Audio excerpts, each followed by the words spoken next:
Okay, let's see. Can we hear me with the new system?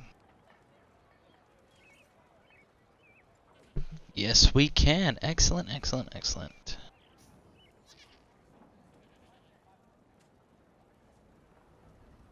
It's so strange, but okay.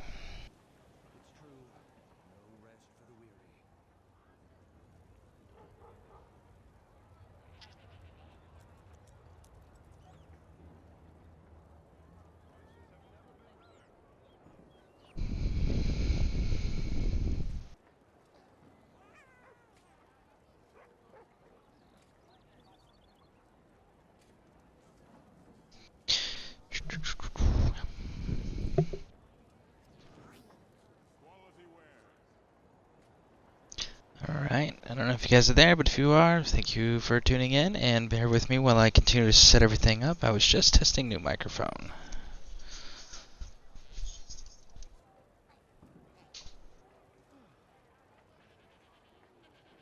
That attempt was pitiful.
Alright, so, don't know if any of you guys are here or not. The viewer count does take a little bit to catch up. Also, if you are going to be one of those that catch this broadcast after it's concluded, whether it's here on Twitch or on the YouTube archive, which is linked on my Twitch channel, welcome.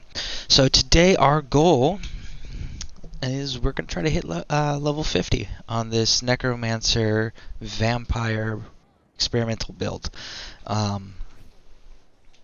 We also are hoping that we can stay active enough, and we jumped on early enough for you guys in hopes that we can maybe get some new people interested in the channel. The objective today, hopefully, it'll only take today. More than likely, we will have to space this objective over a few days. But the objective is to hit 50 followers, yeah. That is the next milestone. And just a reminder, if you guys do follow my content here on Twitch, we do have an official guild in-game, an Elder Scrolls on Xbox, the North American server, known as Scareborn Legion, and it is exclusively available to those that follow the channel. And that will later come into play for future broadcasting events or streams that we do. We will be doing some pretty creative stuff with that later. But anyways, let's get this started.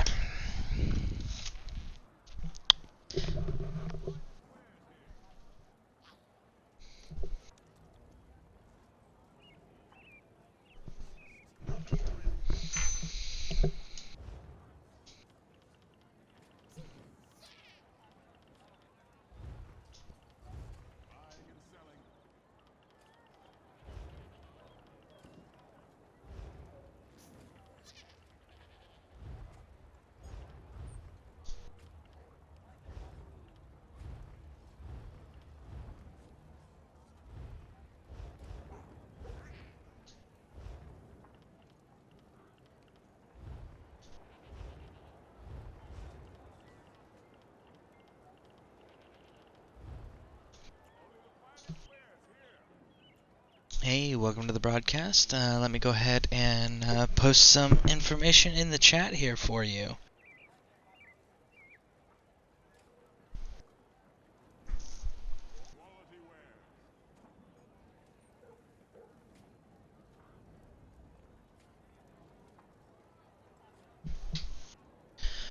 Right, so while we're waiting for more people to show up, I was just gonna check over the Crown store and see if you have anything of note that I'm interested in right now. I do like cosmetics, so just giving a quick once over, giving people time to join in.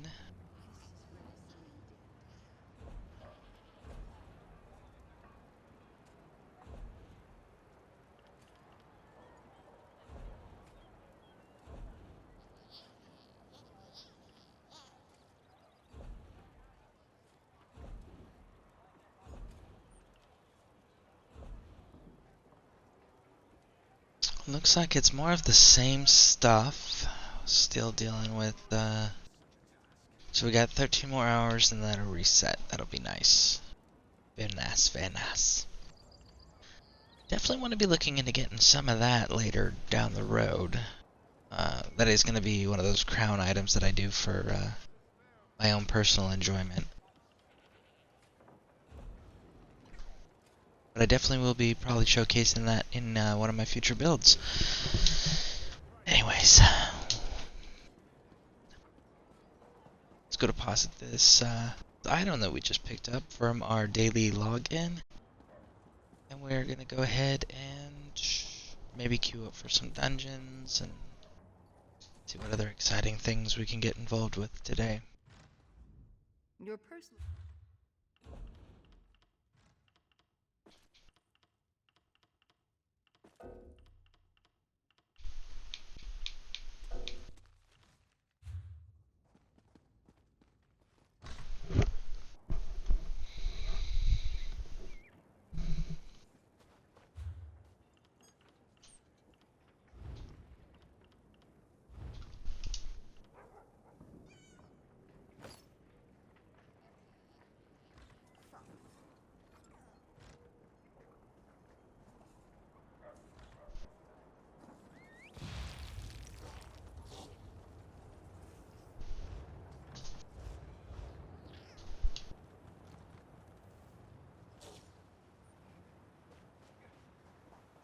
I'm quite busy, can't you see?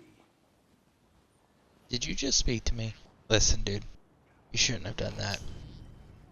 Consequences. Being rude. Go ahead, turn back around. Go back to your little duties there, bud.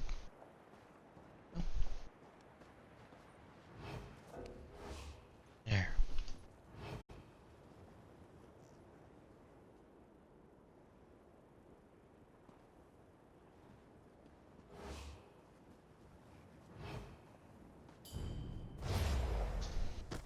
See? And this is why you're not rude to strangers. They might be a vampire and kill you.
Alright, red.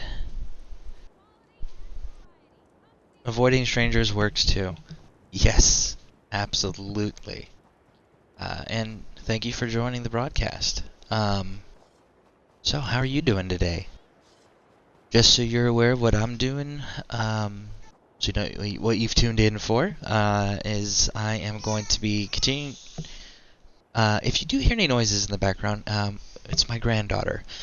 She's 3 months old, so uh, yeah. So that's what those noises are. Anyways, I'm going to be doing some dungeons, and I am going to be doing the random dungeons, and I'm going to also be doing the circuit, because we are at 37. We are so close to hitting 50 where I'm going to sit down and respec this and show you guys a build.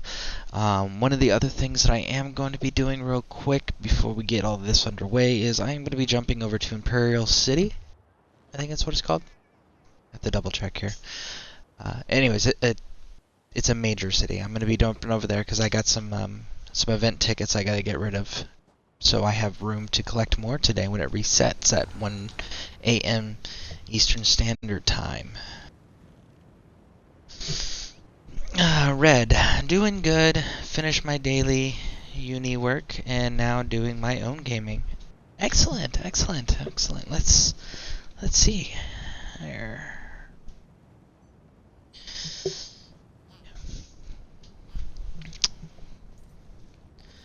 Um,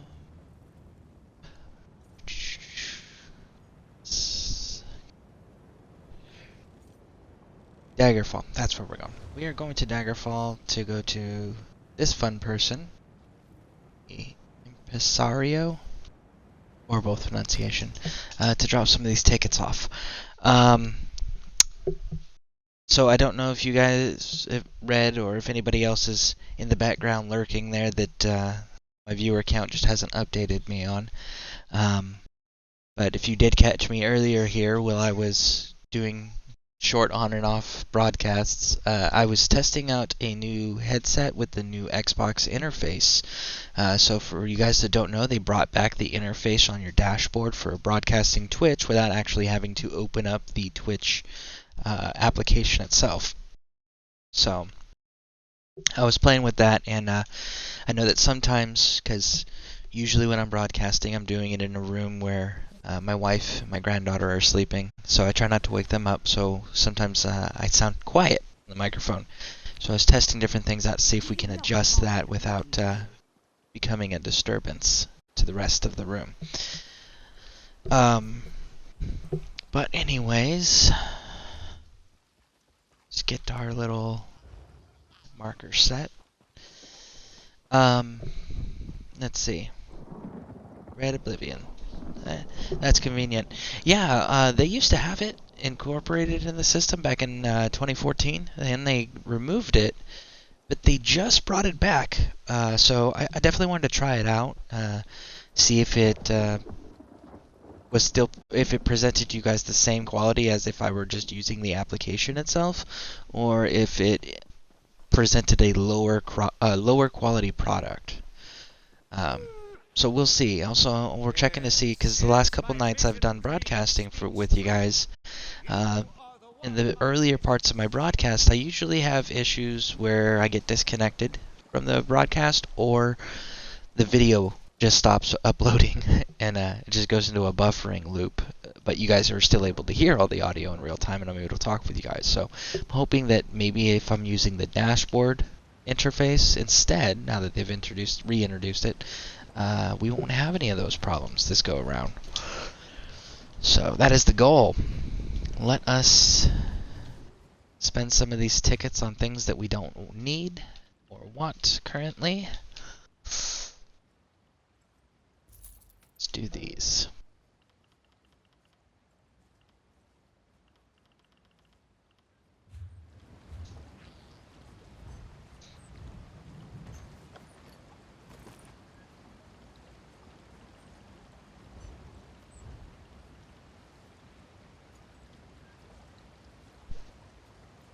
Legion Zero helm. Ew.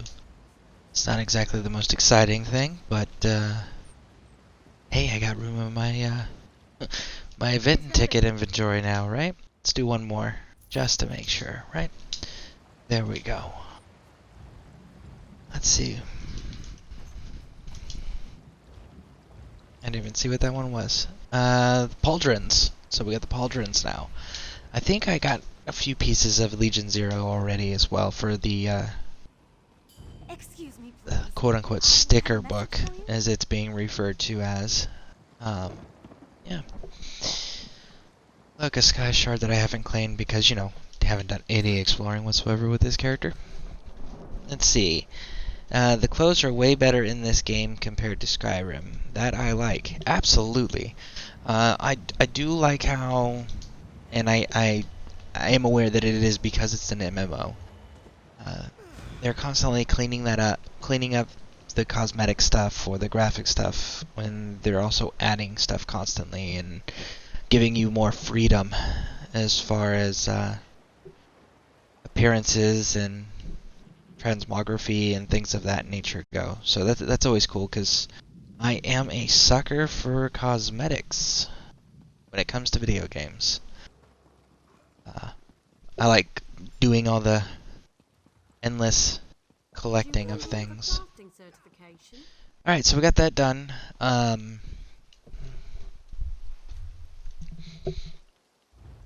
Check our notifications. Which we know are those, which we don't care about currently. We will be dealing with that at a later date.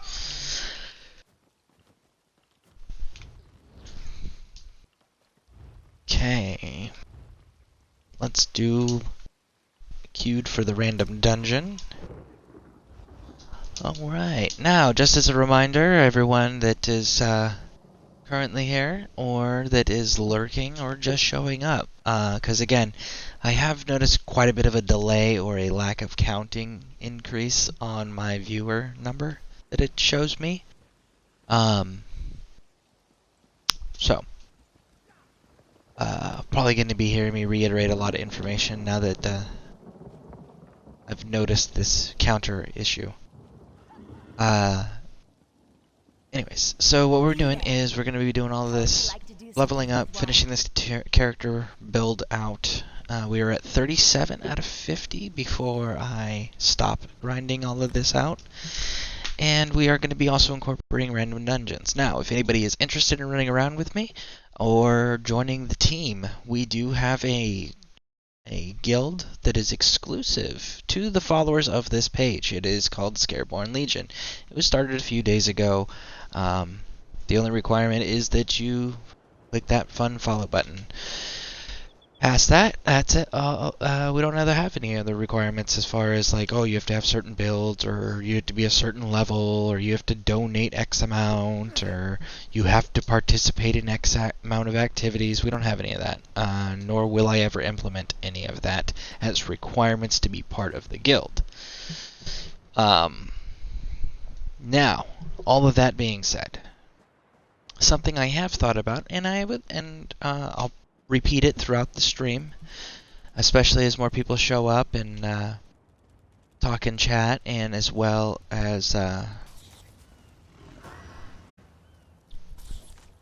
sorry, just checking to see if everybody's running.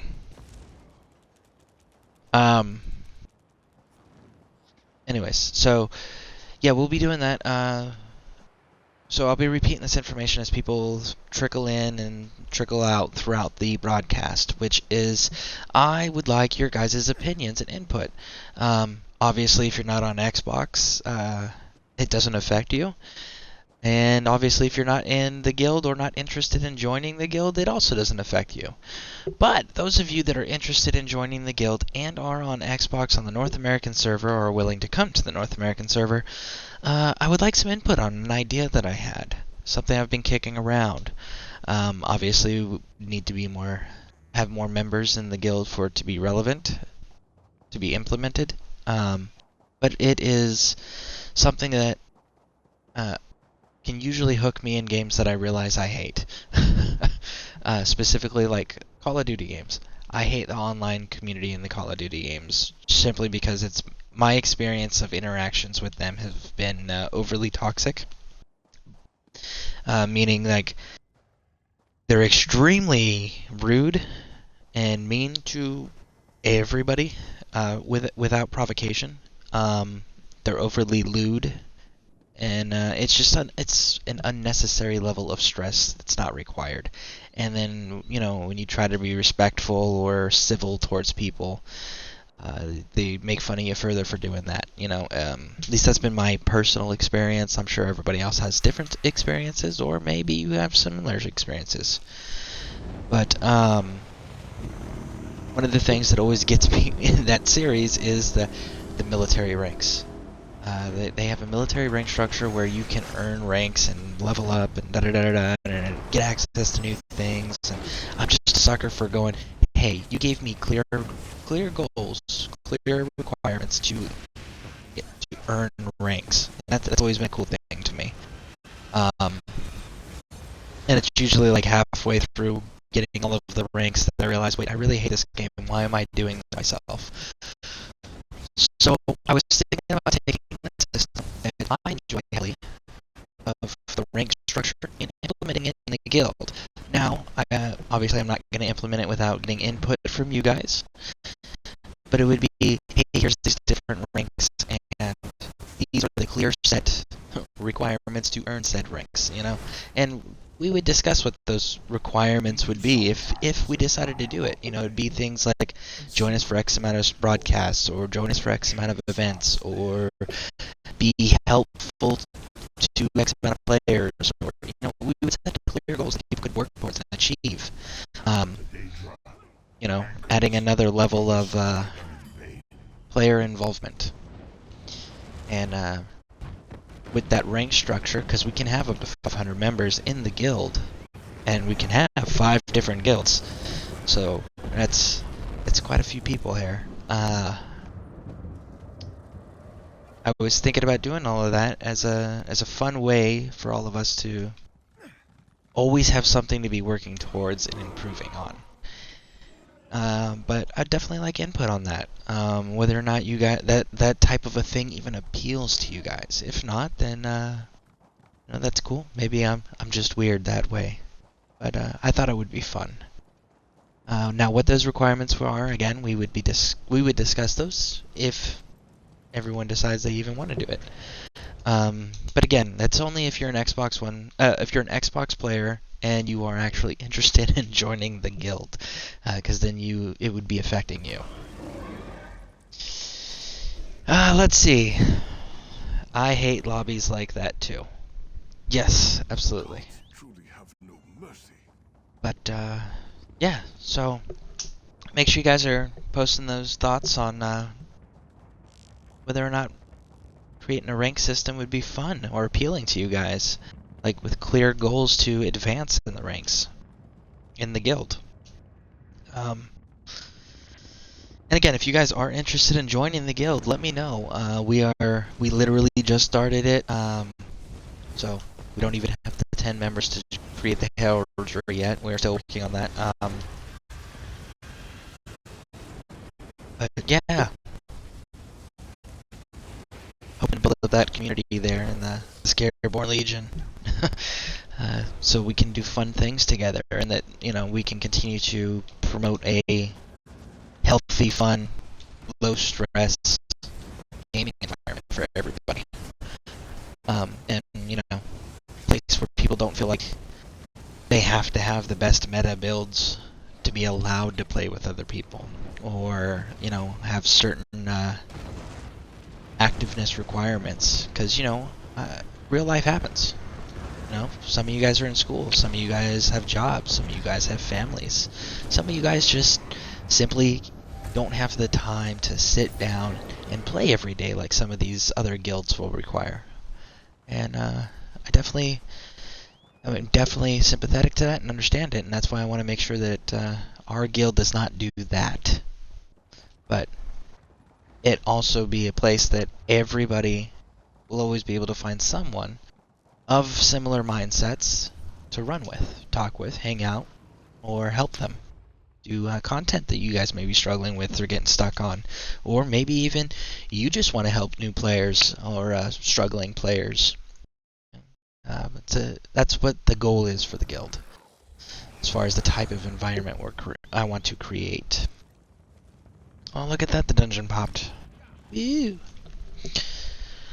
But yeah, so if you guys have opinions or thoughts on that rank system, let me know. If you guys are interested in joining the guild, also please let me know.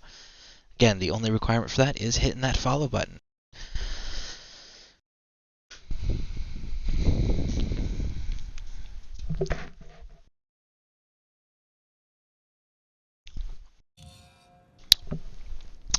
So, Red, are you doing PvE, PvP?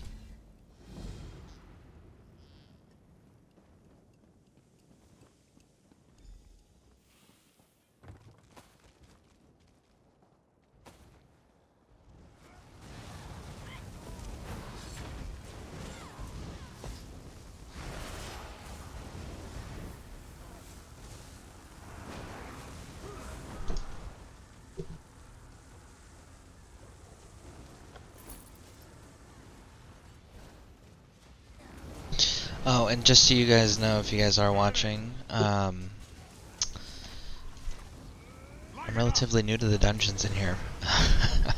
I didn't play a whole lot of dungeons before, back when I used to play this game 3 years ago, and so I don't know all the quote unquote cool guy shortcuts. So, and I do like looting, so I probably get left behind more than I should. I also don't have any communications with these people. Last night we ended up having a individual who was less than considerate on the mic in the dungeon that we did, so I make a point now to not allow them to chat to me unless I know them personally.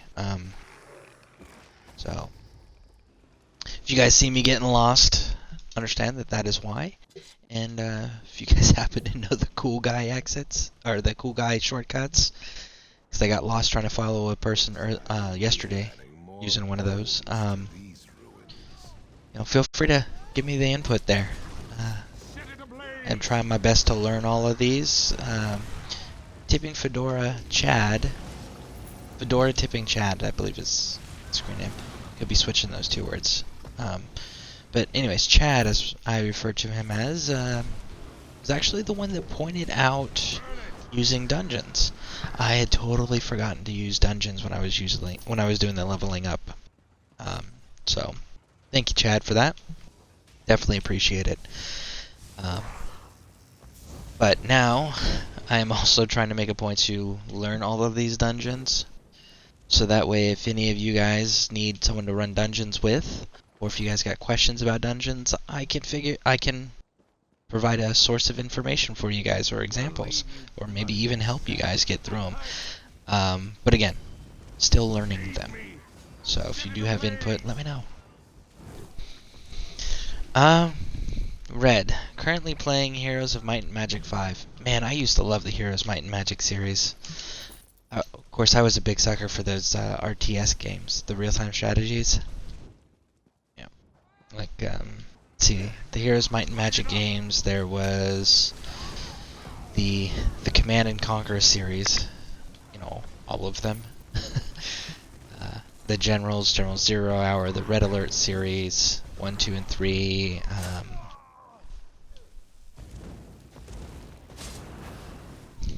Listen, Treasure Hunter, you need to go away. I'll have to do this myself. Okay. Yeah, no, there was quite a few of those games back in the day that really enjoyed. I've looked at their quote-unquote recreations, which are not really recreations, on mobile device, and I gotta say I'm not too impressed with those ones. Yeah. Listen, I'm getting hit. Question, stop attacking me. Trying to pick a lock. I want what's in this chest. Go away. Ow. Monstrous gargoyle. Of freaking course.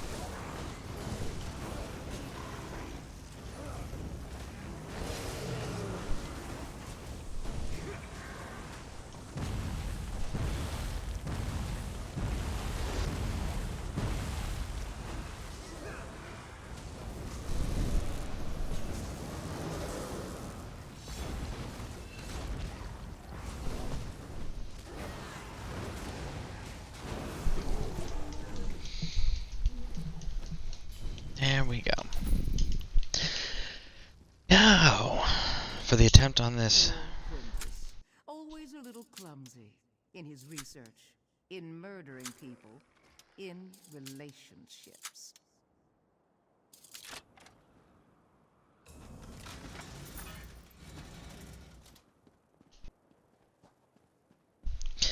The lockpicking system, I will say, I'm kind of torn on. So I do like the lockpicking system. It's kind of cool. It's unique. But the lockpicking system they had in Skyrim, which is the same lockpicking system for those of you who don't know, that's also in Fallout 4. I need healing. I really enjoy that lockpicking system a lot. That one I really truly enjoy.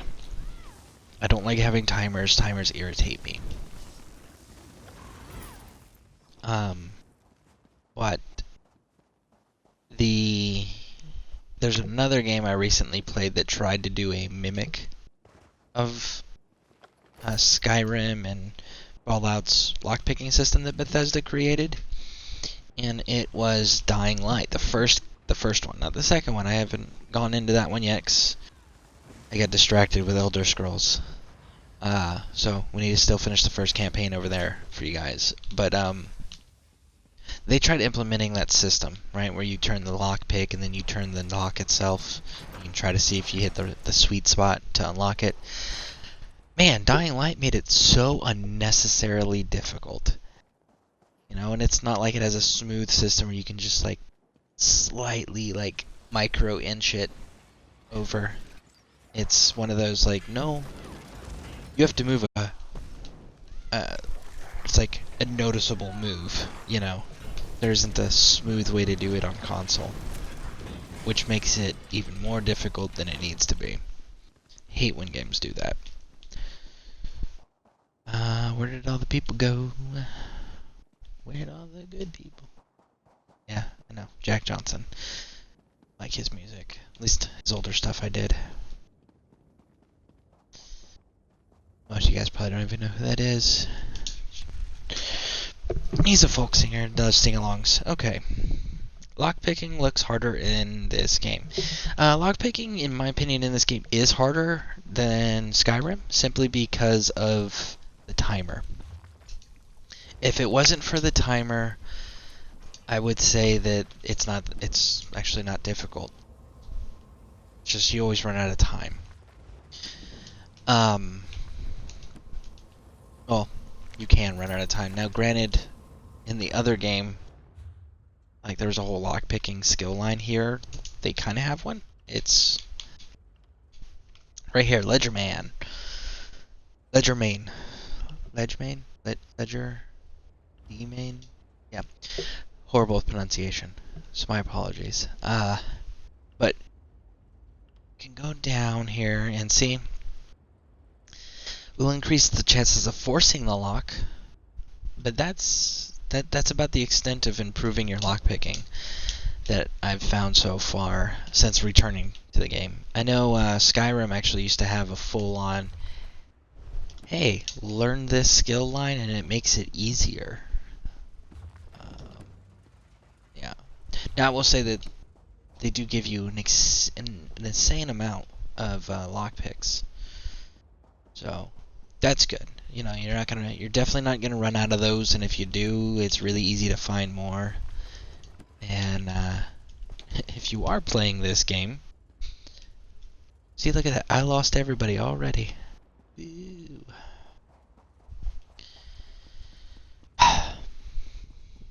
And they're all fighting. And I'm lost. See, this is why I need to run all these dungeons more, so that I can memorize what I'm supposed to be doing, so I'm useful. Oh look, they got the locked door open. Ew.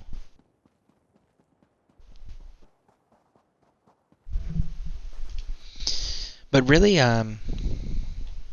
so Red, the lock picking system in this game, all it is you're pushing down the pins, and you want to let go of pushing the pins down right when it begins to shake, or just before it begins to shake, and then it keeps the pin down in place.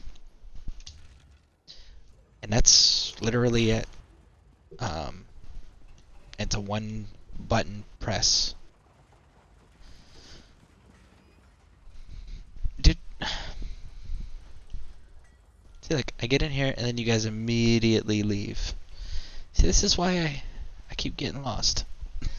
Finally catch up and you guys are like, run away! He found us!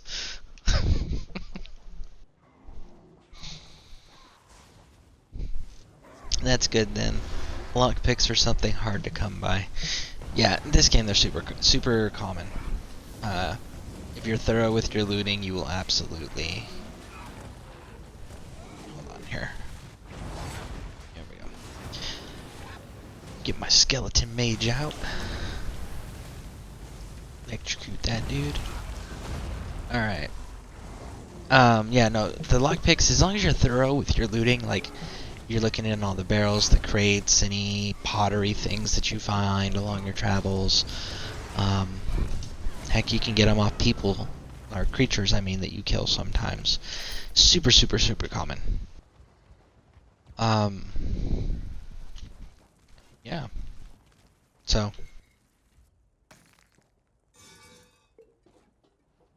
Let's see here. Urn. See, look at that. There's a lockpick right there in the urn. So, definitely an excessive amount. And also, if you don't skip a tutorial, or if you do play your tutorial through, which not all of us do after we've beaten it the first time, there's actually an enormously large amount of lockpicks in the beginning of the game. So, that's another good, and when I say large, I mean, like, you can easily, if you're super thorough, you can easily walk out with, 30, 40 lockpicks just in the tutorial section. Guess going forward is the right way. Well, I'm hoping. They keep running away from me. When I finally catch up, because I get distracted with looting, I'm like, ooh, shiny stuff. Alright.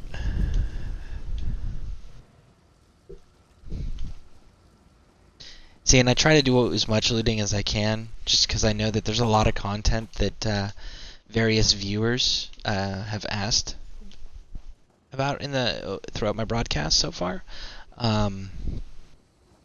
They want to see me do things like the house building, the decorating, the cosmetic stuff, specific builds. They want to see me do explanations on the various different skill and crafting lines and sections.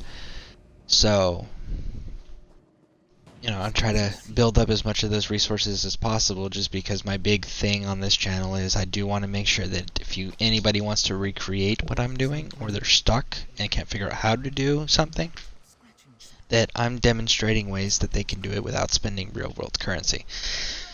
Which, granted, adds a whole nother level of difficulty that's unnecessary. But, at least, there are easier ways and I'm aware of it. But, some people don't always have access to the ability to do stuff like that. So that's where me doing this, setting those challenge requirements for myself come into play, is that nobody can use the excuse of, well, I can't do what he did because I don't have money to spend on the game. So definitely want to make sure I'm avoiding presenting content that's the excuse that people would have to use, Where are we going, people? I've never done this dungeon before either. This is a first on this specific dungeon. That's it? Oh, I'm gonna talk to you. Complete. Goodbye. Run away!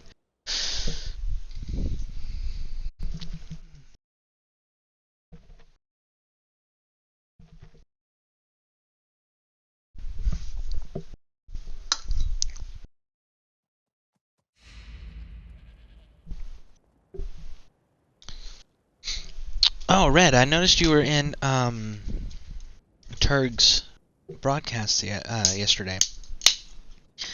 Just so you know, I don't know how much of his broadcast you caught, or if he mentioned, because I was in and out of his broadcast. But yeah, if you ever have any questions about the housing stuff, because obviously I'm not at the level he's at where I have all the houses and stuff or anything set up. Turg is always really happy to talk about the house stuff. And if you just mention it in his broadcast, if you're interested in seeing things or questions or anything, when he does see it, he will get to it. He may not get to it right at that moment, but he will definitely make a point to include it in the stream, even if it's towards the end of it. So just keep it in mind in case you have questions about that stuff that I may not be able to present yet. Red, especially when the money is overpriced for something small. Yes, absolutely agree. Video games are really bad about doing that. Overpricing things just to be greedy, just for the sake of greed, you know? I hate when companies do that.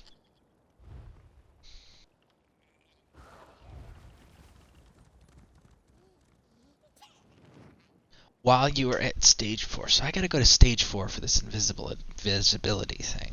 Don't like being at stage 4. For those of you guys who don't know, the stage 4 for the vampire, because it says right here, while you're at stage 4. Stage 4 makes it so you have no health regeneration. You are a negative 100% health regeneration. So yes, your abilities are a lot stronger as a vampire as far as like the frequency that you can use them.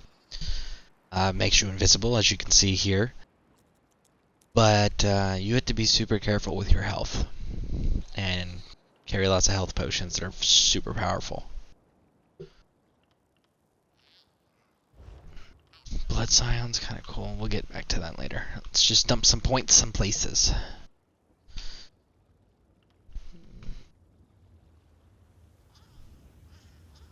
Scion. Siphon's not leveled up. Trying to get Siphon built up a little bit more. Play with that. Fully charged Inferno attacks. Lightning. Try focus. Yep. Okay. Increased chance to apply status effects. Equipping. Okay, we don't need that stuff right now. Eventually, yes. Not right now. So, let's do Triforce, I guess. Trifocus. Trifocus. Let's see our inventory, because we did pick up quite a bit of stuff. Let's see here, Red. Yeah, he was showing me around the Imperial City. It was nice. Yeah, he's a great guy. He's super informative, but like the housing stuff that he has access to, especially because he's a PC player, is insane. So they have access to like add-ons and such, but he also knows a fair amount of houses that don't require any add-ons or anything, and that you're able to replicate on console. Which is something I always thought was super cool about what he presents. And he's able to explain, like, hey, this is a normal real-world item in the game, a base game item, right? That you position it certain ways, it creates this appearance, this effect. Like he was showing me one where a dude had made a big old shrine with a really cool lighting effect. Well, the lighting effect was actually just a window that was hidden in the building, in the shrine setup. You couldn't tell that the window was there, the way that he hid it, but the light from the window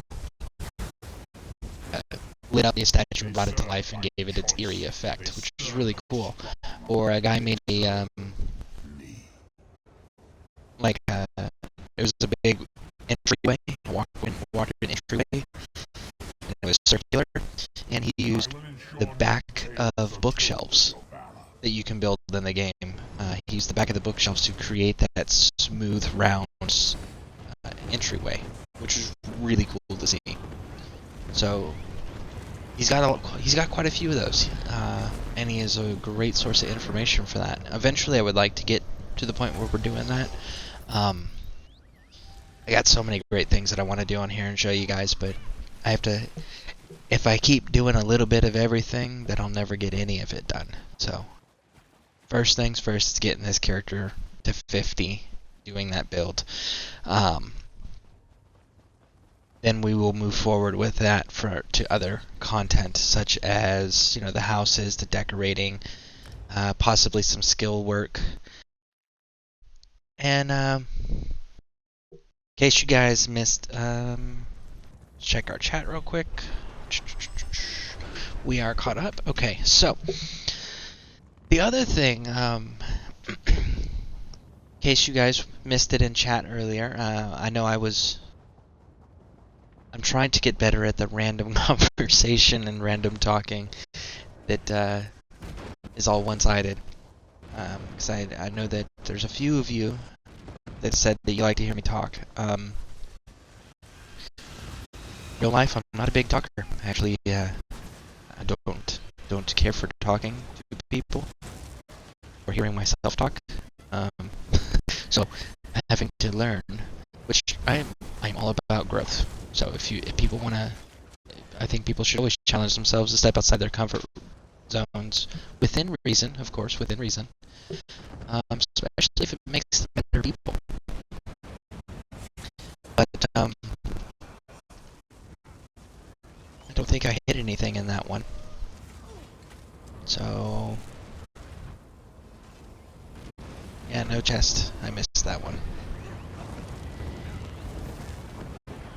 Okay, so yeah, I am trying to improve on that. So that and the traumatic brain injury makes it hard for me to keep going in some of the thought processes. I get distracted or I forget what I'm talking about. So my apologies. I am trying to improve and work on that for you guys. But as I was saying, yesterday I told you I brought up the rank structure, which I had brought up earlier here. Still waiting for some input on that for any of you guys that are interested in joining me on Xbox in the guild. The other thing is I brought up the concept of what I originally wanted to do for a theme on this channel. I don't know if anybody heard it yesterday or not, but I didn't get any interaction or responses on it, one way or the other. So I'm gonna try putting that information out again today, a few times through the broadcast as people trickle in and out to see what your guys' thoughts are on it. Yeah. The thought. Don't know how familiar you folks are with an author from the early 1910s, 1920s. At least that was the era that he was popular in. His name was H.P. Lovecraft. And H.P. Lovecraft, he did a series. He did a lot of short stories. One of the characters that he created was a character known as Cthulhu, and Cthulhu is, I believe, one of the ways that it was described that he used as a describing, and used to describe him in the book. And one of the books was if you took an octopus and a dragon and you combined them. Cthulhu's always been an interest of mine. Did I get this one? Oh, look at that. I did get this one. Woo! I didn't get distracted talking. Okay. You know when I still didn't check my inventory from doing that dungeon? I need to do that too. So, let's do a couple more of these loops and then we'll check the inventory. See, look at that. Distractions. Anyways, so I really like Cthulhu. But I also really have an affinity for like octopuses and squids, right? I think those creatures are so cool looking. And they're super smart and intelligent. Now, if you guys are familiar with Dungeons and Dragons, or Neverwinter, or anything of that nature, you guys might be familiar with a monster a lot of people commonly refer to as the Mind Flayers.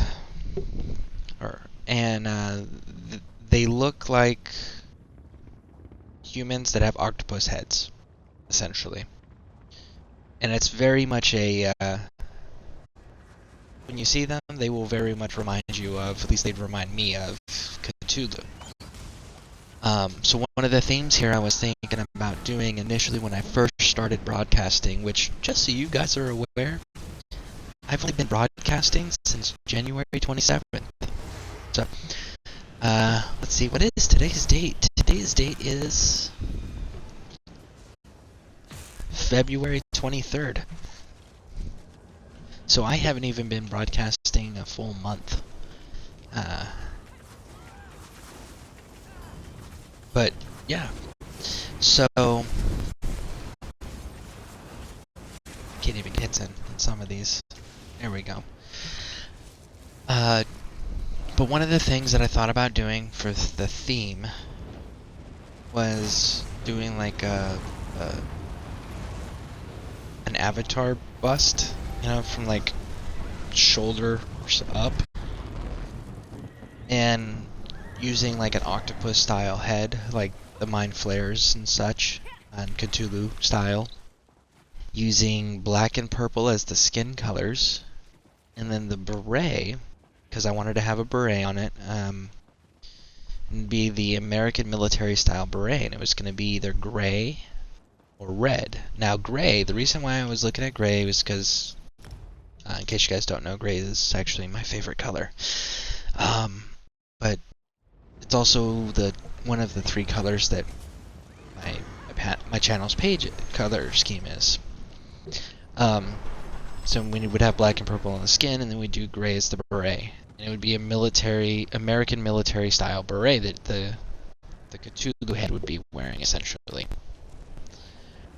The other option was the red beret. Now the red beret has to do with the fact that I was a paratrooper in the Army, and we wear maroon berets. So, I was thinking about throwing that on there because of the origin story of the name Scareborn. Scareborn was actually given to me by my fellow veteran. I was part of a veterans organization when I first got out of service, and I was still in relatively good military fighting shape physically.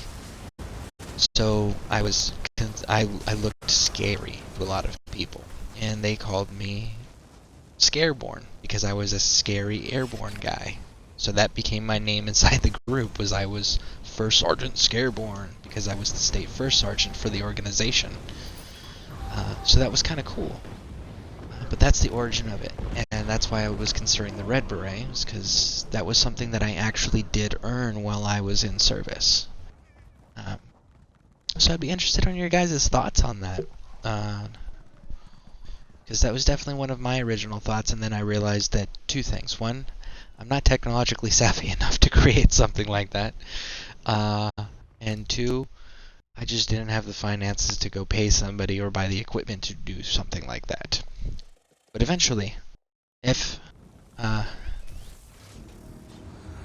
and money allows in the future, is something that I am considering doing. Looks like we got another member joining our broadcast. Thank you for joining us. Give me a moment here. I'm going to hit an enemy real quick so I get the credit for the XP. And then I am going to send you some information in the Twitch chat. And then we will continue on our adventures for the day. Okay, there we go. So yeah, if you guys got any input or ideas, or suggestions or opinions about those things I just talked about, let me know. Throw it in the chat. Also, originally, if you guys look at my profile picture, whether it's on Xbox, on Twitch, on YouTube, any of those things, or the banner, you will see that it's black and purple flag, black on one side, purple on the other, and Scareborn is written in gray across the center of said flag, or image. Originally, that gray is supposed to be like a metallic silver, but that color pigment on the app that I was using was not an option. So that's why it's gray. It's supposed to be silver. And eventually, hopefully, I'll be able to switch that over and be able to actually have proper silver on there like it's supposed to. And it looks like everybody just left according to my viewer chat. My viewer count. Okay. Well, if you guys are here, let me know. If not, because it dropped my viewer count to 1, I'm going to go ahead and stop talking if no one's here, so that way I'm not, talking to myself.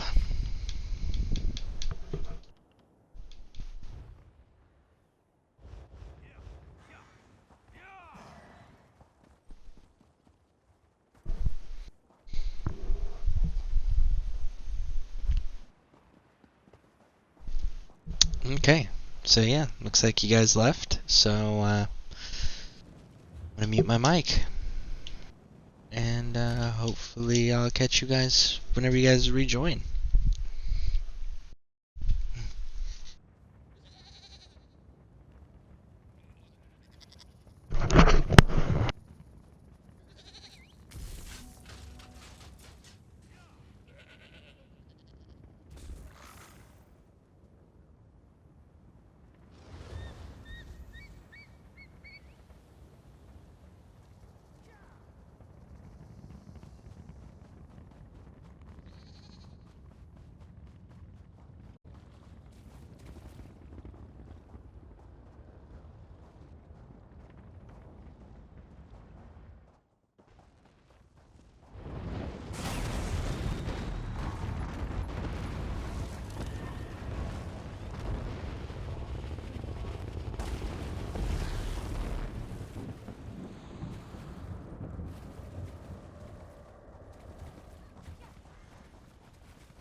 Wretches.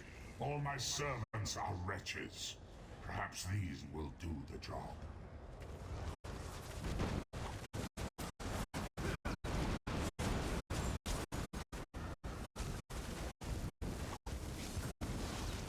Nothing you can do will end this.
know how long I've been looking for you.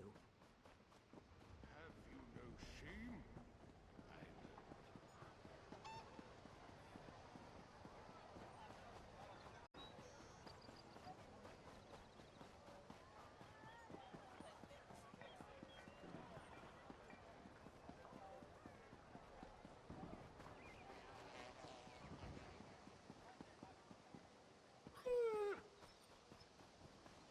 Yes, yes, my vision dream speaks true.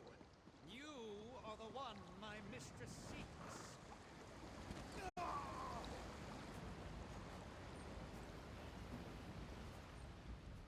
The discer.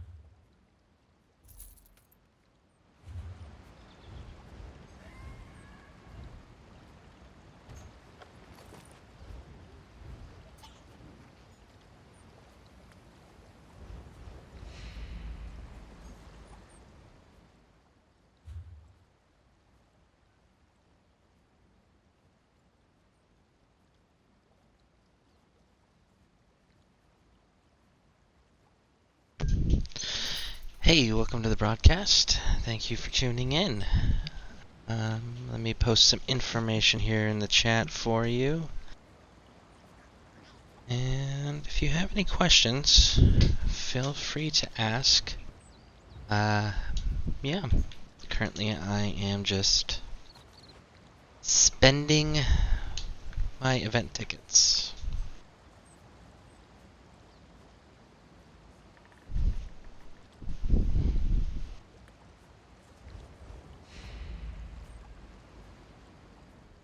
Is that a heroic silhouette I spy? Also, if you guys are interested in the Xbox server, make sure you send me your gamer tag.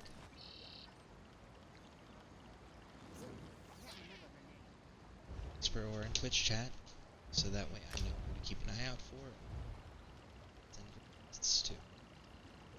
Shortly here we are going to be continuing stuff I just picked up. Actually have most of the Legion Zero stuff now. Let's see what the full outfit that I do have available looks like.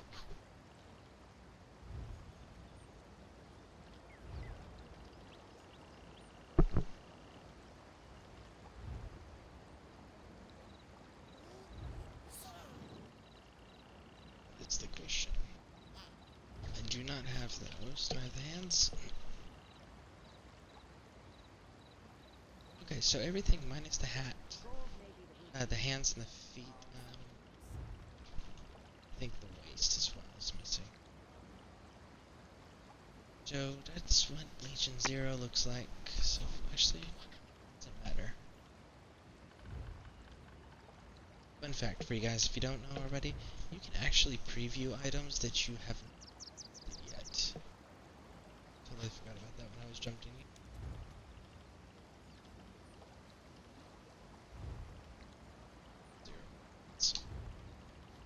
Feet, which let's go check that. Here. So that's what the entire outfit would look like. Missing the belt and the feet. Don't know that we're gonna chase that outfit or not.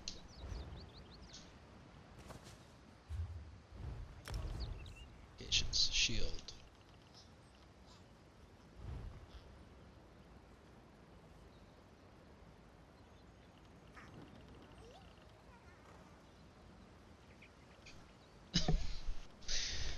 Not impressed with it.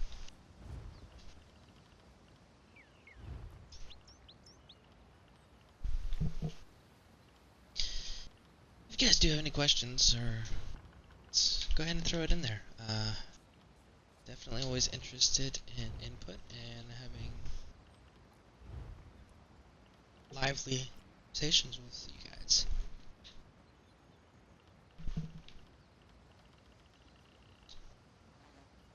If you are lurking, if not, Nobody says anything. I'm gonna go ahead and stop talking to myself for the time being.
Your purse looks...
Stand. I'm not one of those. Thank you kindly.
Submit and become mine. Fight and be destroyed.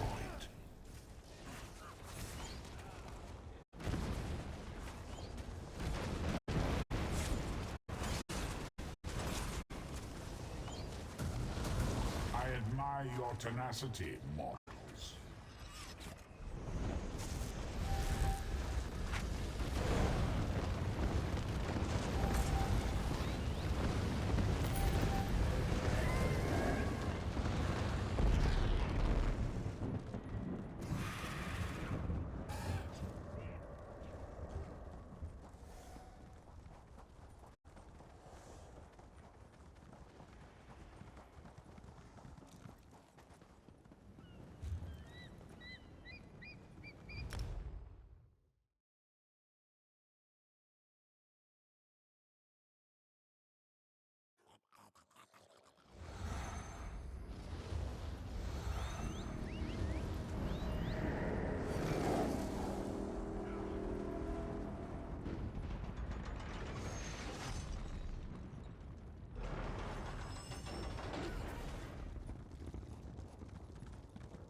Destroy this anchor, and scores more will take its place.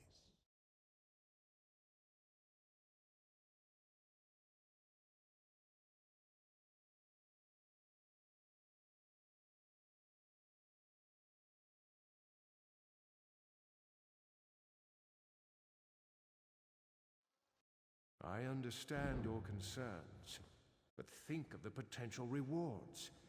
These woods have long been rumored to house a powerful forest spirit. No! We must treat with them! I agree with the apprentice. How are we to get past these Bosmer if they try to stop us? We have visitors, it seems. Perhaps they can be of assistance.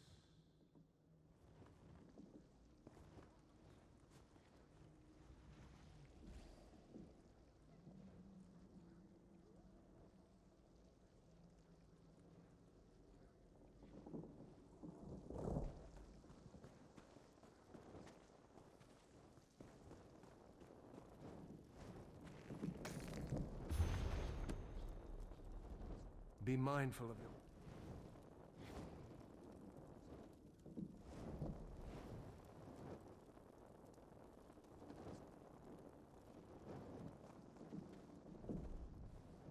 You look like the adventurer.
to the broadcast.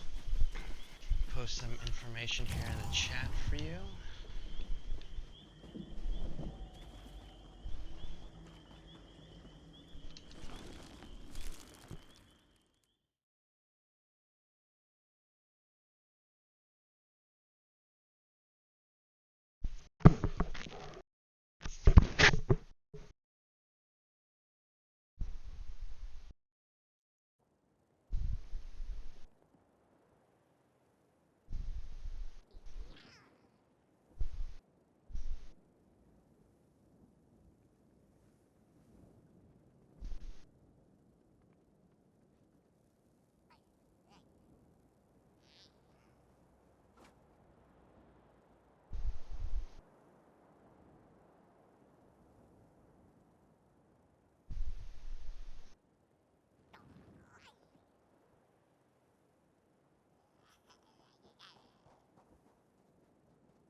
If you guys have any questions or comments, feel free to throw it in chat. We are currently just continuing to work on building this character up so that I can present the final product to you guys. We are including dungeons in leveling this up, or attempting to.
Yes, sacrifice those servants in my name.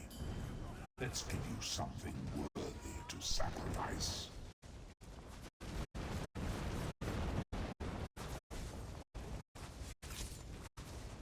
Sometimes the prey turns and nips us.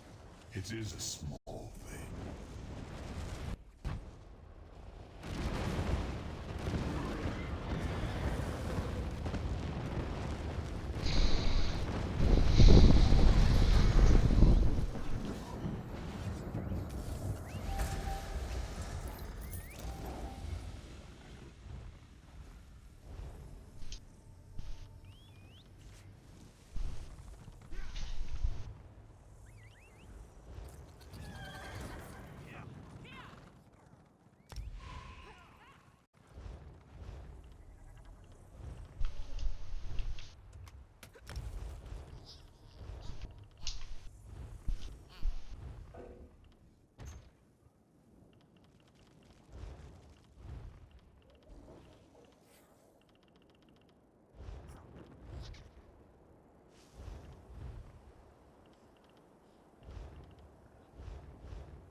Hail, O wayfarer.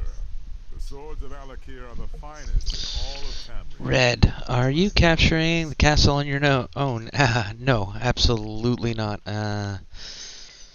Even if this character was built up and max level and all those fun things, no, you can't capture the castles on your own. There's just too many NPCs combined with all the players that would immediately respond to the castle being attacked, because it is very much a PvP aspect for Cyrodiil.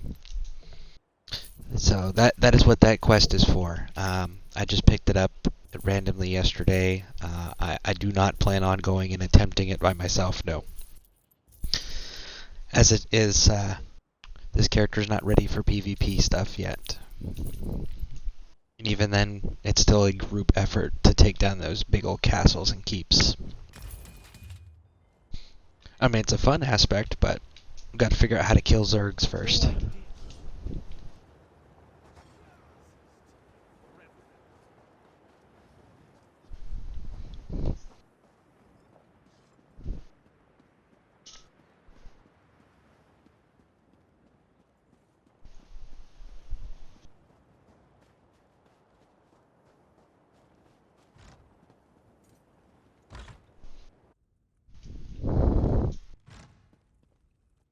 Your purse looks heavy.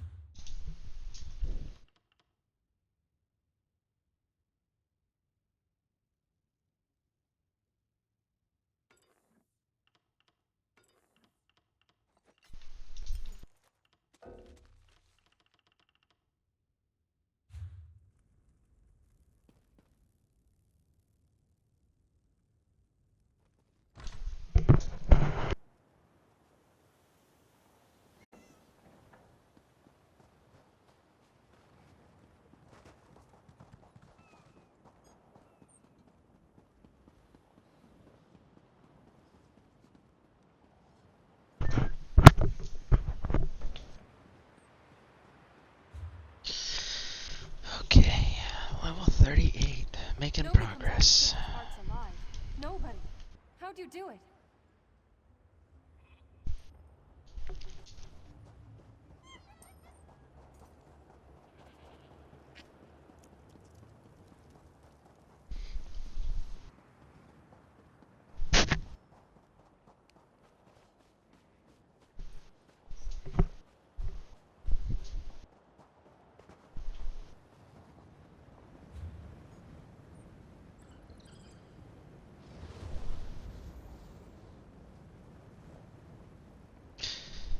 Guess we'll jump over here and see which one pops, shall we? Alright.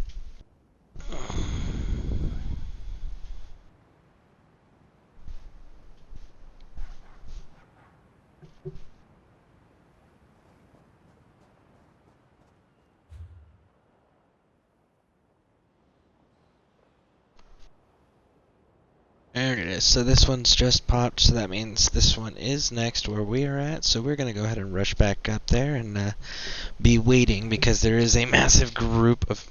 Look at that. Another freaking dungeon. So... No time to continue all of that. Alright, looks like my viewer count has dropped down to 1 again. So if you guys are still here, go ahead and throw something in the chat so I know and I can continue to try to incorporate the talking. If you guys aren't here and I don't get a response in the chat, then I'm going to go ahead and stop talking to myself for the moment. Ooh, wrong weapon. Boom, boom, boom.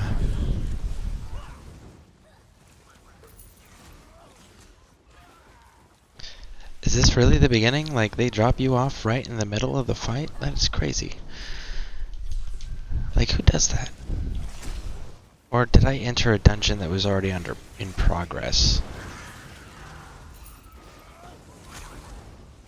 I think I might have entered a dungeon in progress.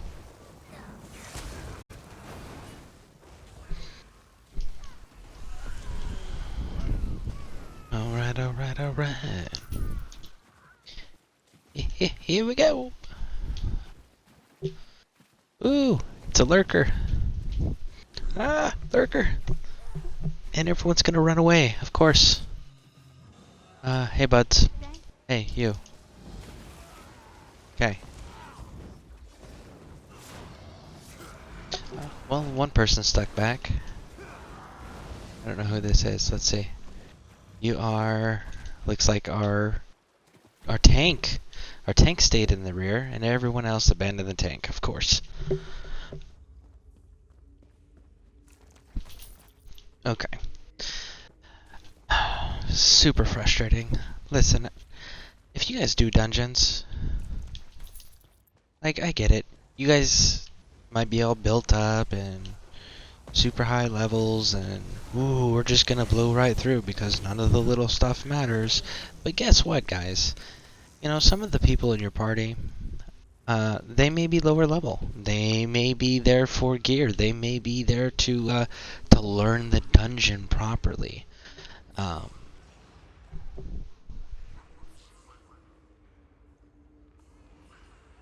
Okay, we're gonna mute him real quick, guys.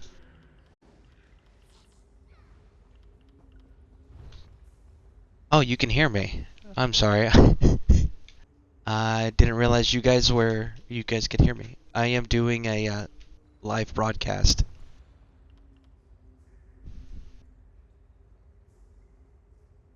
Yeah, I'm actually on a live broadcast right now, so.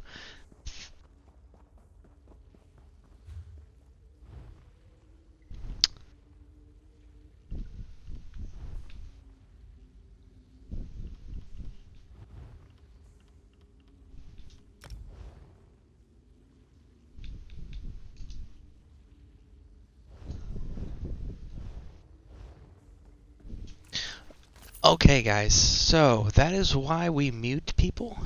Because not everyone is courteous. And, definitely don't want any of those things being stated in my broadcasts. We do not have the maturity filters on, so, yeah. So apologies, folks.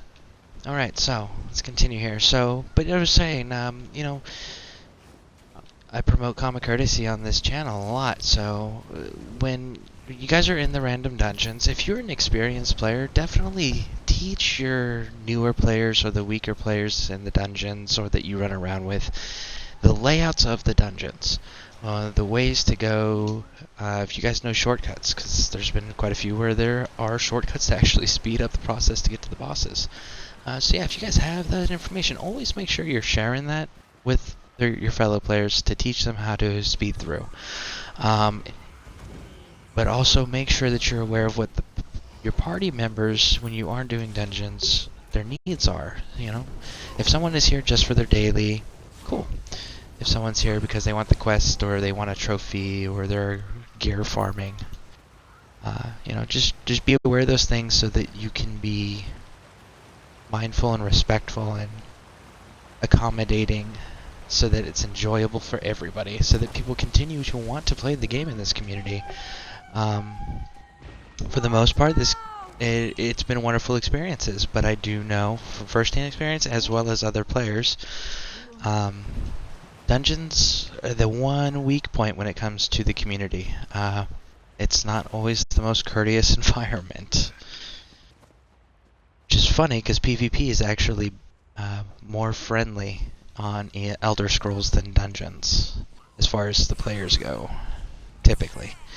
At least that's what you guys have reported, what I've experienced, and what other streamers that I coordinate with have also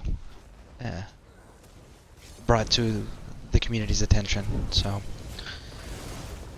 be part of the solution, not the problem.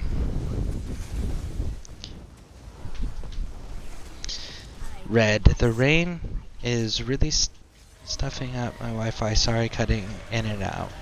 Oh, no worries, Red. Definitely understand. Yeah, we get a lot of weather out here that also interferes with the broadcasting capabilities, as well as our internet connection. So, I absolutely understand. Thank you for sticking around, though. Definitely appreciate it. even if it is frustrating to maintain the internet connection. And the team is right there. Awesome. Okay. So again, for those of you who are still here, and for those of you who are just joining, go ahead and repeat some information for you guys. We are doing random dungeon queues to show everybody all the dungeons that we have access to, as well as familiarize ourselves with the dungeons to be able to help you guys, my viewers, to be able to run this content better. And maybe I can even run with you guys if you guys need the assistance. But again, be courteous to your fellow players. Absolutely.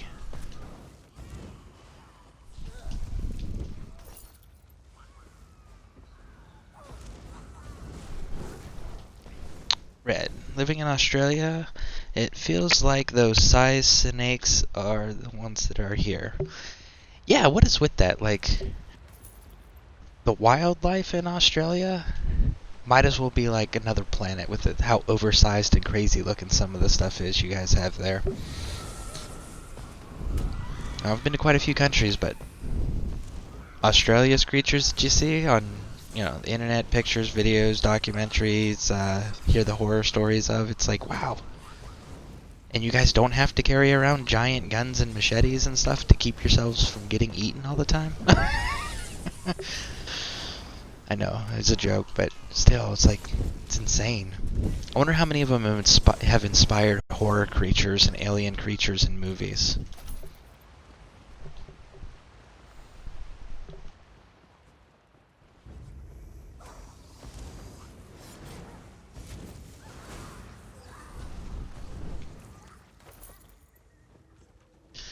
Alright, okay.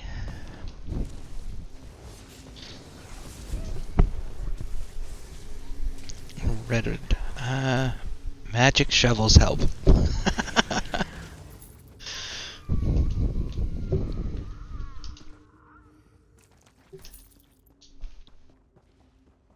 Yeah, shovels are actually pretty useful. We used to have once upon a time I lived in a desert, and this desert had quite a few snakes, specifically diamondback rattlesnakes, and they would show a lot, huge numbers, during certain times of the year. We always had to keep flathead shovels around just to deal with those snakes. Of course, my dad was a little strange on that aspect. He'd cut the heads off and then he'd put them in the freezer and then skin them and cook them up for food later. Only person I met that's ever done that. That used to be a big thing for him to do. It was pretty cool, I guess. Talk to the Sister of Floods. Alright.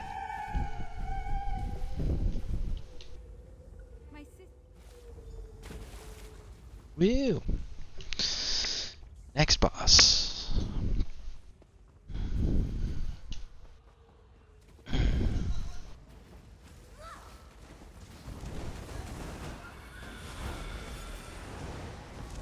minions are defeated. Your reign is over. Be gone!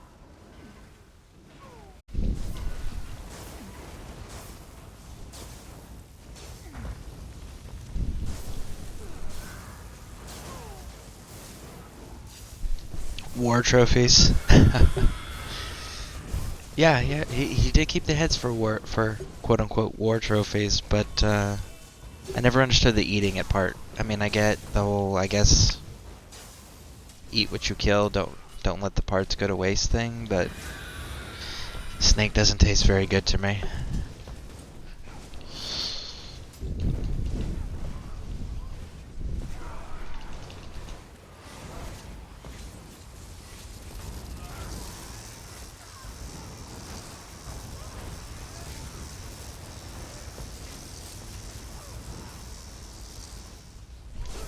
Does it taste like chicken? People say it does. Honestly, I'm gonna tell you this. It comes down to the type of snake. It comes down to the seasoning and the way the snake is prepared, and how fresh the kill of the snake is. Some people, I guess you can make it taste like chicken, but And for that, it's definitely got its own unique flavor and taste. It does have similar texture that meat does to chicken. So, I mean, there's that.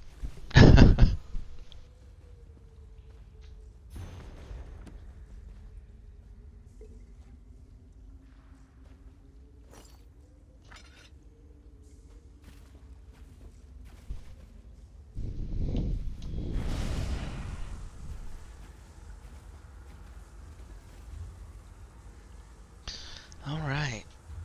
Let's go ahead and drop this.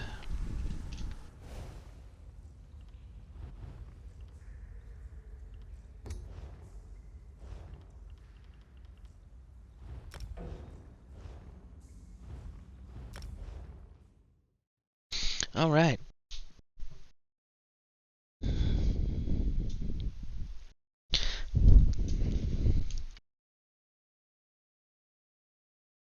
I will say that I've eaten a lot of different animals that most people probably haven't.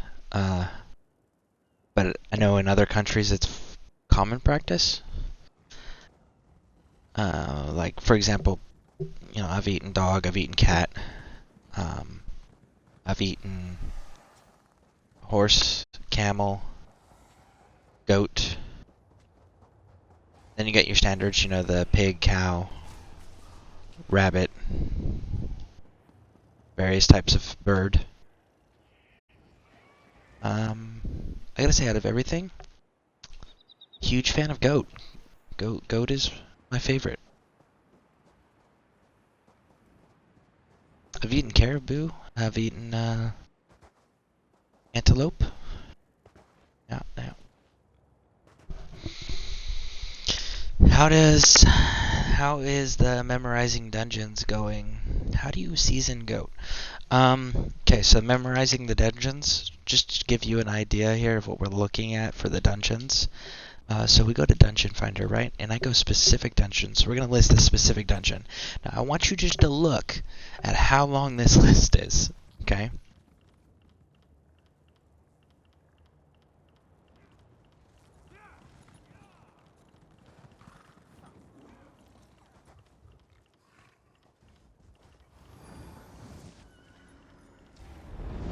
And as you can see, quite a few of those are still locked until level 45. So, I mean, there's tremendous amounts of dungeons there. And the ones where the players are slowing down, those ones are good. I'm being able to commit portions of it to memory. I definitely got to run through them a few more times for the entire thing's done. But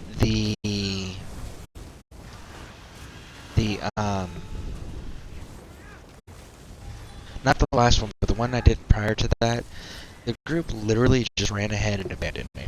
And they did not kill any monsters other than the bosses.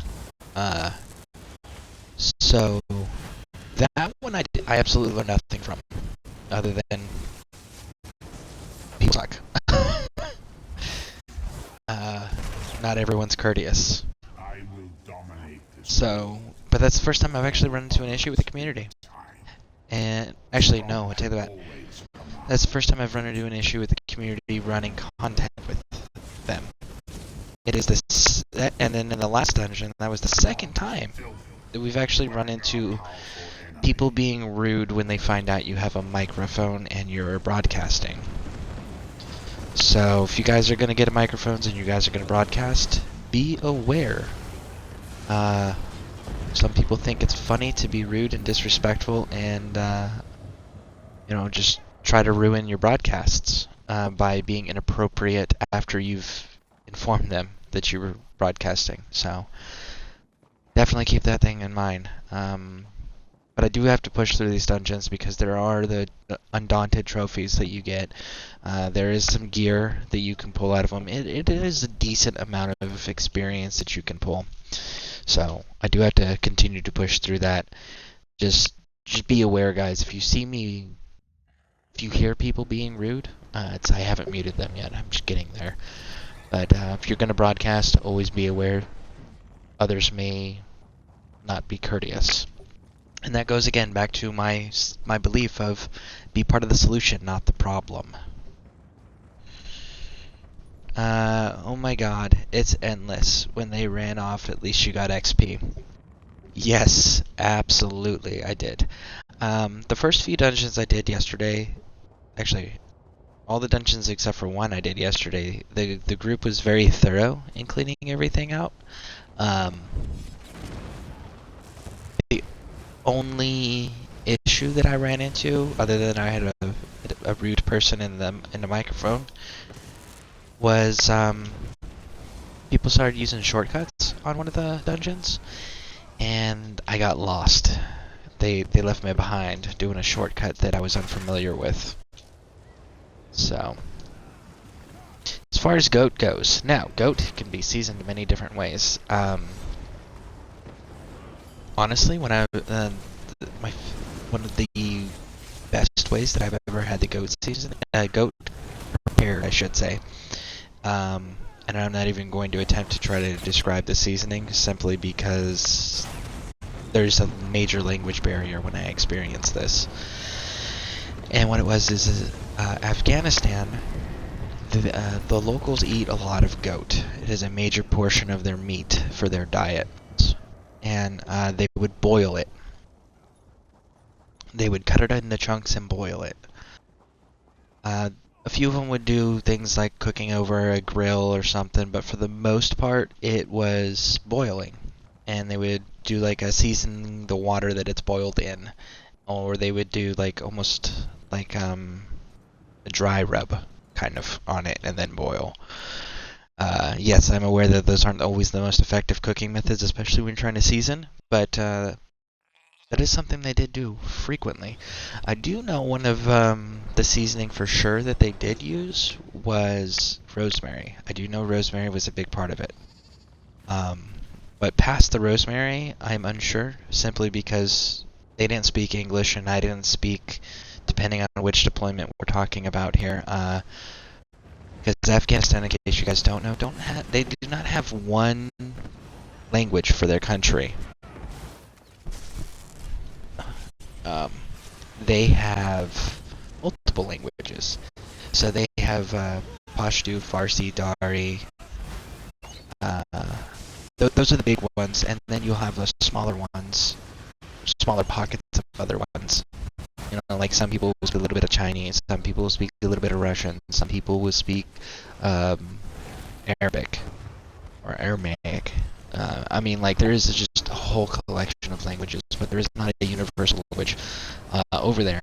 So, major language barriers. And then even some of those languages actually have different dialects based on the villages that they're in and the regions of the country they're in. So, definitely adds a whole new level of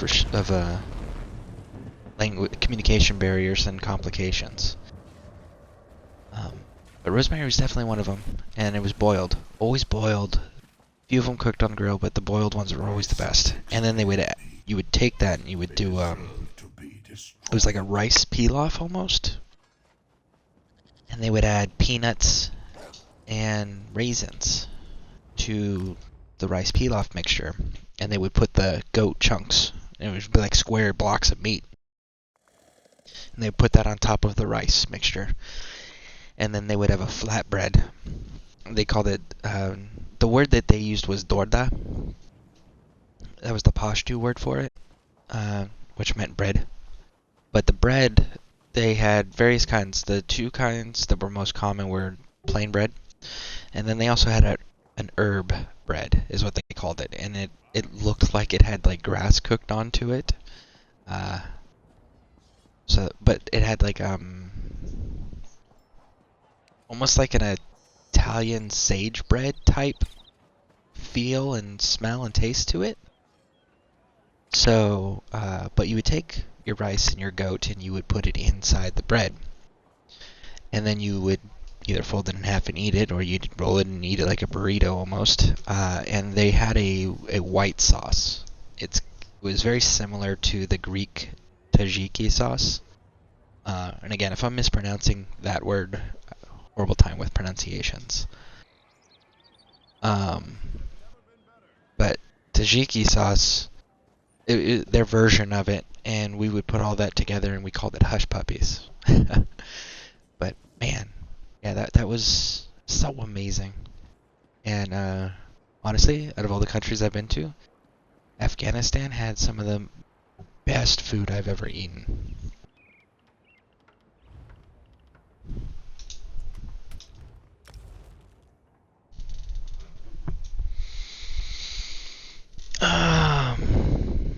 I assumed it would be fried. That's new. Yeah, no, they didn't do a whole lot of frying things. A lot of it was boiling.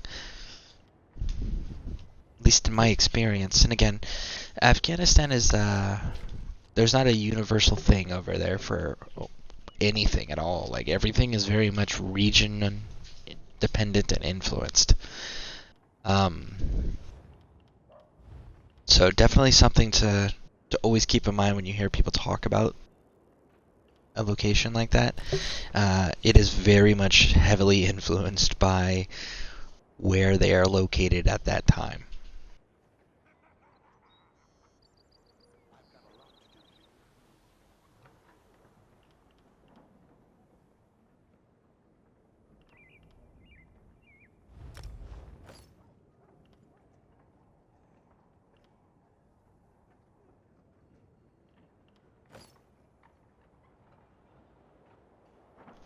These are kind of nice. But that is better. Okay.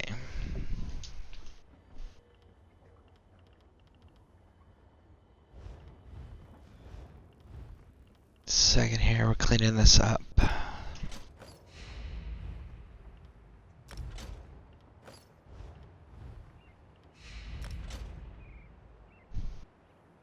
It's nice hearing about different cultures. I don't hear much about it. I'm guessing near is supposed to be here. Hear much about it. Yeah, no. So, fun fact: I was in the army for 6 years. During that time, I was stationed in Bamberg, Germany, and my unit also had sections in Vilsik, Germany, and Vicenza, Italy. I did spend some time down in Italy during various vacations and 4-day weekends and things of that nature. I also I traveled a lot while I was over there on the 4-day weekends. You know, you'd hop on a train and go see something new, right? That was always fun. Got to go to Austria quite a bit. That was an amazing experience. Did 2 tours in Afghanistan. When you're going through Afghanistan, you got to go through Kyrgyzstan and Turkey, which was fun. When you're coming back, you can go through those places. You can also sometimes go through places like Kuwait. Fly through various parts of Europe, like one point we stopped in Shannon, Ireland. So I definitely experienced quite a bit of stuff over there. Germany has lots of tavern food, and they are amazing with their tavern food. They are full of flavors. They have amazing flavors in beer if you like that sort of thing.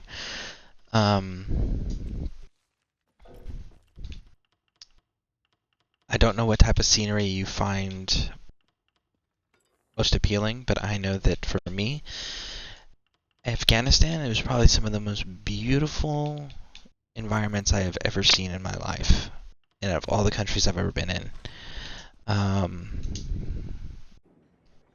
The people,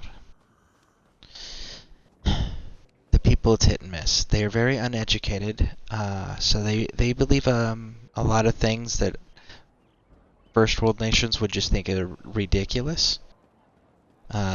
But that simply is the lack of education. So that's its own struggle. Clean up my inventory here. But they are very kind for the most part.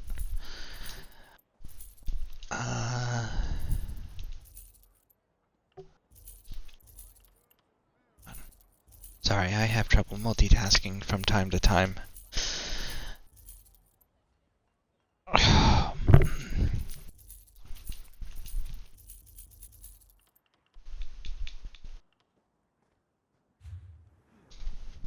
Should probably repair my stuff while I'm here. And I need to go and increase my riding skill for speed. There we go. And I always do that. I really gotta change the button for that.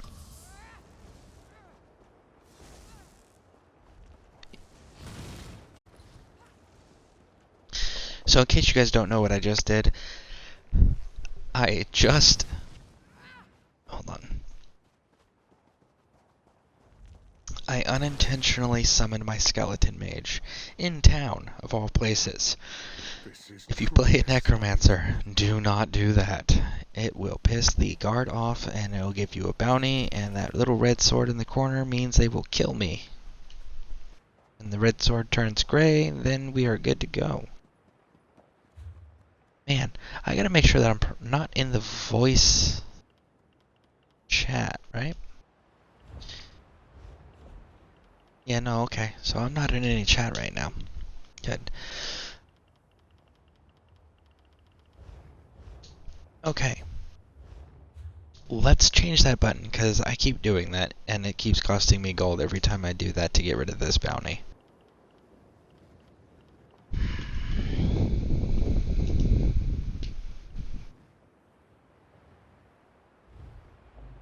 Let's make it that one, and do that there. There. Because Siphon we can't use unless we have a body that is on the ground to pull from. So we can't accidentally activate that when we're in town. Alright. Accidentally spawn. Yes, I accidentally spawned my skeleton mage. Apparently guards have an issue with you summoning the dead. Okay.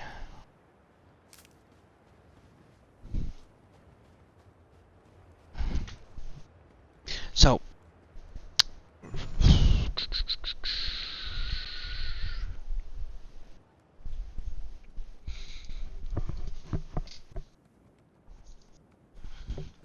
okay. Pay that. And now we're good. Yay! Everything's cleared up. We got a skill point that we can spend, which we're going to hold on to this, okay? And the reason why we're going to hold on to it is because I want to look at leveling up Siphon some more. And again, a lot of this is experimental for now. Ow. It's a shame they have an issue with the dead. They are such helpful people. Right? Okay, so quick question for you. Let's get that activity thrown back up before I forget again.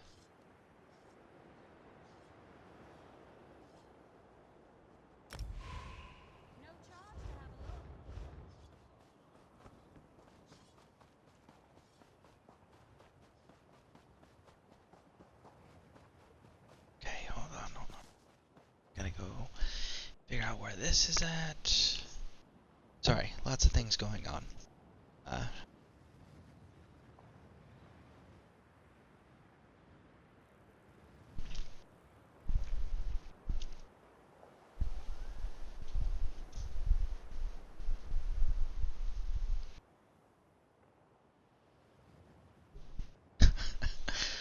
Okay, so Little Miss Freya is my dog. Miss Freya is telling me she needs to go inside.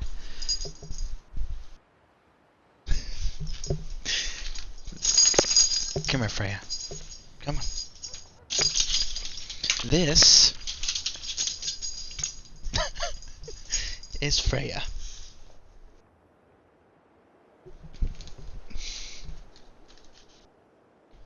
So we're gonna go take care of Freya real quick, and then we will be right back.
Okay, we are back. Looks like the dungeon did not pop while we were gone. Let's see. Hello, Freya. Hey, Freya. Red says hi.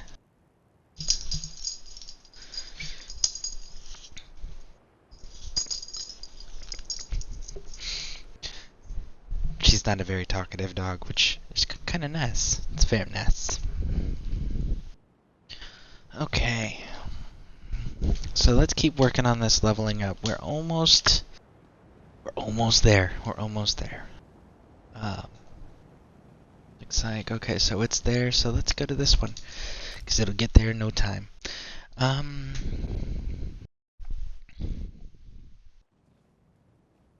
So Red, I know that you said you didn't have the game. Is it something that you're liking so far as like the different aspects of it that you've seen me show? Because I've shown you a little bit of PvP stuff. I've shown you a little bit of the dungeons, which I'm continuing to do. Shown you a little bit of this grinding stuff. I know I haven't done a whole lot of questing yet. I will definitely be getting into that content later, as well as the leveling up the crafting and spells. Leveling up the crafting and skill lines. And I know the housing stuff is another thing I am going to be getting into. But from what you have seen, is it something that you are still pursuing an interest in, and is it something that you're sold on yet, so to speak, as far as joining goes? Or is there certain aspects of it that you would still like me to show before you're able to make a complete informed decision? Because if so, I would be more than happy to attempt to show that content if it's something I can access currently. Yeah, the game looks amazing. I can definitely understand why one would need assistance figuring everything out. Yeah, the game is massive. There is so much to this game, and a lot of it, honestly, players just aren't even aware of. Or they're not aware of how to properly use certain aspects of it. Like a big part is like take the housing for example. All the way up until I started watching and following Turk Neve, I wasn't even aware that you could actually build. My thing was you could decorate. You could take preset decoration furniture items and trophies, and you can put them wherever you wanted. That was the extent of it. I didn't realize the level of creativity that you could get away with to build full-on structures using said furniture items. So that was really cool to see. But it's things like that. Like, there are things in this game that not everybody is aware of, and they may have been playing forever, you know? So, yeah, there's always something else to learn or that other players may be unaware of, which is cool. It's always nice to learn new things about the game that you enjoy. You know, that way you're never getting bored, burned out, doing the same thing over and over and over again. I think that's an important aspect of games for replayability value and continued popularity.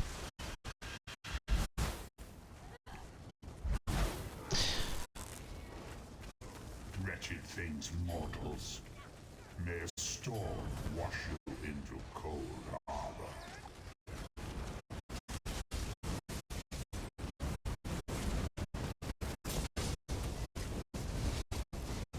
These mortals are strong, but not. Now, I don't know if you were here earlier when I was talking about how much I like H.P. Lovecraft and Cthulhu, or the affinity that I have for octopuses and squids. But see this? Do you see this? Look, that's a Netch. That is a Warden. Okay. I'm pretty sure that's Warden. So that's another class. It's a premium class. You got to pay for the add-on there with real-world currency or crowns. But it's definitely something that I'm interested in checking out. So that is something I'm definitely going to be doing in the future, is doing a Warden class build. And that'll probably be simply because I like Wardens, because I like the octopus and squid looking creatures, and that one is a combat creature. It's not a non-combat creature like this little bee thing that's following me around. Doesn't do anything other than just look pretty or scary, depending on your perspective. But the combat pets actually either they boost you, they protect you, or they help fight. So I'm really interested in checking that class out. But I know that there's quite a few people here that have been. I know there's quite a few people that have been really interested in what the final product of this is going to look like. So I am focusing on this, but yeah, I didn't know if that was something you guys are going to be interested in wanting me to do as well as a Warden build, or if you guys are like, yeah, no, we're good. We'll watch you do the one build and then that's enough. Then just show us finished products. Don't show us the building up anymore. It's so repetitive. I know. let's see here. I know I saw some people's houses. They look like the mods I got for Skyrim. Very pretty. Do they get injured? See, that's a cool part about the Wardens. I have no clue. It would be a first experience for me because back when I used to play 3 years ago, the Wardens weren't a thing. It wasn't a class. So I have not got to experience them yet. But you can see Wardens clearly running around, and they'll have different pets that help them out. You'll also see, see, there was just one here. Oh, it ran away already. I'll show you when we get to the next location, because I'm sure he'll pop back up. But you'll sometimes see bears, giant bears running around, and they look like they got, like, painting or tattoos on them. That's actually a Warden. Wardens actually have the ability to shapeshift. I do know that one for sure as well. As far as injury for the combat pets, I honestly don't know. I'm very interested in finding out. Now, let's see. Yeah, they'll be up here fighting.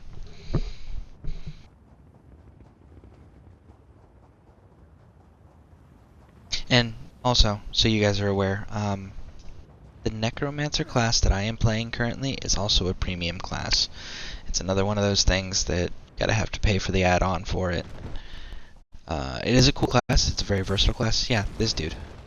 That. See? He's the Warden. And that bear is his pet that actually helps him fight. Looks like we got a couple Wardens in here, actually, because there's more than one bear.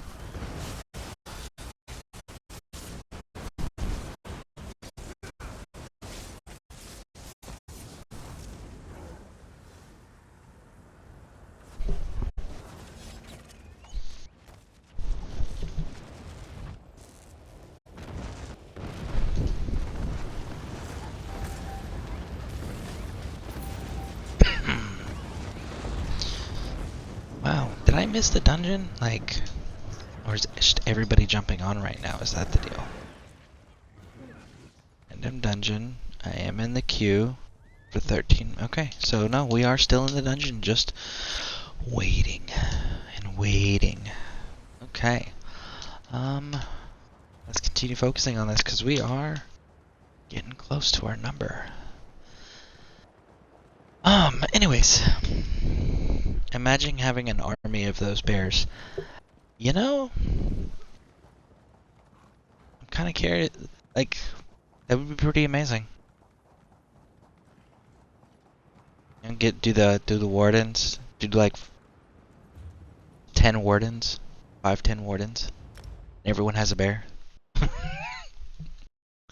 Like doubles the size of your army right there on the field, and then the enemy's got to figure out, okay, do I want to deal with the person or the bear? Oh, look at that. Dungeon popped.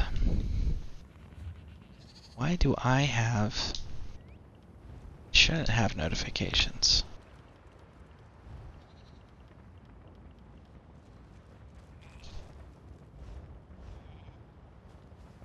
There we go. Looks like we are waiting on one more DPS, just so you can see those symbols over there in the ready check. Sword and shield is obviously the tank, the cross-looking thing is the healer, and the sword and staff icon, those two are DPS. So the dungeon loadout, group loadout, is very much like a traditional MMO as far as the makeup of it. And it looks like the other DPS did not queue in, so reset our queue. There we go.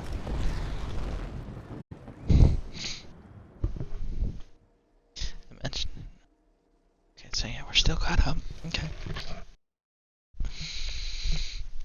Oh.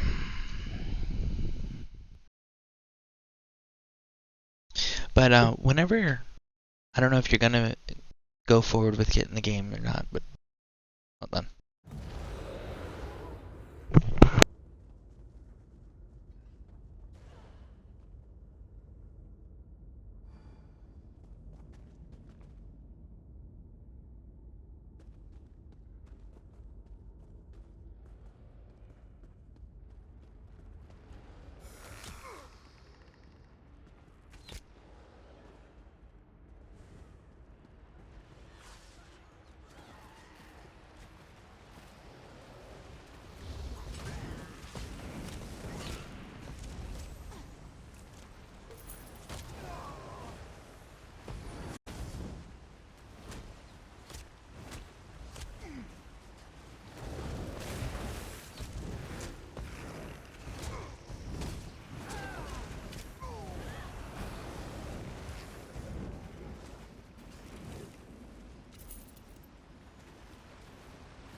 Alright, I'm back. It was a gaming question.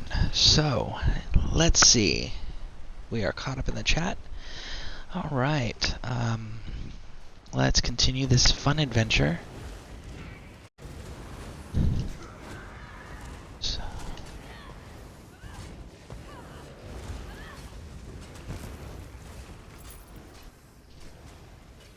So yeah, if you guys have any questions about any of these dungeons that you're seeing me do, a few of these I am familiar with. This is one of those. If you have any questions about the class that I'm running, or the builds that I'm using, throw that in there. Definitely all about sharing information to improve our Elder Scroll community. And don't forget, if you guys do want to join on the Xbox, we are on the North American server, and we do have a guild that is exclusive to the followers of this Twitch channel. So, if you guys are on here and you're interested, definitely let me know, or one of the co-leads, and we will get you the invite. But requirement is you gotta hit follow on that channel if you haven't already. And my numbers are fluctuating here, so we're gonna go ahead and post some new information here in the chat for everybody, so that way you guys have access to that. Alright, so those of you who were in previous dungeon, or watched me do previous dungeons, this is a good dungeon group here. They're sticking relatively close together. They're not just blowing through and leaving enemies alive everywhere. So that's really nice. I definitely like to see groups run like this. Looks like we got some lower level players in here, so it's even better. Lower level players are typically less likely to run ahead, or simply for survivability purposes. If you are a more advanced player and you do jump in any of these dungeons, make sure you take a look at the other players' levels that are in the group with you. If they are lower level, keep an eye on them, because they may need your help, or they may be running the dungeon for the first time. So, definitely keep an eye out. Because again, common courtesy goes a long way in improving gaming experiences in an MMO community. My minions will destroy you.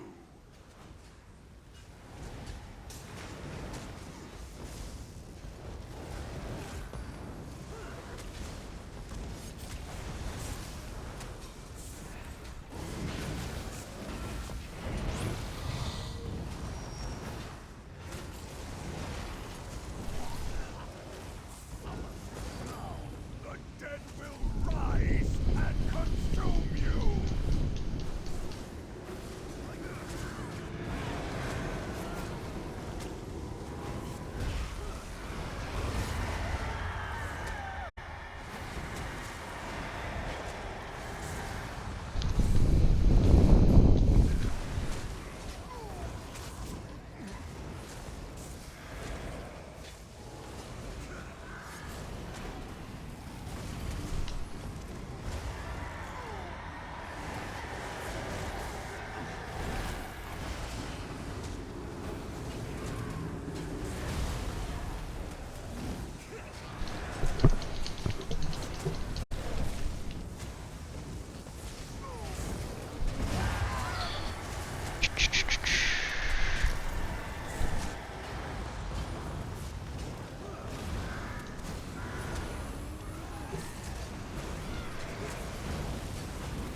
Mm-hmm.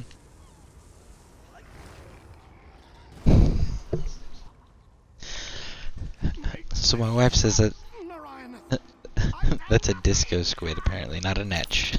It's a disco squid.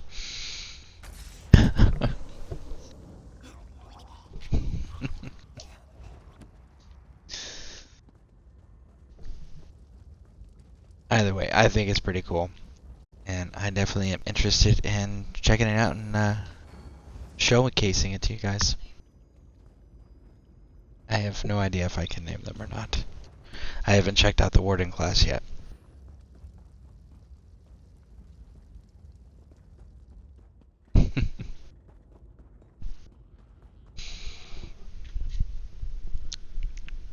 Red says, I can see Disco Squid.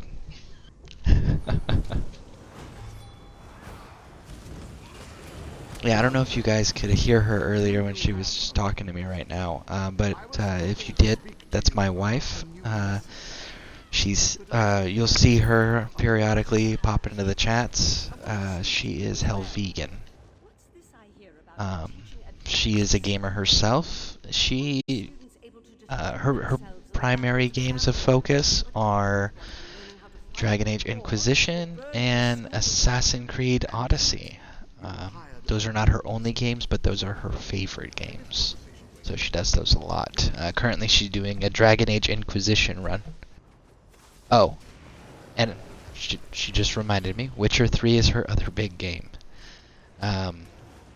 Currently we're trying to convince her that she should jump on Twitch so that she can show you guys some of the games that she has passions for, and do some run-throughs. But if you hear a woman in the background, that's who that is. That is my wife. She is a big gamer as well. And again, you hear a little kid, it's my granddaughter.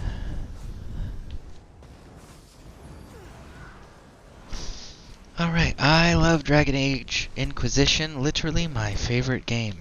Yeah, we are a very big Dragon Age household. Currently, she is running as a dual dagger. Are you a human? Human Inquisitor. She just entered. She just got a hold of the Skyhold stuff, and she is going into the Western approach. And she is romancing Cullen, and leaning very heavily into the Herald of Andraste role-playing aspect for the character.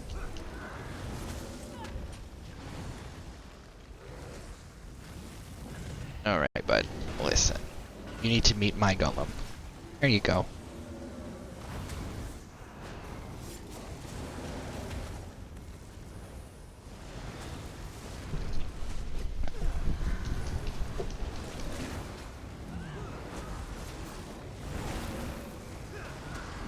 Looks like we got another viewer in the broadcast. I'm going to go ahead and post some information here for you guys as a reminder for any of those who guys are new or returning. And again, if you guys want to see, Red says, nice. Hopefully she won't have to do the hissing wastes anytime soon. So much sand. Yes, I totally agree. I hate that place. Just because it's so empty. But anyways, real quick reminder for everybody. Those of you who may be new to the broadcast, or those of you who are just now who have been with me for a couple broadcasts, I am on the Xbox servers for North America. Xbox North American servers. There we go. That's the words. Now, if you guys are interested,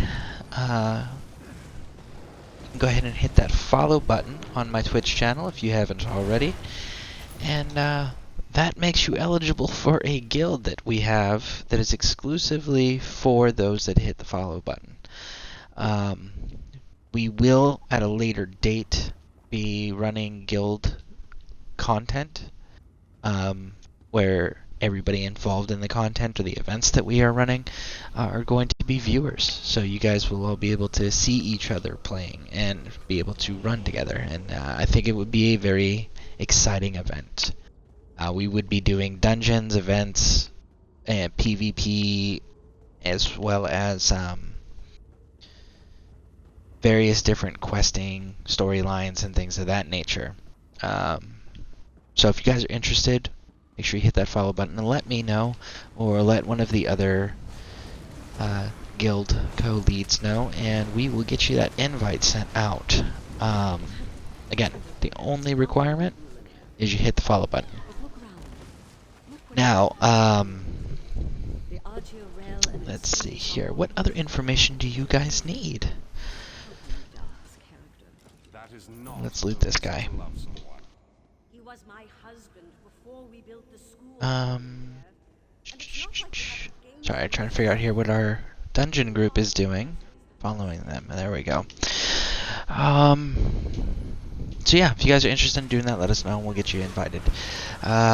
If you guys do want to do any of the PvP content, the primary or bulk of the people we run with currently do run Daggerfall Covenant. So if you're interested in doing that, let us know and we will run with you. If you don't have a Daggerfall Covenant character already, go ahead and start a new one, and I will happily run with you and level you up, doing the circuit that you guys have been seeing me demonstrate, as well as doing these random dungeons. Fedora Tipping Chad pointed out yesterday that they are another great source of leveling and gear for starting characters. And it breaks up the monotony of repeatedly running the same circuit. So again, if you guys are interested in doing any of that, let us know, and we will make sure that we assist you in any way we can.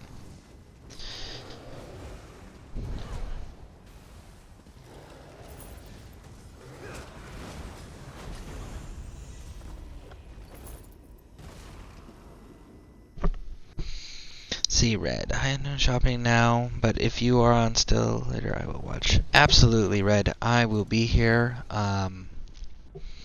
We are currently 2 hours and 40 minutes into this broadcast, and hopefully we can at least get it to an 8-hour, if not a 12-hour, but we'll see. A lot of that's going to depend on viewer interaction, honestly. So, but yeah. I will be on for several more hours at minimum. And thank you again for stopping by. Always nice to see returning viewers, and always nice to meet new viewers. So, thank you for the support, and hope to see you in future broadcasts. And maybe, one day, we'll see you in Tamriel.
Do you feel that?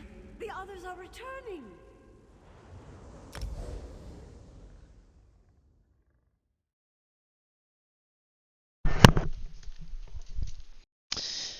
Okay, hammer. Bro. Can love on your stream and promoting and bringing 50 people to follow you and gain some viewers. Donate to my stream lives out cause.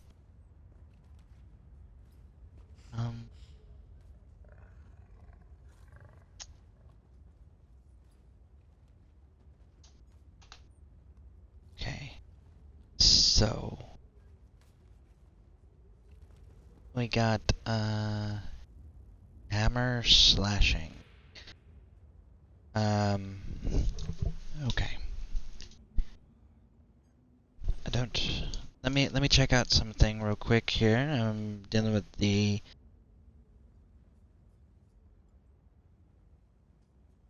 Twitch stuff real quick, guys. So bear with me.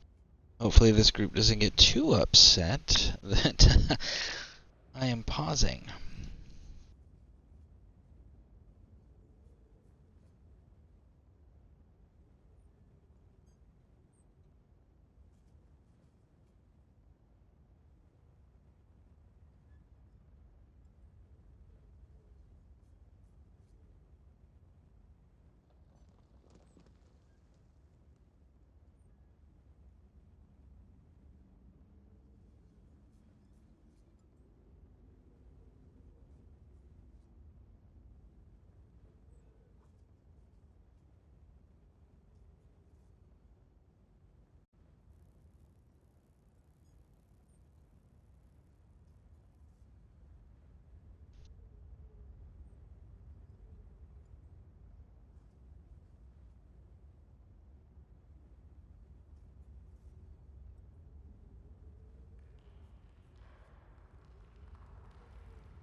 Alright, let's get caught back up to the group that we are running with currently.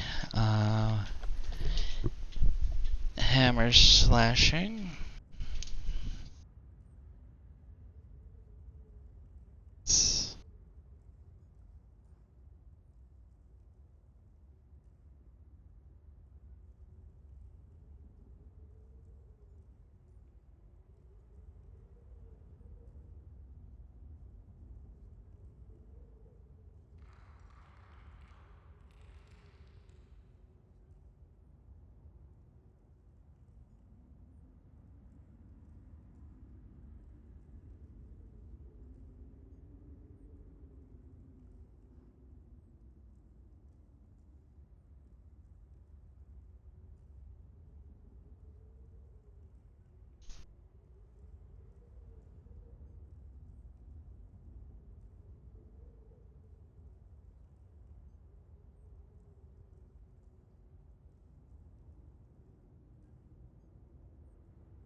Sorry, I am a slow typer, and you gave me the courtesy of doing this privately, so I'm going to continue to return that courtesy and keep this conversation private.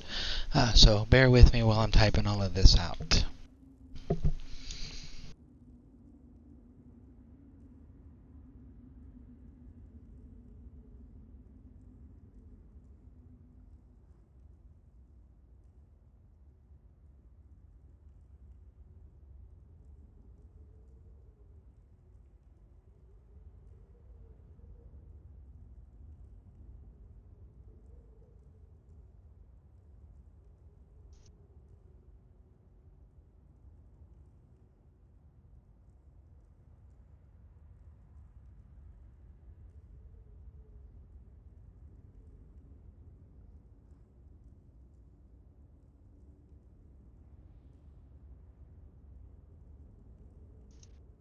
Time to go.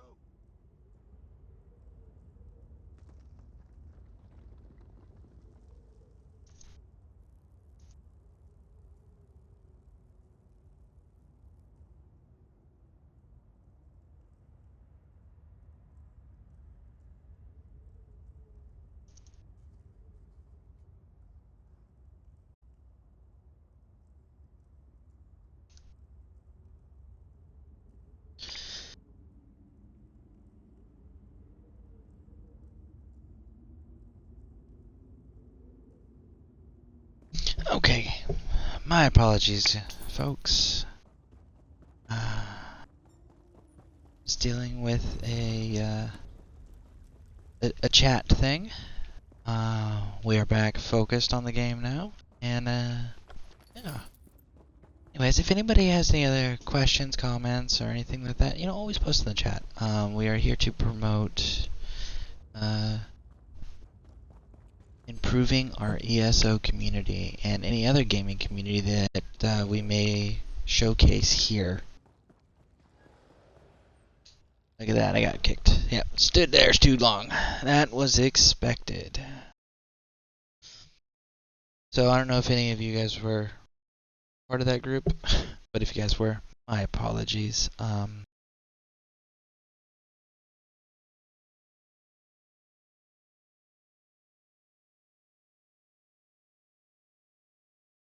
It's definitely not my intention.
Okay.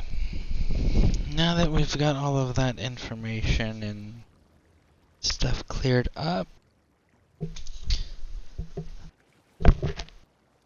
we can continue with the progress we're making.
Hark, Wayfarer.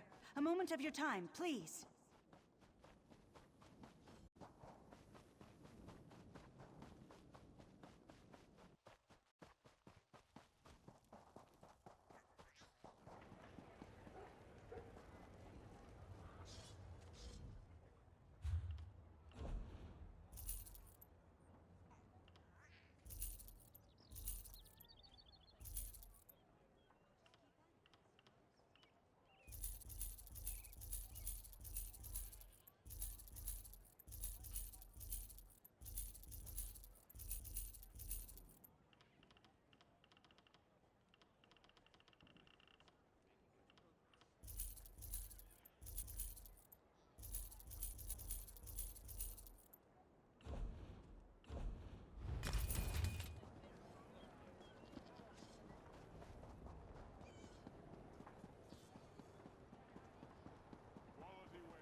Your purse looks heavy, Wayfarer. Can we help safeguard your valuables?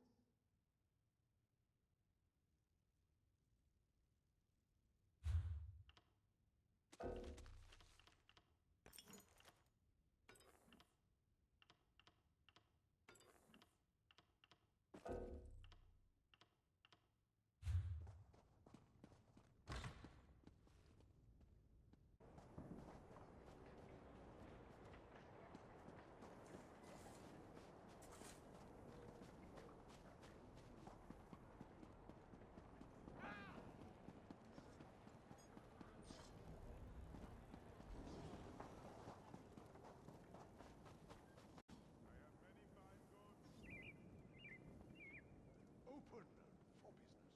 Honest merchant. Trust this one.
pathetic piece of filth. Leave while yet you can.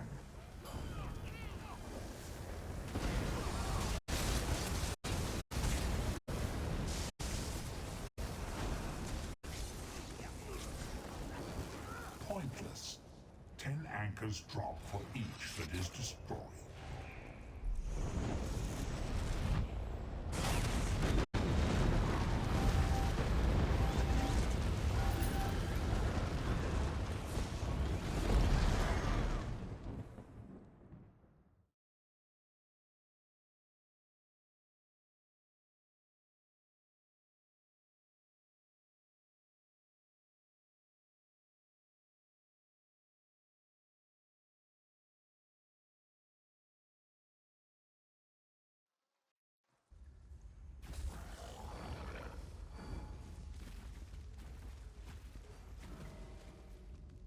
You're the one who he was last seen heading.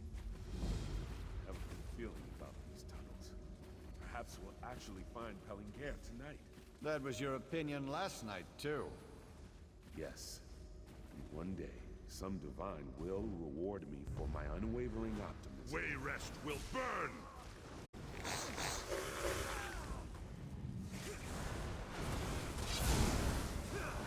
Burn it!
cannot stop it.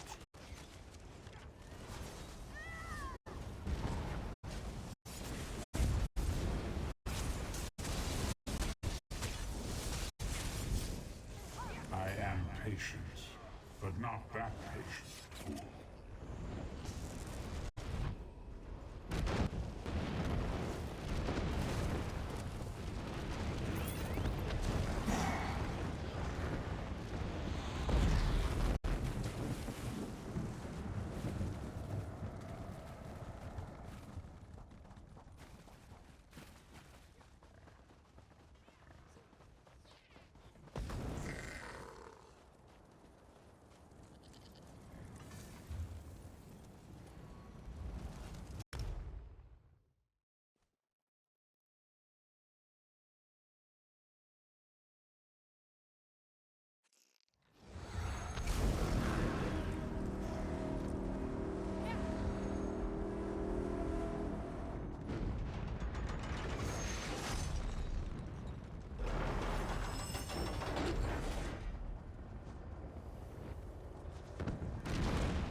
The end of Nirn is at hand.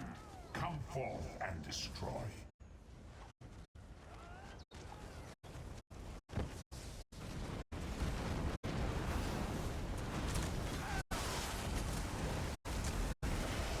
May your soul burn.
The soulless one thinks I can be defeated.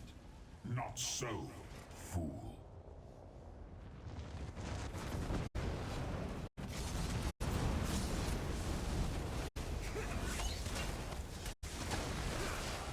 When you destroy the next, this one will have returned.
ruined yourself by coming here. You know that, don't you?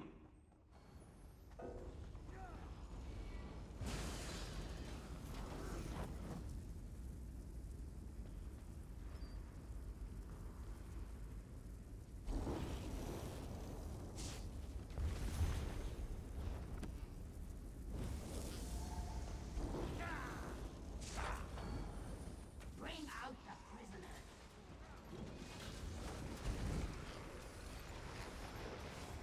Please. I need you to kill me. Into the vaults? All those within will pay dearly to leave it. End my misery. Kill me. Please. Release me from this wretched body. Destroy this Shrivenusk. Free me. Please.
Nothing's happening.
Your purse looks heavy, Wayfarer.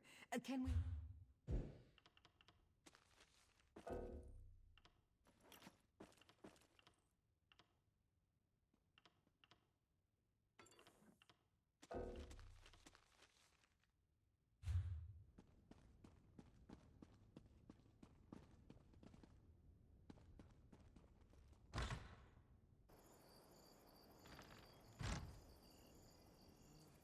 Why am I cursed with such a task?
death will mean nothing to me.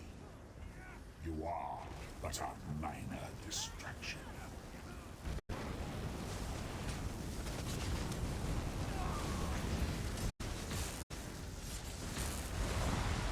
Pointless.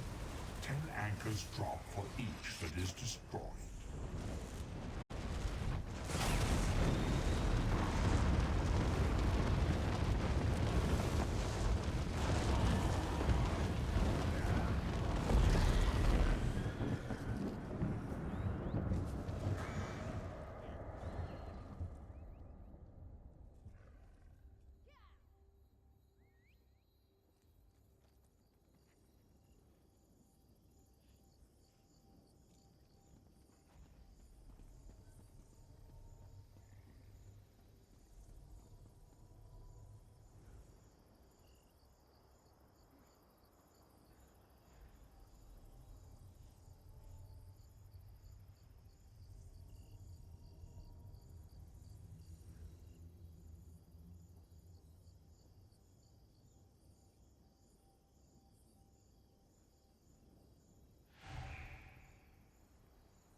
Hey, welcome to the broadcast. Thank you for joining. Hey, Red.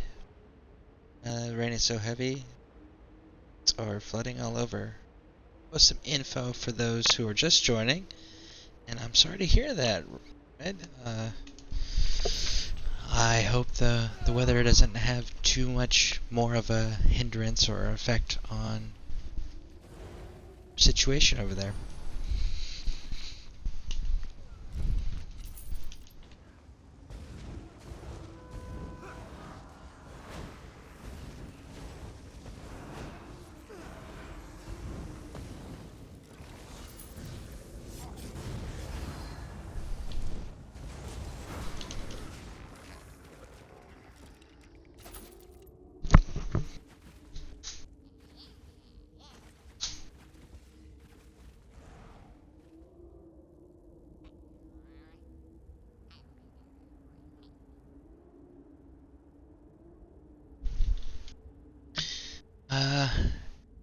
It's La Nina. I think we all expected that. La Nini. Hold on. Say again? It's La Nina next year. Guessing.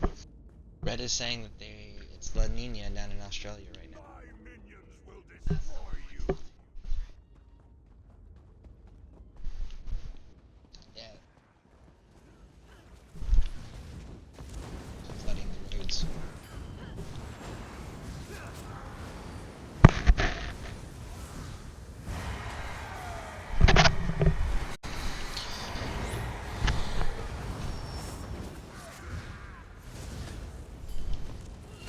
Okay, so The dead will rise and consume you.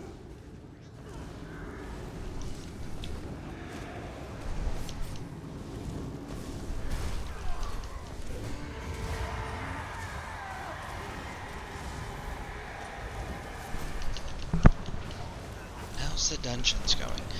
The dungeons are going pretty well. I haven't had too many more issues since that one that you were witness to, where everyone was running, leaving everyone behind and not killing anything. And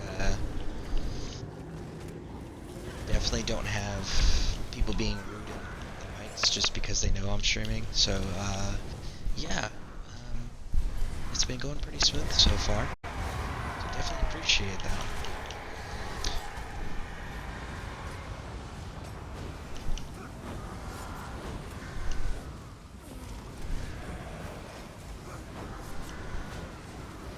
Just gotta finish killing this dude.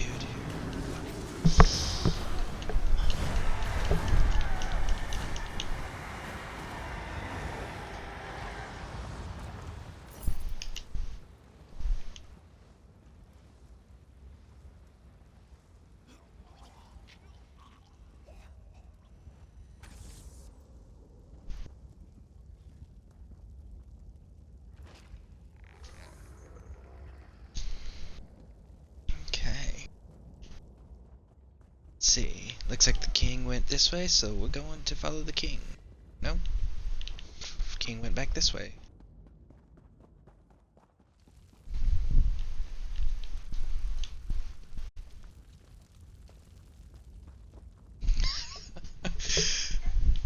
Okay.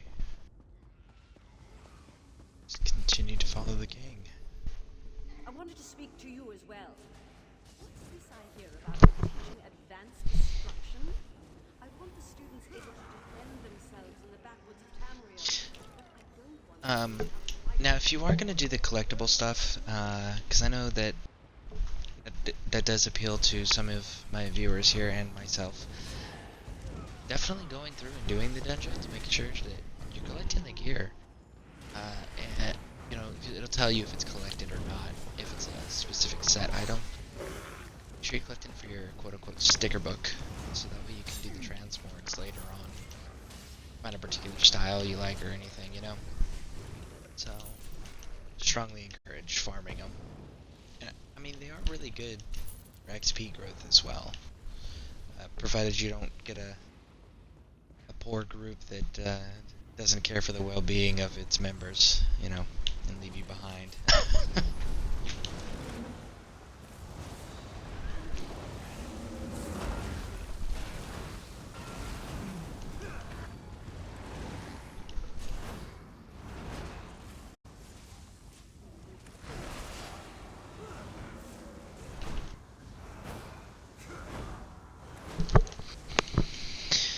Is the king the leader of the group? Yes, that crown icon you see is the person that is designated leader of whatever group you are in. So that is what that icon means. So if you see it, follow it.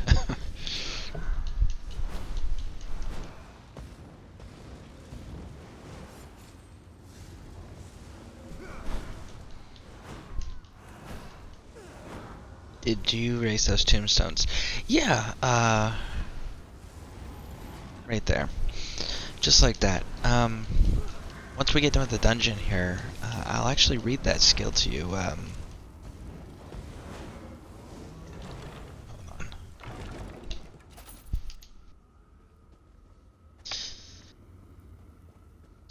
Where's the king going? There we go.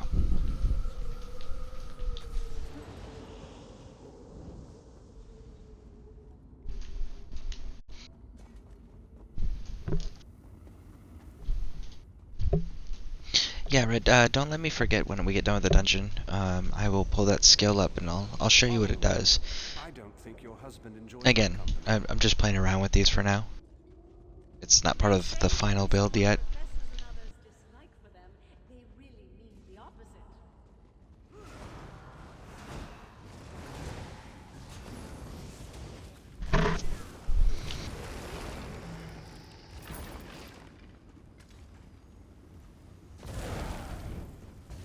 Have your soul as well.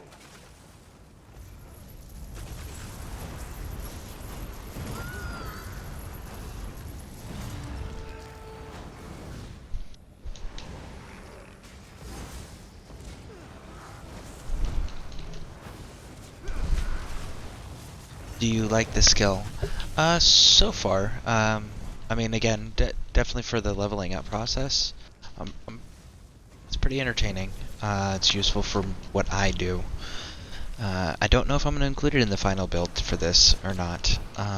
We'll have to definitely see about that. But it is fun for PvE content, especially if you're running with a group.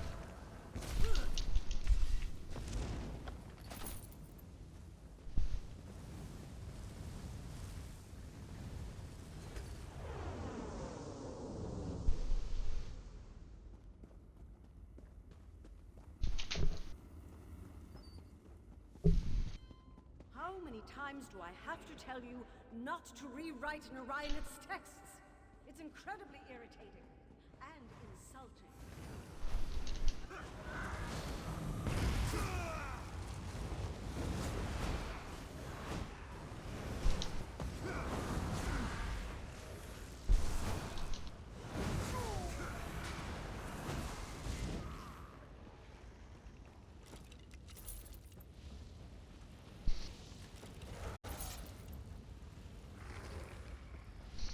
Okay, let's see the chat.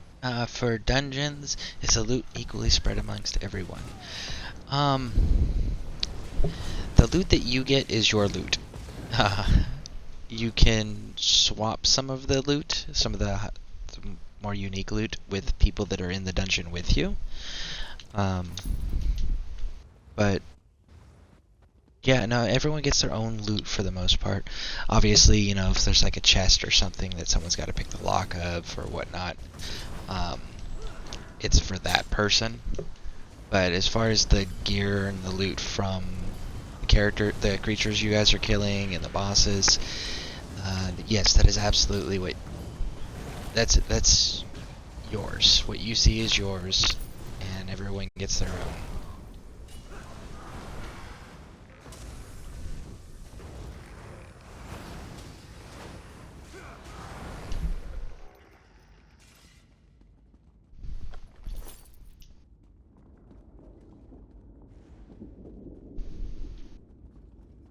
An intruder?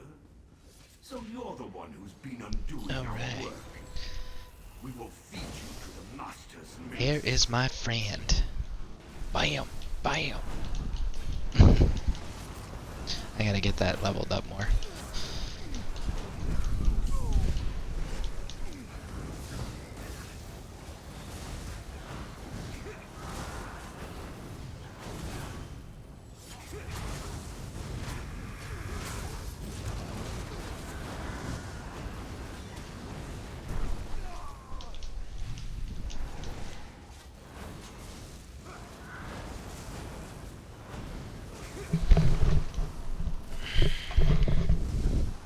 Have you had anyone that tries to grab everything? I mean, if you're talking about like they try to take everything out of chests and whatnot, yeah, I've seen a few people that do that. But again, you have to have a group that is willing to allow you to take the time to gather materials and loot and search everything. And so far, if you're going to be doing random guilds, random dungeon joins, that's not really a practical option. You end up getting left behind and lost, or you get kicked from the group if you're staying behind looting and trying to search everything. If you are going to do anything like that or want to be the person that does that, make sure you coordinate with the people you are going into a dungeon with so that everybody is on the same page.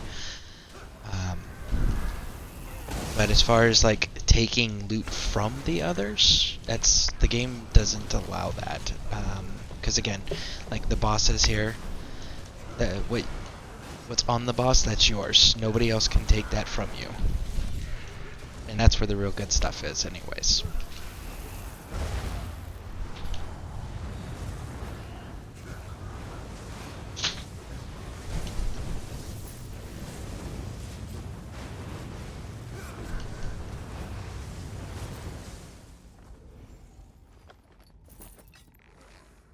There we go.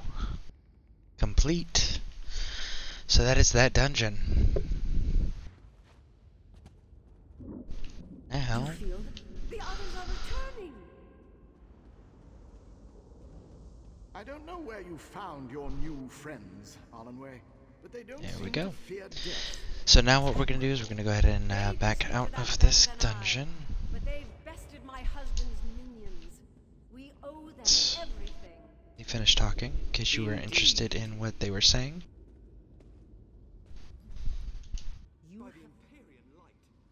My husband had tortured so many of us. Okay. Horse and dog. So now we can go ahead and leave and He'll pay continue when the time comes. the adventures. But we don't want you rushing off to die. Our again. friends killed his Daedric pets. He may come looking. Bam. Okay, what was the big creature that you spawned? A troll. No, it was not. It was a golem. So, if you give me a moment here, once I load in, I will pull up those skill lines so you guys can see that. Sure I'm safe. Okay. Skills. Skills.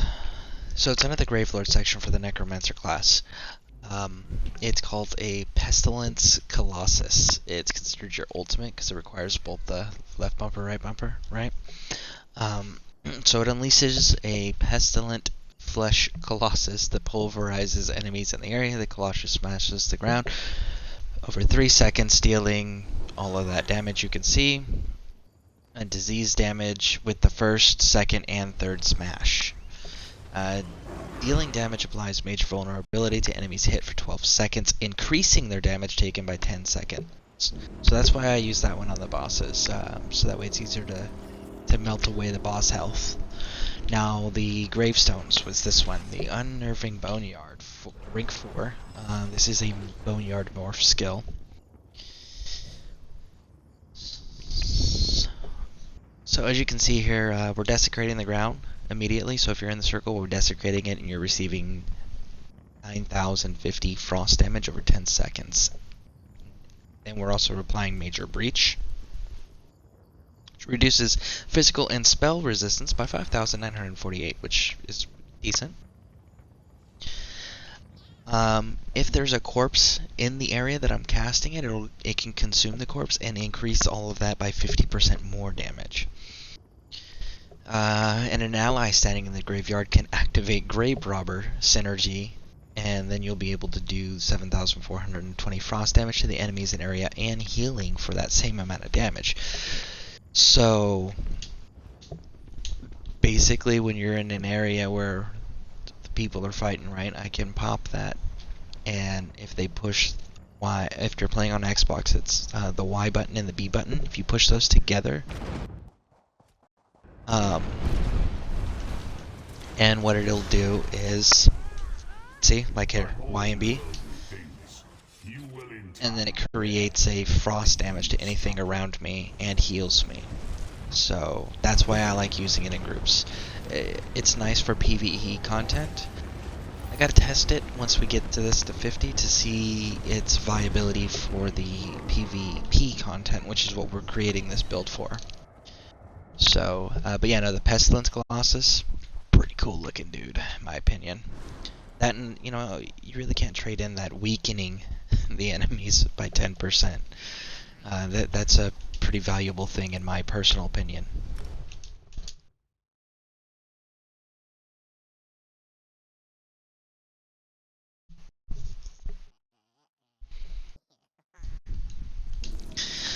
So, it looks like we got another person joining, so I'm going to go ahead and post this information in the chat again if anybody is interested.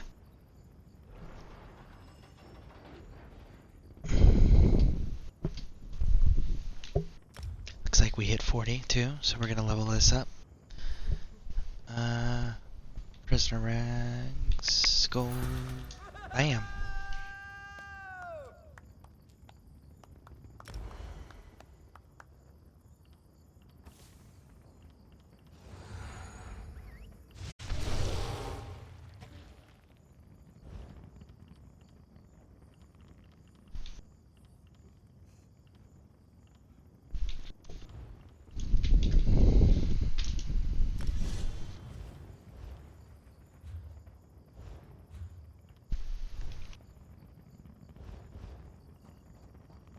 Alright, so we're going to keep doing a few of these, finish up filling up the inventory, and then we're going to go ahead and run out to the market, deal with emptying the inventory, and we'll re-queue for the dungeons.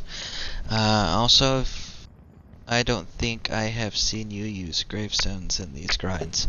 I typically don't because the enemies die so quickly because of how many people are playing. The dungeon, it's restricted to just me and 3 other players. So it's more effective in that type of a setting.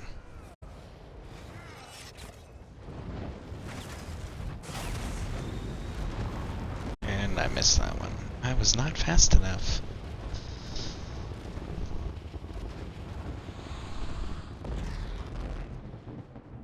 Honestly, I should probably switch over and start leveling up the bone armor on this character too. I'll wait for that though.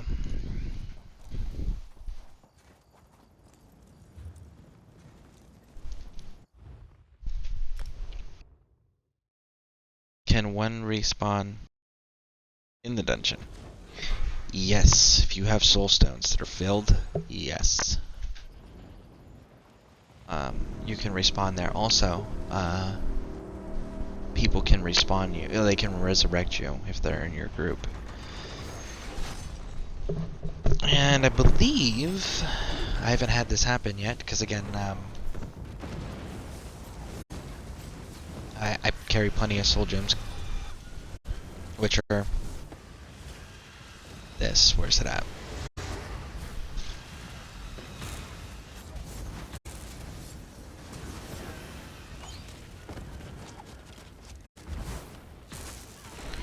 Soul gems, right here, right? 124 of them what I have, because again, just like the lockpicks I was telling you earlier about, they're all over the place. Super common. So,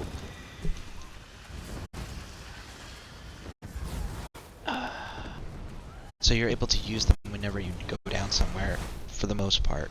I know in dungeons, the 2 times that I went down running with the group that abandoned me, I was able to use the soul gems to resurrect myself.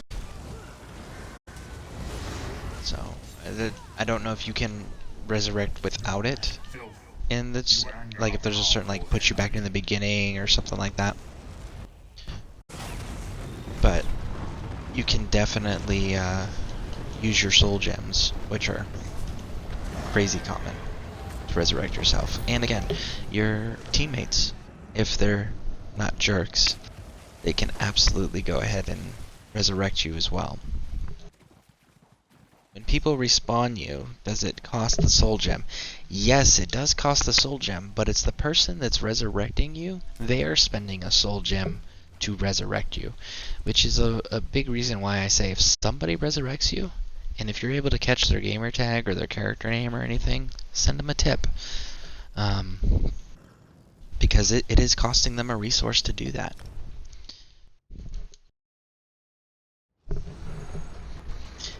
And if somebody does respawn you, make sure you accept it, because some people have issues I don't know if it's a bug or if it's a deliberate programming thing, but some people have issues respawning anyone else if someone they've respawned already has not accepted the resurrection. You know, they're not able to resurrect others until that person either is signed out or accepts the resurrection. So that's the other thing, is it ties that up. So always make sure that if somebody does help you out in that way, send them a tip of gold or whatever resource it is that you have a excess of. And again, do what you can afford.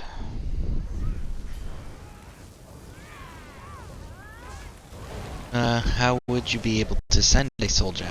So, go down to mail right here under social, right?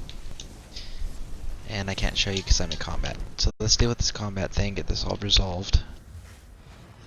There we go. Mail. So when you're in mail, you can go down to send and see you can attach items here. So I can go down and I can attach a soul gem.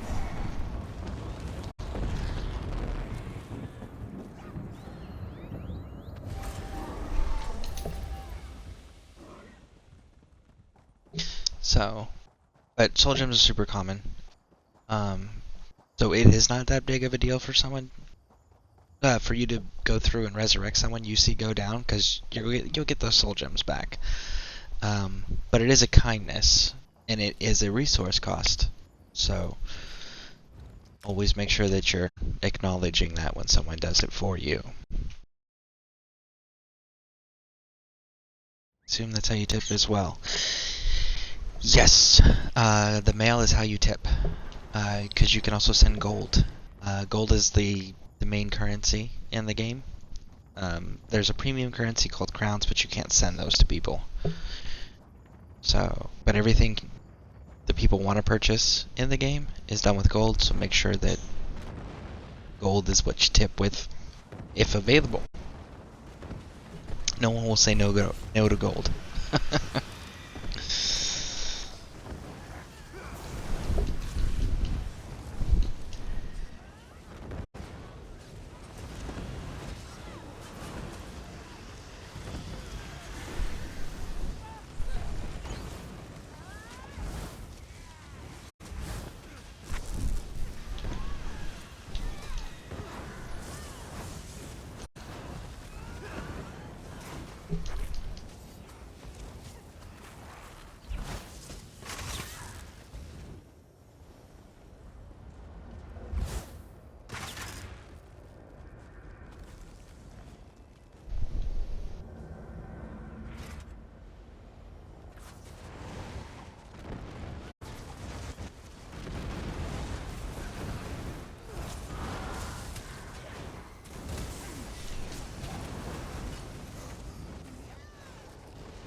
Alright, so let's see here. 48. So we are getting close.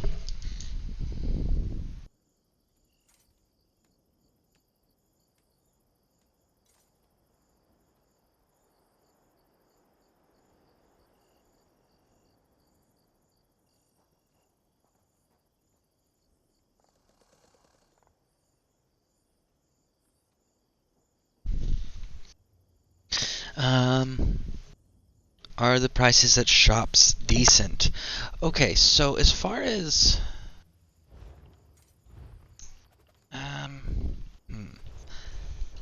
I guess the best way to answer the question about the prices is to go and show you. There's two different types of stores, quote unquote, or shops, I mean.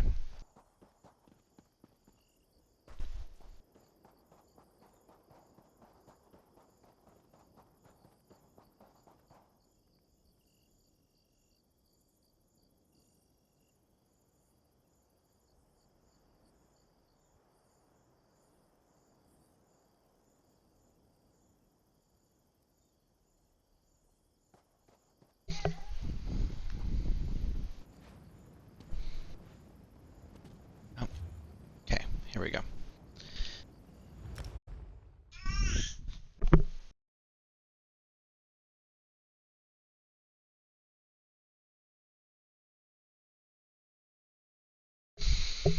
Sorry, we're loading.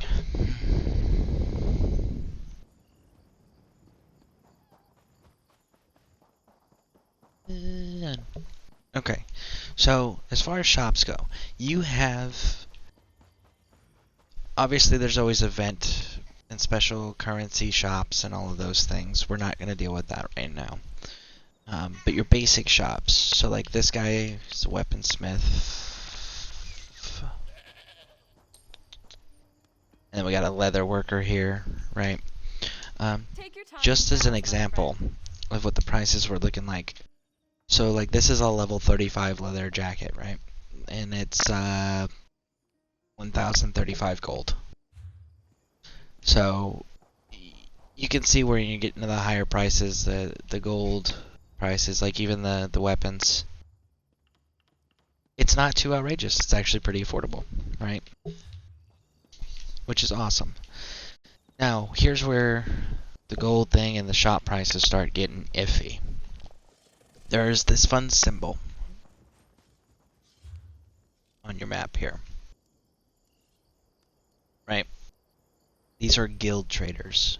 So what happens with a guild trader is when you have a guild and you have at least 10 people in the guild, you get access to like the guild bank, and I believe it's 10 also allows you access to the stores. I have to double check that.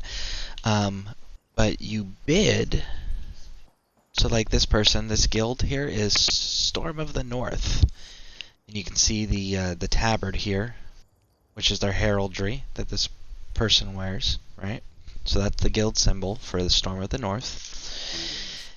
And then I can bid on the guild trader. So what that means is if we had enough guild members in the Scareborn Legion, we could go ahead and place a bid, right? Oh, actually, that answered the question. This guild does not have 50 members, so you have to have 50 members. But you bid gold, alright, as a guild on that vendor. And then what ends up happening is if you win, this vendor spot becomes your storefront, essentially, for your guild.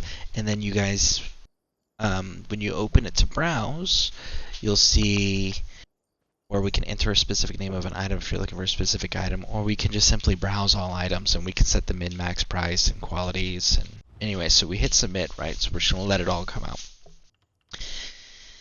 And you see we got various types here where people are putting stacks. So like some of these, like these crafting materials, 10 gold. Some of them are relatively reasonably priced. Comes down to the commonality of the items and the usefulness, like soul gems. Here we go. Here's an empty soul gem. 24.5 for an empty soul gem. Now for a filled soul gem, let's see if they have any.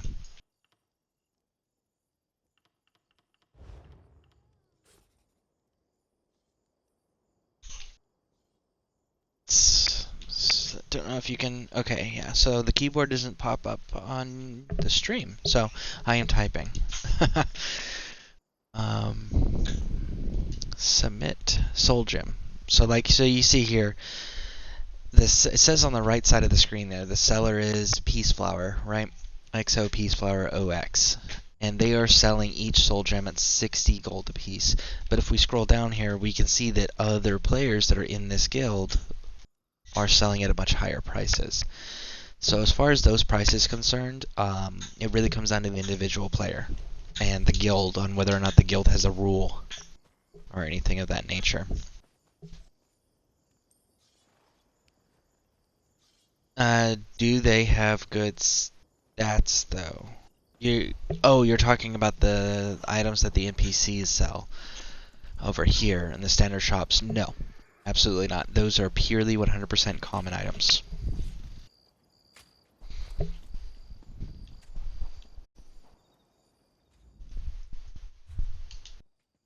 see. Right here it says Dwarven Mall in the middle. these are all just common, basic, unenhanced items. So definitely not worth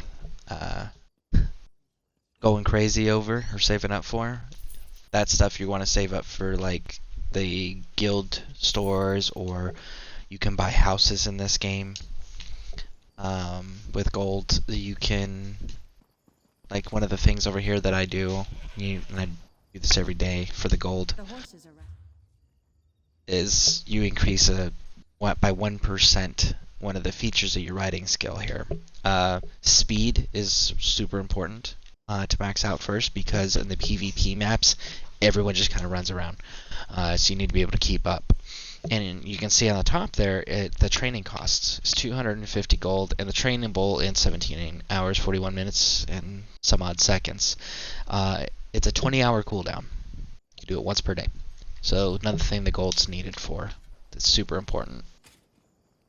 And you can also use gold at major cities to respec your character, which we'll be going over at a later date once we get this character built up. So let's go ahead and clean up our inventory real quick.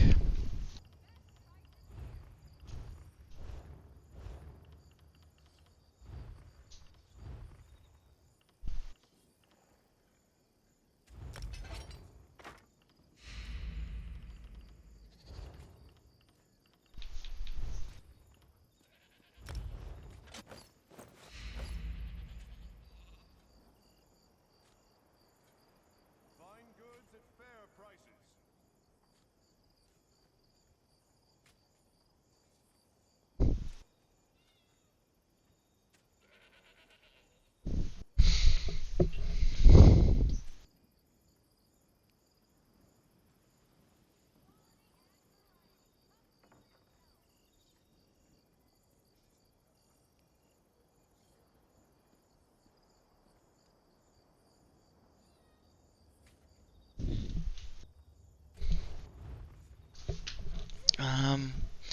Does the character require sleep, or are the homes keeping inventory? They do not require sleep, no. It is very much for decoration, trophy collecting, things of that nature. You can put crafting benches and stuff in there, and storage containers that'll help. But no, your character does not require any sleep at all to quote-unquote perform.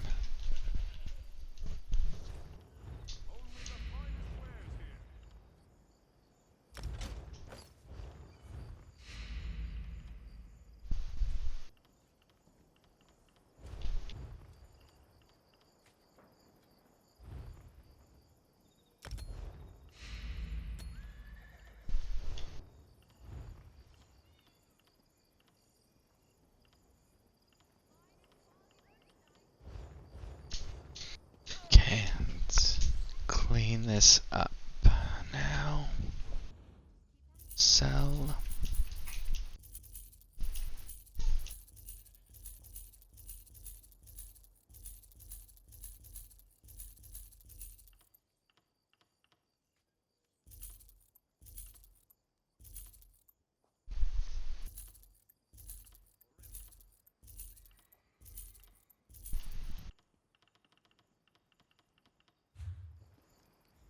Oh, I gotta repair my items.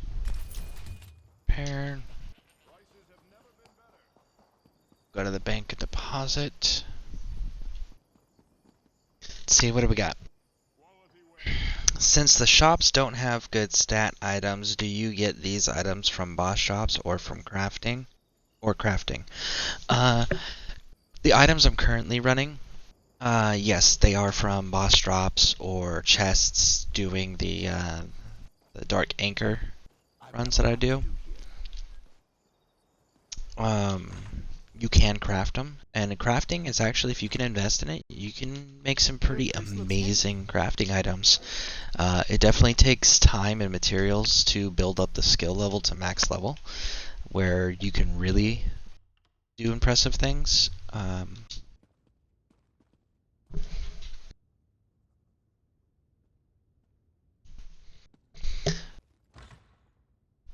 But yeah, no, I don't buy anything from those stores. If I buy anything, it's usually like recipes, potions, drinks, materials, things of that nature from guild stores.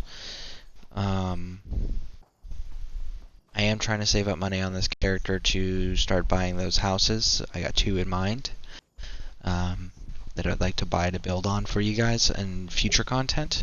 But they cost 3 mil a piece, over 3 mil a piece. So it's definitely going to take some time to get there because I'm trying not to do the pay to have content as much if I can avoid it. There are certain things that I'm going to do simply because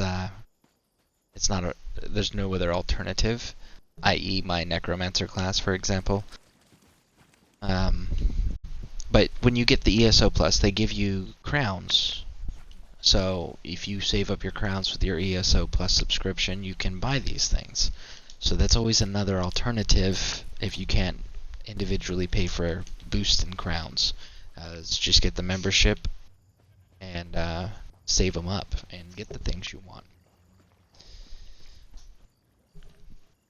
Oh, wow, that's a lot. Yes, it is a lot. But matter of fact, here I will show you. Let me jump up here to safety. Okay. So here, let me show you those places real quick. Again, we're just going to do a preview of the ones that I'm looking at getting for you guys to do building content with. 2 of them. First one we'll go to is this one. And this one's going to take a little bit more time before this one will be presentable once I do buy it for you guys. First, I'll show you the price. I think it's like 3.75 mil in gold. So it's going to be quite a bit of farming that I'm going to have to do to get that. Yeah, so you see down in the bottom left corner of the screen, it says purchase options. So we go to purchase options. Oh, sorry, it is only 1 mil. Must be thinking of a different house. I went through a lot of them all at the same time. Okay, so this one's a mil. But this one, it's going to be way more than that costing-wise to me. Because if you notice, it's just an empty open area. So I am going to have to get the materials to build up the skills, and then I'm going to have to get the materials once I've built up the skills and the rest and find the plans and everything to craft things, and then I'm going to have to spend the time to actually craft things and play around in here to build up this location. But it is a nice big flat area for people who are feeling ambitious. So that will probably be a later purchase. The one that I'm more interested in doing up front in the beginning, I do know costs way more money. Let's see here. And it is called Daggerfall Overlook. Okay. Hey, we got new people on the broadcast. Thank you for joining. I'm going to post some information right here real quick. And then I'm going to continue with my explanation of what I'm showing you. Red, blue, red. Will this place always look spiky? Yes, because it is in Cold Harbor. That is the way that entire area looks. So that is unavoidable. But what you can do in there is pretty creative. I saw a few people do builds where they made it look like the era of London where Jack the Ripper was running around. They actually made their own little buildings and stuff in there by being creative, not modding the game or anything, just using in-game items. So, anyways, this is the other one I was looking at, which is the Daggerfall Overlook. And as you can see, that is 3,780,000 gold. So we will be saving up for this one. This will be the first build that I do.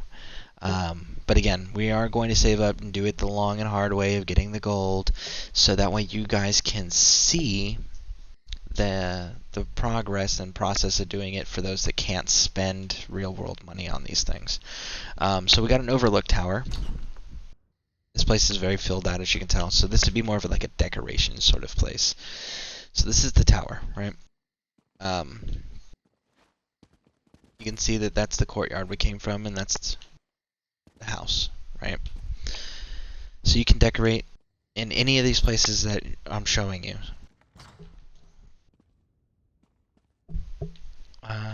Got our own little stable set up, right? Like a storage warehouse setup, or if you get wagons or get creative. Now if we go inside this place, which is the other reason I wanted to use this place for the decoration stuff, this is our entryway, right? Got an obvious like throne room that you could set up here, or like a dining area. And then if you go up over here, see more storage rooms, right? And on this side, we got a set of stairs. So we're going to go up and then down. So up, we got the top floor, which is the third floor, or second floor technically. You can decorate all throughout this entire area. And this is all pre-built. But because it's all pre-built, that's why it's more expensive. So, and then we got the basement area. Now the basement area is pretty cool, in my opinion, or the first floor for people who prefer numbers. The basement here. So it's a big open area, right? So this will make a good storage room or trophy room. So trophies are what I'll probably be doing in here. Now, it also has an escape tunnel, which I thought was really cool. So if we go out this escape tunnel, puts us right in the ocean, and then there's the hatch. Now, as far as swimming in this game goes, for the because I know some of you guys are unfamiliar with it, you can swim, you can't dive. But if you go into the water that's too deep, you end up getting killed by slaughterfish. It's their way of basically creating a barrier or borders to force you to use the travel methods that are in the game already, so that way you don't spend, hours upon hours upon hours trying to swim across an ocean. So, but yeah, I really like this one for decoration. So we will definitely be presenting this one first once we get it purchased.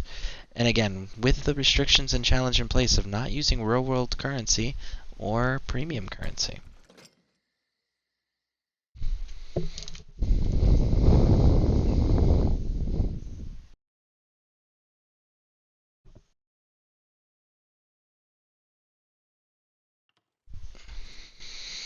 Escape tunnel. I thought it was a vampire cave. No, it was an escape tunnel to go out the exit. You can set it up as a vampire cave, absolutely. Now, as far as vampire house stuff goes, they do have it here in the Crown Store. But I have not discovered yet. I'm not done looking and don't know if there is. But as of right now, it's furniture. Here we go. It's this Vampiric Liberations. Costs 4,000 crowns. I haven't figured out how to get this otherwise. Like this creates the basin of loss, which pretty cool, interactable.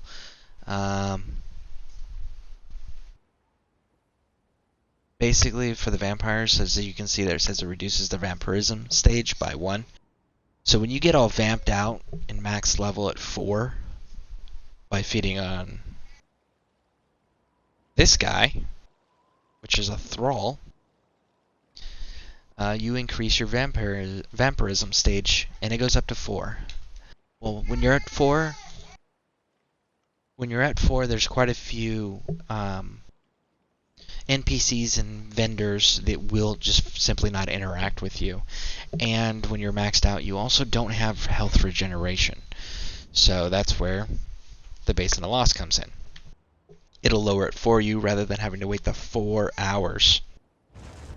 So, but I haven't found a way to get that for free yet, or in-game currencies. So I may have to break my rule for that, just because there's not another option. As far as those specific items go, there are other ways to lower your vampirism. It requires potions, which you need the recipes for, and the materials are kind of pricey too. So, same with increasing. If you don't want to increase by feeding on people, there are potions to increase your vampirism stage. But again, recipe, potions, materials, kind of pricey if you don't know where all that stuff is already. So, new players, low-level players, that stuff's not always readily available.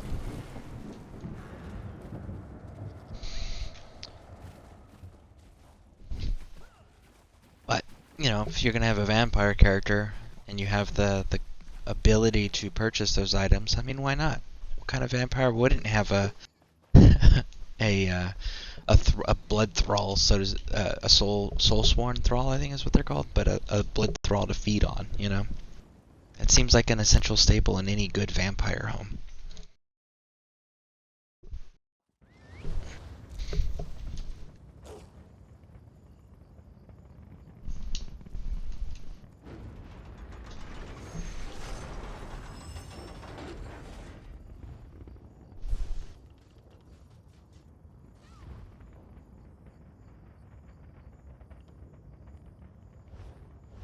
Okay, actually, I just saw something here.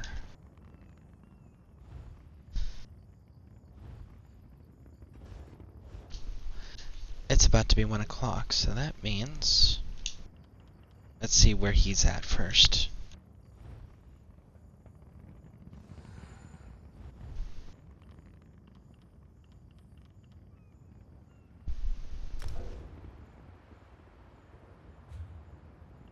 It's because he's in Cyrodiil.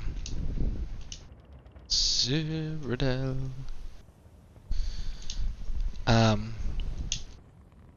The daily tokens, daily event tickets are resetting here in 6 minutes. Ah, there you are, Lord Dragon. Blackreach. Yep, on my way. And coffins. Yes, yes, I agree. Coffins are essential in a vampire home, Red. So yeah, we will definitely be doing that with the Daggerfall Overlook house. But it's going to take some time to build up that money because, again, the challenge and restrictions that I have set so that others can recreate these things on their own without having to have the ability to spend real-world money. Okay, I am loaded in, and of course it put me in the wrong freaking castle.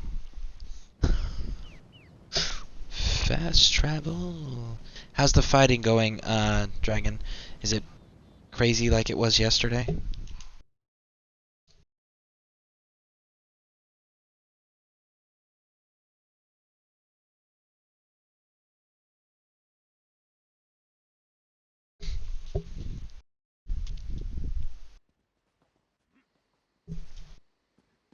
Okay.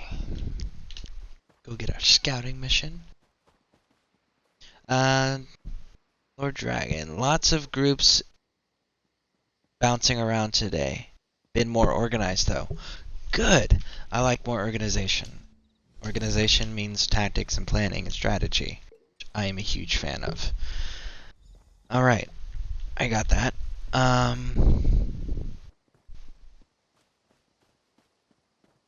I gotta travel to Castle Bloodmane. Have you already done your scouting mission, Dragon?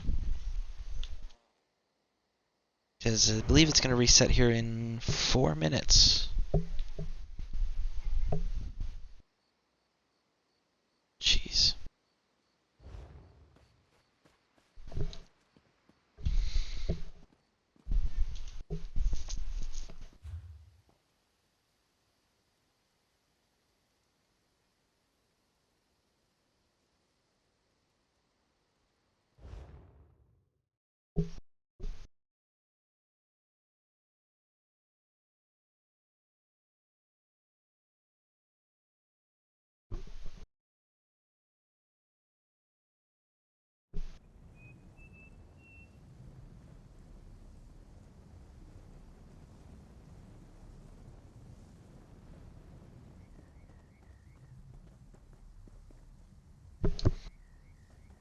Yes, you already did yours. Okay, then I'm gonna go take care of mine.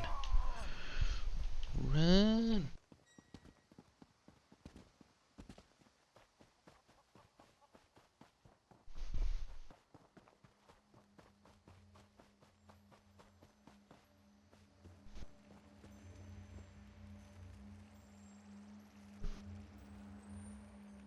It was the same place? Yeah.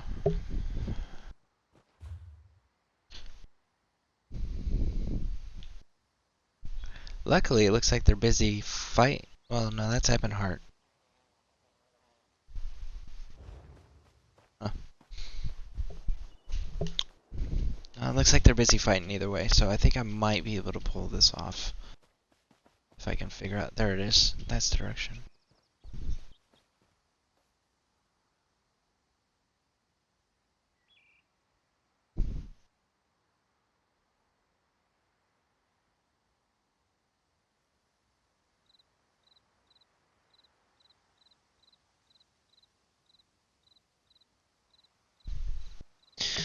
Scrolls stolen behind held keeps. Everyone has been all over the map today. Oh, I see. The stolen scrolls. What's the... Well, we've got 3. Ebonheart. Ebonheart has 0. Okay, that's funny. Let's see. Hopefully I can get across the battlefield without being killed. That would be nice, right? Very nice, very nice. Run.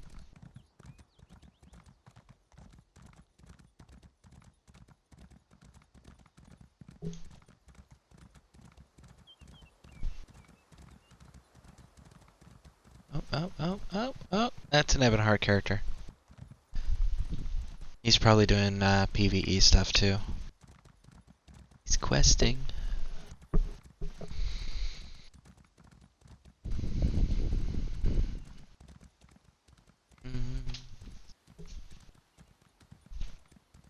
Ooh, look at this. The lady. Gonna have to go and hit this. It says increases physical and spell resistance. That seems pretty good. I haven't found all these yet. I need to. I wonder if there's one that... There's probably an XP growth one too. Just gotta figure out where it's at.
So far we're going. Let's see here. Yep, we're caught up in chat. Okay. So yeah, looks like we're going smooth so far. I'm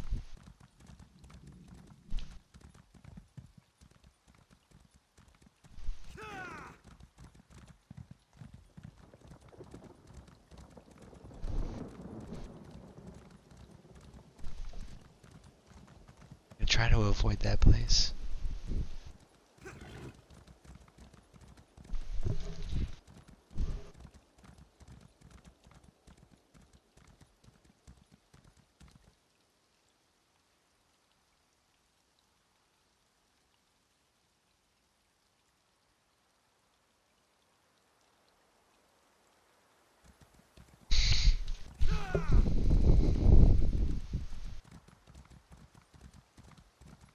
Run. Oh, Red. Oh, you got a message for me. This game would be classified as open world, but with the amount of people, it's a very confined world. Would it be? I would say Skyrim was open world. I would say this is more like sandbox. Because when you go into different regions or different sections of an open map, there's load screens. Or you actually need to interact with travel things to access other parts of the map. Now the sandbox areas, like this Cyrodiil here, for example, this Cyrodiil map, is massive. So the sandbox areas are massive, but I would definitely say it's sandbox, because open world you would be able to access everything everywhere without the load screens or being forced to do travel locations.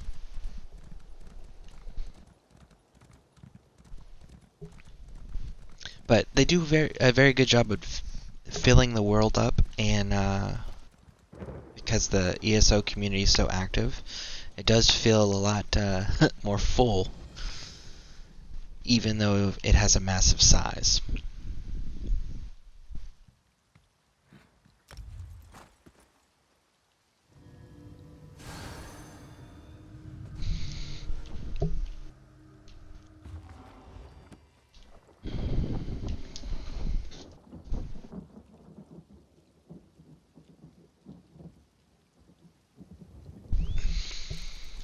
Okay. Almost. Almost there. Lord Dragon, remember you only have one undis active at a time. Yes! So what he's talking about, Red, here, is the shrine that I just activated. Just like earlier I'd activated the lady. You can only have one of those active at a time. The lady increases the defense of your spell and physical resistances. But the one that I just found was the apprentice, and that increases your spell damage. So being a magic-based character, and most of my attacks right now are spells, that was more beneficial for what I'm going for currently. I may switch back if I... And look, there's Lord Dragon. What's up, bud? Yeah, I definitely may go back to the lady later on, if I focus more on the bone armor build. But as of right now, just trying to level, I want to put out damage. So that's why we went with the one. So just always keep that in mind, Red, and thank you, Lord Dragon, for pointing that out. But yes, you can only have one active at a time.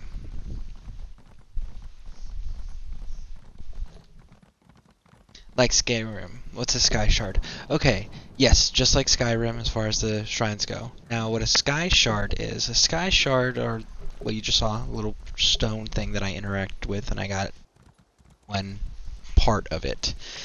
There is, once you collect 3, you get a skill point, and then that's how we increase our abilities and such here.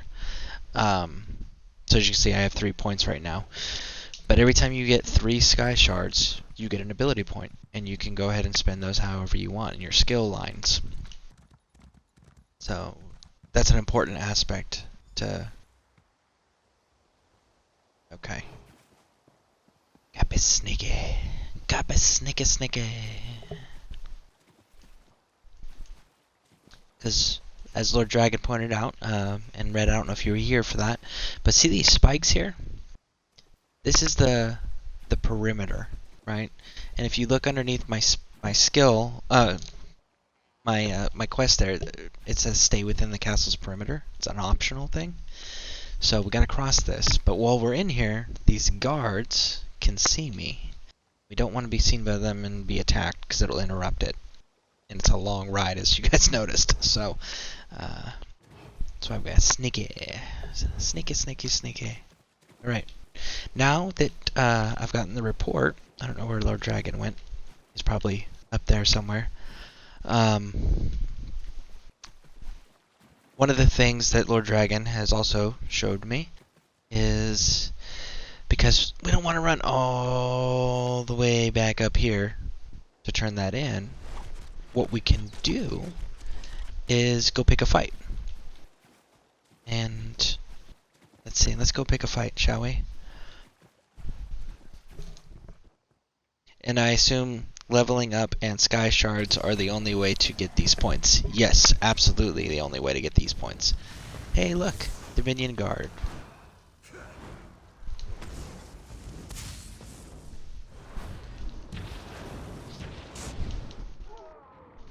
There we go.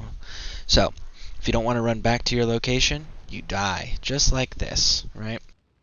And then you can select the fast travel location. So, little tip that Lord Dragon showed us, and I strongly recommend it if you're doing the PvE stuff, in Cyrodiil specifically. But yes, Sky Shards, super important. You'll hear Lord Dragon and other players, and eventually you'll hear me refer to things as Sky Shard farming. It's literally you run around each region and go and collect the Sky Shards. Because there is a limited amount of them. So let's see, what else do we got? Red. If you don't want to run, you can die. Absolutely. It is so much... It is definitely a time saver. 10 out of 10. Would recommend. And there's our 2 event tickets right here. You can get 3. So you get 2 here. When you're done congratulating yourself. And we...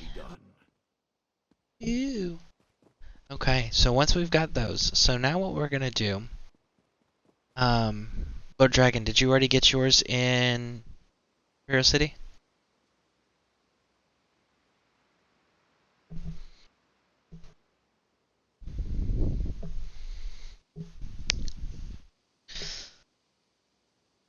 No, you didn't do Imperial City. Okay, I'm going to go jump in and do Imperial City real quick. Imperial City, for those of you who are joining us, is the other location to get the event tickets, where Lord Dragon and I run when we're doing the event tickets. Is the No CP Imperial City location. Okay, it's at the very bottom of the list. So we're going to go ahead and queue in for that place.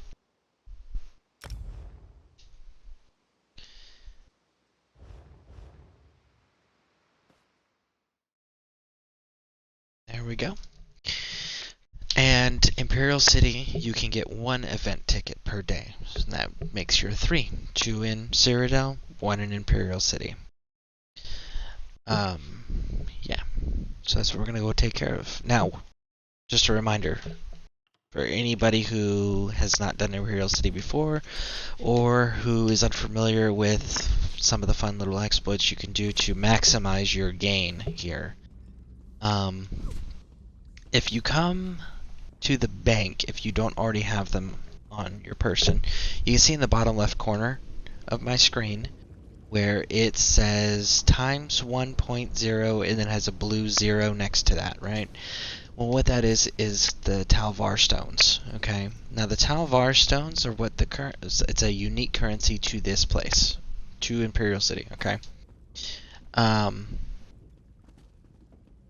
And there's a unique vendor out here that you can go purchase these things. Now, what you do is you want to always keep it deposited in your bank. But if you're going to run around here, you want to make sure that you withdraw 100 of them. Okay? Now you see, it says 100 in the blue numbers, and it says times 2. So we now have a times 2 bonus for any Talvar stones we get from killing NPCs or from killing other players. Now, the issue with the Talvar stones, okay, is if you have the Talvar stones on your person and you are killed by a player, you lose half of whatever you have on you, and they get half of whatever you had. if an NPC kills you, you still lose half of your Talvar stones, but they don't go anywhere. It's kind of like poof, gone into oblivion. So, see, there's Lord Dragon. You don't need scouting missions because you've done them all. So we're going to the Nobles District here. But everyone, again, when you're in Imperial City, make sure that you have 100 Talvar stones to get that ×2 bonus. It goes up to ×4. If you go add a 0 to it, that's ×3. So add 1,000 ×3 and add another 0 to that. So 10,000 Talvar stones, you will have a ×4 bonus. But again, if you get killed, you lose half of what you are carrying. So always be mindful of that. Especially considering how expensive some of these Talvar items are and how coveted they are. Alright. Do my Alliance banner. Bam. Alright. There's Dragon. Are we doing the art? Is this the one we're doing? Come to Brihanna.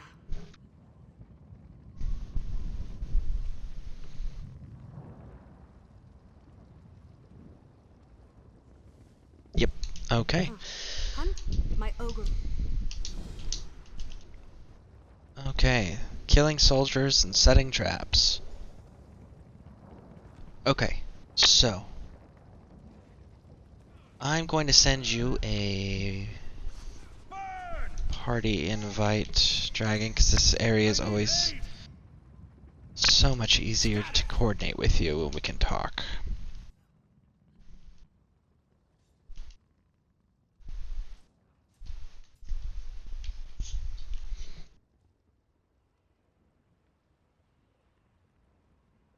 Okay.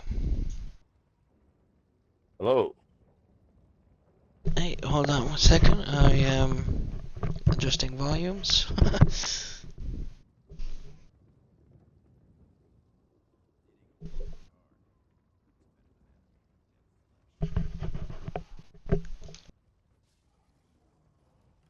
Okay.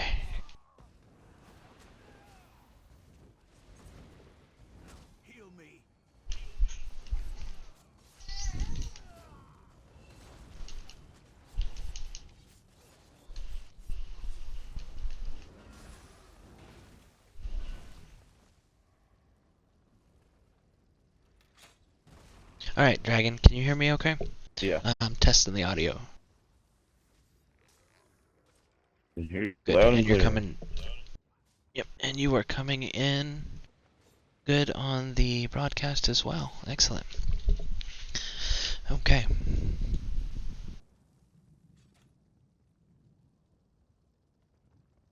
Okay, so maybe not. Huh? Oh, there you are. Oh, You're yeah, sorry. super quiet. Is that better? Yeah, no, you were just super quiet there for a moment. Okay. Where'd you go? There you are.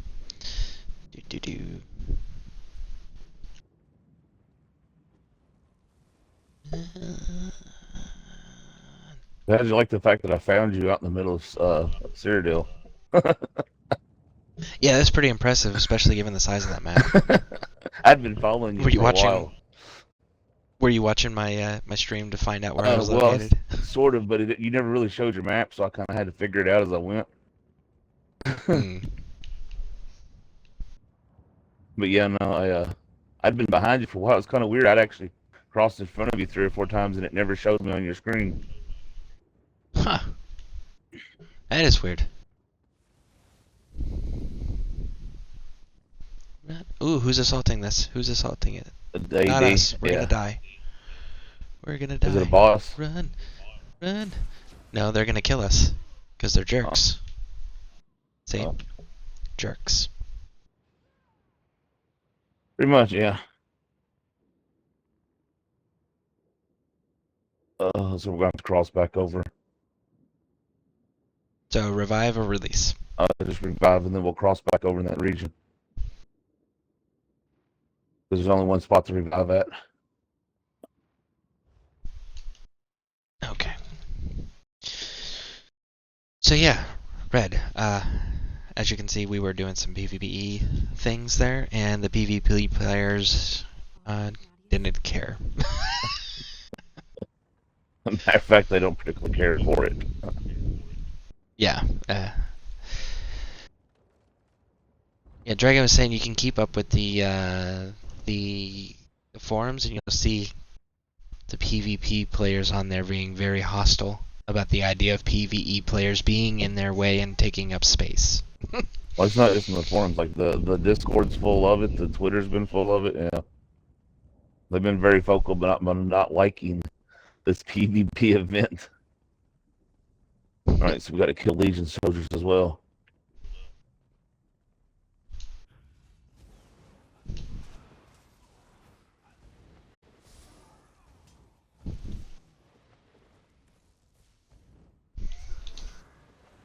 I don't think my armor's working anymore.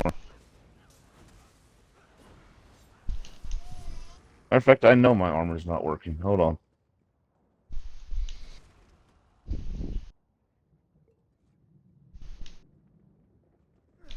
I need to adjust some things. Why is my armor not? I don't know, but we're about to be attacked by a one square boss. That's fine. It's not a boss. Elite, I guess. Yeah.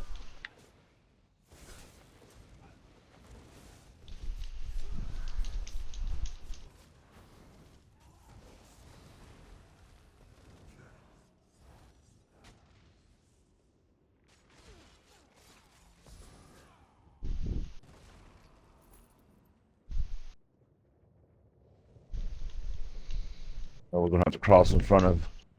Let's just run past it. Run.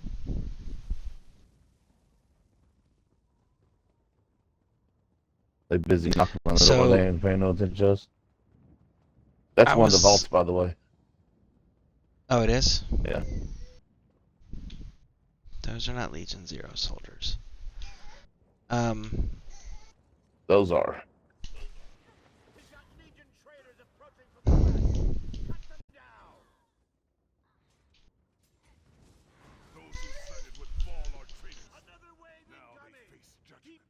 Oh, this is one of those. Yeah, I did this the other day. This is where I got killed at. And I was so upset. Oh, is this a wave? Yeah.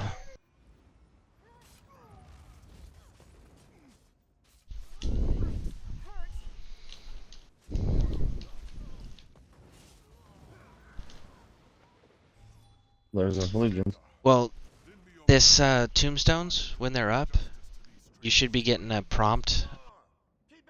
Here. I'll put them back up when the enemies pop down. You should get a prompt to do a YB attack. Sometimes my commands don't go off. I've been trying to use it, but since I chain my stuff together as I play, something we got a red coming up on us. Looks like they're going to ignore us. But yeah, for some reason I can't. Like, it's one of the reasons why sometimes I just drop right in the start of the battles because my stuff doesn't trigger. So even though I hit it, it doesn't always go off. Okay. Well, just be aware, like, it will heal you. It does damage to the enemies, but it also heals you. Okay. Heck, as long as there's a handful of people, I can stay alive, no problem. Almost every attack I got does healing. Nice.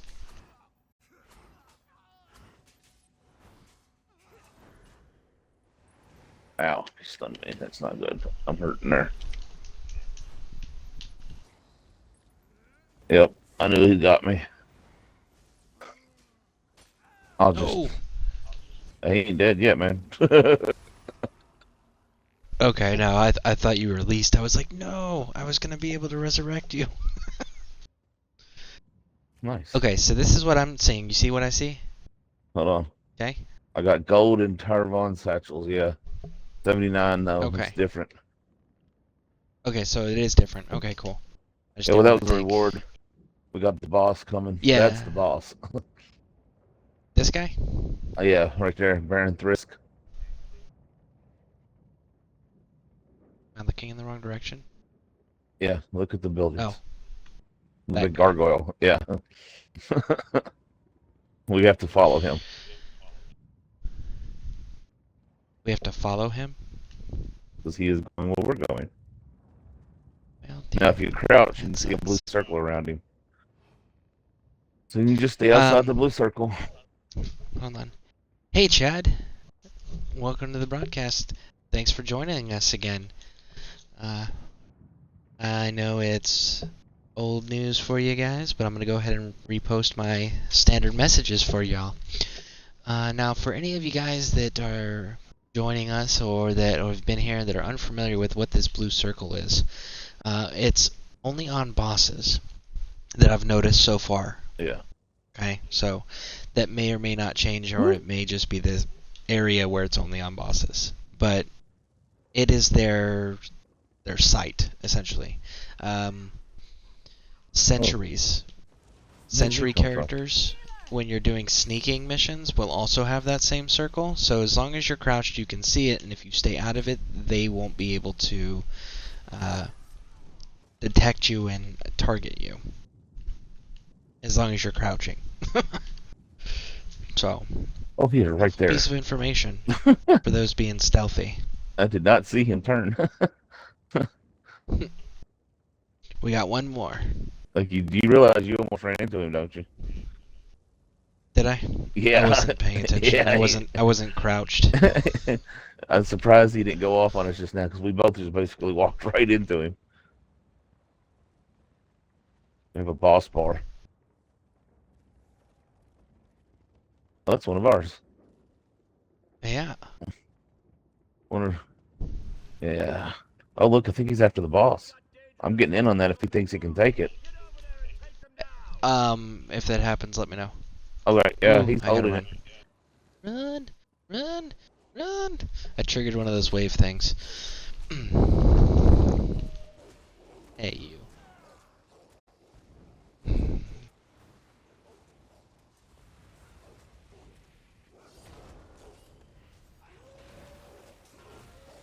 Bam! Oh, I'm down. I'm coming.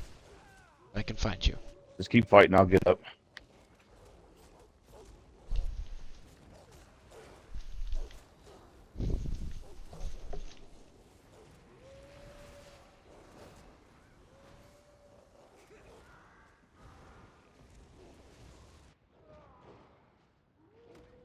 Ooh, I'm about to go down.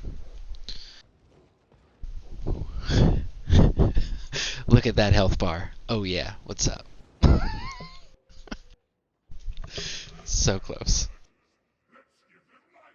Okay, Red. Even with all the fights, you go in behind him. That's beautiful white. That's a beautiful white werewolf. Well, I mean, yes, I agree with the werewolf comment. And with all the fights, yes, absolutely. Got to. He just keeps healing. Well, as soon as I can attack again. And again, the werewolf thing, guys, in case you guys don't know this, you don't have to spend real money on the bite of the werewolf in the premium store. You can get it from other players that already have it. Just make sure that you offer to compensate them for it. Most of them will give it to you for free.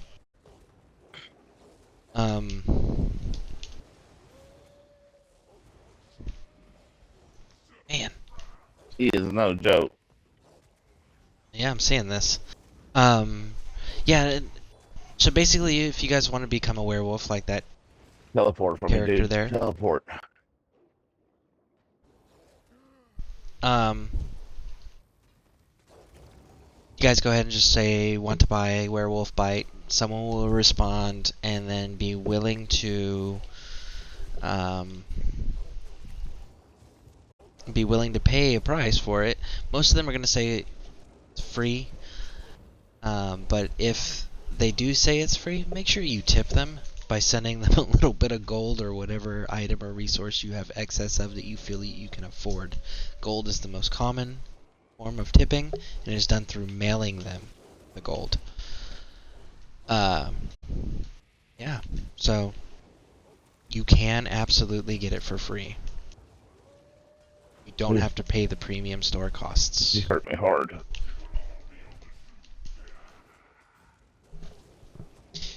I will have to check. Eventually, I will do a werewolf build. But I will have to check to see if it has the same restrictions as... Meet my friend. You killed me. I will have to see if it has the same restrictions as the vampire, where the vampire, you can only bite somebody once a week. You can only give the gift once a week. So we will have to check that with the werewolf. I don't know if they're restricted the same ways. Alright. Good. Where'd you go? I don't know, I just had a thing say this item was no longer available. What do you see inside him? I looted him. Okay, that's weird. Alright, sorry.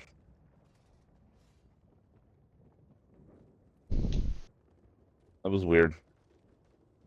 Yeah, that's pretty cool. He's got a little pack with him. Yeah. Thought about doing a werewolf character. Well, I mean, we could over at the superior faction. Werewolves are better for the PvP. More burst damage.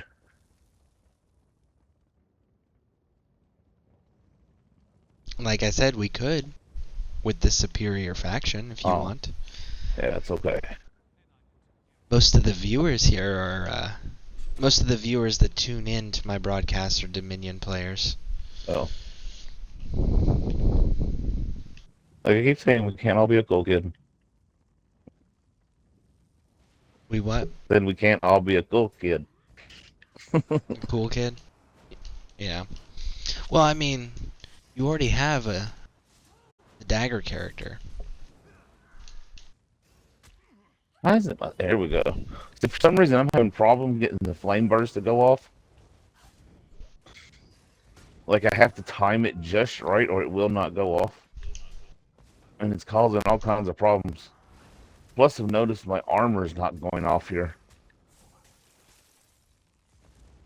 I should be turning into a statue or into a shadow. Let's get on our mounts and try to survive this area. I don't know how many Talvar stones you got, but I just got a decent chunk from that boss. So. I only got 675. I came in with more than that in my inventory before we started, sadly. Chad says the werewolf bite is only once per week. So yeah, if anybody does give you guys a werewolf bite for free and they're helping you out that way, same with the vampire bite, because I know the vampire bites once a week, make sure you guys tip them. Because they weren't able, they are literally restricted for 7 days at that point to being able to help anybody else with that. So it's definitely awesome when people do that. Just make sure you are kind to promote that generosity and that behavior by tipping. And tip what you can afford. Cannot express that enough. Don't go broke tipping. And thank you, Chad, for that information. Are you a werewolf, Chad, on your character?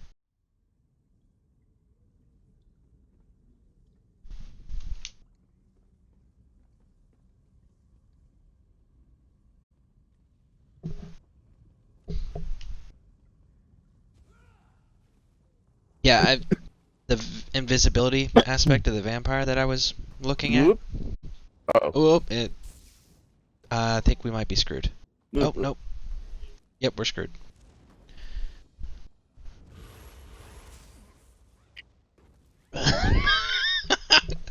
Let's see. Can I make it? I just gone the other way. I made it. Is he still chasing me? You ran past him, Go yes. away.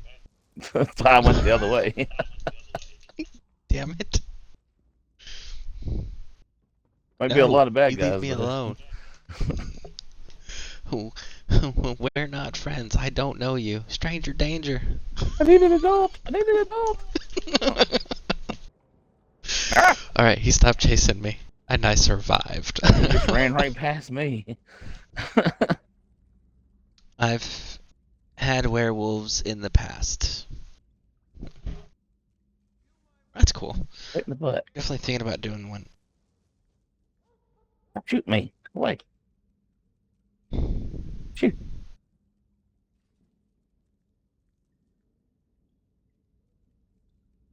Where are you at that it's got blue crystals? I'm right next to the door. The door. Oh, I stepped on a cat. Alright. We are caught up in our chat. Oh, look at that. We got a new person in the chat, so I'm going to go ahead and post some more information. Aha! Thank you guys for joining. If you're new, I'll give you my repeat speech. If you guys are returning, thank you for returning. I definitely appreciate the support.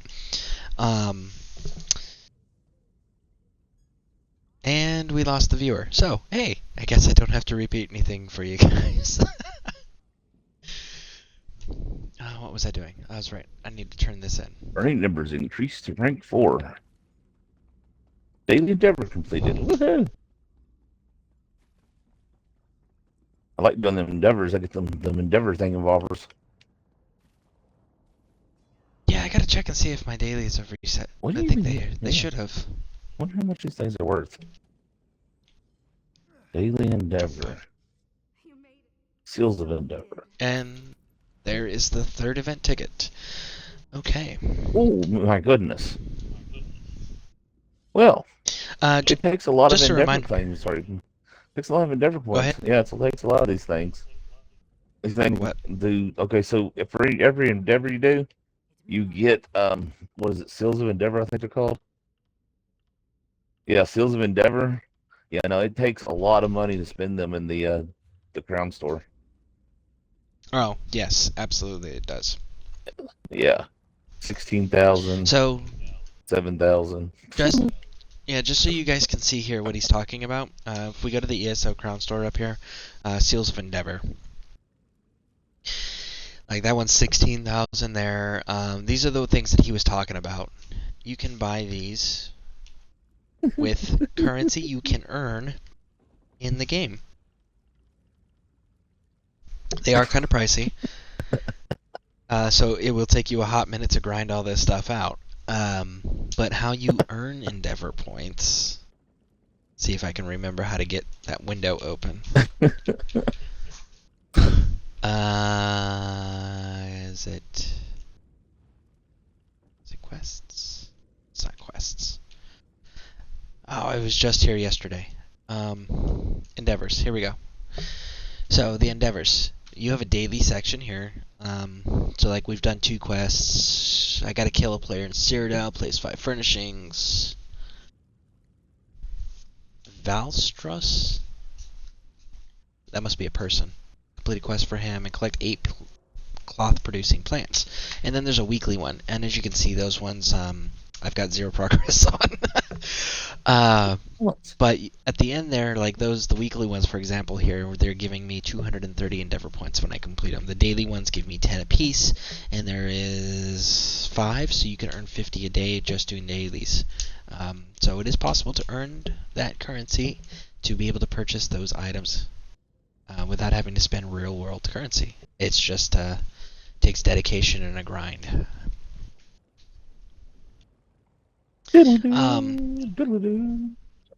So as a reminder to you guys, if you guys are on Xbox and on the North American server, we do have an official guild for the followers of this channel. And if you guys are interested in joining, let me or Dragon know, and we can get you an invite.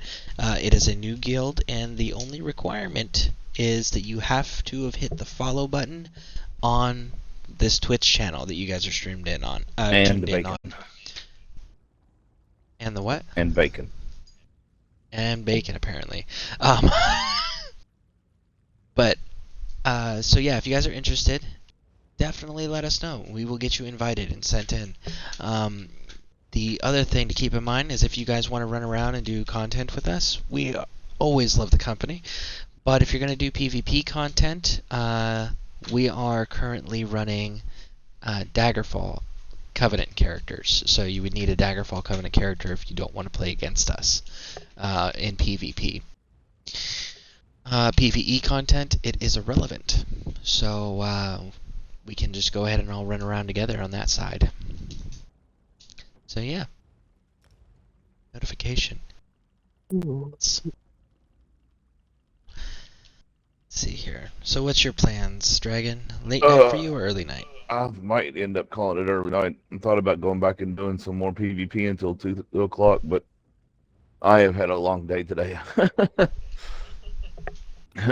of fact, I actually was asleep right before I hopped on. Oh, look, our numbers went up again. So here's my fun repeat messages for everybody. Bam. Tomorrow should be interesting. There we go. We may be getting another toilet again. Is this going to be one of those elongated ones again? Let's hope not. God. We ended up measuring the one we got. It is 21 inches tall. And the seat is 18 inches long. Yeah. Yeah, no, a standard toilet is is about 16 inches tall. And that's the tall side. That's what's called an ADA compliant, which means you got disabilities. Yeah. This one is 21 inches tall. Yeah, that's why it's near impossible to sit on. You have no idea. It's the worst thing in the whole world. Like it's hard to even explain. You cannot understand until you've experienced something like that, and it's just like, oh God, it's horrible.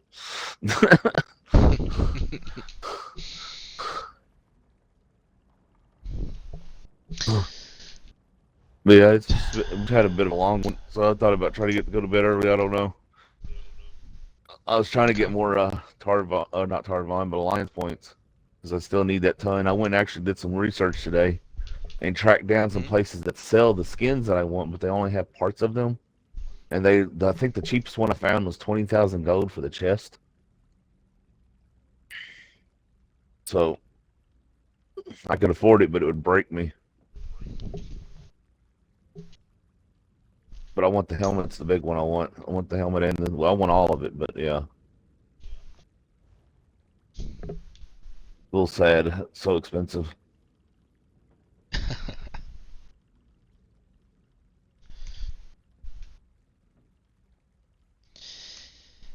I'm almost done. As far as getting 50 goes, see? Well, inventory's full. I have been including, per the recommendation of Chad, I've been including the dungeons in my circuit that I run in the Alkir Desert. Yeah. And it's actually been providing good chunks of XP. I know the first one for the day was a lot, and the rest are less, but man oh man, it is still totally worth it.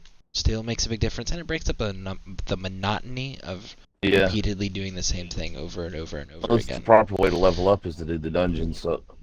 So some of them, I forget which one it is. There's one somewhere that pours out all kinds of experience. I remember people used to line up forever to get into it. I'll have to do some research. I know I have a see if I can't find it. Sky Shard. I can't get because it's inside of a big dungeon. It's inside of a veteran dungeon, I should say. As level restrictions, or just no way I could offer anything to going into that. No one willing to carry you? Oh, come on. I mean, I'm sure there would be, but yeah, no, that's just for a Sky Shard. I'll save it until someday down the road, when I need to go get it. I was gonna say, it sounds like we need to do some heavy recruitment in the Scareborn Legion, so that way we can all do a broadcast running it, maybe. That might be fun. Okay, we don't need alchemy. Blacksmithing. Do we have any research items that we can do? I wish I could find a nice little spot that I could get tomatoes, carrots, and chicken just without going anywhere over and over and over again.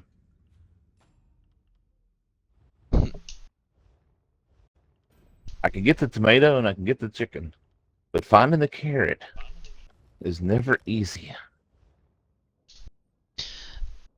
And I know a place I can go get like 6, 7 carrots all at one go, but like always, it's nowhere near here.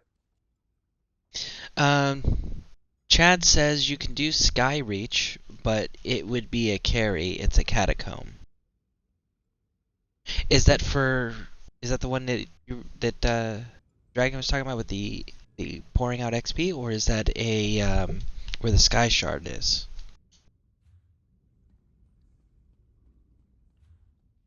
Oh, the sky shard I need is in I don't even remember the place. It's where the dragons were at. I cleared all but 2 sky shards, and one was in a oh yeah, Sky Reach. That sounds about right. I cleared out all but the It's one where a in, bunch of XP is, he says. yeah. I cleared out all but where the sky shard was at in the dungeon, and one that I just passed because I didn't feel like going back and getting it. And I was being lazy. I cleared out every other one though, so I mean.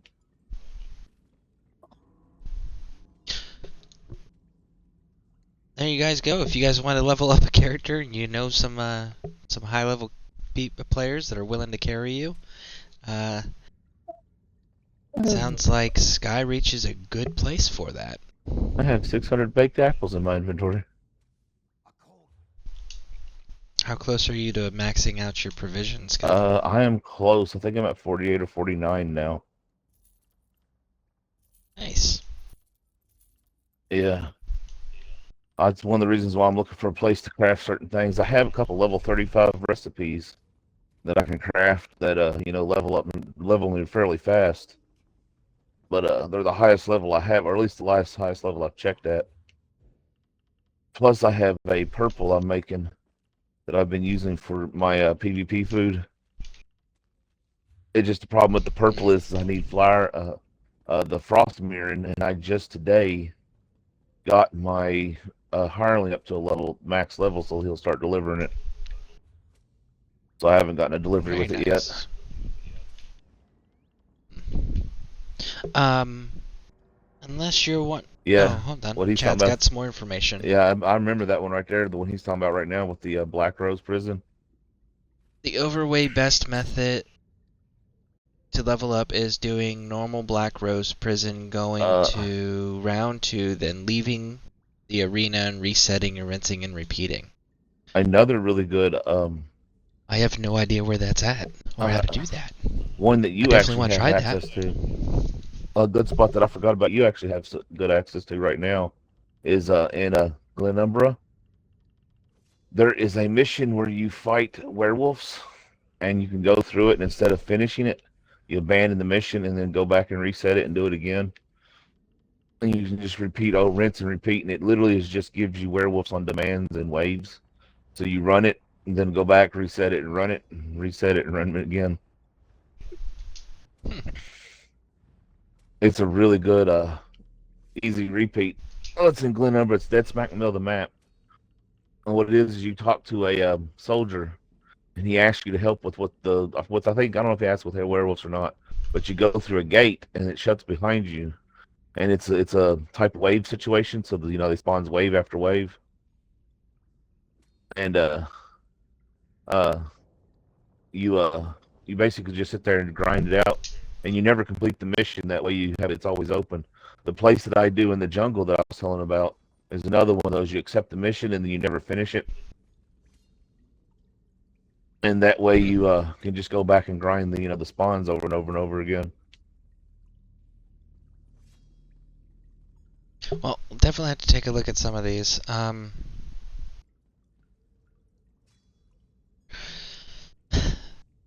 Let's see. There's actually another way to level from 1 to 50 within like 10 to 15 minutes, but it requires a lot of gold. Okay, so, Chad. How much gold are we talking? And do you guys know of a faster way to farm gold that doesn't require real currency? Currently, we have 181,600 gold. And again, that's without real world currencies or anything like that. That is simply by doing the loop that I've been doing. And the bit that you guys helped out with the donations, which was greatly appreciated. Yeah, I wish somebody could give me 40,000 gold. That was awesome. That and the headset Probably I want. like The Alcavir or whatever it is, the samurai headset. Oh yeah. He says probably like millions. Okay, so we obviously don't have enough gold to go and use that exercise. But most are just farming methods. Okay, yeah. Fishing. Fishing is a great way to farm gold. What place? Fishing. Fishing? Oh, Yeah. going fishing and crafting and selling? No, just fish and sell. Fish sell for like 3 to 5 gold just on their own. Oh, well, it's something I may have to look into. Let's see here. This normal Black Rose prison thing, where is that? Matter of fact, someone told me, I don't know how this works, but apparently there's a recipe you can buy real cheap called fish sticks, and people use it to level up their provisioning.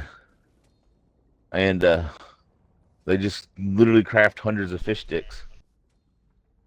Which is funny because if you go into almost every guild store you go to, there'll be fish sticks for sale. Definitely something we're going to have to look into. Because, he says Merc Meyer. I don't know this Merc Meyer place. Let's go look. I'm definitely going to have to look into finding that fish stick recipe too, and maybe I'll do that as a... Oh, I can buy it from the chefs? Yeah. Okay. You can also buy it from the guild stores a lot of times, but it's just, why bother, you know? Yeah. I don't know if I'm going to get back out on the PvP field tonight or not. Let me see here. You said I can buy it from... Where the heck am I? Oh, I am there. Run away! Okay, let's see if Sentinel has a chef for us to buy this off of. If not, I know there's guild vendors.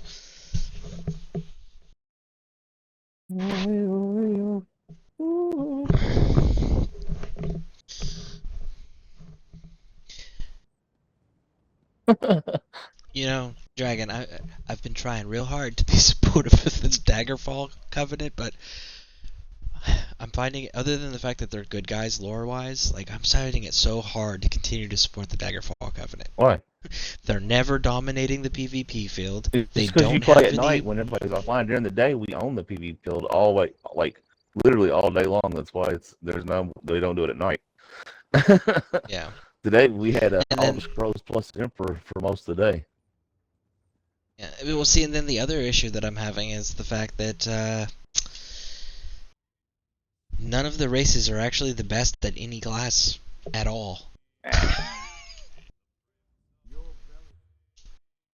They are actually awful in most of the classes in comparison to the other races. I mean, you have to balance the awesome with other things, you know. When you sow that, so awesome. There's fish sticks. No. There is absolutely nothing other than the lore piece that makes Daggerfall Covenant awesome. Just throwing that out there. Like, even in the standard solo video games, like, Daggerfall Covenant sucks. The Dominion run everything. And Ebonheart is a close second. Well, I mean, I don't care to run everything, though.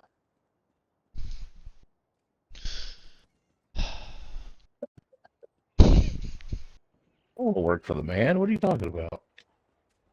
Why work for the man when you can be the man? Someday. See if you were Dominion. No, I don't need to be Dominion. I'm talking about real world, though. I will rule the world, and then we'll have 37-hour days and all kinds of stuff that we can't say on stream. Everyone will love me. What do I have in inventory that I like? I've got something. I've got 119 items in my inventory, and can't figure out what the Have you heck. checked your supplies and your slottable items? Yeah, that's what I don't understand. I don't like. I have nothing. I can't figure out what I've got taking up all my space. It's driving me crazy. It's not your slottable items like potions and such? No, like I've gone through everything and I don't know what's taking up all my space. I mean, I do have a bunch of junk in my inventory, but still, it shouldn't be taking, like not that much junk.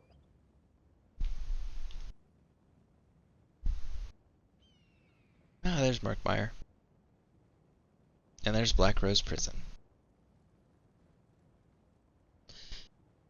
It is doing normal Black Rose Prison and going to round 2, then leaving the arena. Okay. Tipping Chat is back. He said, wow, the game is night and day difference going from Xbox to Xbox Series S edition. Yeah. I've been actually, honestly, since I've been playing the Xbox, I want to get a nice Xbox so I can, like, I've been eyeballing X because I can't buy an S. Even though I don't have a 4K TV, I couldn't do it. I'd have to have Blu-ray capabilities on it. And yeah, I'd have to do the one with the disc as well. Yeah, so like, it's expensive, and the only way to really get them, unless you're well, there's ways like you can go if you can get a premium account at GameStop, you can get them ever so often. But the best way to get one is by paying $39 a month, and then basically you get an Xbox for $40 a month, and plus you get Xbox Unlimited, the Ultimate, I mean, with it. Plus, when the new Xbox comes out, you can basically, trade in and get the newest Xbox and so forth. But it's $40 a month. Yeah. I mean, it's something that I've really actually been considering doing, especially because it would improve the quality of the product that I can present to you guys. Yeah. Well, honestly, streaming using the Xbox One is perfectly fine because when it comes out the other end, it's not going to look too much better anyway. The only thing different will be that on the X or the S, what everyone sees will be slightly darker. Yeah. Trying to figure out how to get out of the city. I've never been here before. Especially on Twitch, because you can't stream 4K content on Twitch. You can't? No. Or well, you That's can, but you have to be a partner, and if I'm not mistaken, it's still part of the beta stuff. Let's see. Have you ever been in Skyreach? No, I have never been in Skyreach.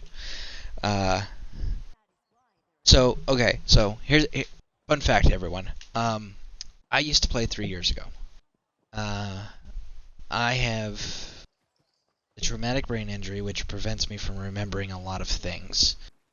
So it's always best to just assume like this is a brand new game to me. Because I'm sure I may have done a lot of this stuff when I was previous 3 years ago running, but I have forgotten the vast majority of it, so I'm having to relearn everything. Luckily, I have a lot of time that I get to invest into the game due to my circumstances, where I can learn faster than what the average person would be able to do because I don't have work and school obligations. So, yeah, no, I don't know where any of this stuff is. I'm having to look for it all. And no, I've never experienced any of it, to my current memory. Which is also why when I came back after the 3 years, I wiped all my characters. So that way I can actually start completely from fresh and not go, what the hell was I doing?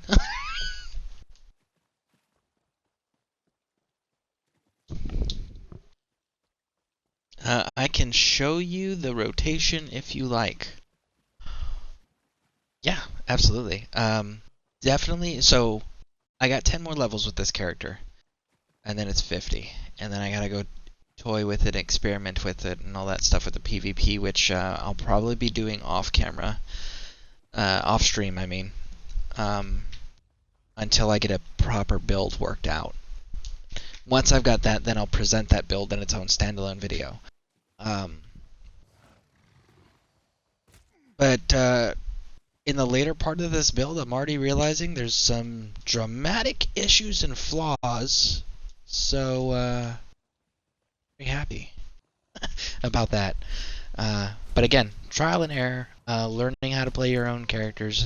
That's what this is all about. And I'm probably gonna die before I even get to where I need to go. Some is that. But yes, Chad, absolutely. Show it to me.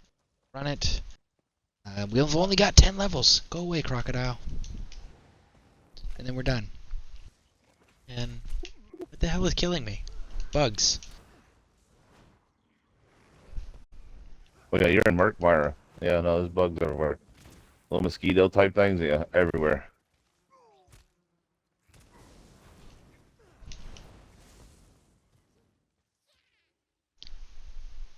Vonic. Is that you, Chad? Vonic? Heal. Run.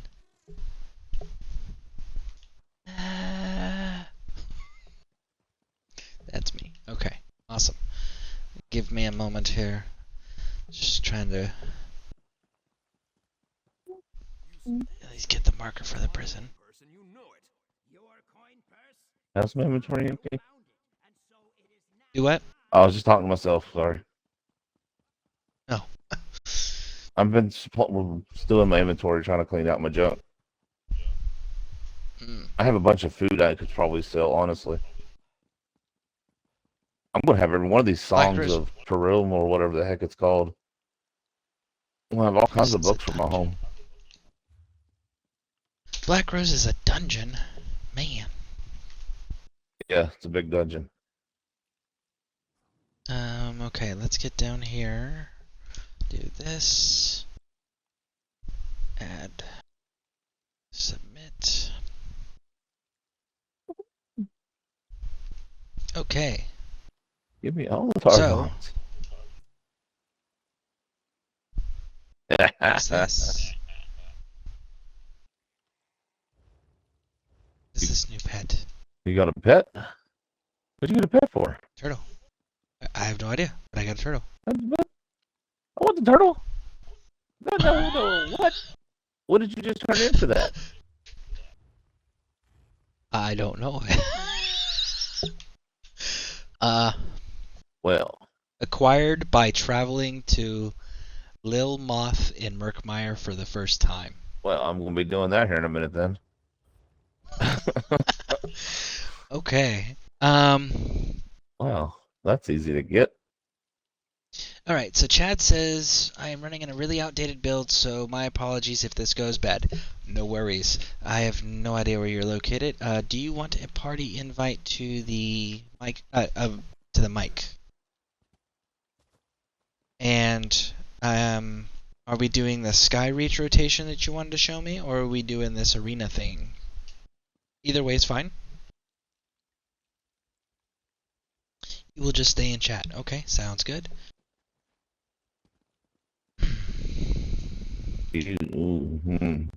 Sky Reach. Okay, so Chad is going to be showing me a rotation in Sky Reach. Are you interested in joining, Dragon? If not, I'm going to drop the group and join a group with him so I can fast travel to him and all that.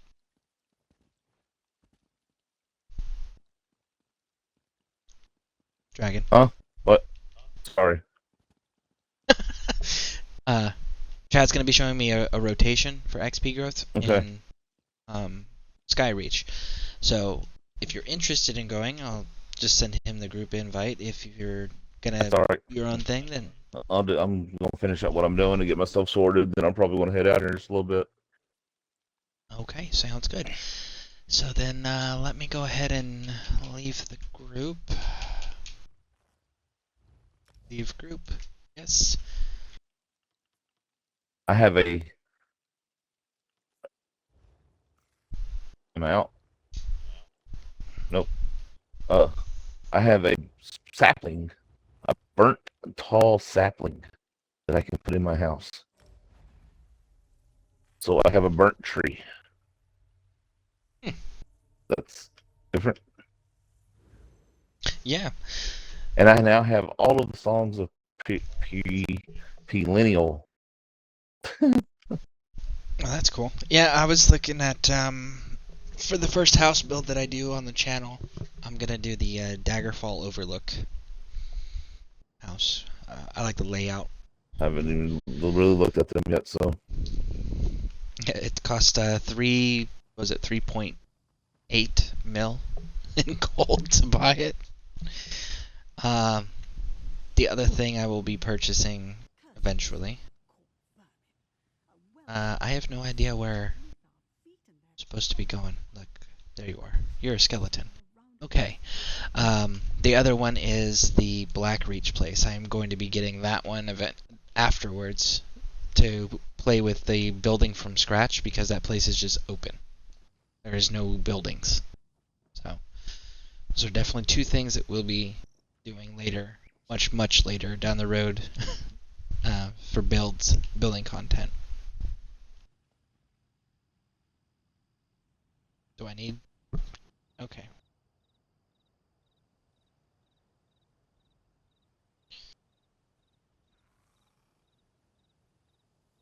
So, oh, it's a material farm. Okay. Yeah, I'm not really okay. Let's. So you guys can see where we're at is we are in Arglorn, right around this area here. Was he showing you the gold farm? I thought it was an XP farm, but it looks like this is a material farm. And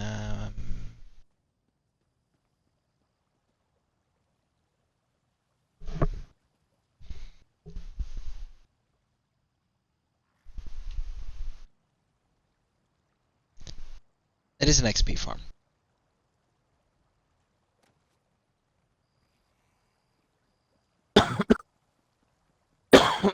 Excuse me if you heard that. I don't know if this thing blocks out coughing or not. No, it does not, but that's okay. I was going to mute, but I didn't have time. This looks familiar. I think I may have done this before. No, I used to go farm, what is it? Oh, it's the catacombs. Okay. That catacombs thing you're talking about. No, I actually, in my inventory, have a very valuable resource that I used to farm. And it's funny, when I stopped playing, I had a whole bunch of it on me. And it's like, it's not Ninroot, it's Nearhorn or something like that. It's one of the most valuable weapon enchantments you can do. And I used to go farm it like all the time. It's funny, I used to literally spend hours just farming it. Because there was a little circle you could run over and over and over again. Because when I stopped playing, it was selling for like $30,000 and $40,000 a piece. Like, I had someone paying me real world money for them. Oh. Yeah. That's pretty cool. Yeah, I'd farm up so many and he'd send me $100 and I'd just give them to him. It's like Ninroot or something like that. Not Ninroot. Nirnhorn. Looking through my inventory now trying to find it. Okay, I don't understand what happened. I made you group lead like you had to reset it. Okay. Huh.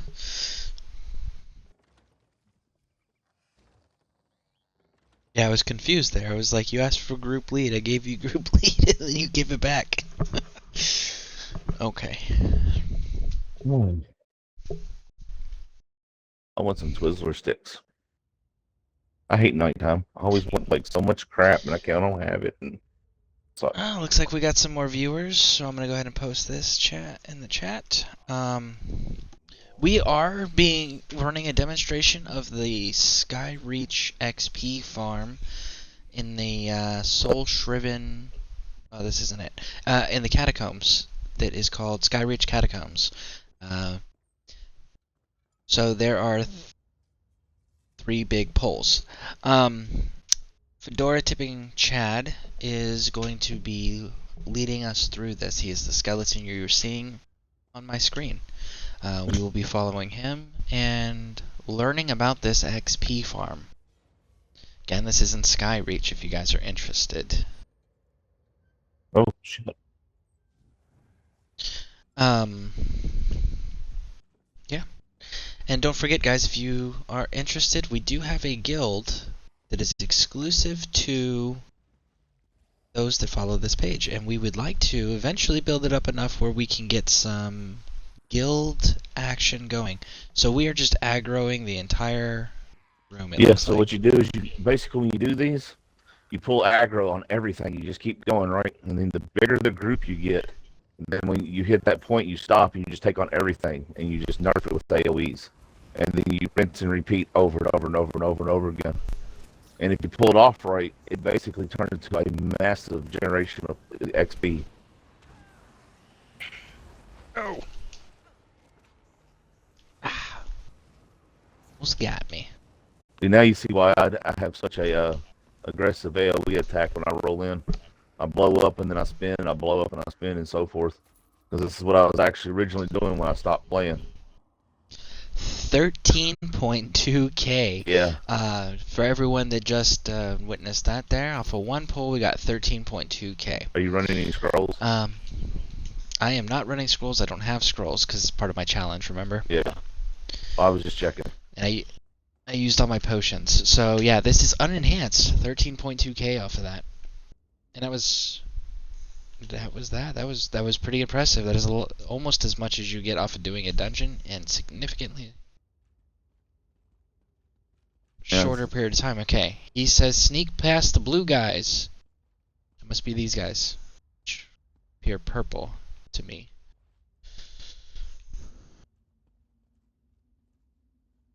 Yeah, they're purple to me too.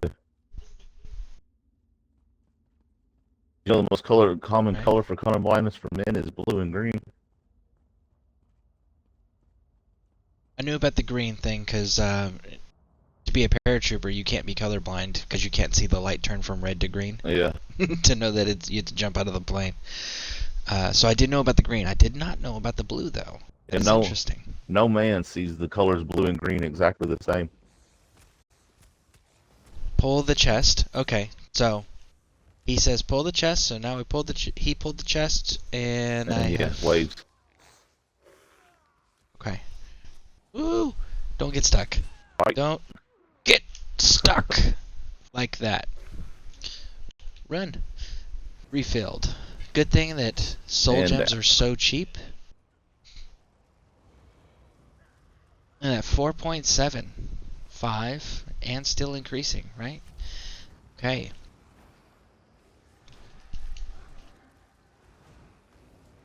Skeleton. 6.2. Let's say, is he yours? That one's not mine. Okay. Mine's a massive dude that comes out of the ground, hits the ground 3 times, and then disappears. Yeah, no, that skeleton colossus and things are no joke. They do a lot of damage. Oh, yeah. Yeah, I have mine set up for disease damage on top of that. Okay, so we're up to 10.9k off of this pull. And it reset. Yeah. So basically what you do with these is you do the first one and you go as fast as possible to the next one, and then you just repeat them over and over and over. And it's a lot of work, but you will level really quick in the good ones. And like this one. So yeah, so those of you who are just joining us, or unaware of what we're doing here, we are running an XP farm, Skyreach. But this XP farm does. Do I pull the chest again? No, you can get your rewards. Oh, okay. But yeah, so folks, this XP farm does require you to have a higher level character that has amazing AoE and is willing to carry you through this farm. But it is an excellent farm so far. Like just off of those 2 polls, standard dungeon, not counting your first random of the day, but your standard dungeon. Okay. This has already surpassed that amount of XP you get off of that.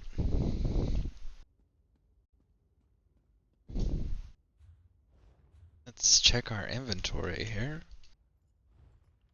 good in inventory space still, but we are getting some things, everyone, in case you guys were interested in what we've picked up so far, because I really haven't been looking. I've just been grabbing to keep up. So we've gotten some things. So you are still getting gear out of this. He says, armor broke, I need to repair after this. Let's, actually, hold on. Ding. 1 second here, I think I might be able to fix that. That one. Send mail. Attach You items. can trade with him by just clicking on him. And I can't trade it. It must be bound to me. Oh, one of the what you call it ones, yeah. The crown repair. Yeah. Crates. Yep. There are rewards. You can't trade them off. Dang, I was hoping. Oh, you have one. Okay, excellent. Yeah. So definitely gonna keep doing this. As long as our friend Fedora Tipping Chad is willing to carry it. Oh, you haven't even because done again, this yet. No, we haven't.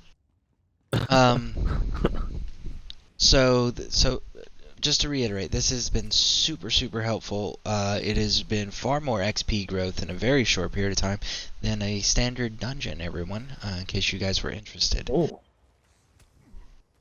You've pulled probably close to 30 XP, 30k XP so far. Where did you run? You ran back up the stairs. Back up the stairs.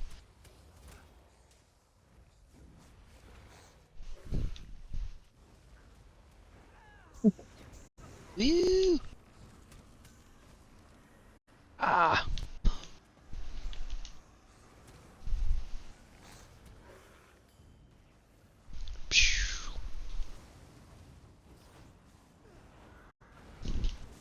Take care of the mages. They're down already. He got them. There was a whole stack of them there. Oh. Always try to take care of the mages first because that's your menders and your long range damage. The rest you can just pull on top of you when you got a good AoE and just grind them out. Okay, so we got another almost 10k off of that, so it's 8.7. So I would say we're gonna round up and call this 40k so far off 3 pulls. 40k off of 3 pulls. I have to show with you no enhancements. I have to show you a pet I got earlier, by the way, at some point. Don't let me forget to show you that. Okay. And I got my turtle. Good. Glad you got your turtle. Okay. Chad says there are 2 ways of resetting. Okay. What are these 2 ways, good sir? Remember, just don't complete it. Yeah, don't know if everyone caught that, but that what Dragon just said, that is super important, and this is not completing this task.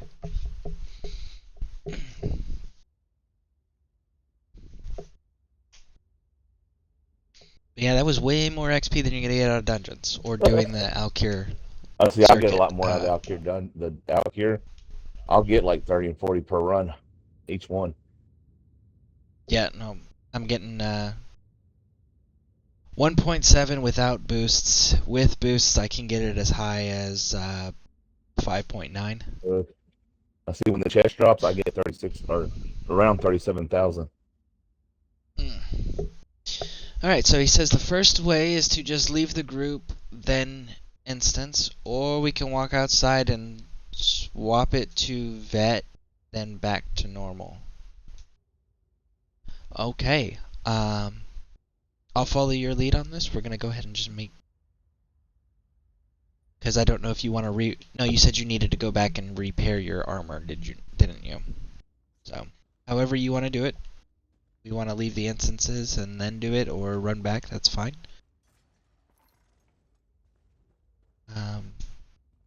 Following you to see where you're going.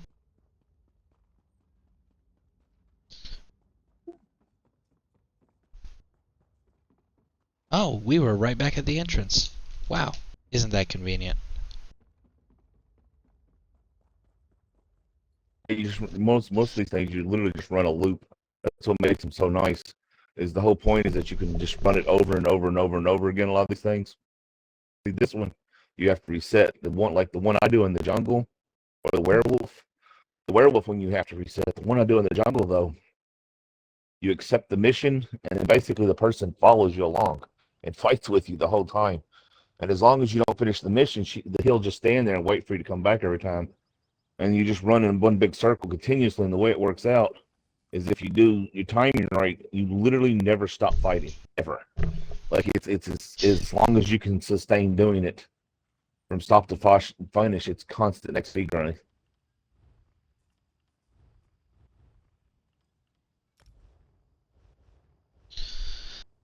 Okay, so here's a fun thing that I just realized, guys. I made you lead. You can go ahead and stay as lead, Chad. And I appreciate you doing this. I don't know how many of these you want to do, but I will definitely be more than happy to do as many as you are willing to carry me through. So something I just noticed, guys.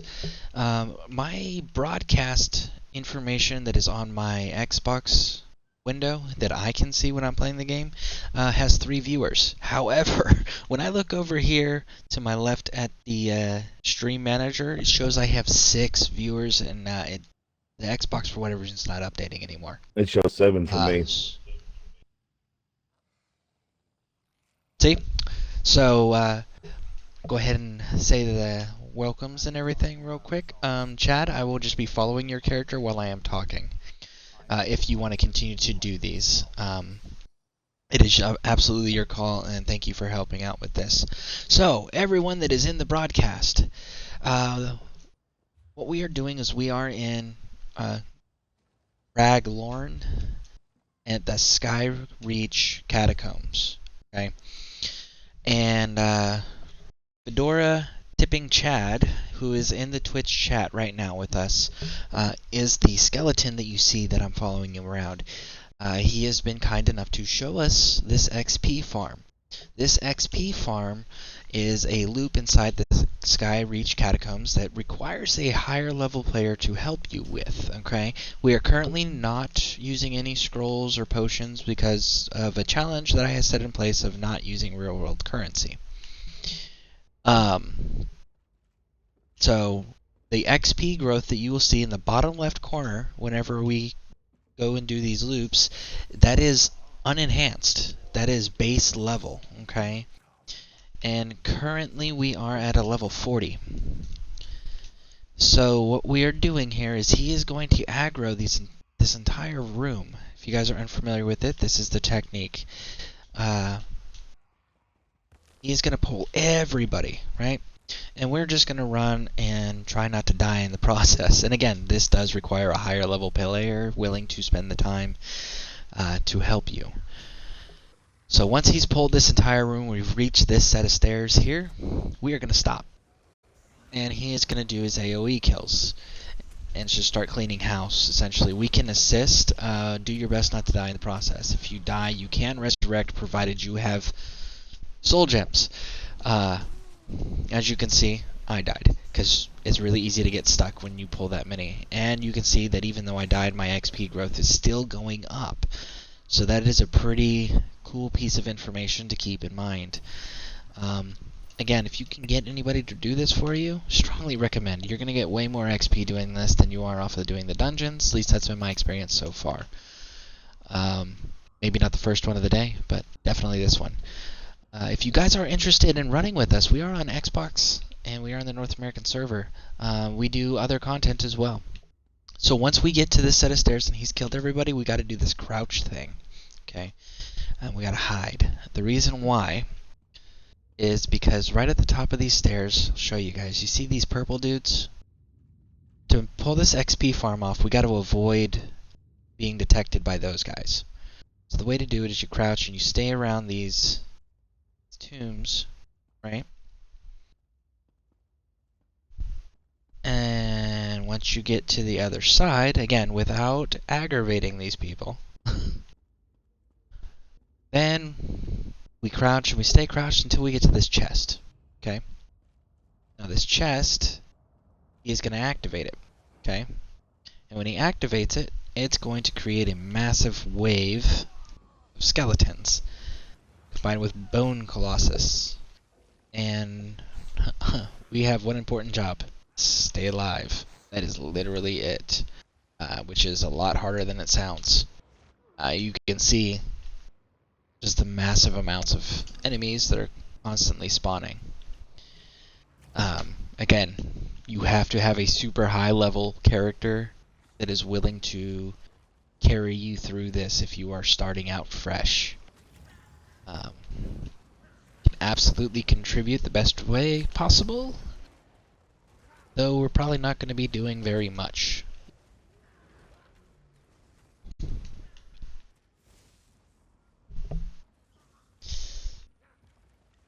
And there was a break in the XP growth, so can't tell you accurate numbers. But last time we pulled close to 40,000 experience doing this run. You do get some items, so it's not just XP. You are getting some items out of this and some various materials and such. But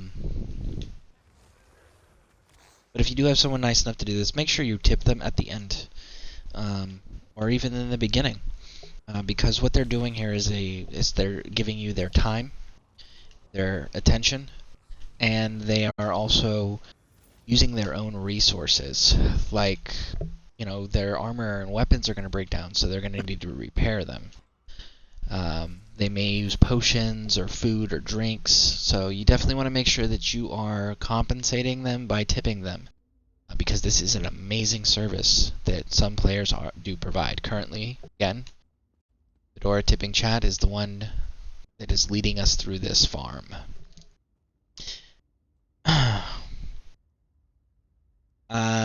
I don't know what that link is that you just posted, Soha, but I'm not clicking on it because I don't know what it is.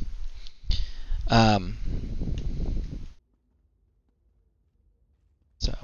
yeah, if you guys are interested in running with us, we also have a guild on this server. It's the Xbox North American server. So we're going to follow Chad, and there is one more poll that we do. Is 3 polls, okay? 3 polls, everyone. Do not complete the Skyreach Catacombs, because we reset. The 2 ways of resetting is simply leave and switch the difficulty from normal to vet and back, or doing leaving the instance in group. So, look at that. Very difficult to stay alive if you are squishy. And you don't have hiding skills. So, be aware.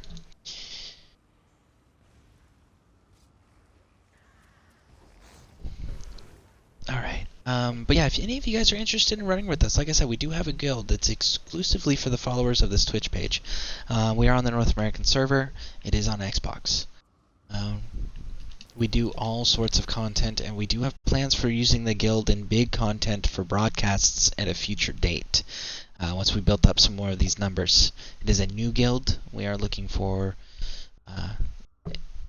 people to join so that we can continue to expand and add more content that you guys get to be involved in, because I am all about the viewer involvement. Okay, so now that we've hit here, he's cleared the 3rd poll. Should probably take care of that. One of the things in the update I really don't like is the fact that how the achievements are going to be account-wide. Yes, that is frustrating. I agree. I like it to be character. Yeah. Do you want these mats off of me? I have ESO Plus.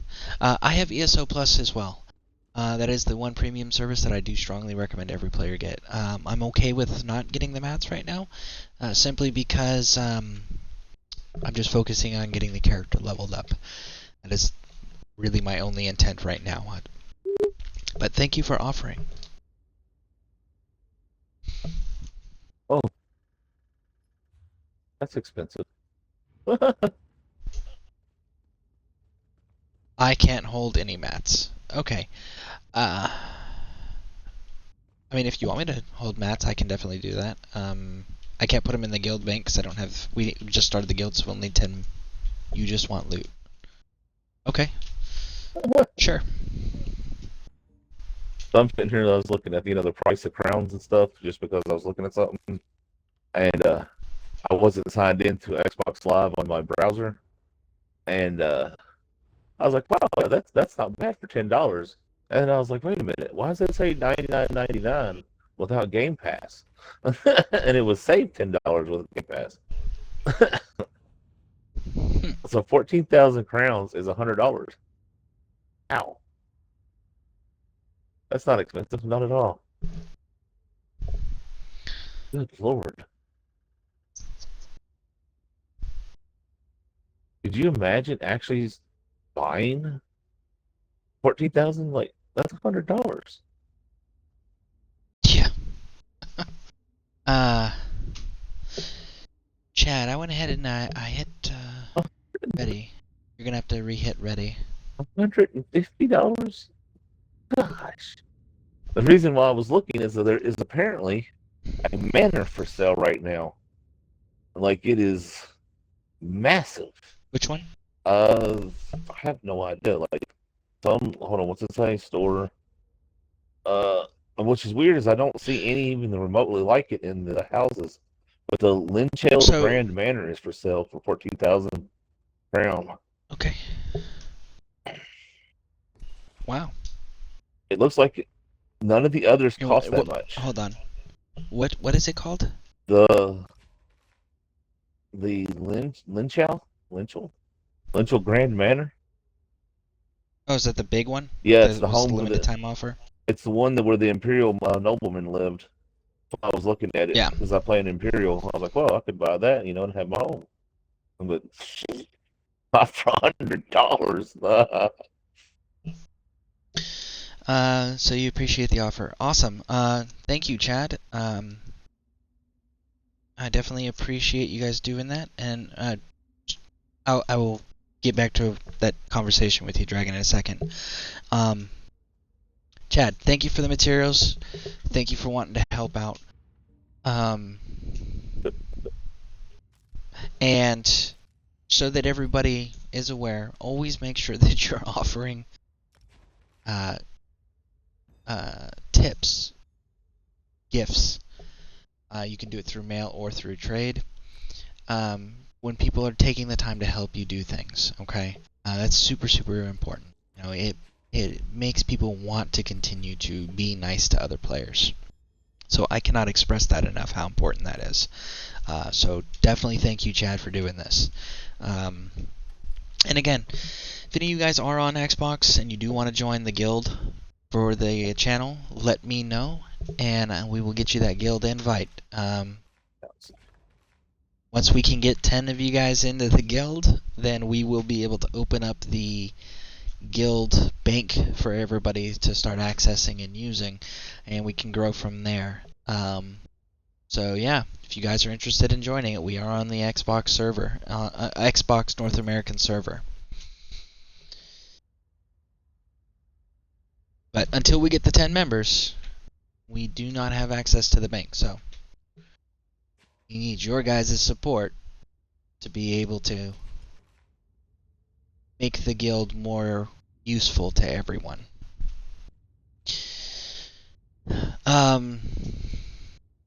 Yeah, so you were saying that you can actually get with gold. Can you get it with gold? No, I don't think so. I don't know where it's at. Hold on, let me find out. I'm actually standing in it, so let's see. I don't know. I don't think so. There's no information for me to see, but it's located in. When you I don't know. When you do the preview, if you go to do the preview on it, and you go to purchase options, it'll have the gold option if there is a gold option. Well, no, I'm in the preview right now, and it's. Okay, and then hold on, I see it. The purchase options. Yeah, no, it's only for 14,000 crown. Oh, okay. It's huge. It has a house inside of it. like there's a guest house. Oh, that's cool. Yeah. I'm definitely going to be doing premium content later for my own it's a barn. enjoyment. But I will definitely be focusing on the streaming aspect being the content people can acquire without spending money. But I definitely want to look at things like that. I think that would be fun and cool to do for you guys. I'd imagine spending $100 on a house inside a game. Yeah. Well, I mean, there are quite a few people that do it.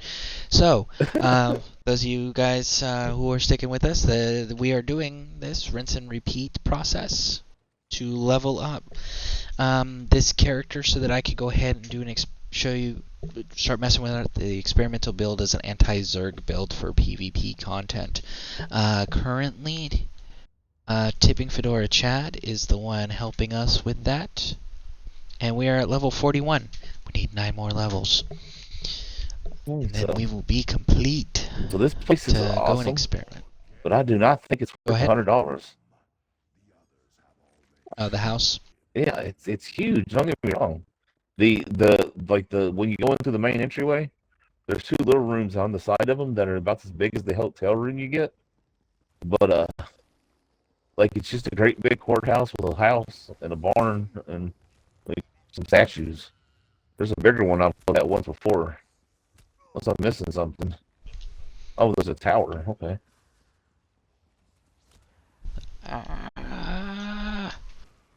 Yeah, it's a big castle. So again, everyone. Oh no, you're fine. So everyone, the person you're hearing in chat, by the way, that is Lord Dragon. He is the co-lead for the channel's guild on the North American server, and he is also the moderator for this channel. So that's the voice you're hearing that's not mine. So yeah, and he's checking out the high-end house in the ESO store currently. So that's what he's doing. Yeah. In case you guys were curious. Yeah, I'm not even sure where I'm at. The Gold Coast. Oh, hey, isn't that, I think that, I'd have to double check, but I think the Gold Coast is where, okay. So, everyone, reminder, stairs, sneaky. Gold Coast, isn't that, I think that's where the Dark Brotherhood questline starts, if I'm not mistaken. I think so, yeah. There's a woman down on the docks that wants to talk to you. She wants to join the Dark Brotherhood, and she tells you to kill an innocent civilian. And then there's a lighthouse in the dock, on the other side of the bay from the docks. And that is where the contact is to join the Brotherhood. That place was ridiculous. You get the Blade of Woe. Ain't no way in the world I'm paying $100 for that. Nope. Don't die. I can buy food with that. Squishy. What's wrong with being squishy? Yeah, I know.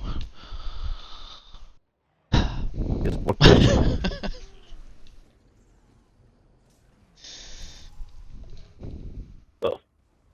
Alright, well, I think I am going to finish up now that I got my turtle. And I went and looked at the incredibly expensive house that I didn't look at in the first place, but you know, whatever. Things happen. Look, this dude's wearing that hat. I had to get rid of it so bad. Apparently, it's the Merkmeyer Guards uniform. It looks like a crown. It's so stupid looking. It is. It's so dumb looking. Like it's. Oh, the heck? I'm starting to think I have a stalker somehow. I keep seeing the same person over and over and over again. And I've seen them in PvP. I've seen them in different... Well, I don't want to say their name because...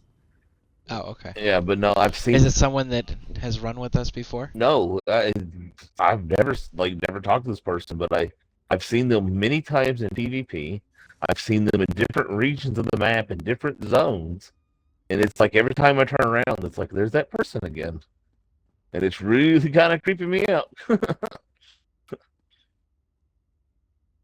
Because as far as I know, there is absolutely no way to track somebody in this game. Well, I mean, if they're on your friends list or something, I could see fast traveling to them constantly, or if they're in your guild, you could travel to them. I know, I've never spoken to them. Like, I have no idea who they are. Yeah, it's a little weird. Kind of freaking me out a little bit. They ride around on a celestial goat.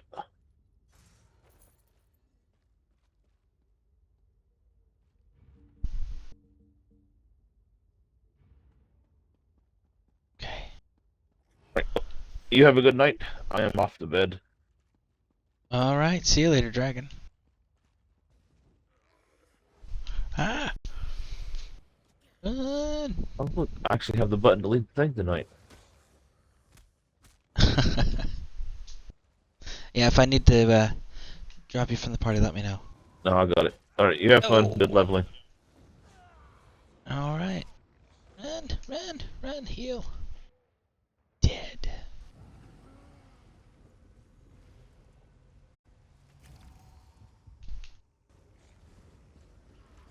Alright. I really wish this number would update for me, so I knew how many of you guys were actually in the room with me. My Xbox still says 3, but the stream manager now says 5. I've gotten as high as 7 since starting this run. If you guys have any questions about what we're doing, or where we're at, or how this works, or any questions that is anything else Elder Scroll related, or this broadcast related, definitely post it in the chat there, and I will get to it as whenever it pops up on my screen. Yeah.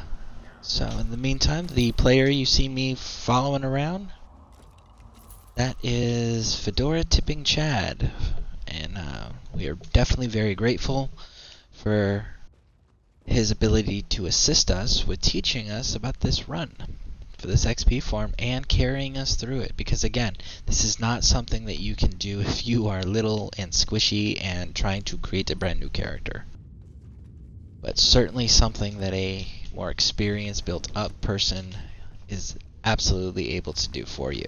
And if they do, make sure you tip them, or at least try to tip them. Chad here is doing it to help build up the guild and build up my character to be able to help all of those who decide to join the guild. And again, this channel does have its own guild that's exclusive to its followers. So if you guys are interested in joining, definitely do that. We need more members so that we can unlock more features in the guild. So that way we can start doing more things for you guys and with you guys. I am very big on viewer participation.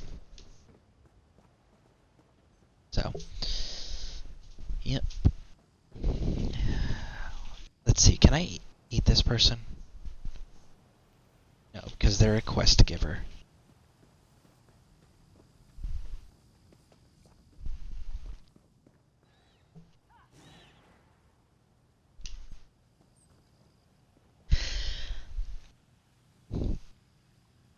And for those of you who were maybe curious why I said, can I eat this person? This character is a vampire.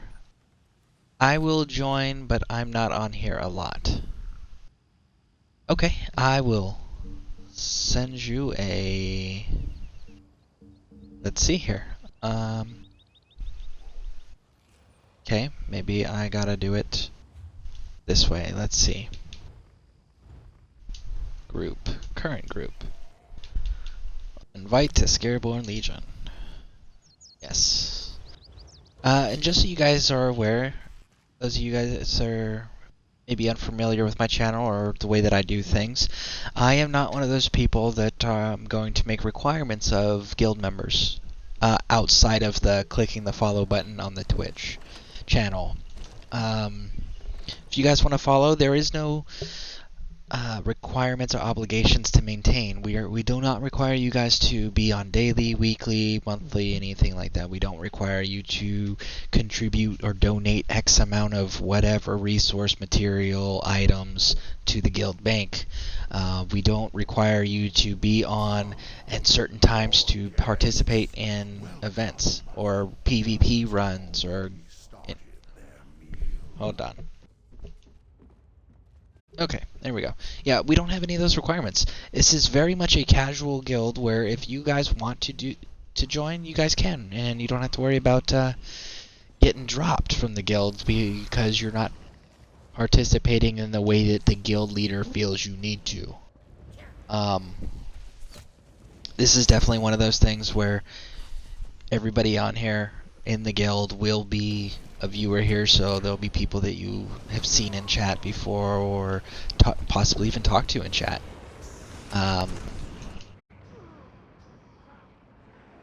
And this is why you need people to help you in this area, because like I can't even move as in a ghost. Okay. But yeah, there's no obligations or requirements as far as maintaining membership goes for anyone who is curious about that. Once we get the numbers built up and we see who wants to contribute and such, we will start looking at different options as far as rank requirements or goals, rather, goals for growth in the guild. But you're not going to be dropped from the guild. Nobody will... Oops, almost forgot. Very important, everybody. Crouch, crouch, crouch. Be sneaky. Sneaky, sneaky, sneaky. Don't aggravate them. But yeah, to maintain guild membership, there is no requirements. To join the guild, there is only one, and that is follow the page. I will be definitely taking your guys' input on what you guys would like to see as far as rank requirements or goals. Because I like the idea of goals where everyone has clear set goals. If you want to achieve a certain title or rank in the guild, hey, this is what you got to do exactly, right?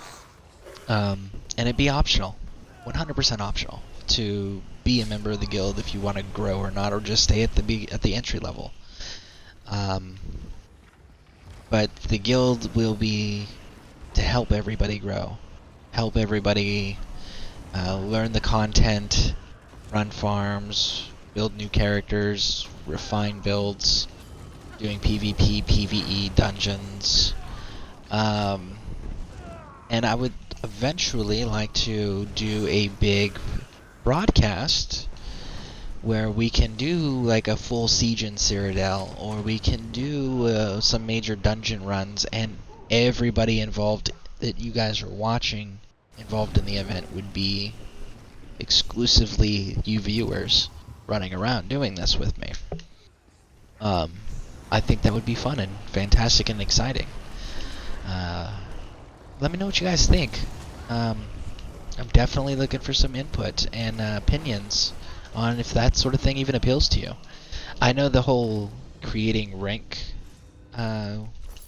requirements or goals, something that's always appealed to me, and it's a major thing that I like in other video games where, hey, get X amount of kills and you get this rank, you know, like a lot of other video games do in MMOs and stuff like that, or contribute X amount of experience to missions.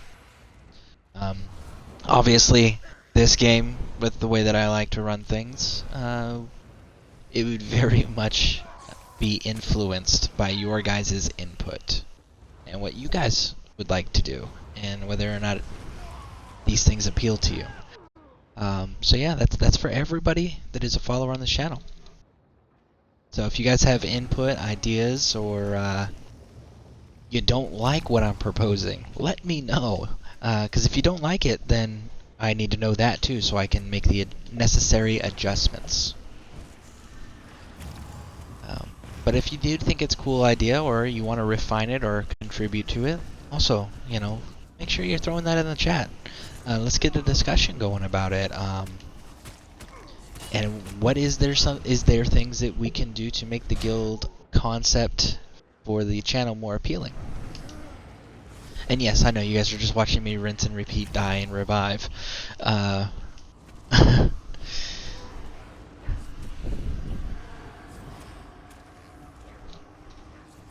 yeah.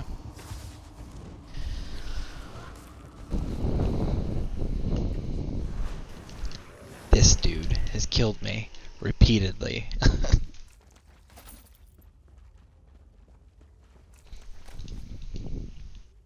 Alright, so that was the third poll.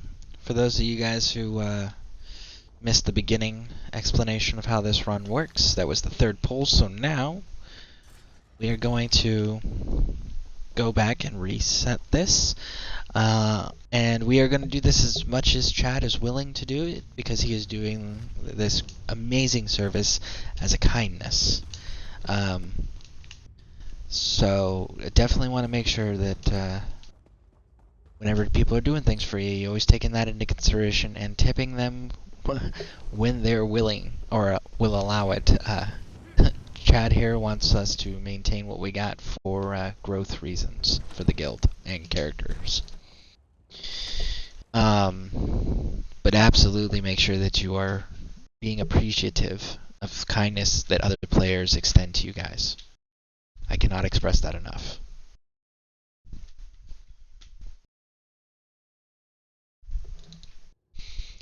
We are pretty close to 50, considering this character was started 3 days ago. Look at that. We almost got a full level out of that. Off of one run. Almost a full level. That is impressive. That is way faster.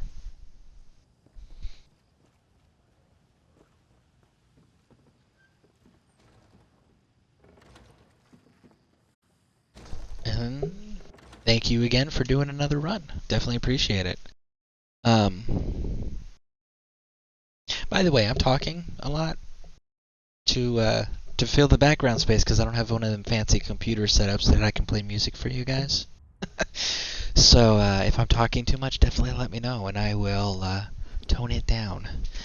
If you guys want me to maintain this level of talking, I know that I've had some requests in previous ones to maintain it, then I will do my best after this person stops talking.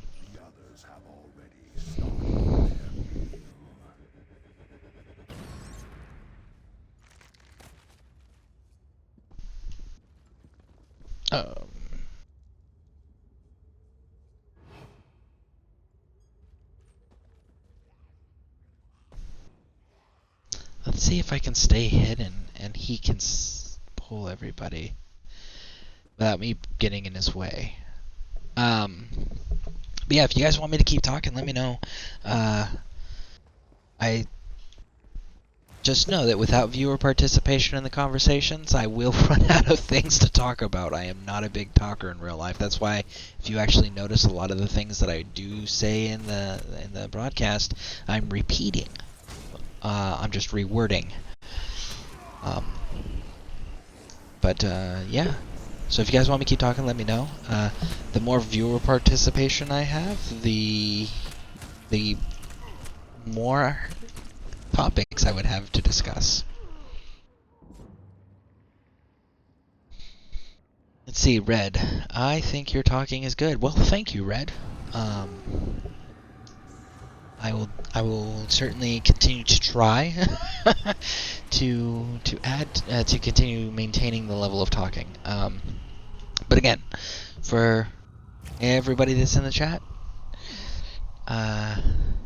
viewer participation's big. If you guys aren't broadcasts, if you guys don't broadcast yourself, whenever you do watch any others, try your best to participate in the conversations.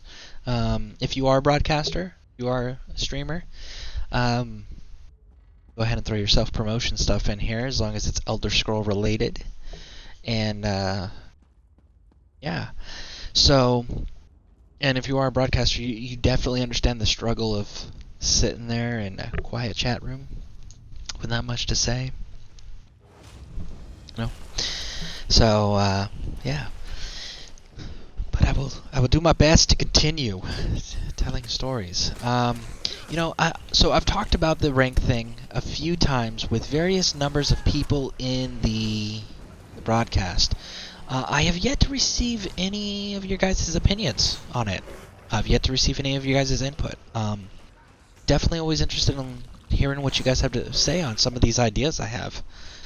Yeah, that's because again, I want to make sure you guys are enjoying your time with me because you were nice enough to give me your time, so I want to make sure that I am doing what I can to make it enjoyable for you guys.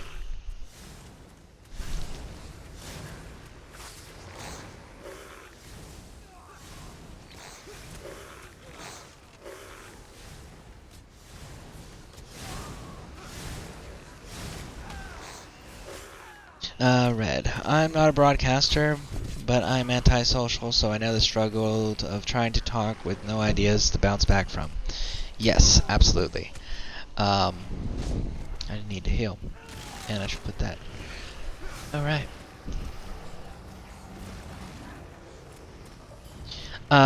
So yeah. So I've given input my ideas for the rank staying. Another thing that I've kicked around the idea of, which I'm sure you guys may have heard me mention in previous broadcasts, is the mascot, the theme for the Scareborn channel. I'm a huge Lovecraft fan, specifically Cthulhu. Love Cthulhu. So, definitely want to see if I can incorporate more of that into the page, into the broadcasts. And also, if there's content that you guys would like me to do, like, say you want to see me run a different class, say you want me to run a different, I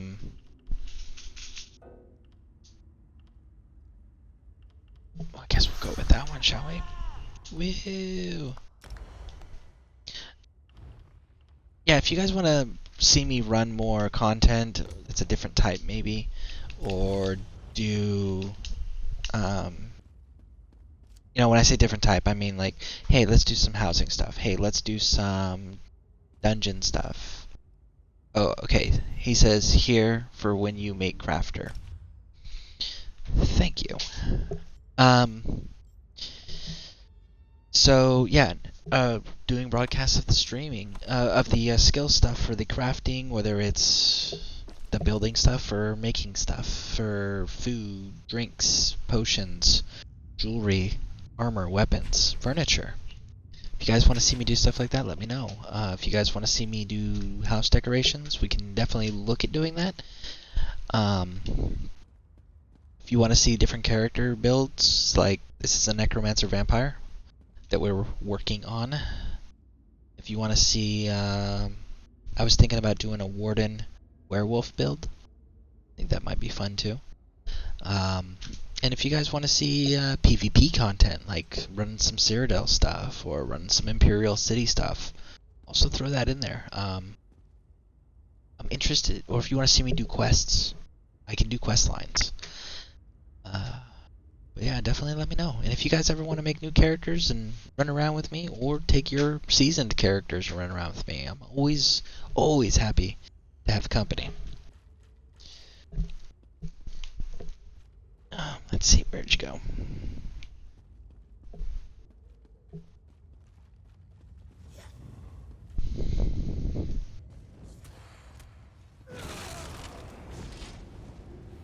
Run!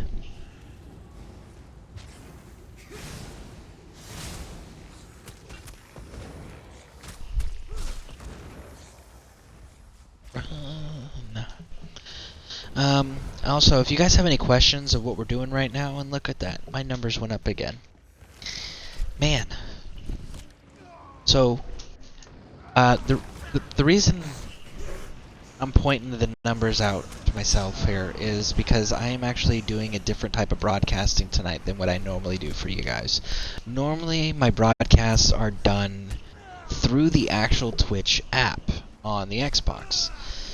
Tonight, I am trying something that they re-implemented back in to the Xbox systems. It used to be here in 2014, but they removed it. It is Twitch is actually now built into the dashboard of your Xbox, so you no longer need to open the app itself to broadcast on Twitch. So I was running that tonight to see it's more convenient.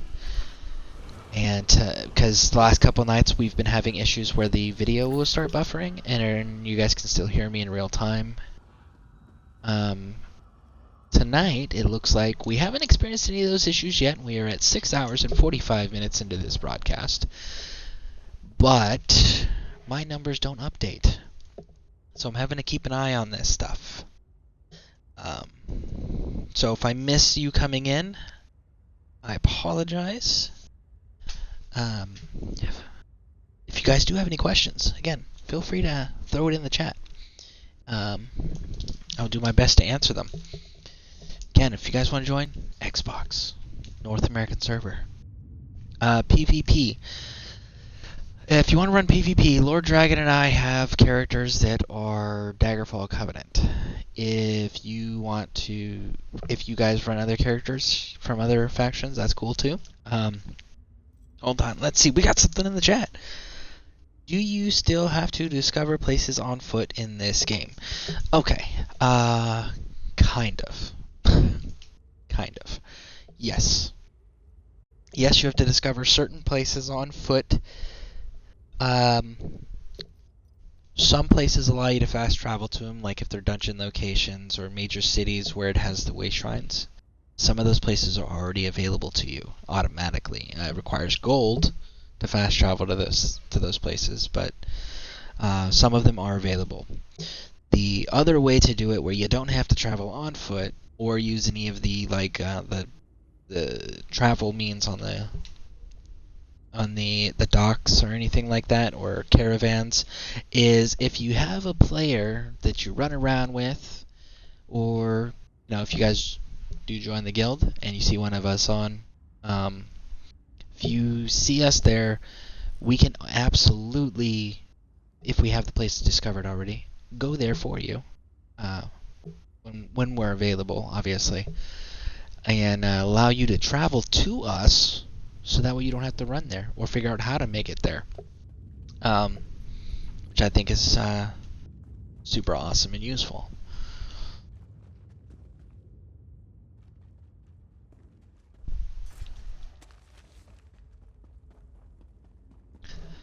So I hope that answers your question. Yes, you technically still have to travel on foot. There are a few locations you can pay gold to travel, but for the most part, fun loophole is using your fellow ESO guildmates and friends that you play with, using their ability to just travel to them if they've already discovered it.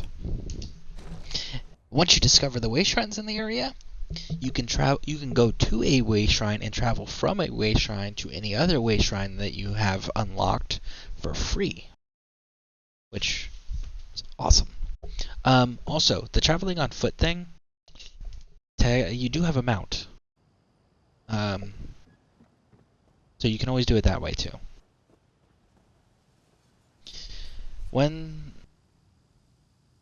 Here for when you're a crafter, 1 sec, grabbing a drink. You know what? That sounds like a fantastic idea. Let us go ahead and take, say, 2-3 minutes here. Go get drinks, refreshments, take care of all of that fun stuff, and we'll be right back, because I need a drink too. So, alright. Thank you for sticking with us.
Right.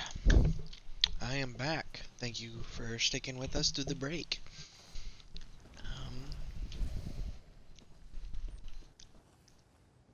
Looks like Chad's back too. So we're going to go ahead and follow him through this loop that he is helping us do for the XP farm.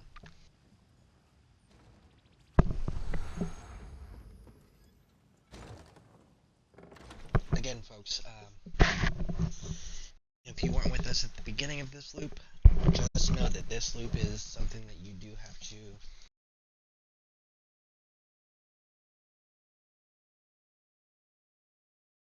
build for a powerful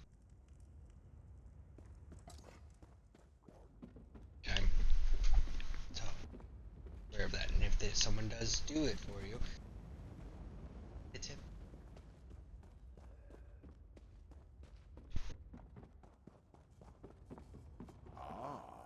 Help them later. They are investing their time. The others have already started their meal. Oh, you don't have to try to heal me. I'm okay with dying. I have soul gems in my bank.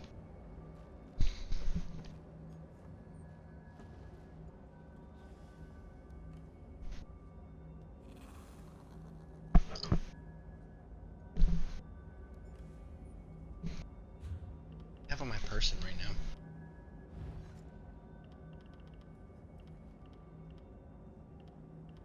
I'm almost full. I didn't realize.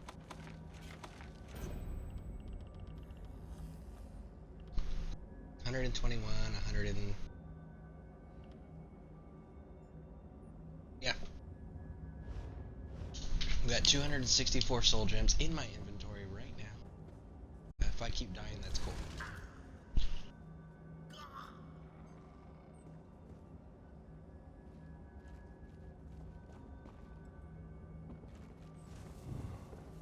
Yeah, and I'm not too concerned with the gear that I'm wearing either. Breaking, because we will be changing all of this when we hit 50.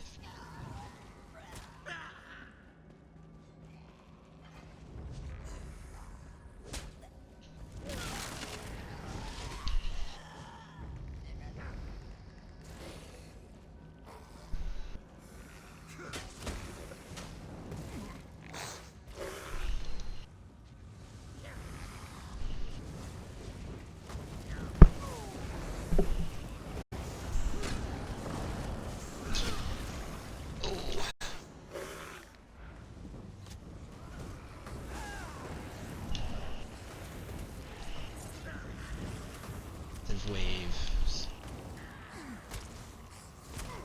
This is why it's so important.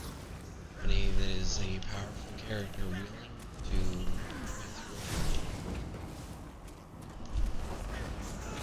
can't tell what my build is.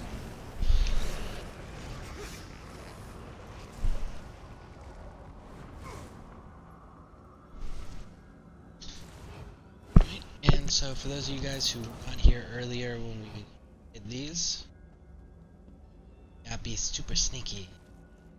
Or get sneaky.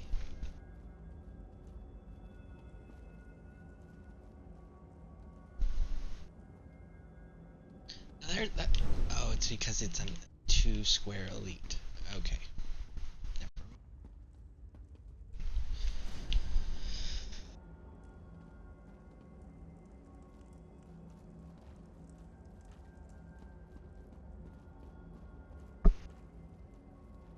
Yeah, if you guys have any other questions or thing or whatnot, go ahead and post in the chat.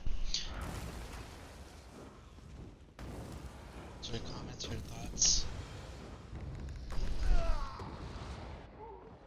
I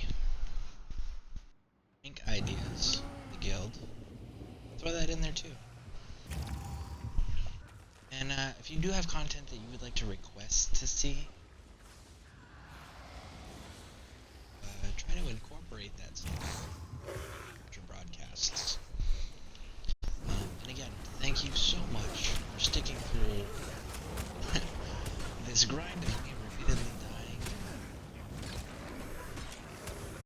Fedora Tipping Chat is helping us level up in this room.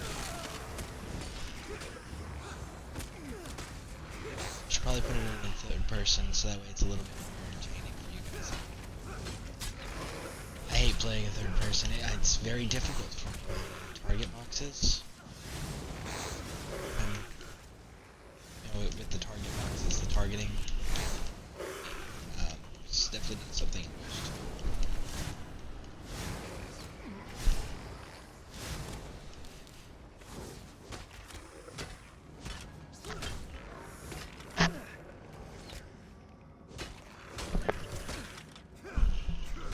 But I'm sure it'll be more entertaining for you guys. Then it's hiding it, or because I have another bar that you guys don't see that only I see. I don't know if it hides it or whatnot. Another way, just not seeing. But do you have a skeleton back right now?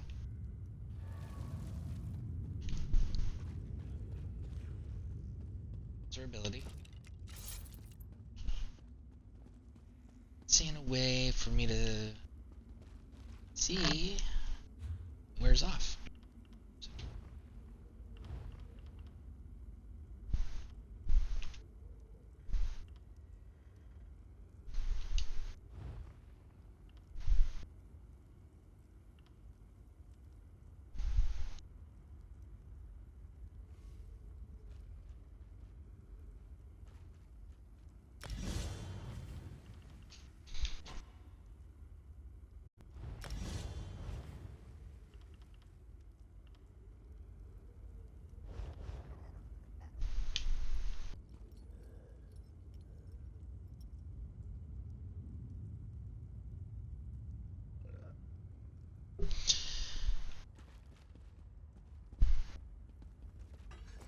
Like he's ready. Grab what's left and run. Okay.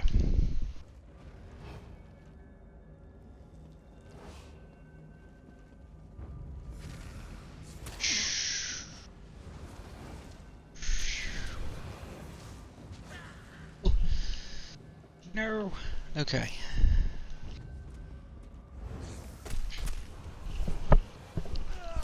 Alright guys, we officially hit 7 hours in this current stream. So thank you for showing up and being here with me. I definitely appreciate the support.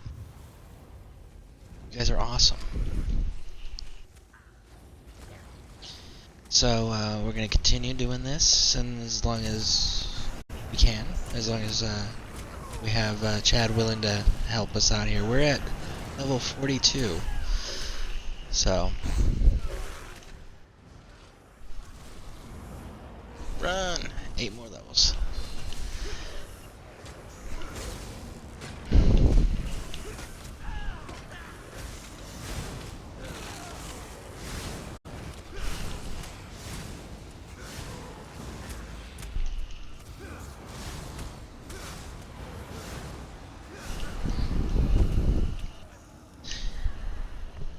And again, just a reminder, this build is not complete. It is not even done properly. It is literally just sticking points places to level up.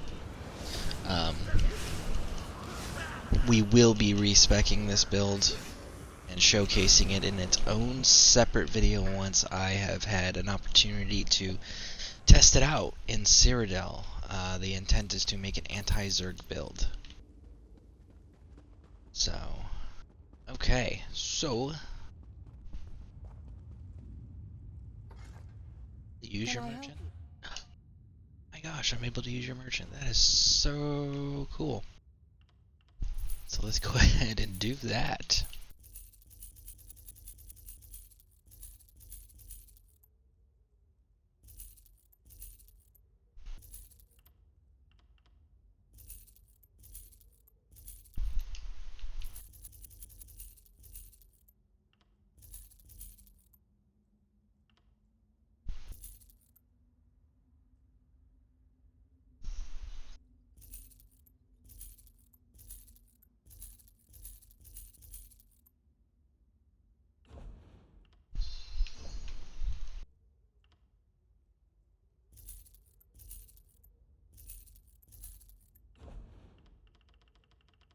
Dang, I actually needed that one.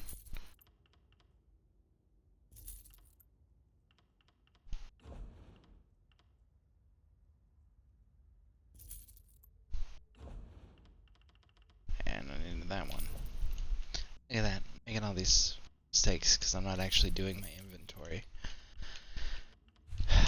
Okay.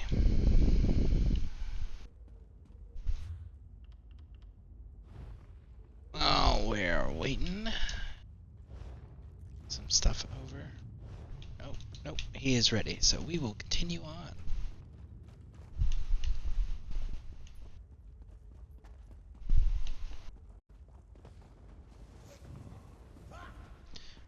Run, run, run. My bookshelves. So, in case you guys don't know, if you've played any of the Elder Scroll games before, you know that there are random books that will give you increase in skill points. Or they can trigger quests.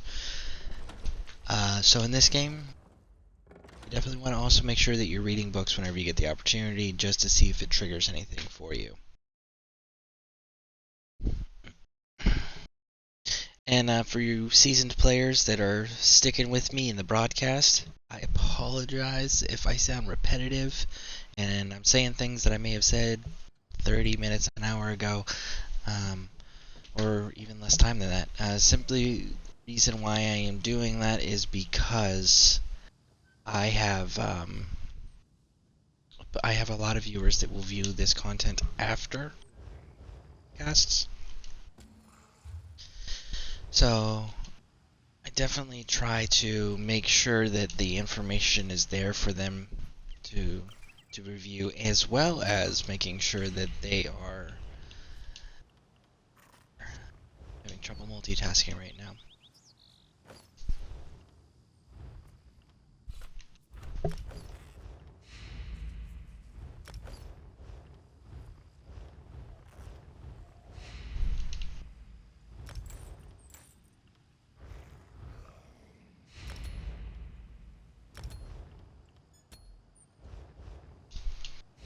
As well as making sure that the information that we provide for those coming in is constantly being reminded to them. I do have quite a few people that are new to the game or that are returning players, as well as people that have never played the game that are interested in playing it.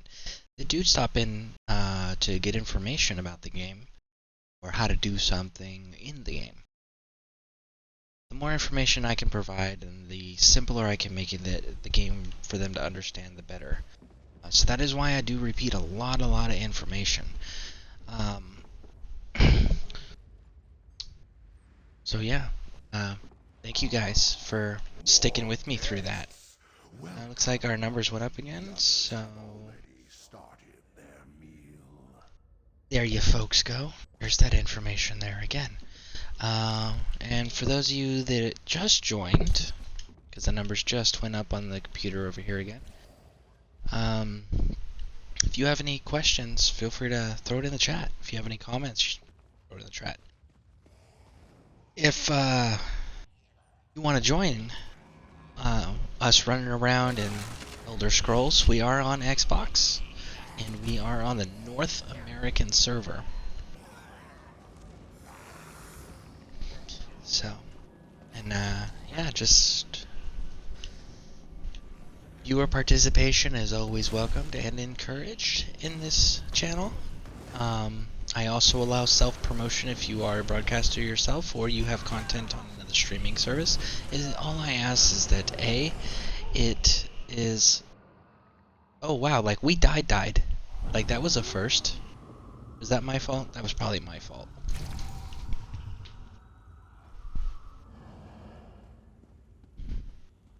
B. LOL.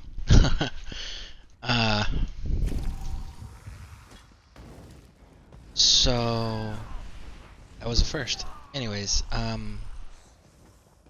yeah, if you are gonna put any of your self-promotion stuff in here, I do ask two things. And that it's Elder Scroll related. That is very important to me. Or whatever game I am broadcasting in that moment. The other thing that I ask is that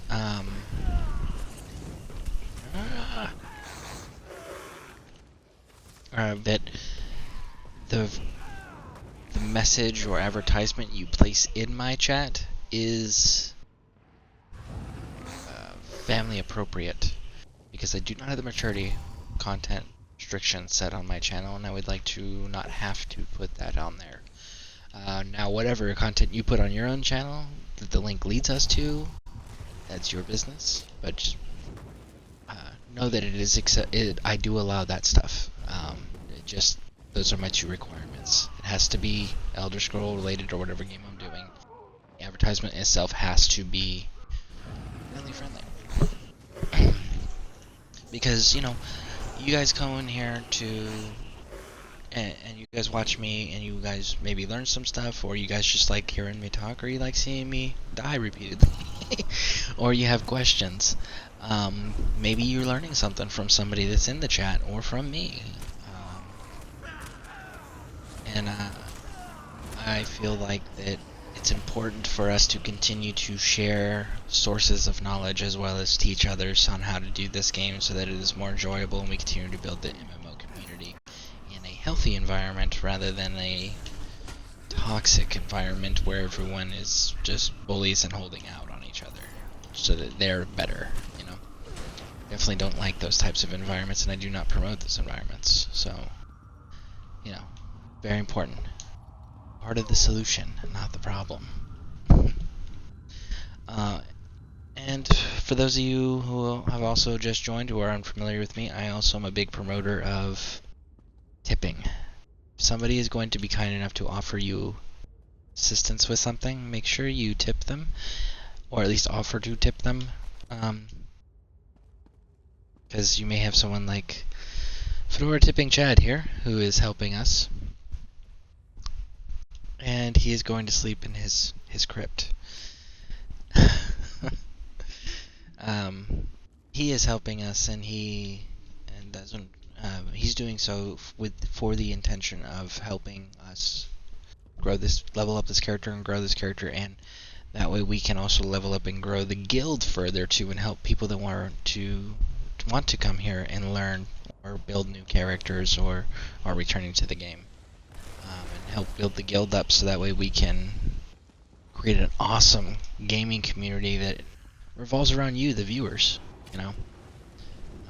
So thank you again to Fedora Tipping Chad, who is in the chat with us.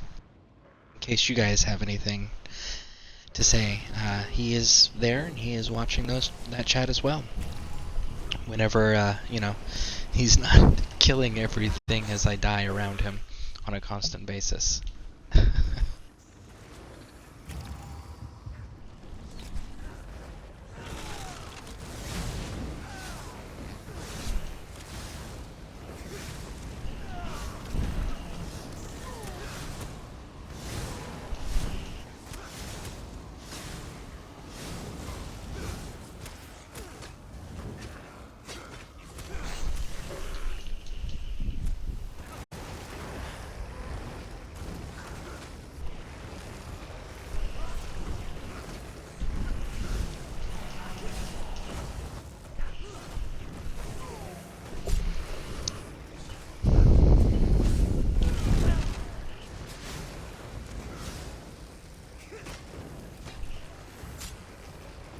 In case you guys are curious, this is a necromancer, and it is a vampire that I am playing as.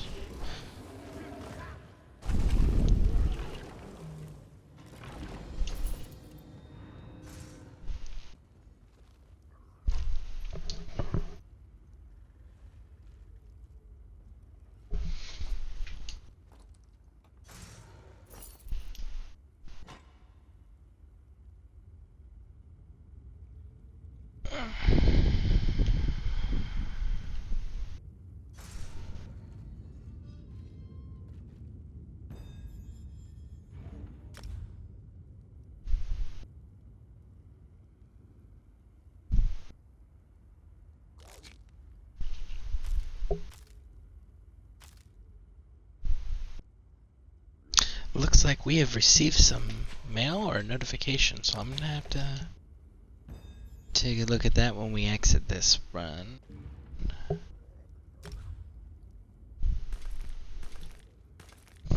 Actually, I could probably do that on the next poll. Probably die.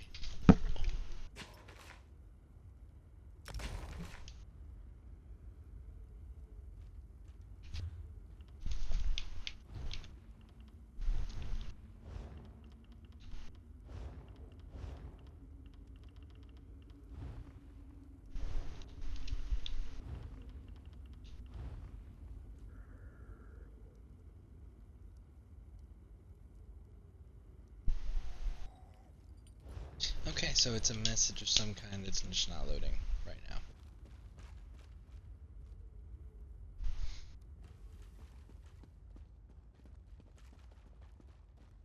So if it is one of you guys in the chat here that has sent me a message, I will get to it, I promise. As you can see. Oh, no. So I don't know what that notification was.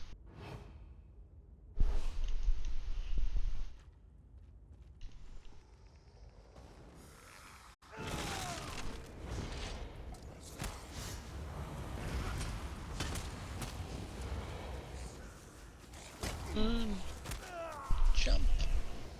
Don't die. Go. Run.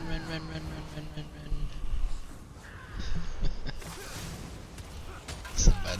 You need to stop arrows. It's not very nice. Curious about something. Let's see. Bam.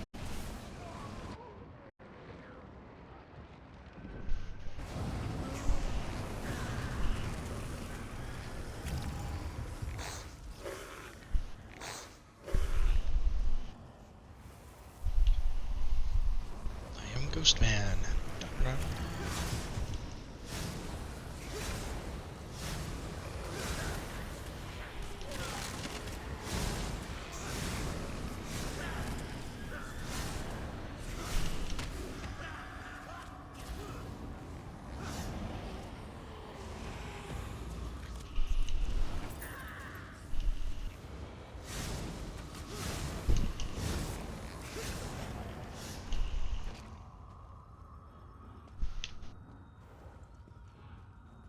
Man, watch me die. Raw.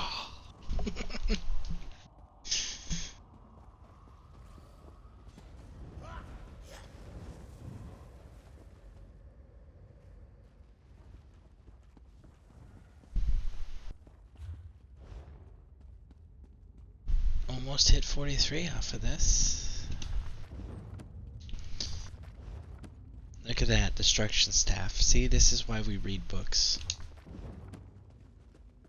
Look at that, another destruction staff. Again, reason to.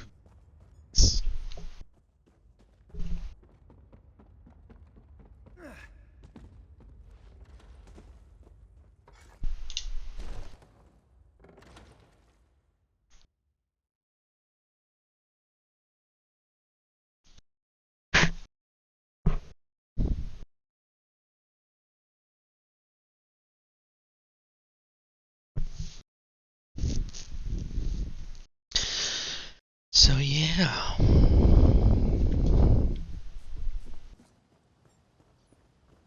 Bum, bum, bum. Do you guys prefer watching it in third person when I'm doing stuff like this? Or do you guys prefer watching it in first person? I know first person's easier to run in if I'm actually doing something, but if I'm just following him, I can do third person if that's more entertaining for you guys. Chad likes third. Okay, then third it is.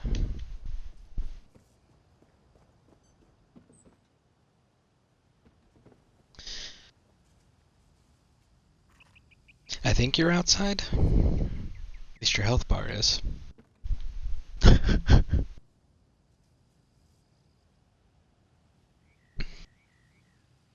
I think I might be disconnecting. Okay. Well, I will be right here. You know what I'm kind of curious about? Let's see, how close am I to a town while you're disconnecting and reconnecting?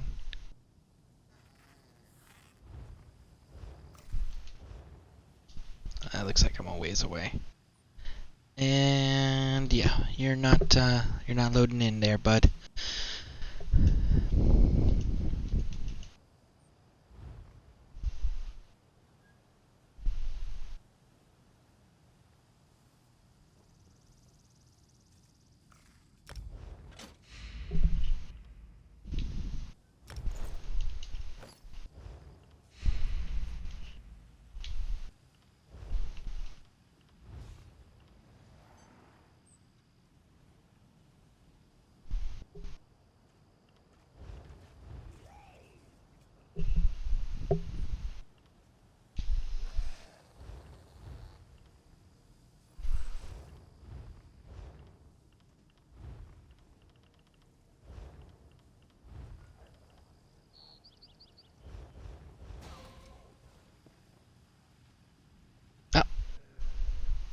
There you are. I need lead again. Yes. I will definitely do that. And promote to leader. By the way, if you guys have any questions about anything that you guys are seeing me do, definitely throw it in the chat. I'll be more than happy to explain it.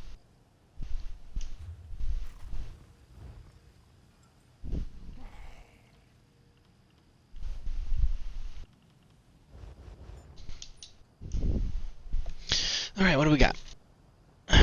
It's a good place for XP, says Red. Yes, absolutely. Did you want to go into a town? Yes, I need to feed on people.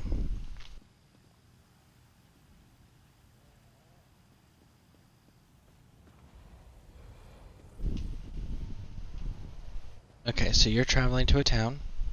While you're doing that, I'm going to go get this way marker. Let me know once you load in, Chad, and I will travel to you. There's a waystone right here that I want to grab. Ah! Travel player to me. Yes. Do that 1 second.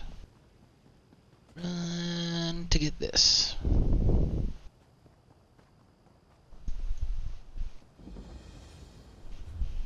Okay. Social. Group. Current group. Travel to player. So yes, as far as the XP growth goes, Red, yes, I am getting far more experience here than I was doing the random dungeons and then doing the Alakir Desert. And again, I do not have any buffs.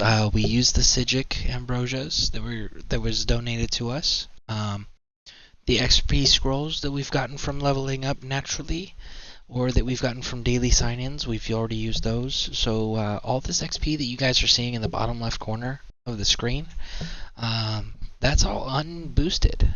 So that is all just flat XP growth. So what I'm going to do here is we are actually going to go feed onto some people. I need to feed on 3 people. I can feed on 3 people. I think our lives are going to be infinitely easier doing this run. Because I am a vampire, I need to find people that the guards aren't looking at. And that are not vendors. I don't like that person.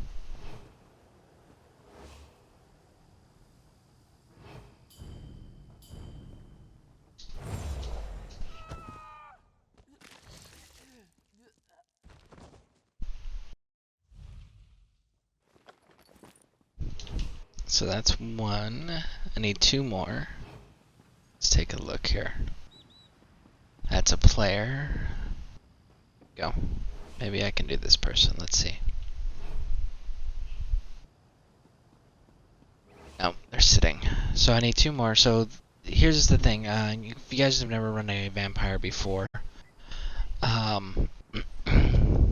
you have stages of vampirism. Now, at stage 4, vampirism, I got some passive abilities that kick in. One of which is if I can sprint continuously for 3 seconds, I'm invisible. So I think that... Is that someone I can feed on? It is. That's 2 people I can feed on. So this may actually just solve my issue.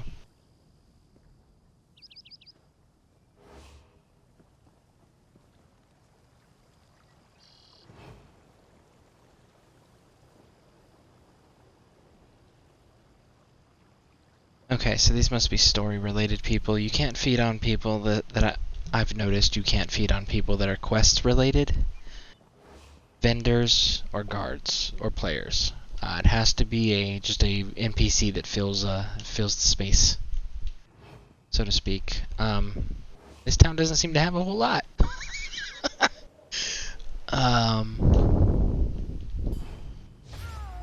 There's another one.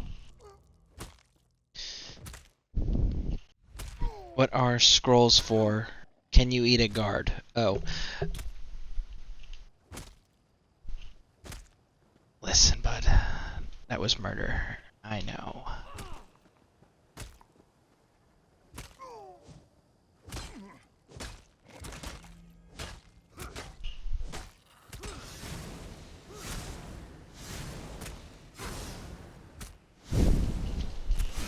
on. Okay. No, you cannot feed on guards. The scroll. The scrolls are for XP growth. They're found in the crown store. You can spend real world money on buying them, on buying crowns to purchase these scrolls. Fuck me.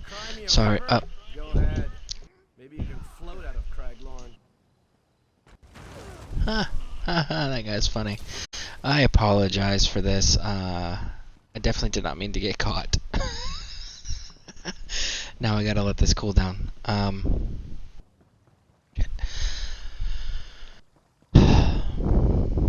This is the difficulties of being a vampire. Let's see our vampire level. Yeah, see, we're a stage 3. We need to be a stage 4, which is just one more person. Can you eat from an already dead person? That would be convenient. It would be super convenient. And no, you cannot. Looks like we got a new person. I'm going to post the normal information for y'all. No, you can't feed from the dead. However, if you want to spend money on premium content, there is absolutely a, I think it's called a it's called a soul sworn, yeah, it's called a soul sworn thrall. And the soul sworn thrall will sit in your living accommodations. Here we go. Oh, he moved.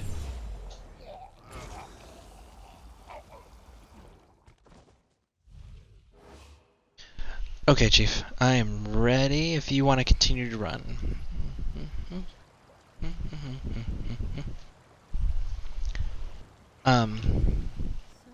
But yeah, the Soul Sworn Thrall, which you can, it takes 4,000 crowns in the premium store as part of a vampire pack to purchase. That one will help you level up without having to feed on people, and it'll be in your house. It also comes with a Fountain of Loss, I think is what it's called. I might be mistaken on the name, but basically it decreases your vampirism level. So, pretty important things if you're a vampire.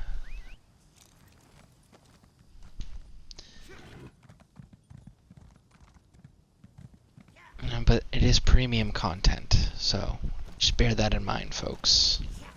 Now, here's the downside. If you watch my health, so I am at stage 4 vampirism. See, it's not regenerating. Okay. But, watch this. Run! See, now we go invisible. So I'm pretty sure that I can do this. And that'll keep the enemies from fighting. Well, hoping it'll keep them from finding me.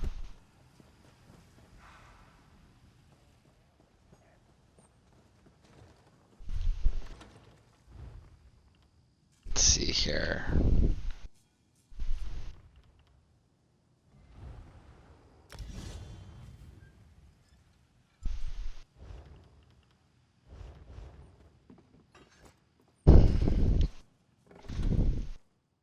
Can your horse die? Okay, so you can get knocked off your horse if you take so much damage. Yes. Your horse will disappear then. Yes. As far as dying, your horse can be you can always get your horse back. You can. It's not like in other games where your horse died, so you have to literally go buy a new one. That is not the case here. Invisible. Oh, I stopped running. I gotta stay running. Oh, I got slowed. That's why. Bum bum bum. I'm running. Ew. I fast.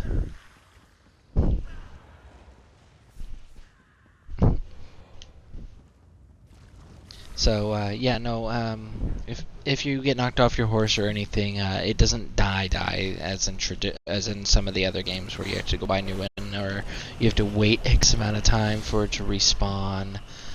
That is definitely not the case here. So that's kind of nice. But it will disappear and you will get knocked off if you take too much damage from a single hit.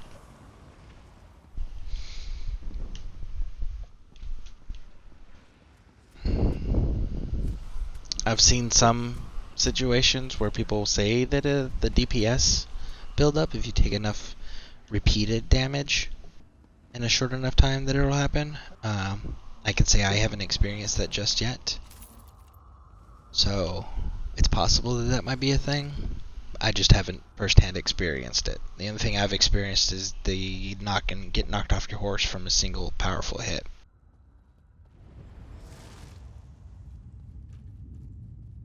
Thanks for the heals, bud. Alright. Because in Skyrim, you would have to buy a new one. Dragon Age ones just disappear, they don't die. That was almost bad.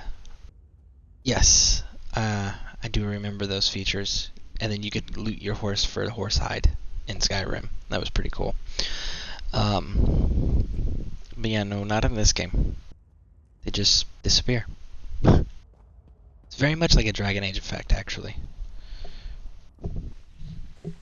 But I think that has to do largely with the fact that a lot of the mounts are premium content. So, you know, how bummed would you be if you spent $20, 20 real world dollars on a mount you thought was cool looking, just to have it get killed the first time you ran into a swarm of enemies, and then be like, oh, well, that's it, you gotta go buy it again. Like, that would really bum out a lot of people. Mounts would not be very popular to purchase.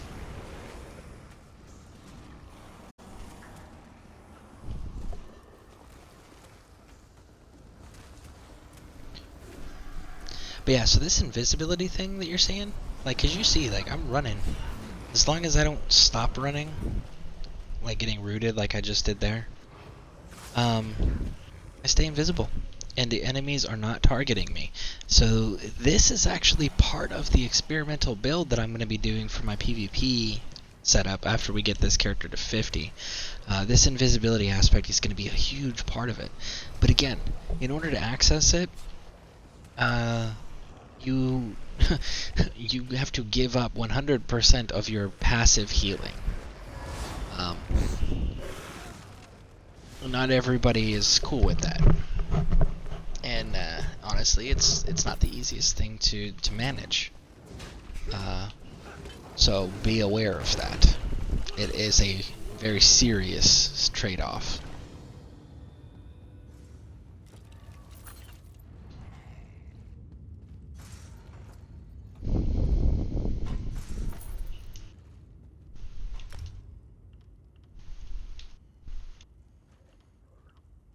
Look at that. Skill respecification and attribute respecification. We will definitely be using these when we get this character to 50, which we just hit 43. Thanks to Chad here helping us out with this power level circuit. Yeah. So definitely thank you for that. It's been a tremendous help. Let's see, what else do we got here? Oh yeah, he's ready. So let's keep going.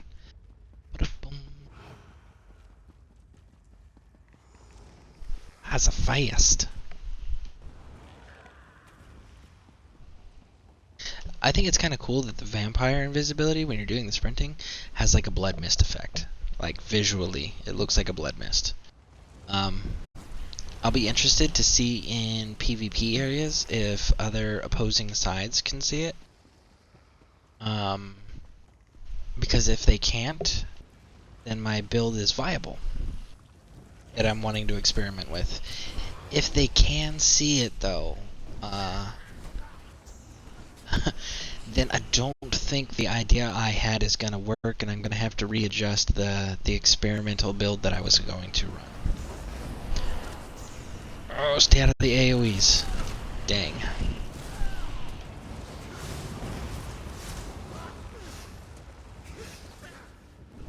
definitely be aware of AoEs. They will pull you out of that invisibility, but enemies will not actively target you while you are in it. Maybe that's what I should do. That's what we're gonna do. Switching them weapons.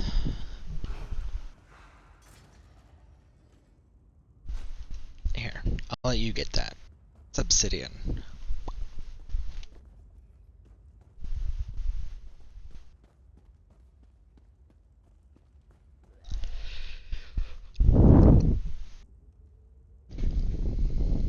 Chad is a legend. Yes, he absolutely is. See, what he is doing here is an amazing service, and it's an amazing gift. I did try tipping him already 30,000 gold. Told me to hold on to it for the guildies and building the guild and building characters and all that. So just know that I did try to follow my own advice there about tipping. So something I always recommend if somebody is showing you a kindness like this and take, because even if it's not costing them anything, it's still costing them time. So make sure that they always know that you appreciate that. But yes, I absolutely agree with you, Red. Oh, look, our numbers went up again. Yay! You know what? Gotta give some of you guys some of these permissions to do this chatting stuff for me when our friend Lord Dragon's not in chat. So if you guys are interested in doing the moderating on the channel too, let me know. It would obviously be very helpful for when I'm concentrating on stuff. People could do the greetings. If not, I mean, it'd also be very helpful if they get to even run around with you too. But if not, that's cool too. I can keep doing this. But yeah, just because at least I gotta figure out how to fix these numbers here. I'll have to do that when I finish the broadcast, which we are at 7 hours and 37 minutes, guys. Congratulations and thank you for sticking around. Let's see what he's saying here. I have gear if you want to deconstruct to get your crafting up. No. I'm okay on the deconstructing part right now. That is something that I will be doing at a later date. I will dedicate a broadcast or something to that. Right now I'm literally just trying to get the 50. So I can start experimenting with the build for you guys. Thank you for the offer though, that was very kind of you.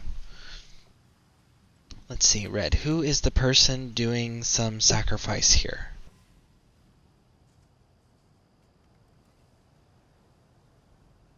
Is the person doing some...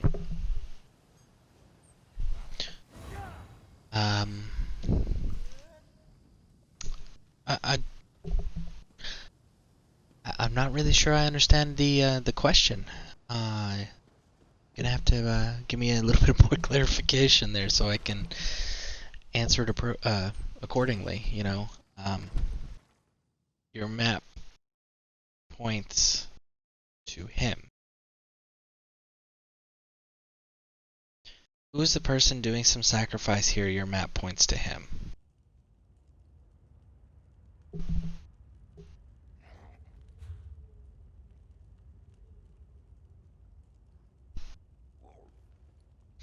Are you talking about the talk to the benefactor thing that keeps coming up? Is that what you're asking about? Right outside the catacombs. I will definitely have to check that. Let's do this loop here, and then I will jump back out there and we can see.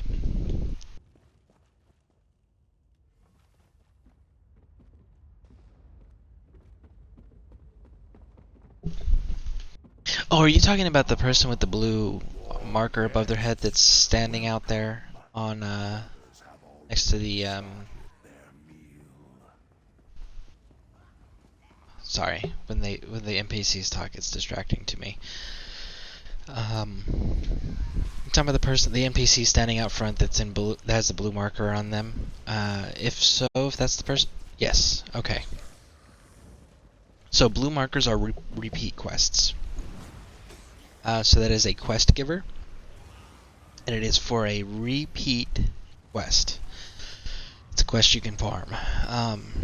So that is who that person is out there. What the quest is, not a clue. I do know that we definitely want to avoid doing quests here if we are trying to farm the XP.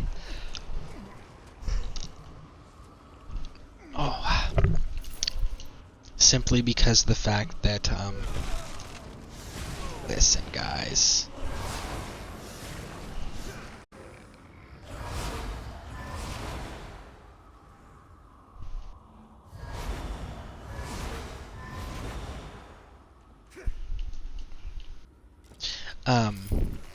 Yeah, so we definitely want to avoid doing the quests here right now, completing them, because we're just trying to rinse and repeat the XP farm. So I'm not sure what that quest is. It's something I may look at. Sure. Maybe in a future broadcast. But yeah, that's what the blue markers are. When you see a blue marker like that above somebody, it's a repeatable quest. The white markers that are standard that are just like that, those ones are side quests. And then there's a really fancy marker, which eventually I'll show you. I'm sure you guys have seen it already. That is actually for main quests. So there's a story main quest. Story main quest line when you start the game. And each zone on the map, you'll noticed. I'll show you again when we get outside the catacomb here. There'll be each little zone has its own, which is like a region, I guess you could call it, on the map. That's what it looks like. But each one of those zones has its own main storyline for the zone itself. So that's kind of cool too. But those are your markers. That's what they are for and what they represent. And thank you for asking that. Thanks, Red. That's something that a player that isn't familiar with the game or a player that's new to the game may not know the answer to. And me running around being a heavy gamer, it's something that I didn't even think about to explain. So definitely thank you for contributing that piece. I definitely appreciate it. And yeah, if you guys have any other questions, I mean, doesn't matter how simplistic it may seem. Somebody else may have that same question. It doesn't matter how complex it may seem. Somebody else may have that same question. Questions are always welcome. Also, I know, like, Tipping Fedora Chad here, who is the one being kind enough to run us around. He is a seasoned player. So if you are a seasoned player like Chad, or Chad yourself, and you have tips for newer players coming into the game, definitely throw that in there too. I always promote you guys sharing information. Is it broken? Almost reminds me of a mimic off of another game.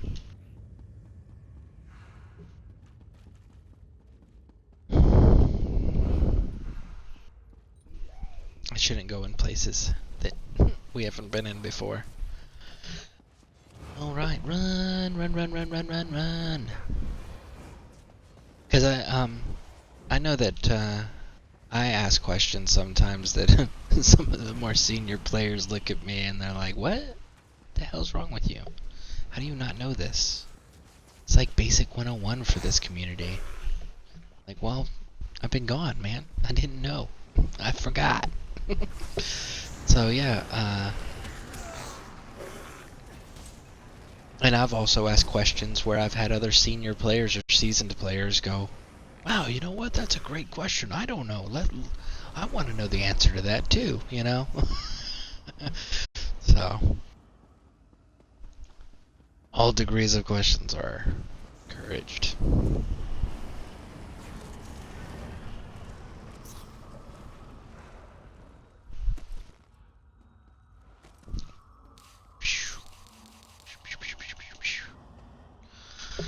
All right.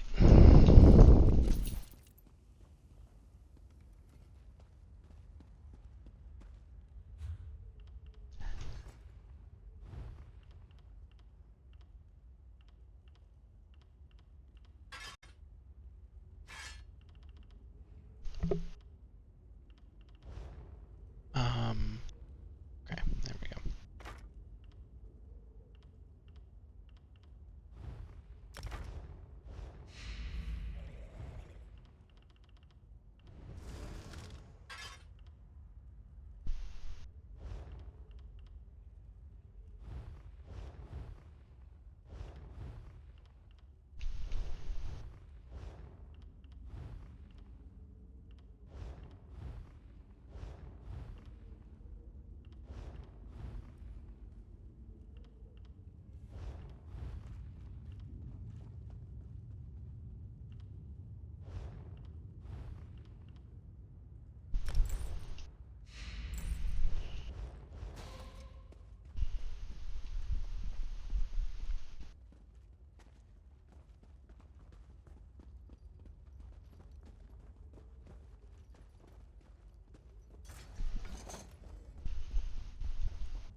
Run. And look at that. We've got another spam bot. Second here, folks.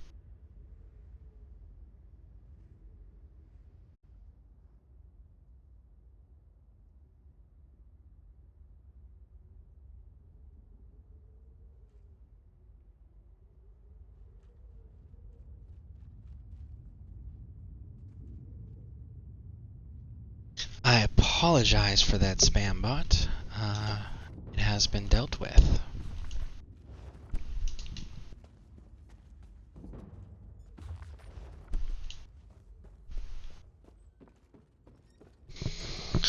How many guilds are you in right now?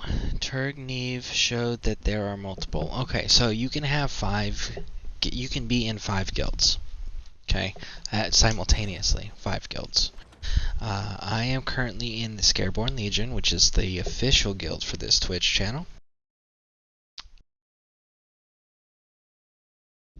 I will explain the bots in a moment. I am in that one, and then there's another one called Blood Viking Clan.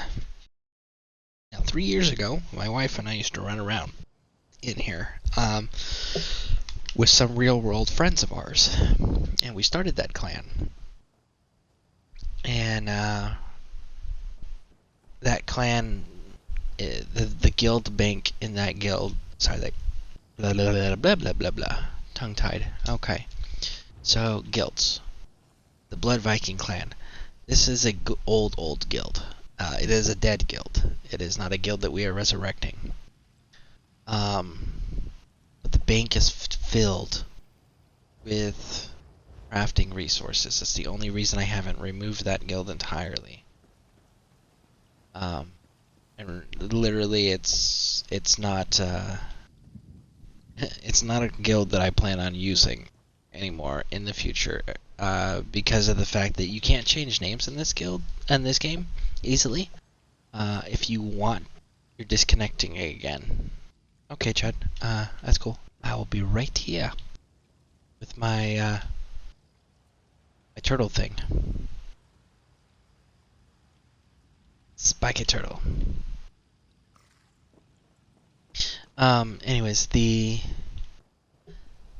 reason I'm not going to be resurrecting that guild is because I can't change the name. If you want to change the name in this game for the guilds, then what you got to do is you got to contact customer support, and you have to give 3 different guild names as recommendations of what you would like it to change to. And then customer support has to review those names, make sure that they meet the criteria, the rules, they stay within the rules of what names can be for guilds. and then they have to go through and make the changes. And that's a very time-consuming, involved process that may not work, because they may not like the guild, they may not approve the guild names, or the guild names may be taken by other guilds. So that's why that guild is there, is because the bank is still full of crafting materials. But it is not going anywhere as far as going to be used or anything. Once this guild gets enough members, which we need 10 to access the guild bank, once we get 10, I'm going to be transferring all of those materials over to the Scareborn Legion Guild bank. So that way everybody can have access to that stuff. I don't want to lose all the stuff in the bank there. Because it is from 3 years ago, like I said. My wife's character currently is the guild lead over there.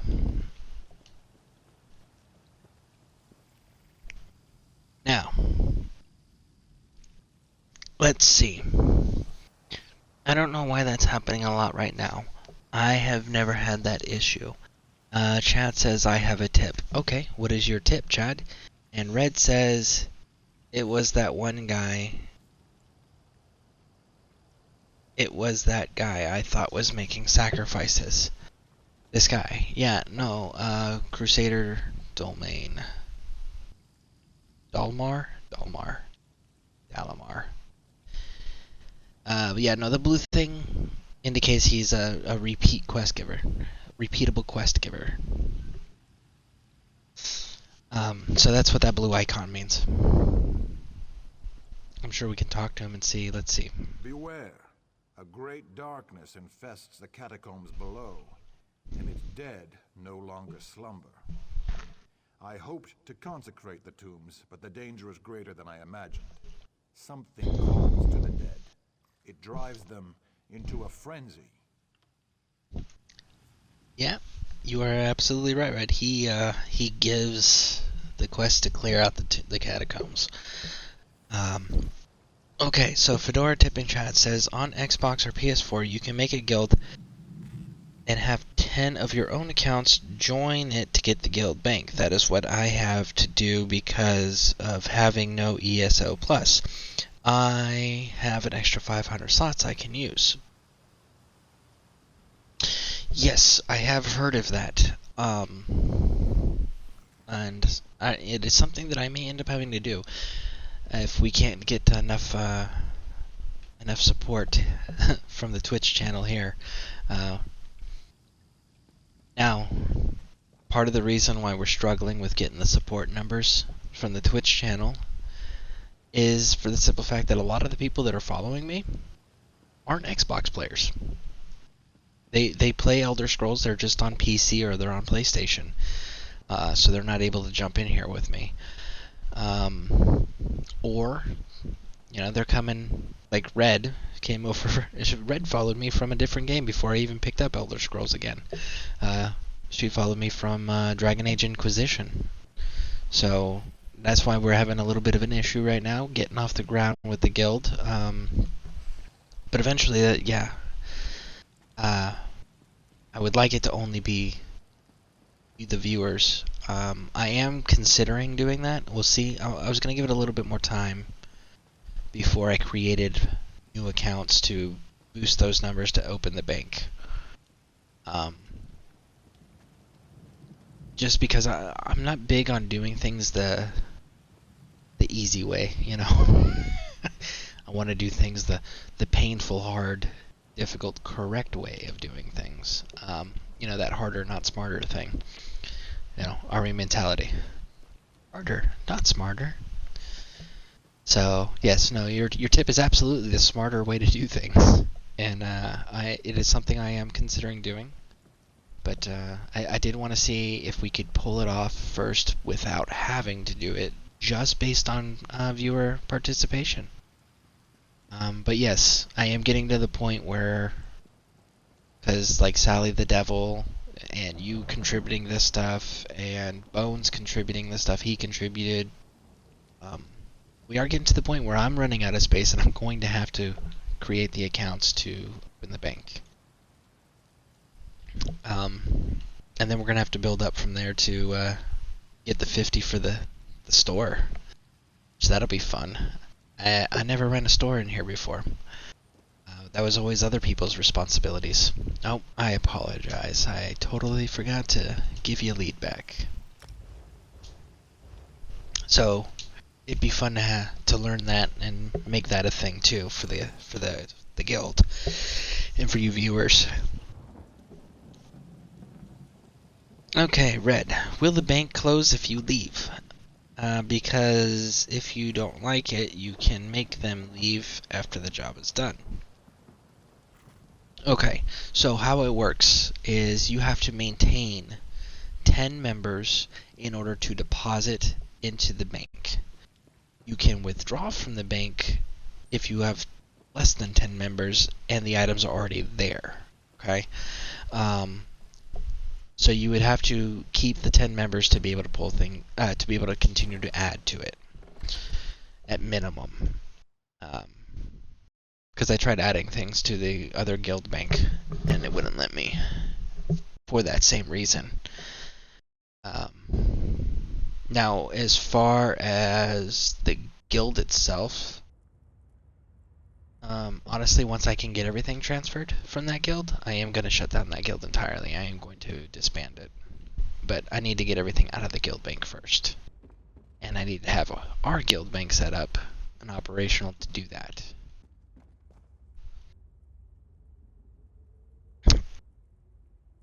Yeah. So.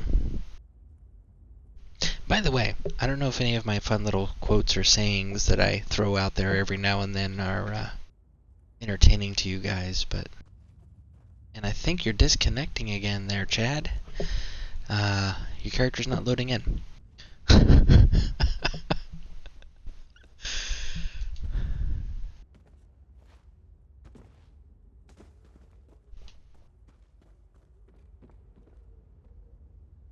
Somehow I just don't think I am strong enough to solo this place. Actually, maybe if I really... The game is acting super weird right now. I may have to reset the router. Okay, yeah, take your time.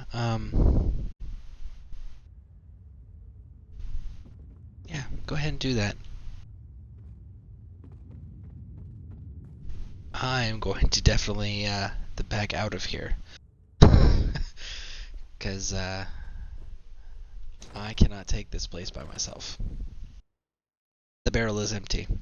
I checked that already. It's empty. Barrels will keep like the crafting materials, various kinds. It will also have lockpicks, trash, items that you can sell. See, what else will I have? Soul gems. Soul gems are a big one. So yeah. But yeah, no, that particular barrel is empty. I did check already. Gonna slide down. And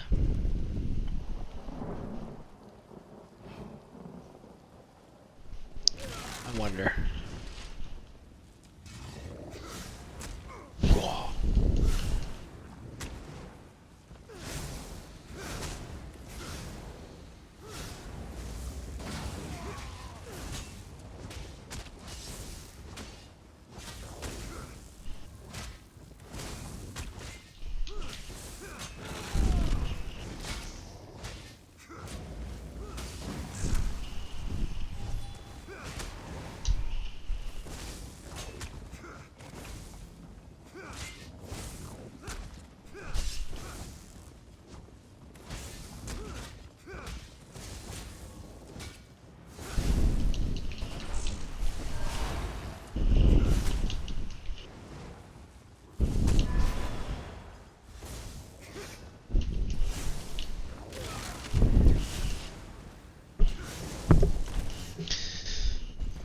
BRB. Yep.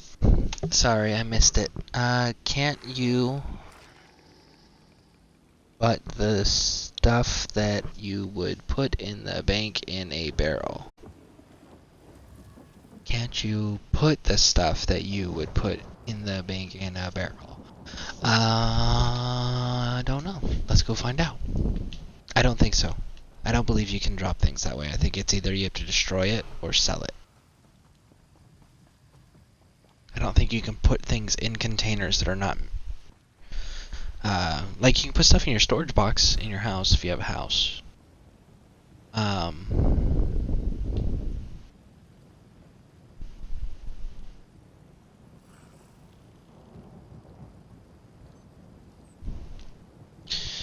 So Chad, when you log back in, if you want to keep running that, I definitely will appreciate it. But if not, I understand, because I know that you're doing all the work and it's repetitive.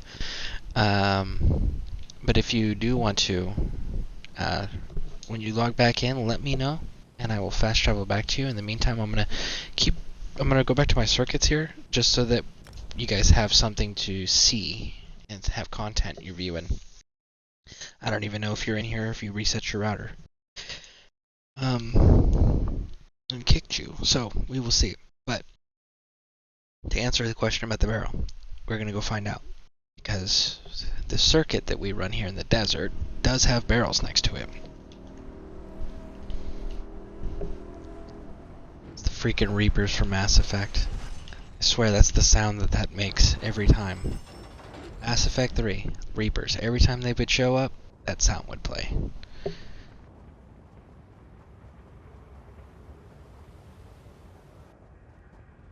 Ooh, there's not that many players on right now.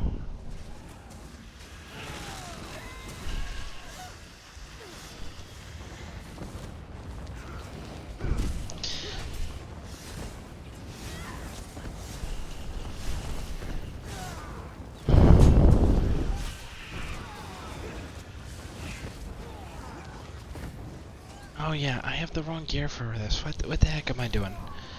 Look at that. Really? You thought that was a good idea, bud?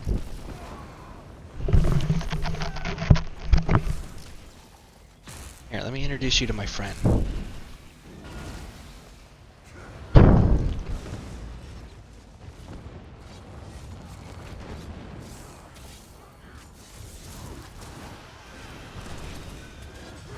Wow, I'm really out of gear level for this stuff, huh? Yeah. Because they scaled my level, not my gear. And I haven't updated my gear in a minute. And it is painfully obvious. Super painfully obvious. Good gosh.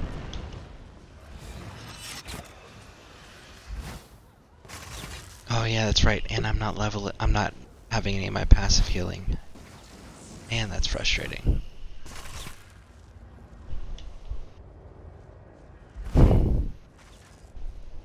So yeah, you're definitely gonna do a vampire. Let us play. Shut up, Molag Bal. If you're gonna do a vampire character, definitely make sure you are paying very close attention to your health, because stage 4 vampirism is no joke. You definitely cannot heal at all passively. So you need to make sure you don't kill yourself.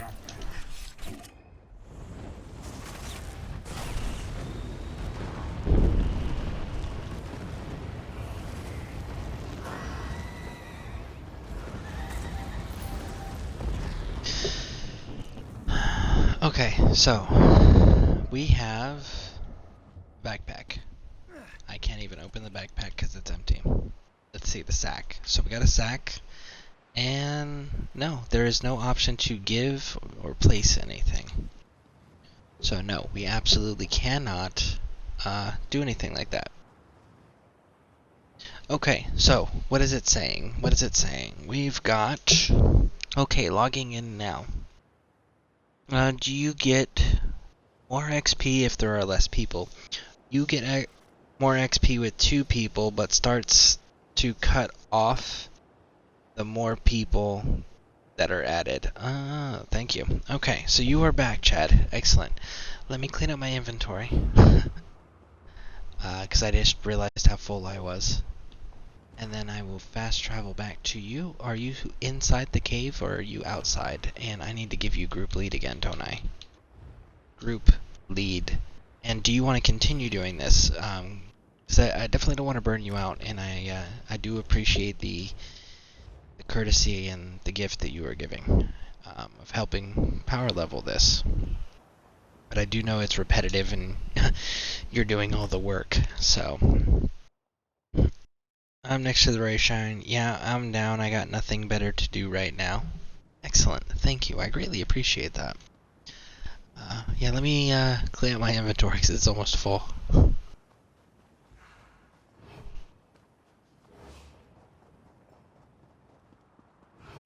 And then I will travel to you and we can continue this fun grind that we're doing here. Ooh, look, we got some more viewers, so I'm gonna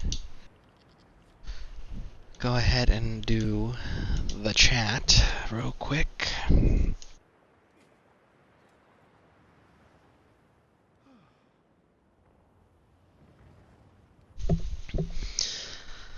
Thank you guys, those of you just joining, and definitely thank you guys for the ones that are sticking around with me. We are doing a power level grind here.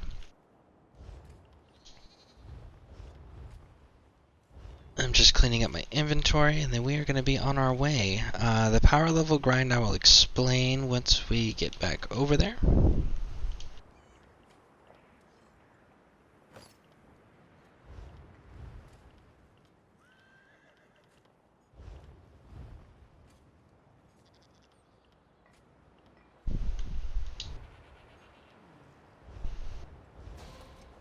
Okay, looks like we are good on that department. Stay away. That's right. See, this citizen refuses to interact with monstrous vampires. So when you are a stage 4 vampire, that is the other issue you're going to run into. Not everyone will allow you to sell them stuff.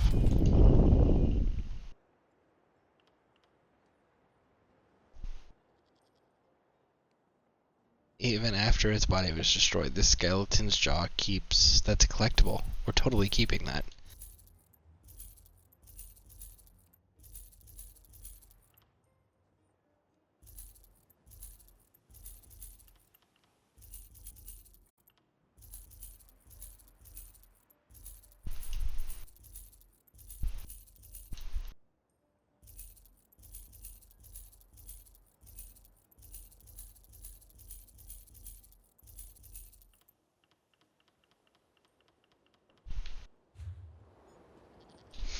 Alright, let's go deposit some stuff, and then we will continue the run here. What are the glyphs? The glyphs are for enchanting, because you can enchant items in this game. Again, that'll be included in the skill crafting stuff when I start presenting that stuff to you guys. I can't put the chattering skull in my bank. Or any of the scrolls. I'm gonna have to read that.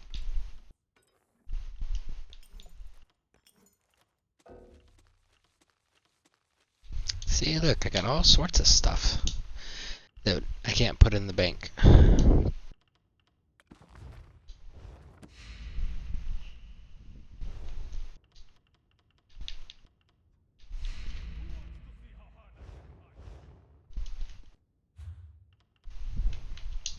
Notifications, 2 hand, 1 hand, yeah, we're not dealing with those. Social, mail is empty.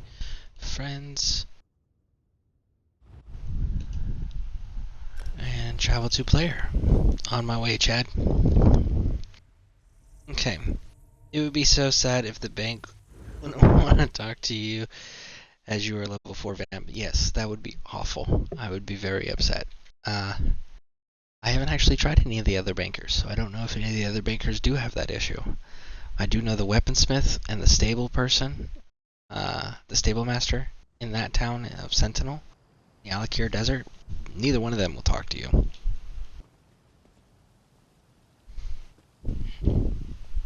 It looks like your skeleton's doing like a blessing.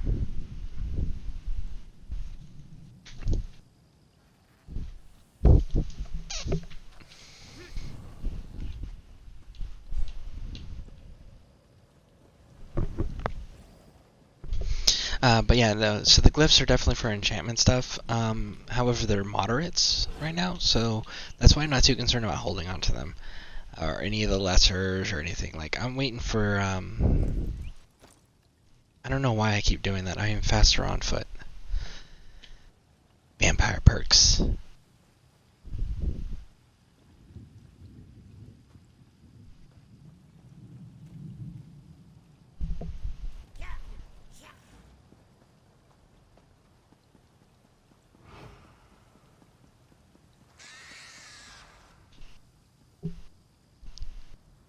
Okay, things not to do.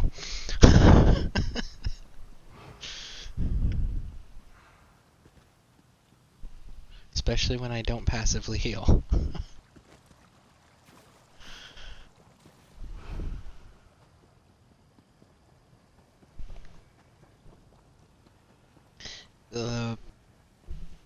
Okay, the stable master probably not want to talk to a vampire that kills humans. Horses are precious. Yeah, luckily I only need stable master once every 20 hours, so there's that. Will you heal if you feed? Yes, I will absolutely heal if I feed. There are vampire skills that you can use in combat that will actually siphon the health out of the enemy and replenish your own. So yeah, there is that. It's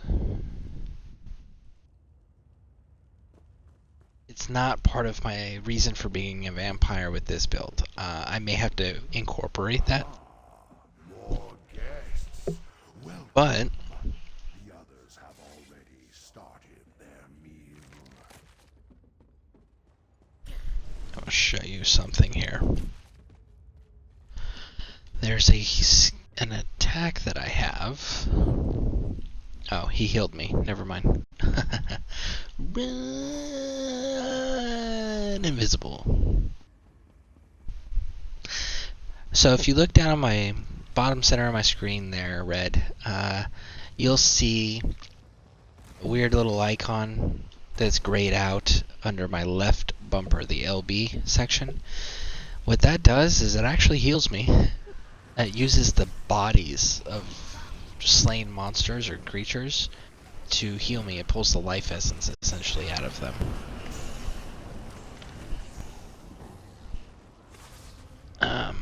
Only active, obviously, if there's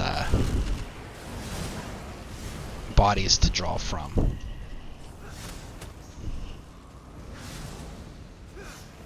Don't worry about being level 50 and dealing with all the... Don't you worry about being level 50 and dealing with all the level 100s. No. So, level 50. Okay, so real quick, see how my health's not full?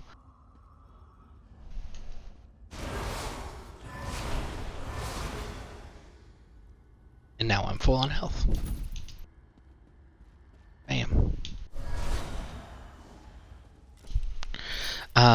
So level 50 is actually the base max level. After 50, then you get into CP points. Okay. Now the champion points, or champion ranks, or champion power, which you will hear players all refer to all three, but they're actually champion points. When you get into the champion points, that's when you get to really expand further on your build. But there are PvP areas that disable the CP count and all the abilities that are CP related. So 50 champion points. Say champion points are what they're officially called, but you will. I have personally heard since returning players refer to them by all three things. But yes, champion points are their official name. But there are PvP servers that disable champion points. So that level 50, hey, that's max base level. So that's why I'm not worried about it. Now as far as gear goes, now gear's another story. Gear actually goes to level 50, base level 50, with a CP of 160. That is the max level for the gear that I have seen so far. Now the gear is definitely going to be something that plays a major factor So that I'm a little concerned with, not being able to do a full fleshed out build because of that.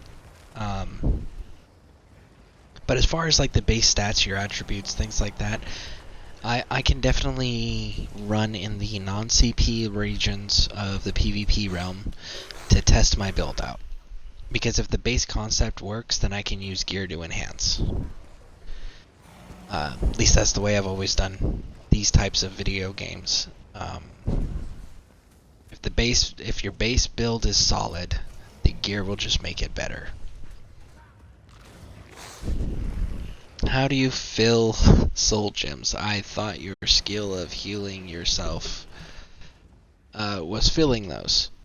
No. So, the skill just heals me. In order to do the filling the soul gems, it's been a while, but if I remember correctly, there's actually like a spell or a skill, might be an enchantment that you have to do. It's been a while. Chad might know. He might be able to provide some clarification there. But I do know that it's something you actually have to do as the player, and you have to have empty soul gems in your inventory to do it, if I remember correctly. I believe it's an ability. But again, Chad might be able to clarify on that one. I remember Elder Scrolls, it was an enchantment that you did. Sorry, Skyrim, it was an enchantment. The Soul Magic skill line, use Soul Trap to fill the gem. So what he is talking about here, let's see if I have it. Soul Magic, Soul Trap. Here we go. Lay claim to an enemy soul, dealing 8,976 magic damage or 7,182 physical damage over 10 seconds. The damage is dealt based on your highest offensive stat. Fill an empty soul gem if the affected enemy dies. So there you go. That is the ability there. Thank you, Chad.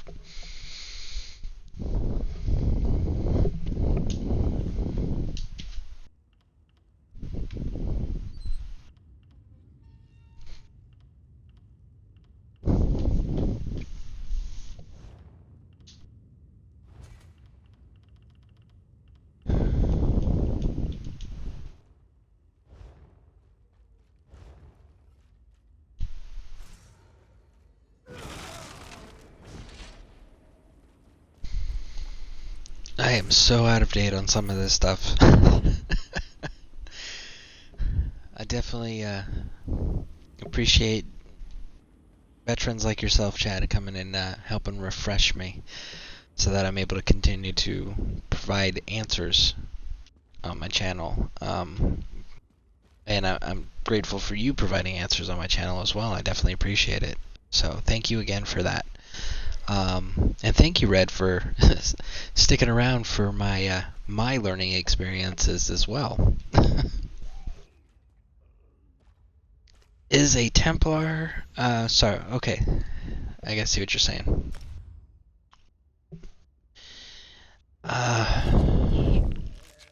Chad, which I think... Templar might be the only class, if I recall correctly. There is a Templar class. Well, I think Templar. I think Dragon Age Inquisition. Okay. Yes, there is a... I believe there's a Templar. I know there's a... Let's see, there's a Dragon Knight, there's a Templar. I think it's a Dragon Knight. Templar. Dang. You're really making me think now. See, this is the issue with having a traumatic brain injury. I can't recall everything right off the bat right when I need to.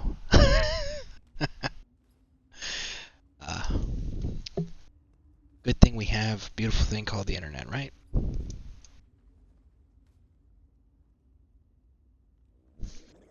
Okay, so there's Sorcerer, Nightblade, Templar, Dragon Knight. And those are the base classes. Warden and Necromancer are the premium classes. So yes. Dragon Knight, it's a warrior class. You can be any race you want, but it's very much a warrior class.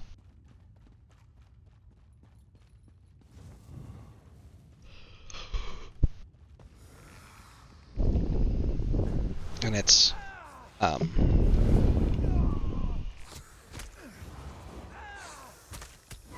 this is the spelling they use. If that helps give some clarification there. Look at that. Wasn't paying attention on what they mean when they say Dragon Knight. So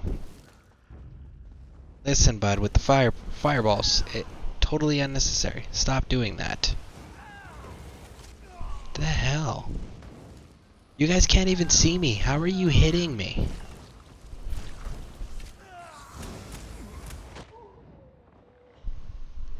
Like, that was so unnecessary. You couldn't even... Okay.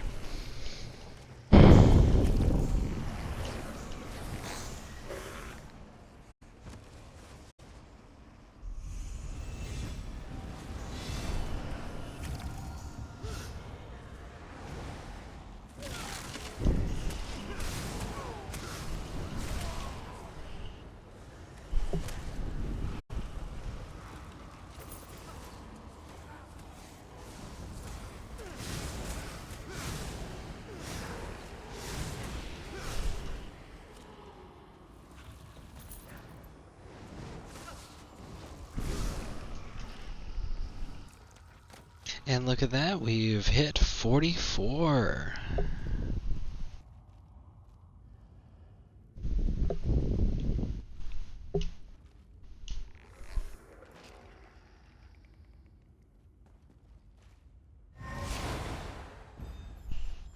That is the cool part, by the way, if you are a necromancer. The summon skeleton mage. You definitely want to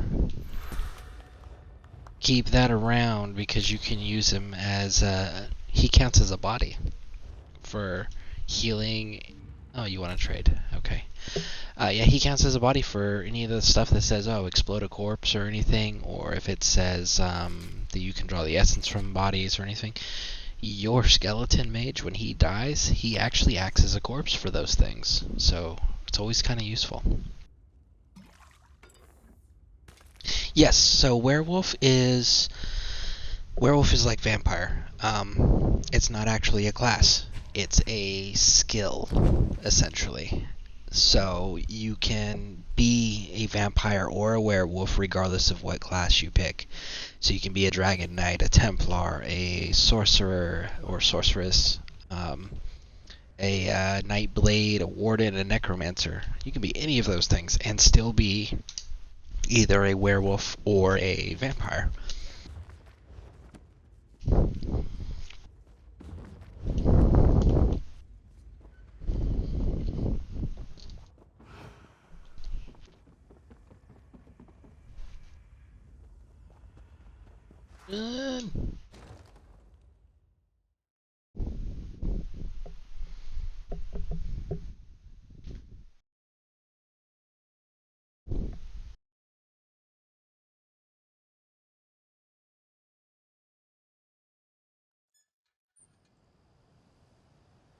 We're coming up on 8.5 hours in this broadcast. So again, I'd like to thank you guys for sticking around with me and participating. I definitely really appreciate it. And again, thank you, Chad, for doing this. It is going a lot faster than what it would be going if I was doing it on my own.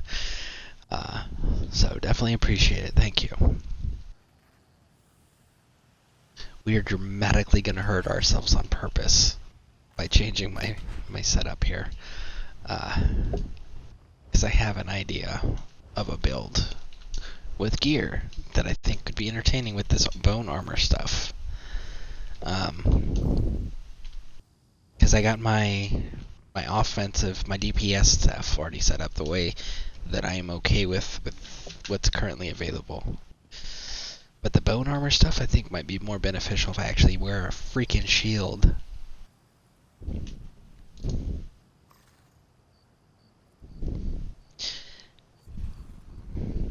Can you be part of the Aldemirian no matter the race? No. So as far as races go, the races are very, very much faction specific.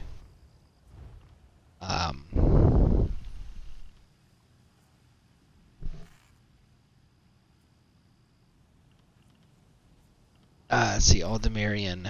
That is Wood Elves, High Elves, Khajiit, and Imperials. But Imperials are a premium class, so just know that ahead of time. They are a premium class that you have to actually buy in the Crown Store. Which I have. That's what this character is. It's an Imperial. But those are the Aldemirian races. An Imperial premium race is available in all factions, so there's that as a plus. As far as Daggerfall Covenant goes, it is the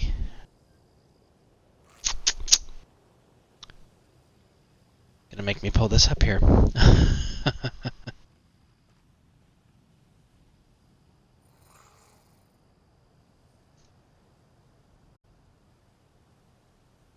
Daggerfall is the Bretons, the Redguards, and the Orcs. The Ebonheart are the Nords, the Dark Elves, and the Argonians.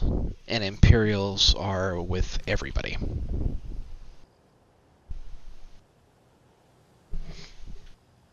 So, I think it would be kind of cool if they let you be in any race for any faction, but lore-wise, it doesn't actually work. Lore-wise, they are very controlled and specific in the timeline that they are currently residing in. The exception to that would be is if they were playing more in the Skyrim timeline, where the Thalmor kind of run the show, then everyone would technically be part of the Empire, I guess, or the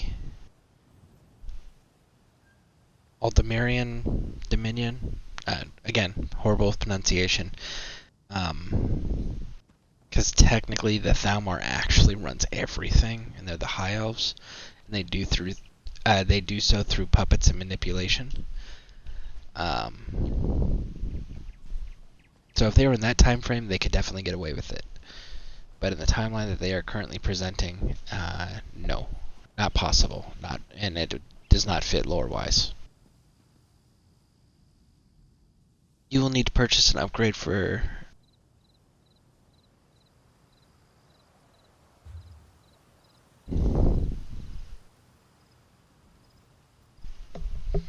So what he's talking about there is right here.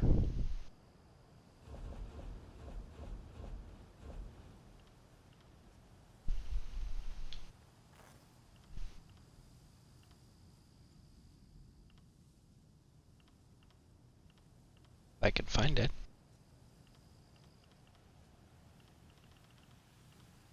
Did I miss it?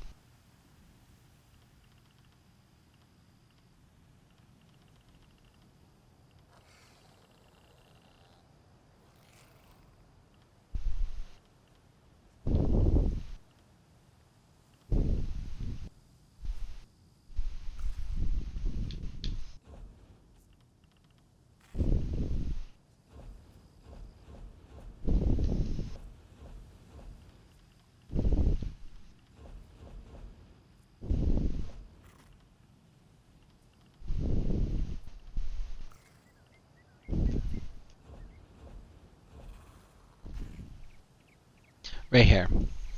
Unlocks the ability to create characters of any alliance, regardless of race. Oh, so I guess there is an upgrade for it. They didn't have that back when I used to play. That was a very, very restricted thing. So no, absolutely. I stand corrected. Thank you, Chad. See, this is why I really like you experienced players showing up and giving information. because I would rather you guys correct me 100% of the time if I'm wrong than me give bad information. So thank you very much for that. That was very helpful and awesome of you. So yeah, there you go, Red. I was wrong. Spend $20 and you can get this.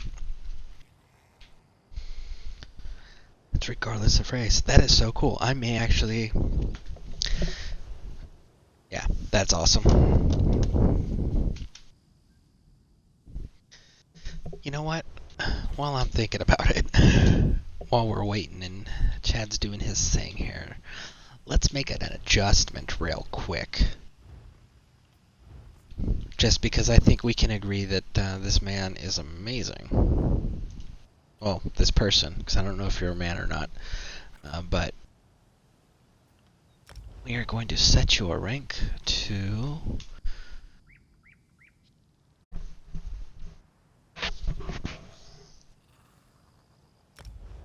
Lieutenant Commander, I guess. Yeah, Lieutenant Commander, just because you've been so helpful with everything. You're very giving and courteous. You're sacrificing a lot of your time and resources and such to help build all this up, and you are providing a wealth of information. And when you do make your corrections, you do so respectfully, but you're to the point, you know. You're not sugarcoating nothing, you're to the point, but you're courteous about it. And I definitely appreciate that. So, you are a huge point of information and traumatic brain injury here.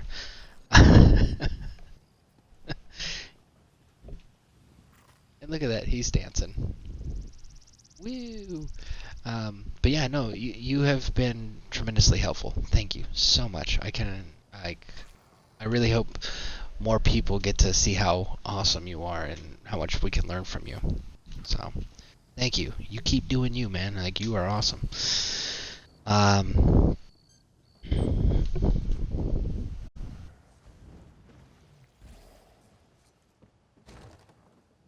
Get caught up here in the chat while it's loading me in. Yeah, when this game first dropped, it was like that, like what you said. But now you can buy that upgrade and be any race and alliance. Thanks. Congrats, Chad. Thanks, Head Red. Yeah. Yeah, like I said, some things have changed since I left. I was definitely used to that being a very strict rule, and it was like you really had to choose. More guests. Welcome. The others have already started their... Bam. Really do like the look of that blood mist.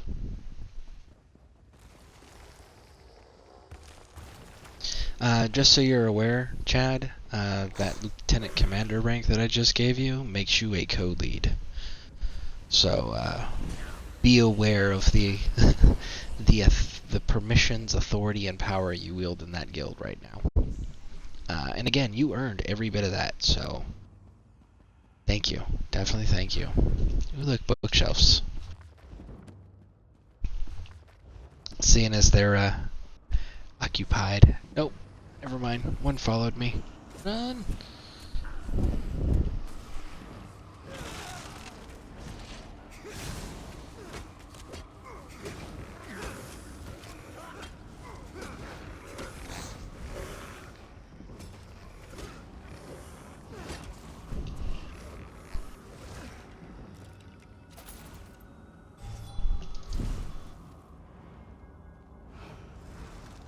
Alright, let's do some healing.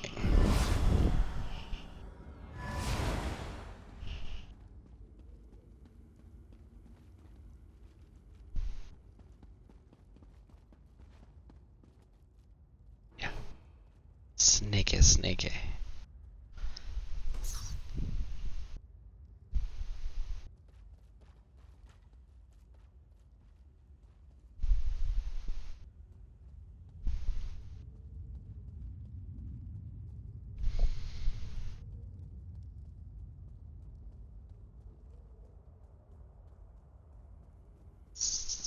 Sneaky.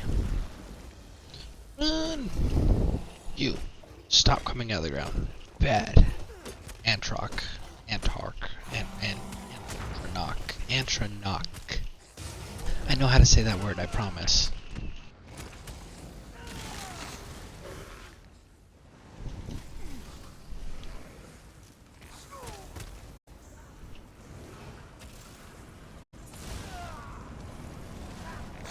Are you seriously attacking me? Listen, we don't do that here. 'Cause then he comes out.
Ooh, crafting motif.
Alright. Looks like you're ready.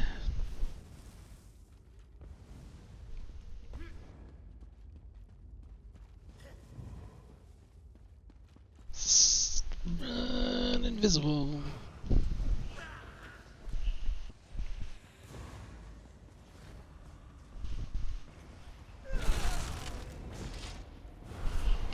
Okay, so using abilities pulls me out of invisibility.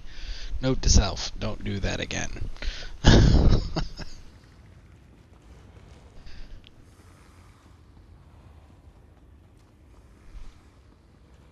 Everybody cannot come down? You guys aren't coming? Come on, guys. Listen.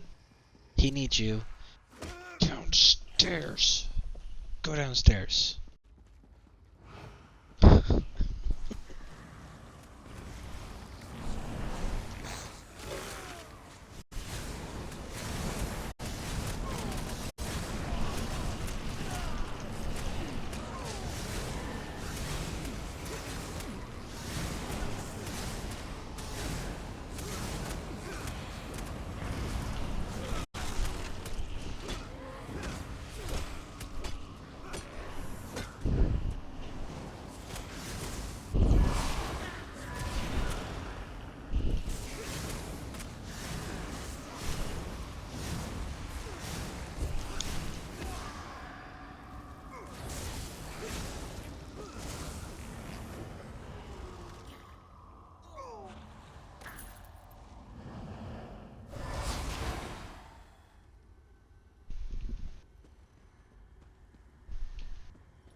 one on 5 a.m. Eastern Standard Time. Need to go repair gear. Alright, sounds good. As I follow you. Actually, yeah. Go read some books and go sit outside while I wait.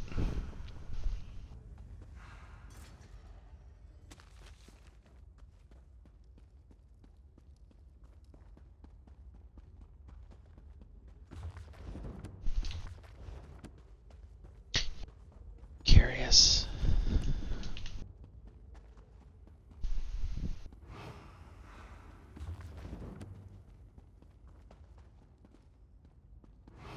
Because we already cleared through here, I'm gonna have to deal with more respawning. Because if not, there are books that I did not get before.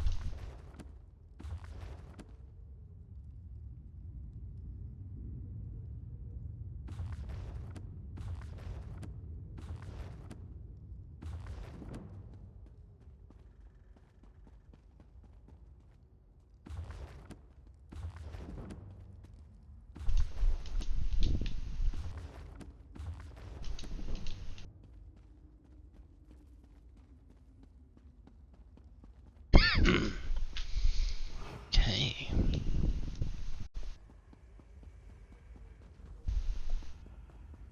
Run.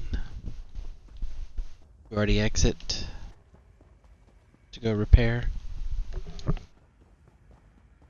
Clothing increasings. You wear more? No. I'll show you when we get out here. And Chad went offline. Well, look, we got more viewers in our broadcast, so I'm going to go ahead and post that information real quick.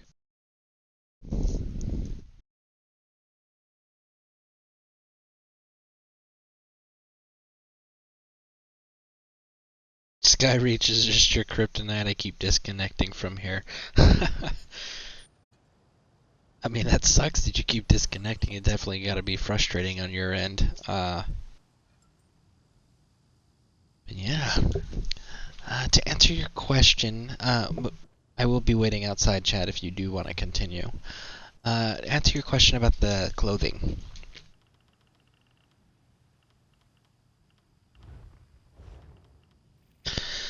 Clothing. Here you go. So that is the skill that you saw leveled up from reading that book. Basically what this does is it allows us to make clothes. See?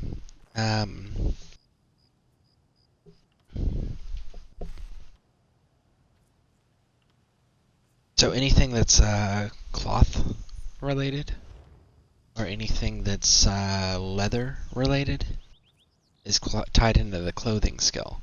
If you want to do the crafting and you want to do the higher end stuff and the really good recipes and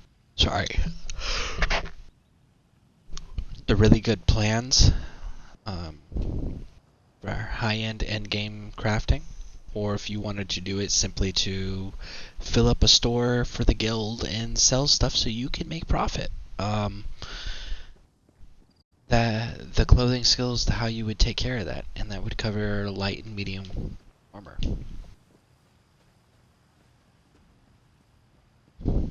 Blacksmithing will take care of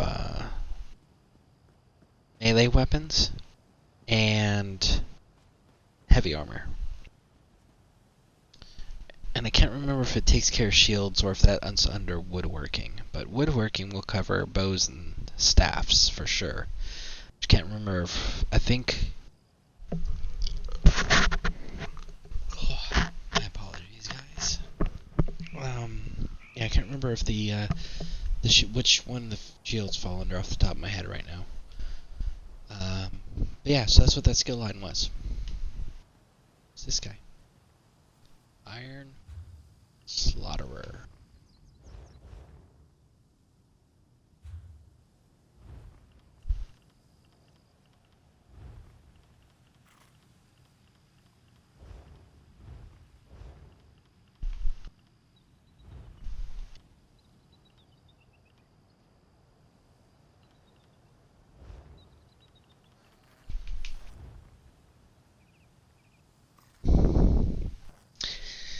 Anvar. I thought it was working, but it could be wrong. Hey, welcome to the broadcast, Anvar. Glad to have you back. It very well could be. I haven't delved into any of the crafting stuff, really, on this run-through. Or since I've been back for, what, maybe a week, or maybe a little over a week, since I left 3 years ago. So yeah, no, if you definitely know the answers, throw it out there. I would rather good information that's solid gets put out than bad information. So if you do know the answer, absolutely post it. But I am unsure. Personally, I'd have to run back over there, but what you're saying sounds right. I do believe it is woodworking as well. I will confirm later on when I get into a crafting area. How is the build going? Well, we're level 44. Fedora Tipping Chad is having some connectivity issues with this particular dungeon, which is the Skyreach Catacomb. Go down here so you can see the name. Yep, Skyreach Catacombs. Okay. It is in the Carhorn area.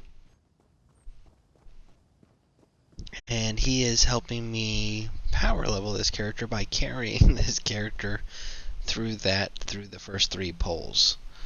And we're just rinsing and repeating as much as we can, or until Chad gets burned out from doing the same thing over and over again. It is definitely a lot faster than the method I was using, but the downside is it does require somebody else to do it for you. So it's not one of those things that I can do on my own. But it is way faster, which will get me a lot closer to being able to present this build. So 6 levels away. Well, 5 2/3 away. Fedora Tipping Chad. It's weird though. It's definitely game related. Why I keep disconnecting, because my internet is just fine after testing. Yeah, I have no... Oh, look at that. We even got some more people in the chat. So, excuse me one moment here while I repost this repetitive information that you guys see all the time in my broadcast. Yeah, I have no idea. I'm not tech savvy. I missed a lot of that. But, yeah, if you want to keep running it, definitely appreciate it. If not, I definitely understand, because sure, that's got to be frustrating. You know, you're doing all this awesome work for us here and contributing your time and your knowledge and your resources. As far as, I don't know if you're using health potions, drinks, or anything while you're doing it, but and then you keep getting disconnected on top of that. So I would completely understand if you don't want to continue.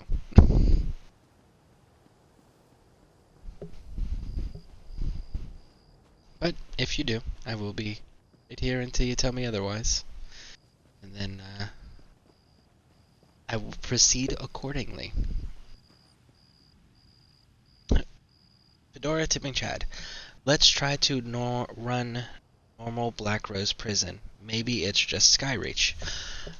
Okay, we can definitely do that. I will run over to this shrine here and try to stay alive. Anvar74, so you were asking about the build. Obviously, I am going to be respecking things and changing things around when I hit 50. And I am going to be doing some testing off stream to work out the kinks of the build, because again, this build is experimental, 100%. But this blood mist effect you're seeing here, this is the invisibility that I wanted from the vampires. I do have to test it in the PvP realm to see if the opposing side can see this or not. If they can't see this, then this build has the possibility of working. if the opposing side can see me when I am stealth in this manner, then I gotta rethink my entire experiment that I had set up. So, we shall see. And I will meet you, good sir, at the Black Rose Prison. And again, if you guys have any questions of what we're doing, what the rules are on my channel or anything like that, or questions about the game, let me know. And Anvar, I can't remember if you're on Xbox or not, and the rest of the new numbers in the viewer chat here. Hold on a second, I gotta figure out where I'm at and where I'm going. I am going there. Just there. I can't remember if any of you other guys are on, any of you other folks are on the Xbox system or not. But if you guys are, just a reminder, we do have Xbox North American Server Guild that is exclusive to this channel and the followers of said channel. So if you guys are interested, let me know. I'll get you guys the invite. But again, that's on the Xbox North American server. No, I am PC and PS5. Well, dang. Maybe one day you'll come over to the superior gaming console. I'm joking. I know Lord Dragon, who's another one of the co-leads here on the Xbox Guild here with us. He does some PC stuff, so maybe you can link up with him over there. Probably heard him a few times in my voice chat in previous broadcasts. I don't know if you've tuned into those earlier or earlier in my broadcasts, because he's usually starting my broadcasts with me. But yeah, he's on PC as well as Xbox. I know he goes back and forth.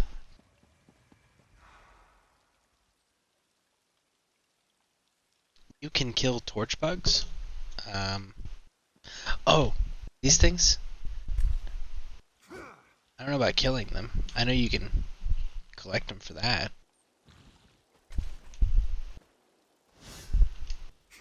Nope. They are immune to my attacks.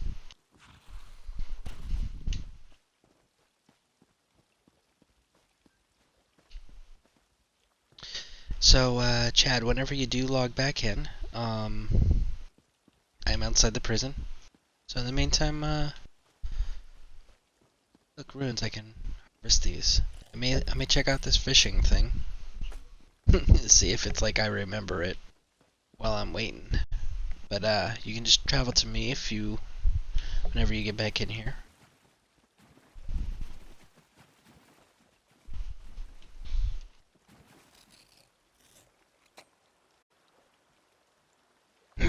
I just see the health bar at the top. Yeah, that always makes me curious when I see that on certain creatures, and usually when I'm just running around and no one's paying attention to me. A bear lizard, that's so weird. I'll experiment with trying to figure out what I can and can't kill. So yeah, I do that as well.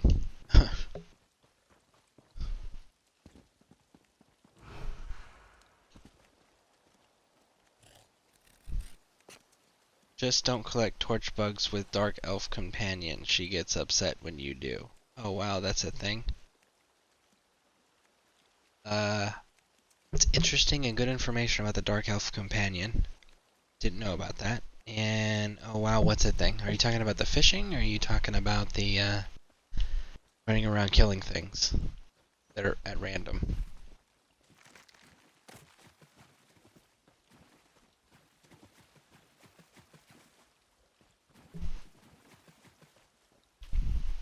Man, there's like no fishing in this river.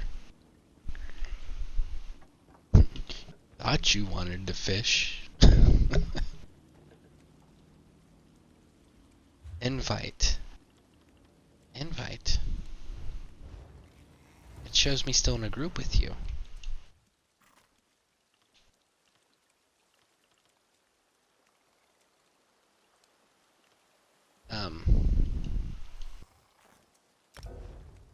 I guess kick from group and re-invite.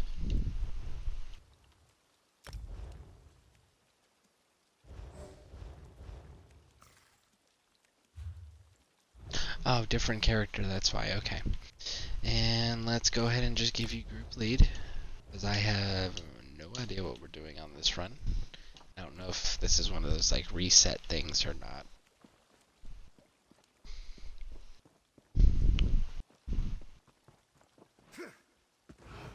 And you're here. Awesome.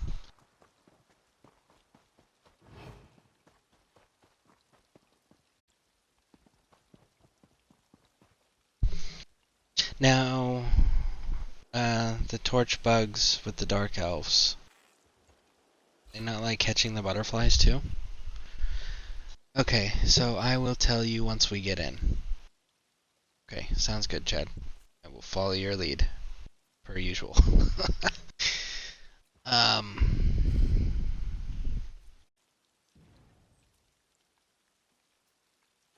That's a great question.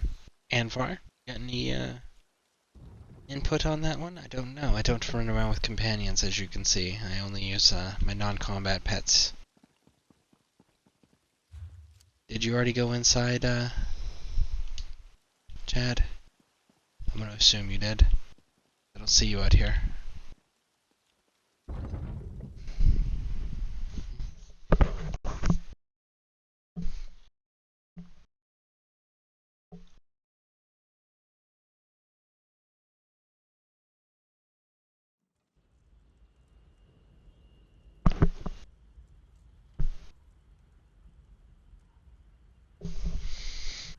Okay, I am here.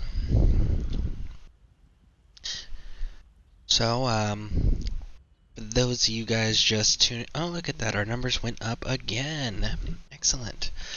Let me post that information real quick here while Chad's prepping his message of instruction for me.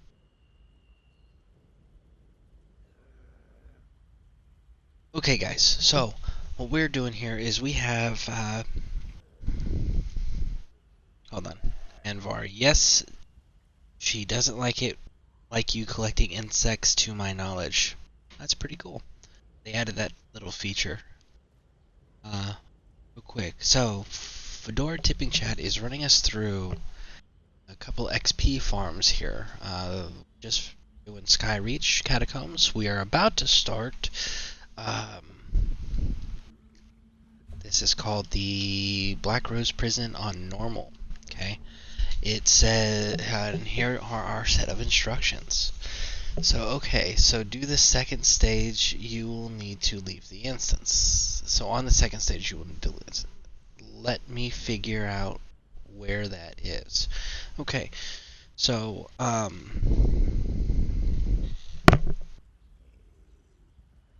nice, thank you. Maybe she just doesn't like it when you're pulling wings off butterflies, etc. I do think it's cool that they added that little, filling out the personalities and, staying with lore and all of that stuff. I think it's really cool when they do things like that. You know, give characters personalities that are NPCs or companions. It's really cool. Okay, social group leave instance. So we're leaving the instance? Okay. Social group instance.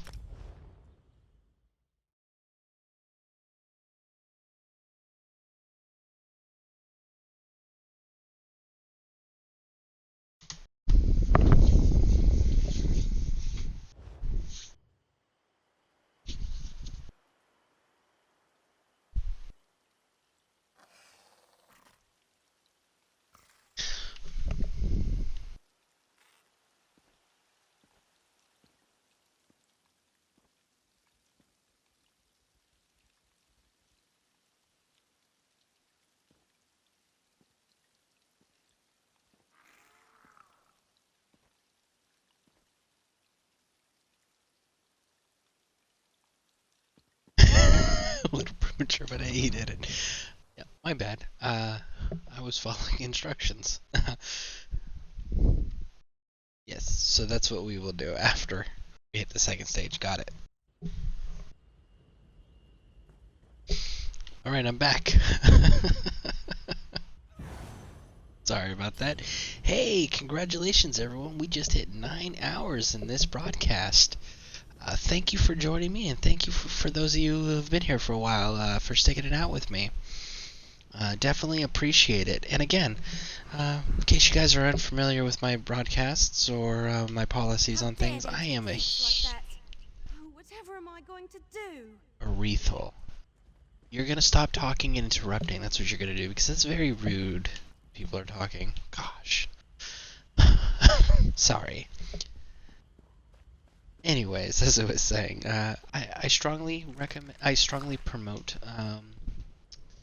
viewer participation. So if you guys want to join us, let us know. If you guys want to jump in the chat and spark up conversations, definitely do that. Want to ask me questions or comments or anything like that? Please do that too. I'll keep talking while we just follow chat around and check out this XP farm. But yeah, so if you guys have any questions, input, go ahead and throw it in the chat and get some conversations going.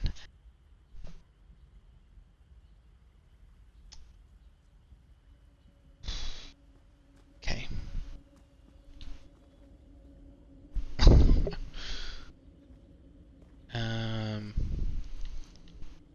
As we's a moving, we's a staying. Oh, you're typing. Excellent. Welcome. This place has a lot of AoE, so be careful. Also, archers have a one-shot mechanic, so if you glow red, either dodge roll or shield BAS archer. Okay. Right, we will do what we can. Bash archer. Shield bash archer. Okay, got it. Well, here's another option. Just die frequently. Rah! No, I will do my best. Chances are I'll honestly be distracted talking, filling in the empty space on the audio of the stream here. Funny how you guys are going into a prison, but it is such a pretty one. You know, nature takes over prisons, or nature takes over man-made constructs. It usually does lead some pretty breathtaking and amazing visual experiences. There we go. Visual experiences. That was the word I was looking for. And we're standing still again, so I'm assuming I've got another set of instruction coming. So I will type 1 to leave the instance. Like to join. Guess we're going with yes. So when he says 1, leave the instance. Got it. Run. Let's see if we can just use this invisible. Okay, that did not work. Not at all. Holy.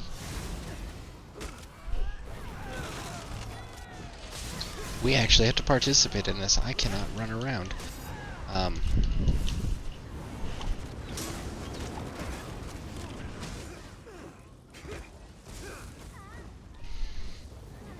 Okay, so I may be a little quiet during this, because I definitely have difficulties,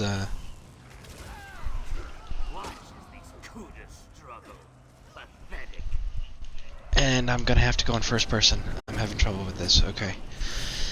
Sorry, guys. Sometimes my TBI doesn't allow me to multitask.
Okay.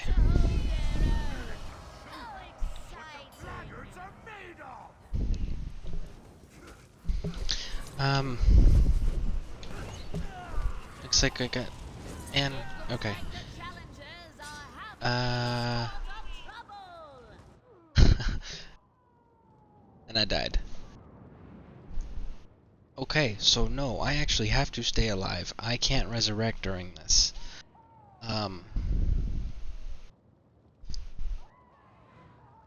So that was fun. Let's get this info, because our numbers went up here. All we're dead and can't resurrect. There you guys go. Currently we were testing out an XP farm on the Black Rose Prison on normal.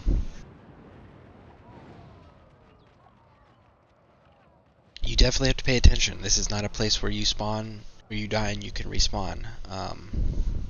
So, if you guys are going to do this area, bear that in mind. You absolutely cannot respawn in the fight.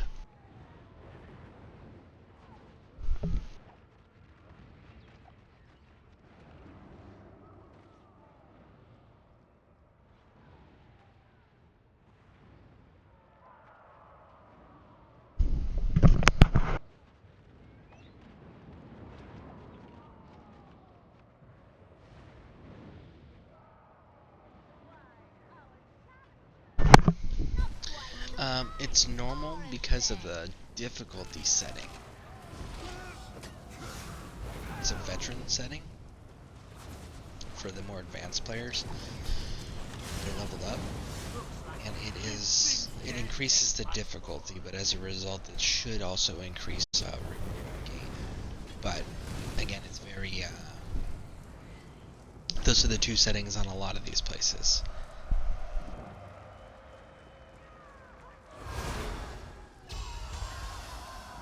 Social instance. Bam. That was the set of instructions we received, so that's what we're doing. Chad is absolutely veteran. Yes, he is absolutely veteran. Sent on that. 2. Yes.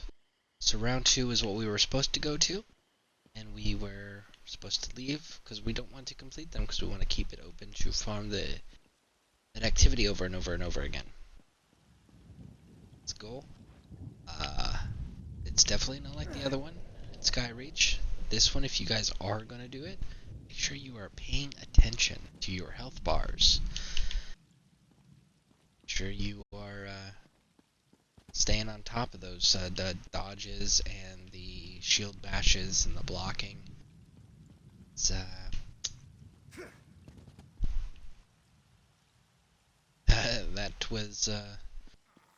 that was difficult. Let's see, where are we at? 44, almost 45. Hey, it's here too. Hey, it's here too. Please work. Are we talking about the disconnecting? Is that what you're talking about? Or did I miss something and you need me back in there? It's here too. Please work. Well, I can't do this either.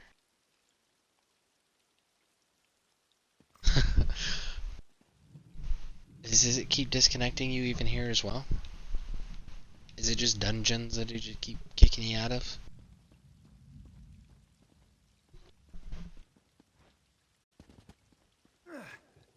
No? I do appreciate the help on the XP that you did provide. I definitely understand how frustrating the disconnecting can be, so. Here. Do absolutely appreciate the effort of your time. Send you gold, but you've already told me not to do that yet. So, just a reminder for those who may not know my policies. I'm very big on tipping. When people provide you services, tip them. Tip them with gold, or tip them with a resource or an item that you have an abundance of. But tip what you can afford. It's a nice way to say thank you for their contribution of their time, resources they may have spent to help you out, teach you, or to do something with you or for you. Tipping. Those of you who weren't here earlier, I did try tipping Chad earlier, 30,000 gold for helping me, and he gave some crafting items, quite a bit of crafting materials actually. But he said he's not interested in it. He wanted me to hold on to it for the guild, to help grow the guild. So that's what we are going to do. We are going to hold on to this stuff, and we will, once we get enough of you guys joined up in the guild, everyone, if I don't get enough people in a soon enough period of time, then what I will end up doing is I will end up getting other accounts so that we can have access to the bank for those of you guys who are with me in the guild currently. Yeah, so thank you, Chad, for that. Again, make sure you always tip. Try to tip them if they are helping you, because even if they aren't doing anything other than just running your character through something, they are still contributing their time, and we want to promote that type of behavior and that mentality and that actions. So you always want to make sure that you're showing people you appreciate that. It makes them want to continue to do that for others. Continue to do that for you. So, super important. Always be courteous. Let's acknowledge the sacrifice that they are doing. It's time, resources, or all of the above. But let's always do that. Thank you again, Chad. You were amazing as far as helping me goes. And thank you for the resources for the crafting stuff. Thank you for showing us that XP roll. It's awesome. Let's see here. Flying jellyfish. I know, right? I love these creatures. I'm really excited to be able to get more of access to that type of creatures. But that has to do with my Cthulhu affinity. Fedora tipping Chad. I can show you another XP place, just not in a dungeon. Okay, yes, absolutely. Let's continue to showcase that if you are willing. I am able to travel. Have hammer will travel.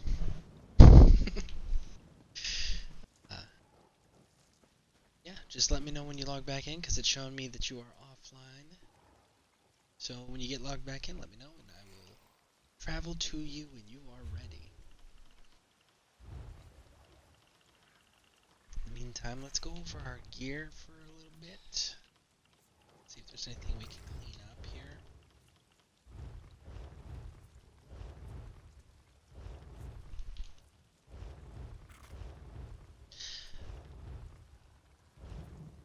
Okay, so also for anybody who was paying attention to that one, so the prison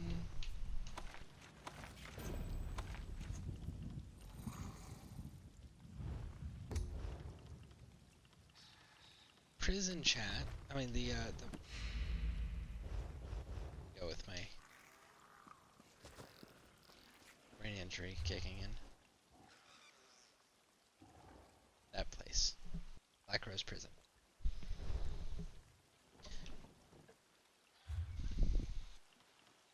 This prison also did not drop anything. So didn't complete it. It's doing the 2 rounds for the XP.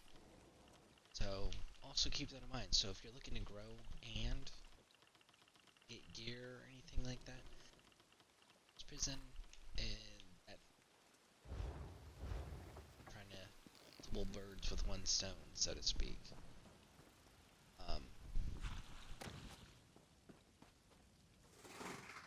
Swamp jelly. I can take the. So he looks really cool.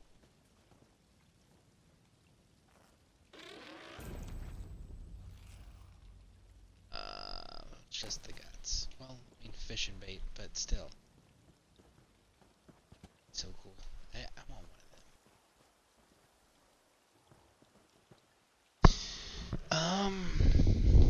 mic volume is low. Sorry about that. That probably has to do with me continuing to lower my voice when I'm talking. My wife and granddaughter are sleeping just next to me here, so I'm trying not to wake them up.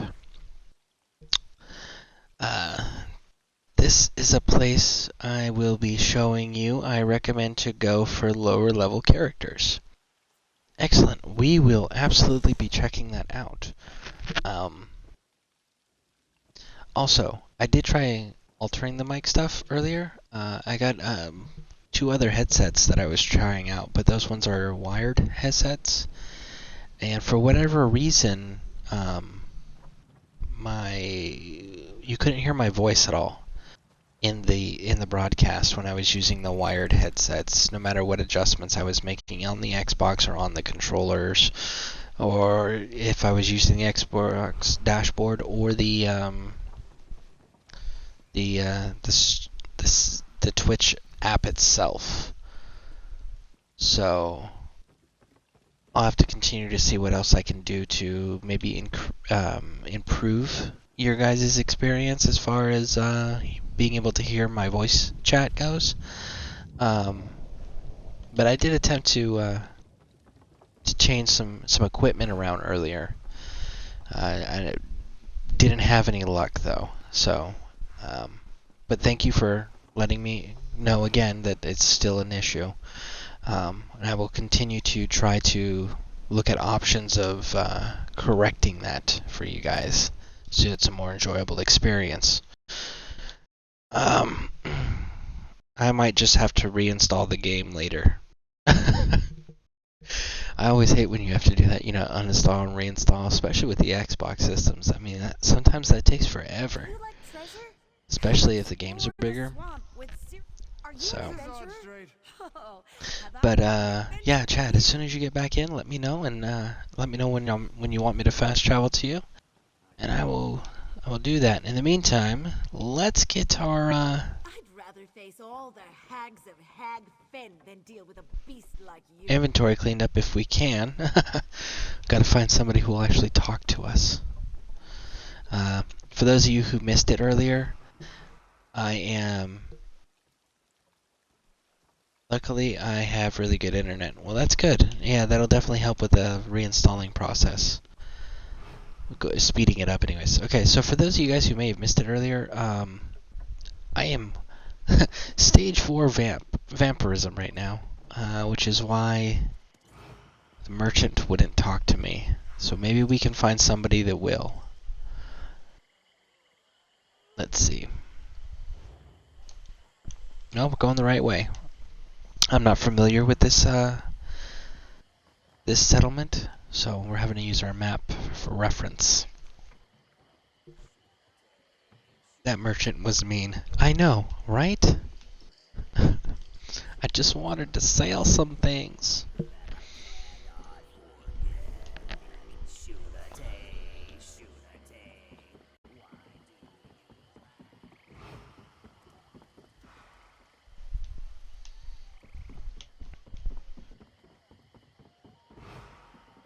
Fucking magic.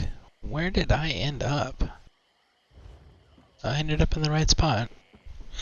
Let's see if any of these people will actually talk to me when I go inside, shall we?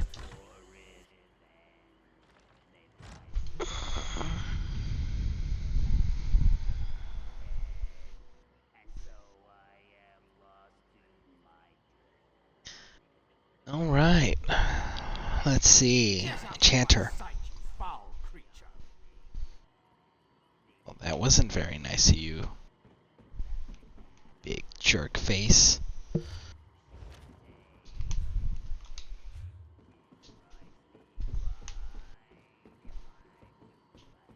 Well, you know what? I'm gonna look at your bookshelf. Ha! I know that was like absolutely petty and accomplished nothing. Research. We are still researching stuff. And is that really the only person in here? Oh, Carpenter. Let's talk to you. That's rude too. So yeah, if you guys are seeing this, this is one of those really big downsides to being a vampire. Looks like, yes, you were right, Anvar. Saying that right? Anvar, yeah, Anvar. I think I'm saying that right. Woodworking is where shields are. Will the clother talk to me? Go away or else. Okay, well at least you didn't insult me. What would I have to say to you?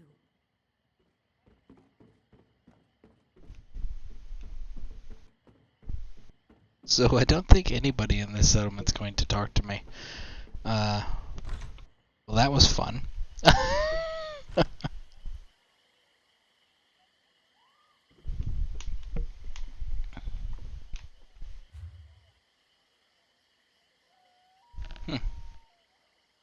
What else do we got? Well, let's go talk to these people. See if they'll talk to me while we are waiting. Hey, Chad, when you come back in, are you going to be doing the same character that's currently in the group still, or are you going to be doing a different tune? So that way I know whether or not to keep this group up here.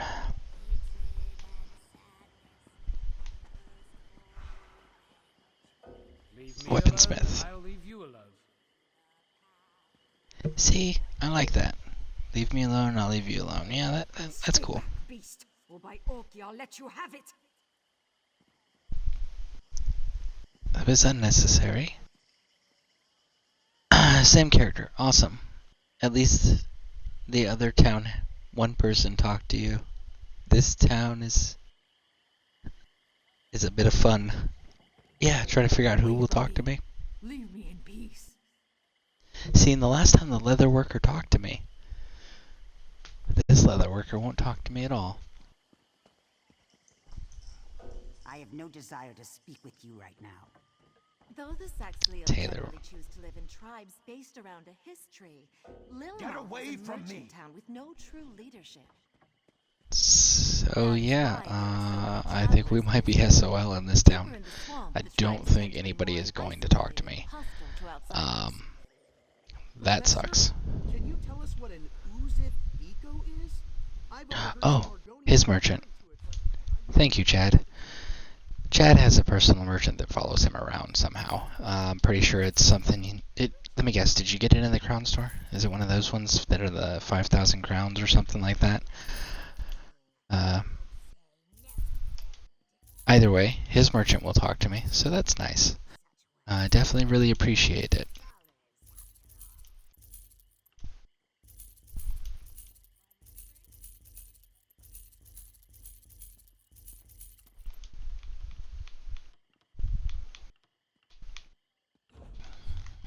Okay.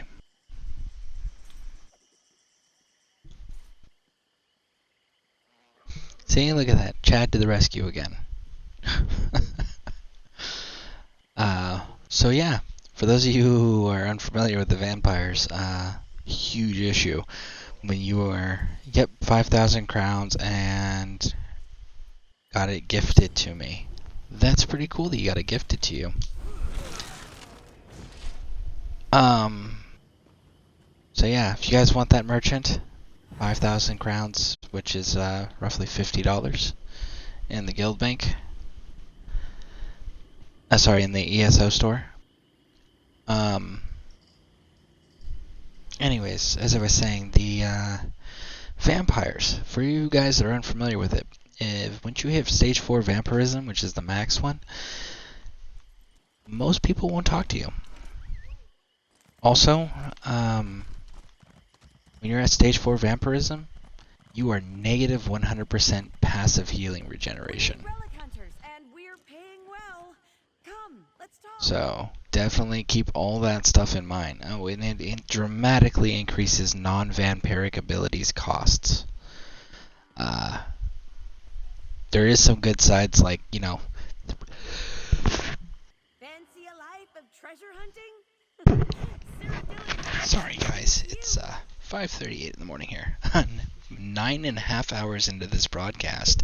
We may actually hit 12 hours. Do you like treasure? Come So let's see explore the here. swamp Group. with Cyrodiilic collections. Current group. We'll promote to leader first, and then travel to player.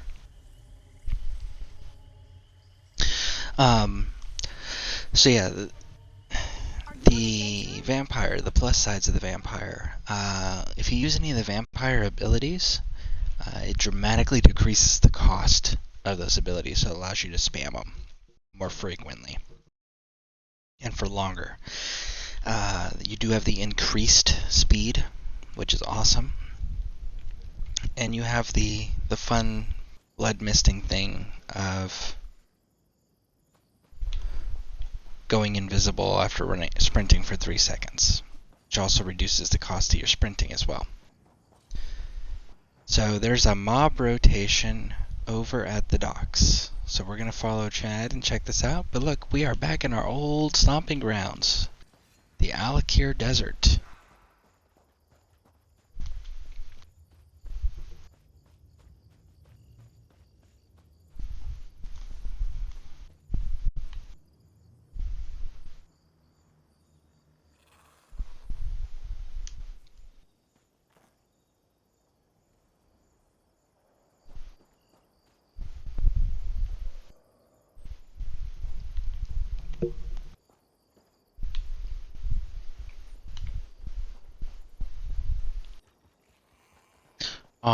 Also, there's another spot here that's better XP.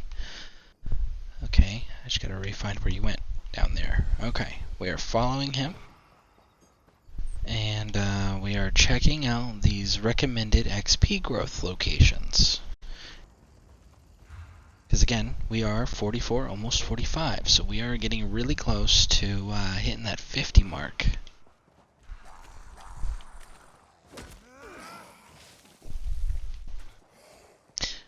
Am I killing things, Chad, or are we just pulling everything?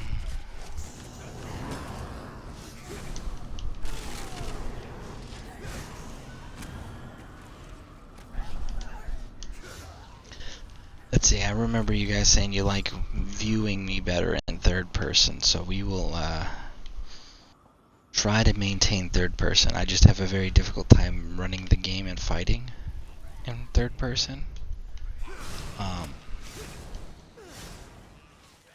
So my apologies if you guys see me switch back in it, and it's not as enjoyable. I literally have super hard time and difficulty keeping my character hitting what it's supposed to be hitting and interacting with what it's supposed to be interacting with in third person. But I do understand it is more entertaining in third person, so I will be making that effort. But you will be seeing me switch back and forth. The more I have to concentrate, the more likely I am to switch into the first person.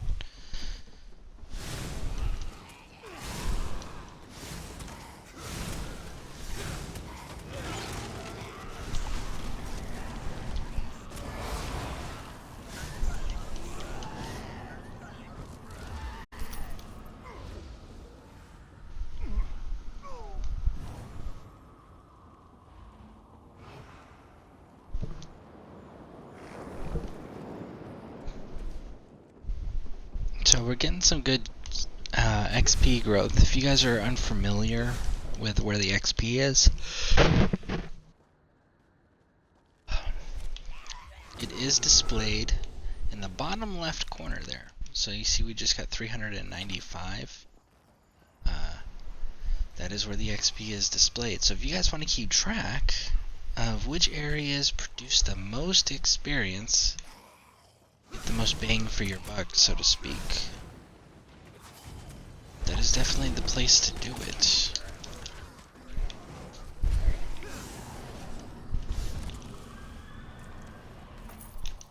Already, I can tell you, because that was 2.8k, that is already more than what we were getting off of the Dark Anchors without the XP boost.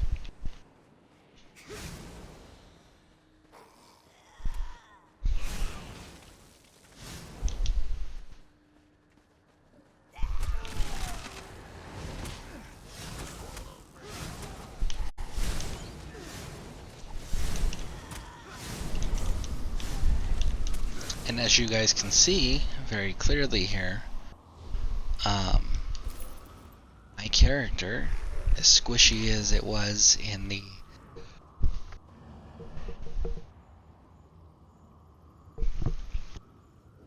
Sorry, I'm trying not to yawn in the microphone on you guys. Let's see here. Always confuses me that the chat and XP swap sides between PC and console.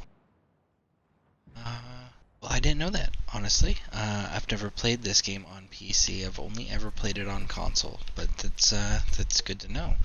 In case anybody is curious on where it's displayed over there, if you're watching somebody else's broadcast, it might be a PC streamer. Opposite sides. I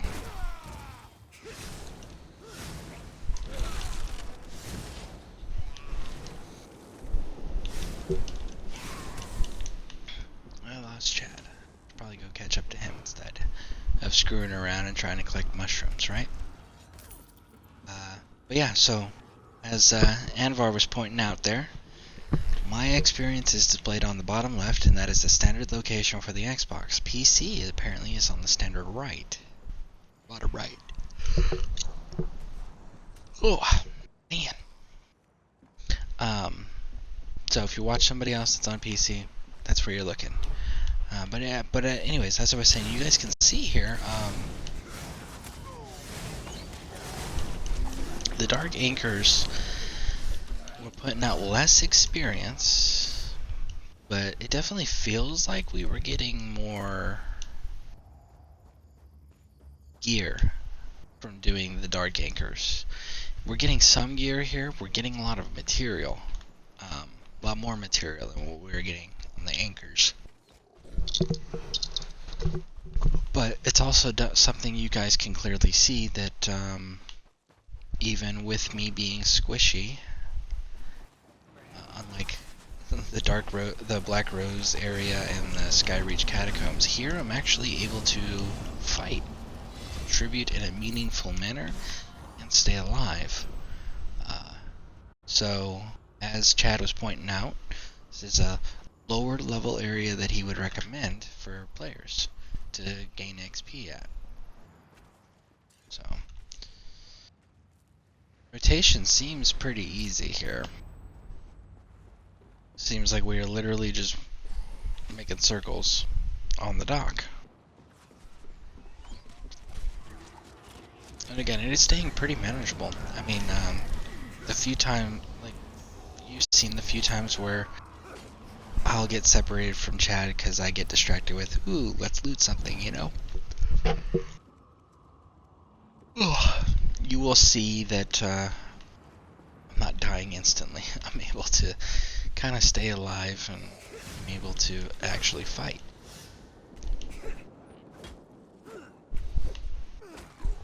So, it's definitely a pretty good place. The XP output is definitely awesome. So, you know, once you got a little bit of gear and whatnot, absolutely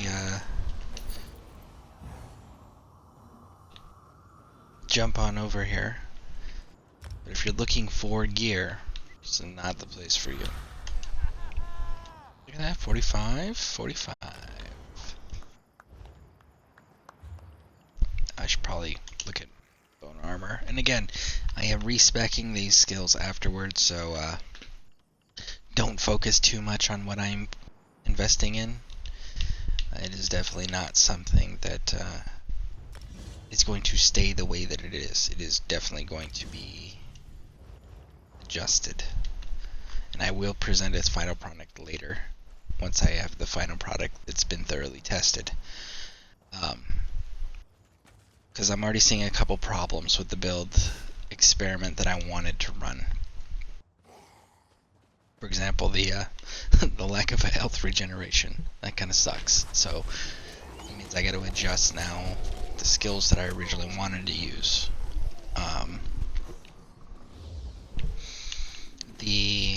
As far as the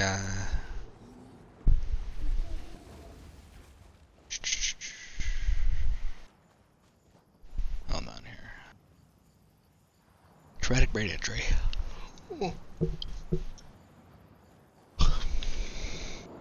start saying TBI instead. It's a lot shorter.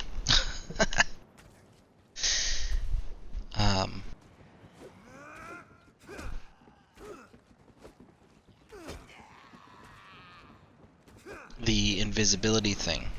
That was the other thing I was trying to say. The invisibility piece. It's great, but I have to be a stage 4 vampirism, which is not so great.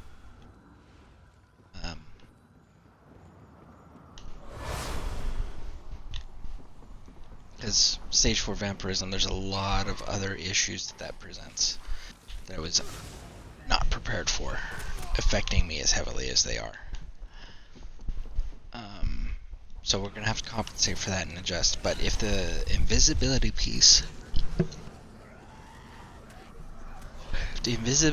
doesn't work in PvP, specifically in Cyrodiil, then it'll be a whole different build that I anticipated. Because that was really like a cornerstone to the experiment. So as you can see, we've run a couple loops. We've got, let's say, what is that, about an eighth of this level.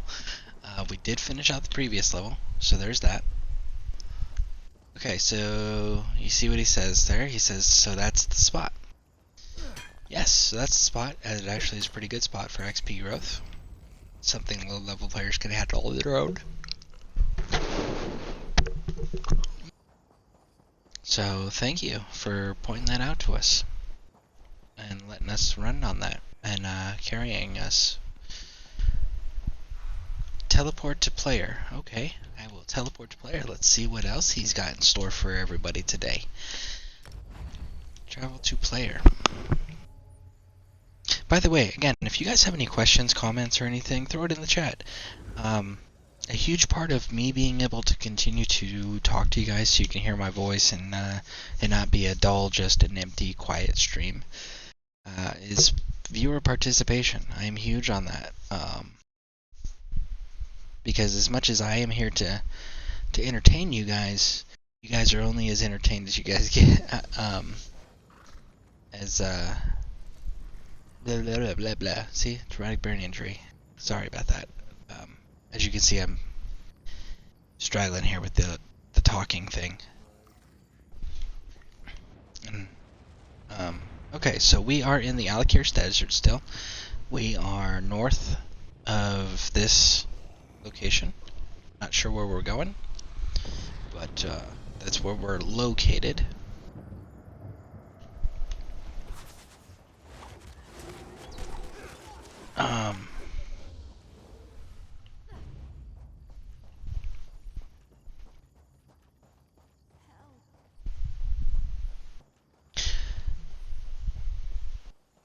Viewer participation and people being involved in the broadcasts that they watch, at least for me, I've always found to be more entertaining and makes me want to stick around in broadcasts when I'm involved in the broadcasts. You know, talking to the person's engaging me. They're answering my questions, they're letting me run with them. Things like that. They're acknowledging me. Starts here. Okay.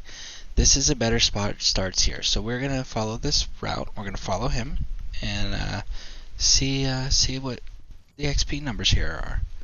But anyways, for me, yeah, no, if I can interact with the broadcast streamer, if they'll acknowledge me when I talk to them, if they're informative, courteous, or teaching me things that I'm interested in. I always find those broadcasters more entertaining than the ones that, you know, sit there quietly and stare at their camera and just look at you quietly, play their game, and not explain anything. I never found the entertainment in that. But again, that's just me. And I know everybody's got their own personal preference on what they like to see. So we saw that big group that he aggroed and then killed. So we're going to follow him, and it looks like he's typing us some instructions. Nope, we're killing. Okay. So he looks like, so we're pulling that group here, looks like, and coming down here. Hey, bud. Down here.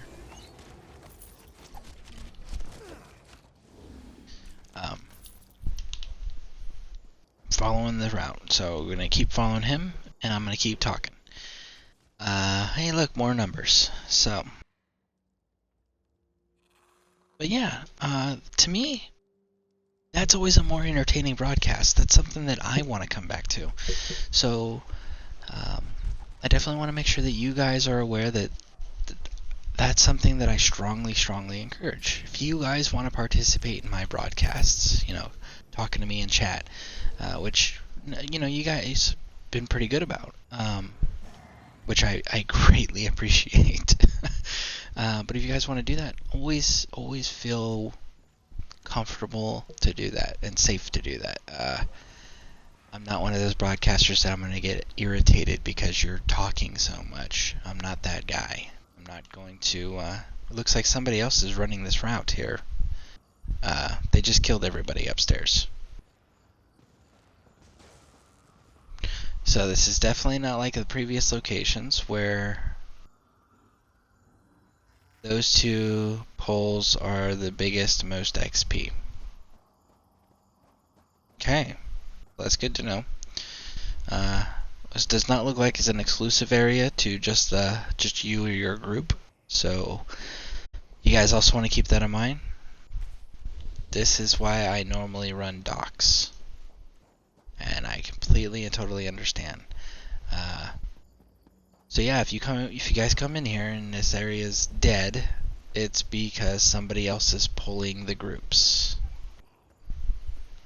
So bear that in mind, guys. But yeah, always feel free to talk in my chats if you guys actually want to be part of my broadcasts. Kind of like Chad's doing here when he's running around showing us things. Definitely make sure that you are aware and that you make anybody you bring in here aware that is strongly encouraged in my broadcasts. I absolutely love viewer participation. Helps me quite a bit, actually, to keep you guys entertained and provided with material. Because with my my speech issues, as we've noticed, it's part of the reason I don't talk very much in real life, in person, with people, is because the speech issues are a bother to me. I'm self-conscious of them. But I am all about improving. I'm all about continuing to work on those things. And I know the only way to work on them is to work through them. And I definitely appreciate you guys encouraging that. I know you guys said you like hearing me talk. So I will definitely continue for you guys to improve. Or try to. And I will continue to work through it for y'all. But viewer participation definitely helps me with that. And anything ESO related, I will absolutely be more than happy to jump in conversations about it, answer questions about. If I don't know the answers, maybe one of the other seasoned people that are hanging out in the chat and watching the broadcast will know. Or we can look it up. I mean, like, there's a whole number of things there to do. If there's content that I'm not running that you do want me to run, always throw that in there too. I will take it into consideration and see if it's something that I can do for you guys. But definitely wanted to thank you guys for everything that you guys have done so far. You know, the hanging out, the talking, the showing us different things that we can run with players. The interest you guys have shown. It's been amazing. So, thank you guys again. You guys are awesome. It's you guys who make broadcasting a wonderful experience.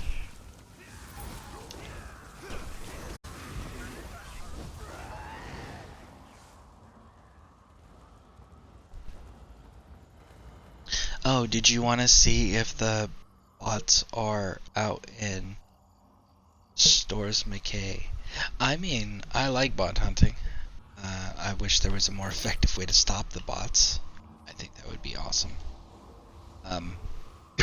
Let's see, we are at 45. We literally only need 5 levels. If that's what you want to do, I will run with you if that's what you want to do. If not, then I am definitely all about continuing trying out your different XP farms. So, what would you like to do there, Chad? And that's what we will do.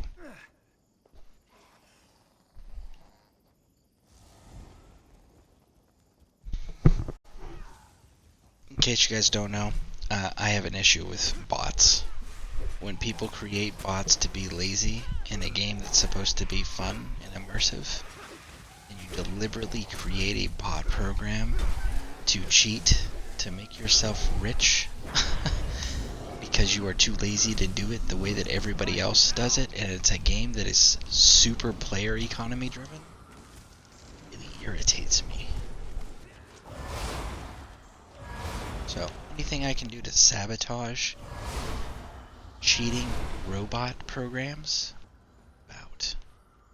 And I think it's hilarious too when you irritate the people that do that. I did not catch all that chat. Let's see. It's a good ore farming spot. I can show you. Absolutely. I am always up for learning new things and being able to present the information you guys want to share to our audience.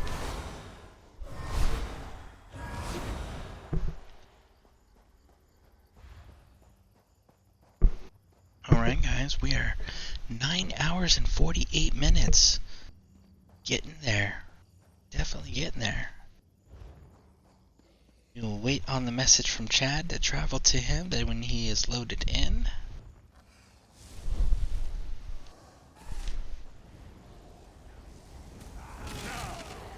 Hey you guys.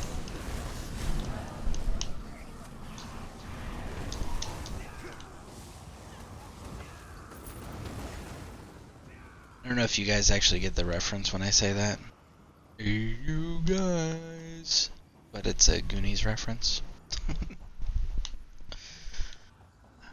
I know, I'm dating myself, but I mean, I kind of did that when I said I have a granddaughter. I also have a grandson. Let's see here. What is happening? And he does the praying motion. Oh, I think I'm disconnecting again.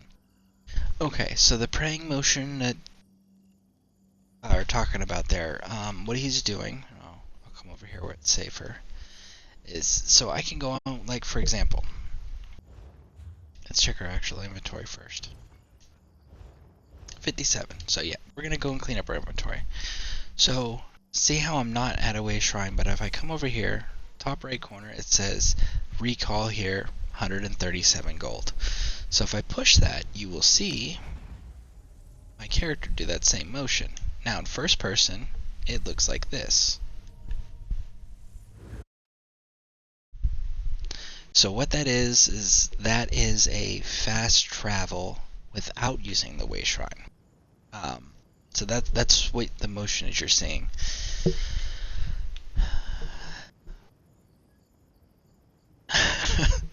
Man, Chad, you're just having a rough time with Elder Scrolls tonight. Like, it keeps kicking you out of everything, and all you're trying to do is be helpful. That's got to be so frustrating. Man. Goonies is a classic film. Goonies a class. Yeah. Yes, absolutely agree. Goonies is a classic. There's quite a few of those older movies that I really like too. Of course, it helps that I grew up on them. Alright, let's clean up our inventory while we're waiting.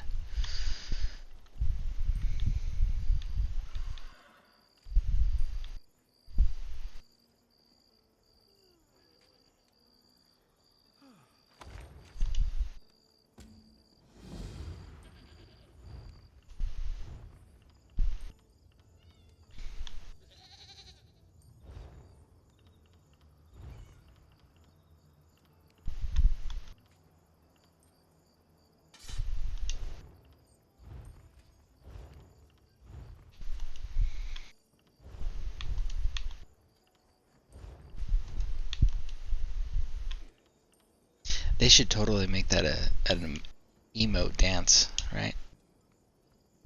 The truffle shuffle.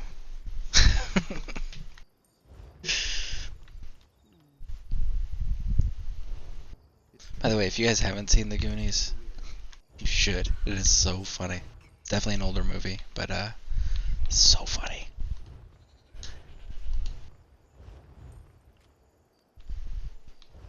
And some of the other movies that I really liked from that era was now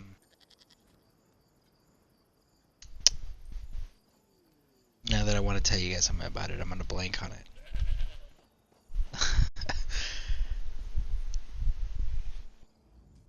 There was Short Circuit, batteries not included.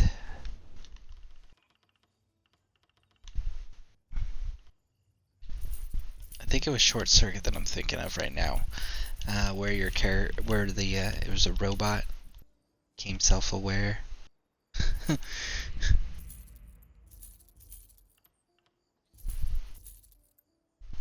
Hold on a second here.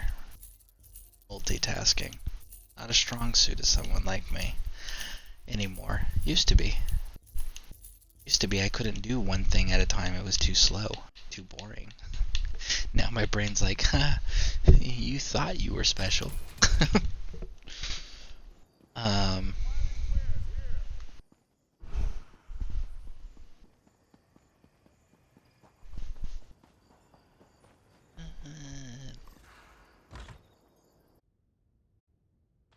Okay.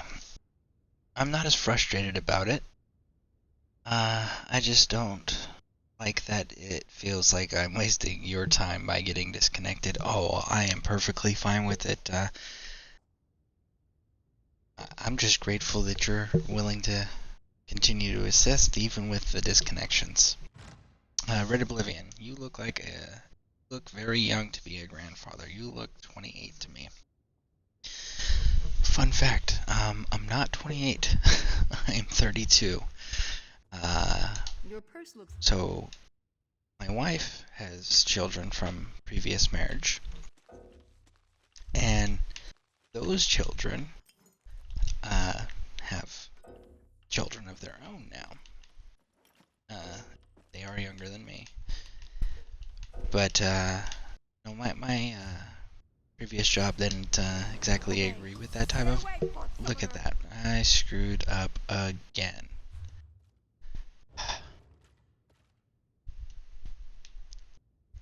I have to fix this again. Hold on.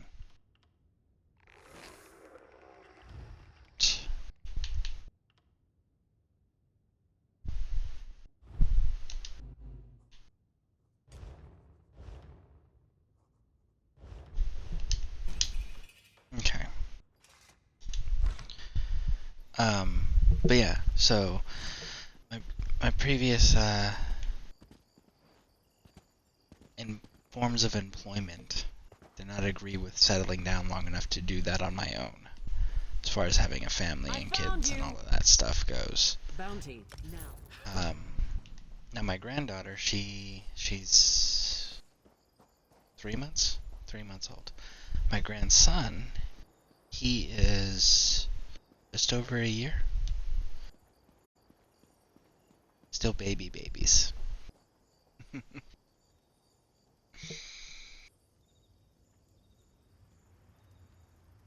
See, Anvar, Labyrinth, Dark Crystal, some good ones.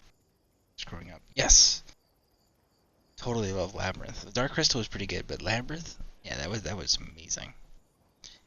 But I love these films. Accidentally stealing is entertainment trying to stay alive. What was Short Circuit's thing? There was a phrase that he used all the time.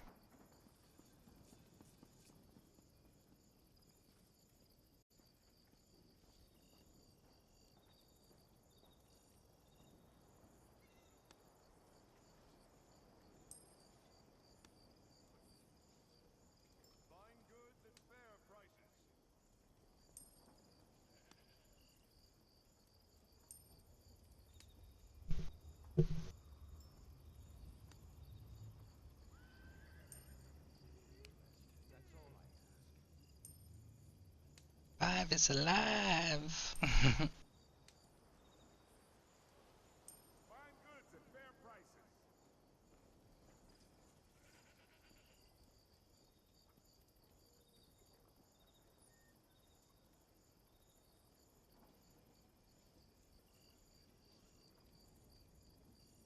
No disassemble. That's what it was.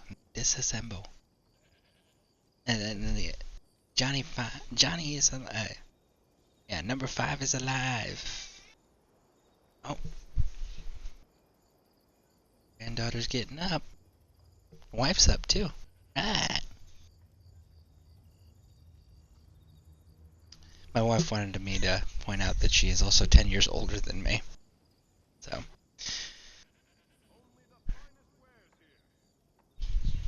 And she said she had kids young. So. But yeah, it was no disassemble. No disassemble. And then when he goes in and insults the other robots, your mother was a snowblower. Which I know has a way different meaning. But in the context they were using it, as a little kid, that was pretty entertaining. Of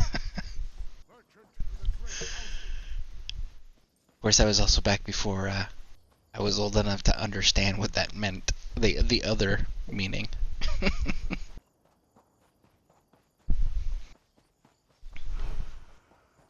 No disassemble.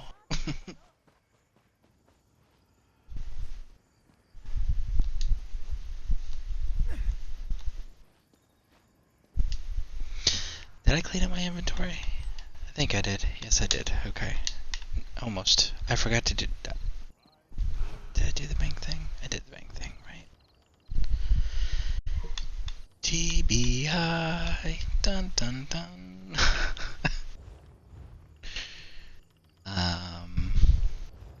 Yes, I cleaned it up. Okay. All right. It looks like Chad has logged back in successfully. Yeah, let me know, Chad, whenever you're ready for me to fast travel, if you still want me to show you stuff. If you still want to show me stuff. Yeah, my speech mechanic is going. That double entendre. Yes, I know, right?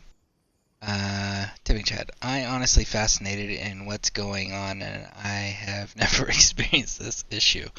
I said I'm in, but I DCD'd right. I disconnected right when I got in. Okay. Alright. Well, I will continue to run around. Actually, you know what? Let's go check something. While you're DC'd, and you're trying to figure out the issue and log back in, let's go and run the Dark Anchor thing, because Lord Dragon was saying he was pulling off some pretty big XP off of him, so maybe the XP gain, in theory, test it right now, is level based. How cool would that be, right? Let's go take a look, shall we?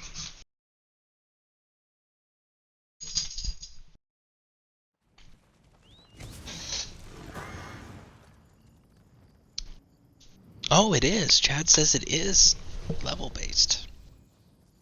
That is so cool. Let's see where our anchor's at. It is dropping right here. Look at that. Perfect timing. It's a great prediction. Looks like I kind of need that horse to match my invisibility as a vampire, right? That red one up ahead. Okay, so remember when we first started this, when we were itty bitty little character, we were getting, for the ending, not counting the killing experience that we were getting, okay, just the ending, we were pulling 1.7k XP unassisted, unbuffed, okay? So we're going to definitely see what the end XP growth is for us while we are waiting to see if it actually, if it stays relevant as you level up, or if it becomes irrelevant.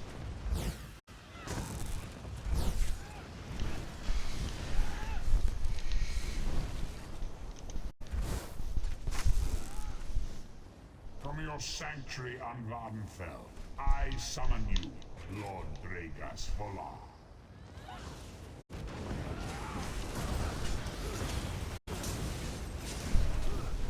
You know, like some of these names that they say, it's like, who pronounces these? Who sat in a freaking drawing room, conference room, boardroom, or whatever it is, right? And it was like, hey, you know this really crazy amount of letters that we can stick together that should never be together in any language's rules?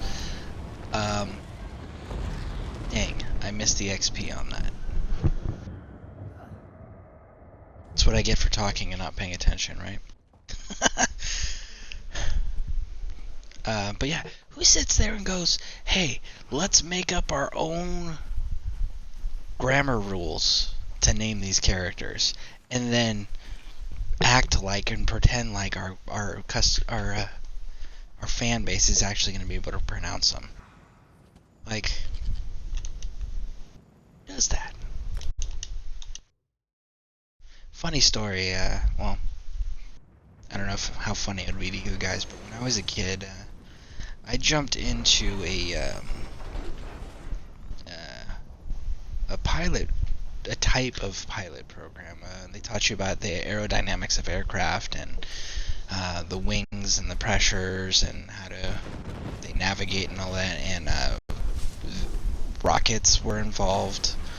There was a lot of learning about how rockets flew, and we ran flight simulators. It was a Navy program for kids. It was called Starbase Atlantis. We actually had to build our own functioning model rocket and launch it and recover it successfully. It was actually part of the course. And we had to do the pilot programs and demonstrate that we understood the principles and mechanics behind aerodynamic flight. But one of the things they made you do was you had to come up with a call sign. Right? Now understand, there's an older movie, I don't know how many of you guys have seen it, but it was the original Top Gun with Tom Cruise and Val Kilmer. And they had all those cool names, right? Well, the base that was filmed at in real life was, at the time it was filmed at, it was called Miramar Naval Air Station. It's in Southern California. It has since changed hands on who controls it to Miramar Marine Corps Air Base. But I grew up around that area, so everyone was really big on that movie. So when we were in this program, it was, hey, you have to come up with your own pilot call sign, right? Then while you're in the program, that's what people are going to address you as, is your call sign. And people were coming up with all sorts of cool names, like Maverick and Iceman and Ace and Bones, and, you know, those were really cool names. I was like, how cool would that be if I just went in and everyone's like, oh yeah, I'm this guy, blah, blah, blah. And we had girls and boys in the class. So, and everyone was coming up with really cool hotshot names. And then I was like, hey, yeah, my name's Bob. And that was my call sign, was Bob. And I'd get all excited with like the build up, and then the delivery was just Bob. People just thought that was so funny. Especially the pilot instructors we had. They thought that was the greatest thing ever.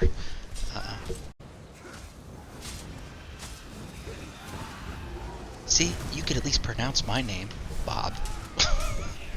No, that's not my real name. That was just like made up call sign I used. But yeah, why make up words that nobody can pronounce?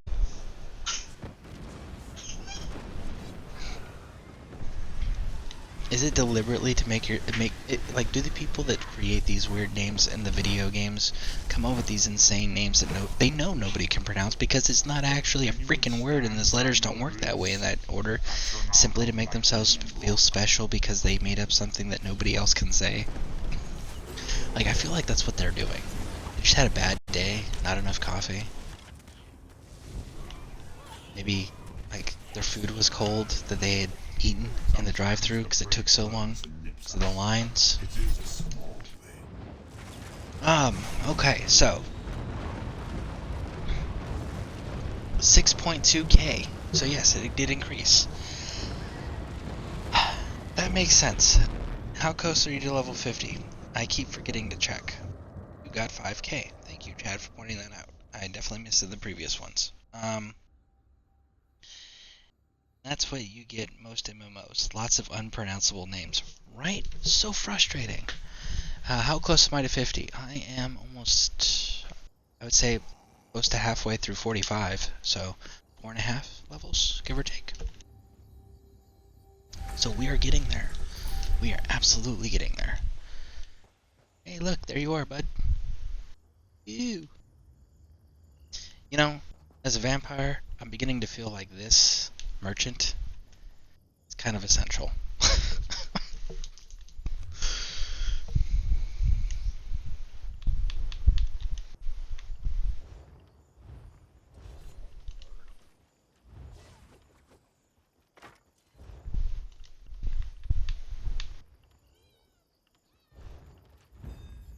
And I apologize for going off on that tangent there and getting distracted. I should have noticed earlier that you were back.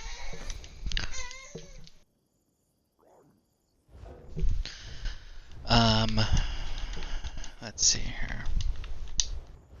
Okay. There she is. Thank you for letting me use her to sell things and clean up my inventory. It's greatly appreciated.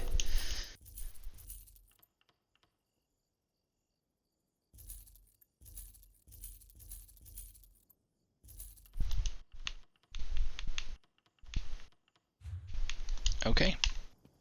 So, am I following you? Actually, where'd you go? You're right there.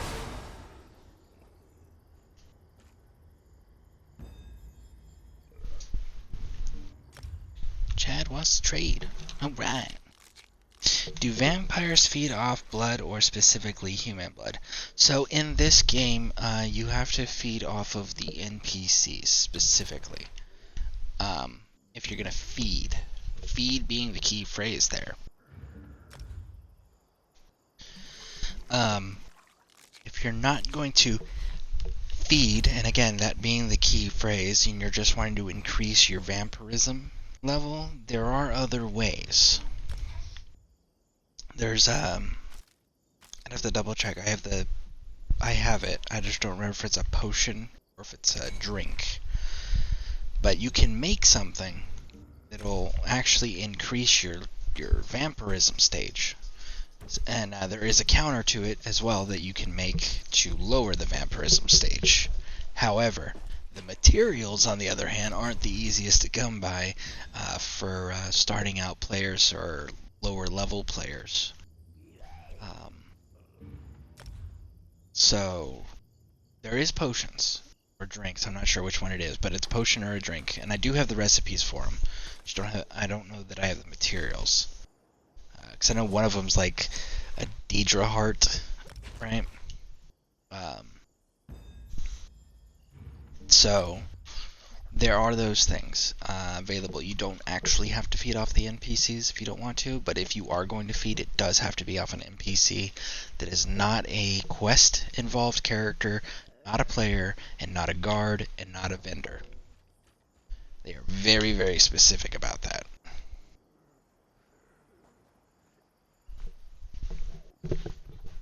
Yeah.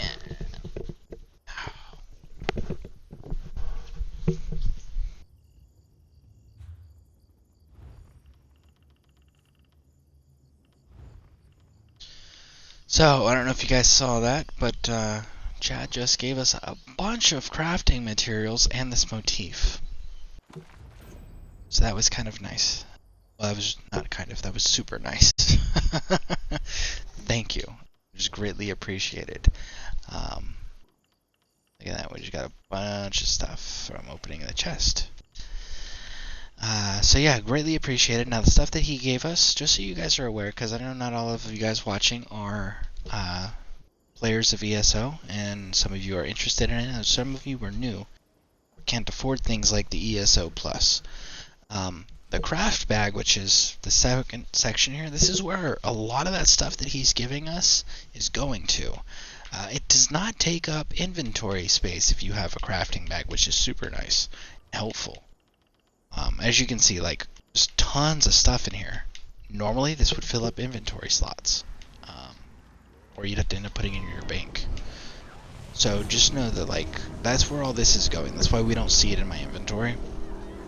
It's because it's in a separate bag altogether.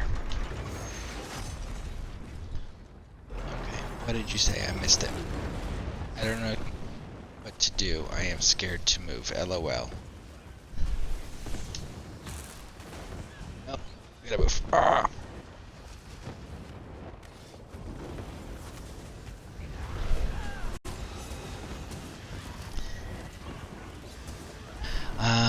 I really hate doing this in first person, third person.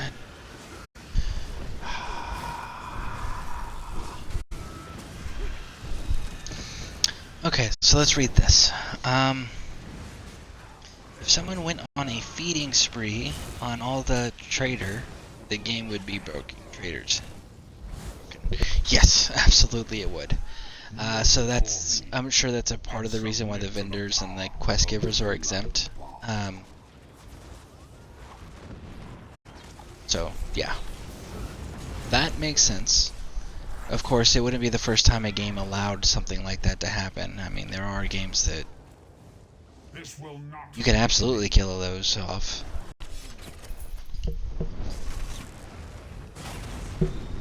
Okay.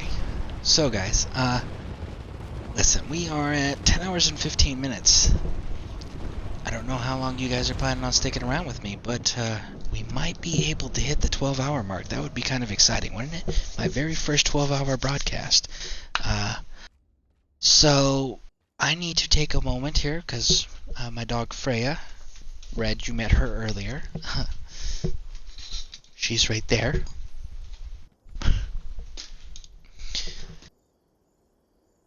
She needs to be taken outside so she can use the potty.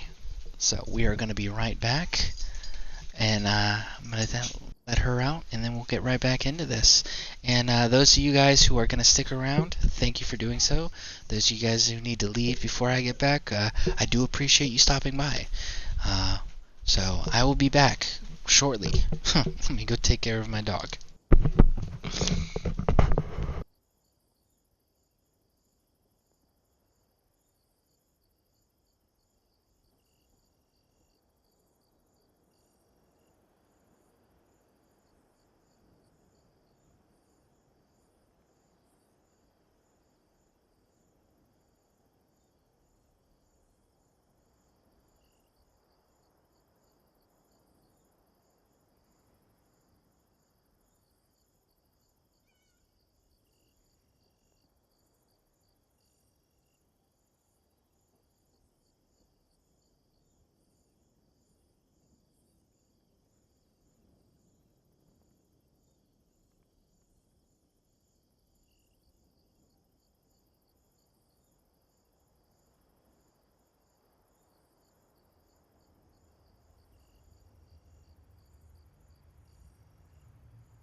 Okay, so first things first, I am back. Thank you for those of you guys who are still with us. Second, my wife corrected me. I turned 33 in January. So, not 32, 33. Just turned 33 in January. So let's see here. What else do we got in the chat? Imagine traders by day and then at night they let out the inner vampires and go after players. Dude, that would be insane. Ooh, take some organs to sell. LOL. Maybe not. It would be suspicious. And I don't think the game uses it as a crafting material. Hopefully. They could also be taking revenge for the people in the cities who have died getting fed on by players. Can't remember in Elder Scrolls Online, but in Skyrim you can use human and Deidre hearts. I don't know if you can use. I don't know if there's human hearts in this game. I do remember in Skyrim that was a thing. I don't remember if they added it in the Elder Scrolls or not. I know Deidre hearts absolutely is because it is a item that's required in one of my recipes.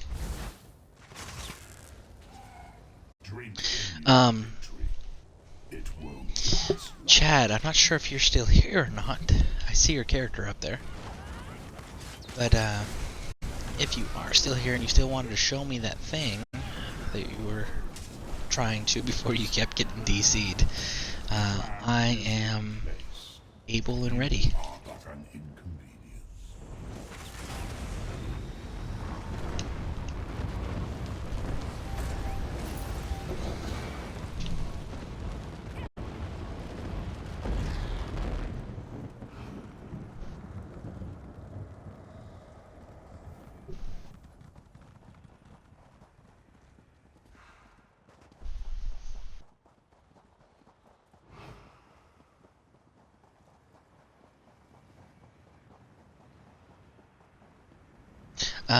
Where? I guess I'll just look on the map to see where you went, huh? Or maybe I won't, because, you know, not appearing at all. Oh, I see you.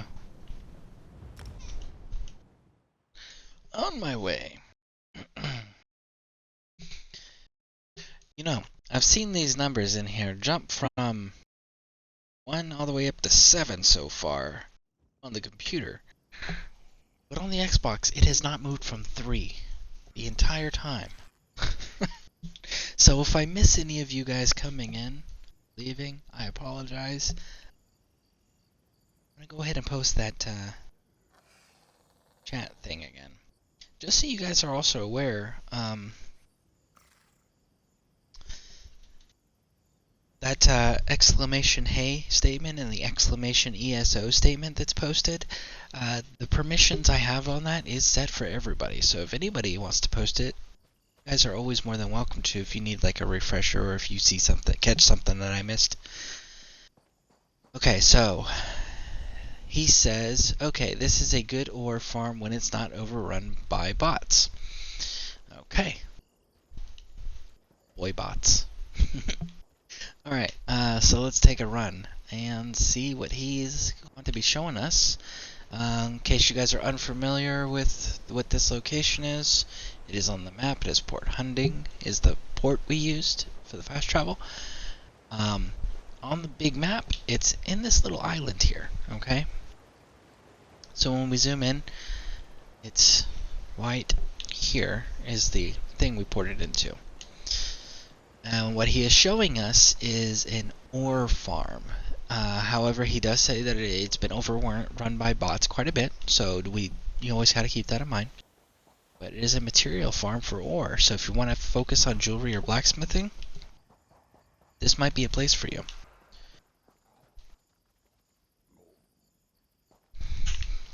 So like right here, we got dwarven ore, right? And then it went away because, and then there's another one right there. So you see that? So yeah, we got players that obviously are farming the spot. They might be bots, but good farm spot. for materials. Look, there's another vein right there. Looks like a pewter vein. Yep, pewter seam. Does this to me. Backpack. Oh, that's a bot. Well, that's definitely a different bot than the ones that really irritate me. I still think bots are cheating, but the bots that really irritate me the most are the ones that are like 50 copies of themselves and they just run back and forth killing things. I hate those things. So yeah, look, we got another ore spot here. Dwarven ore that this bot's about to steal. Nope, he got it. Good. Disrupt those bots.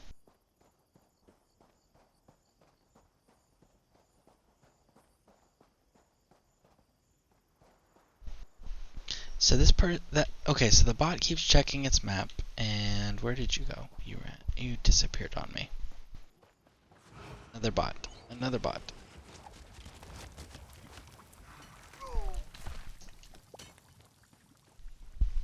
Oh yeah.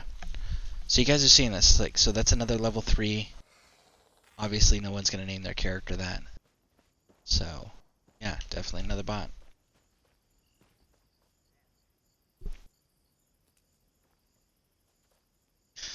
And we got more.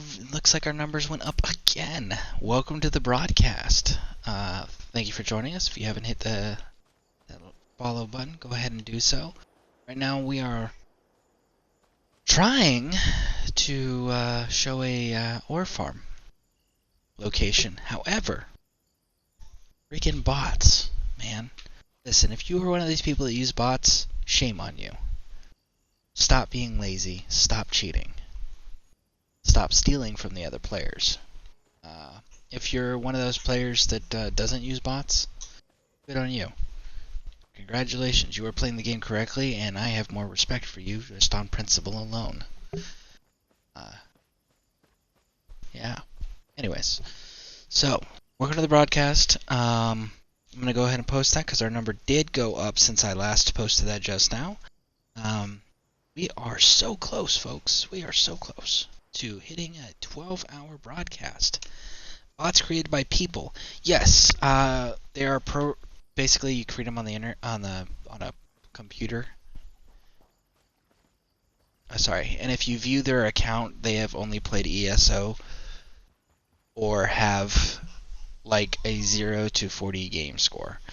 So, yes, these are bots that are created for this intent, and what they do is it's a program essentially created on a computer that you would then take and put on a device like a USB drive or something of that nature, or have them connected somehow with some crazy tech rig.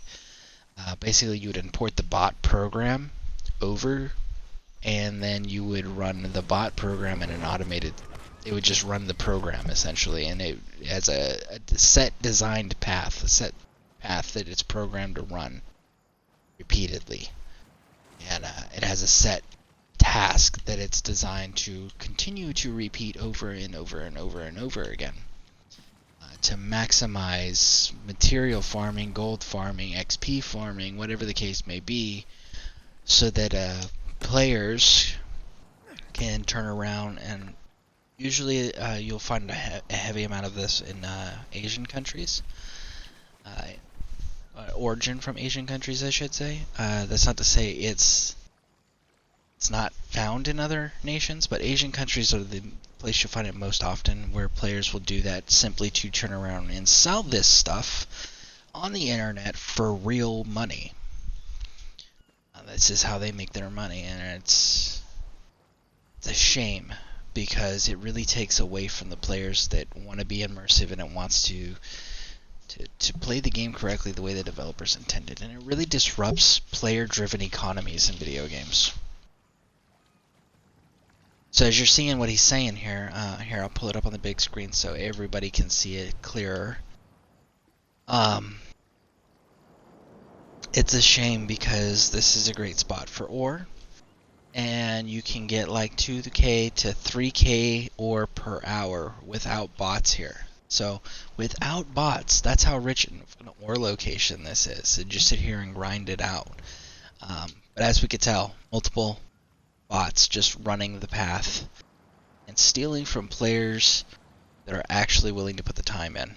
I really hate that people do this, and I really wish that ESO would crack down on that, because I think it's wrong, and I think it is a disservice to players that want to spend the time to do these things themselves, and that will put the time and effort in to actually be part of the player-driven economy that the game developers work so hard to create.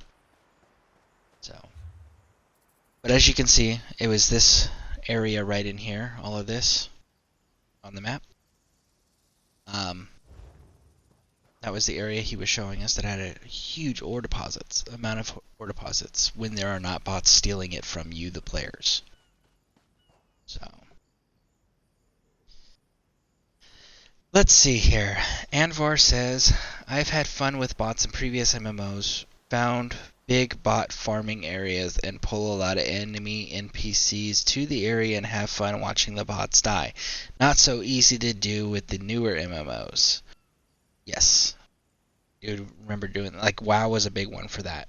World of Warcraft, it was a huge one where people were deliberately killing bots that way. Red Oblivion wants to know, can you report or kill them? Killing them? No. I have tried that. It does not work. Reporting them? I don't know. Let's find out, shall we? Shall we report the bot? Bum, bum, bum. Report player. Select category. Real world threat. Bad actions, cheating, exploiting. Guess it would be cheating. Scamming. Doxing, cheating, exploiting, harassment. I guess it would be cheating, right?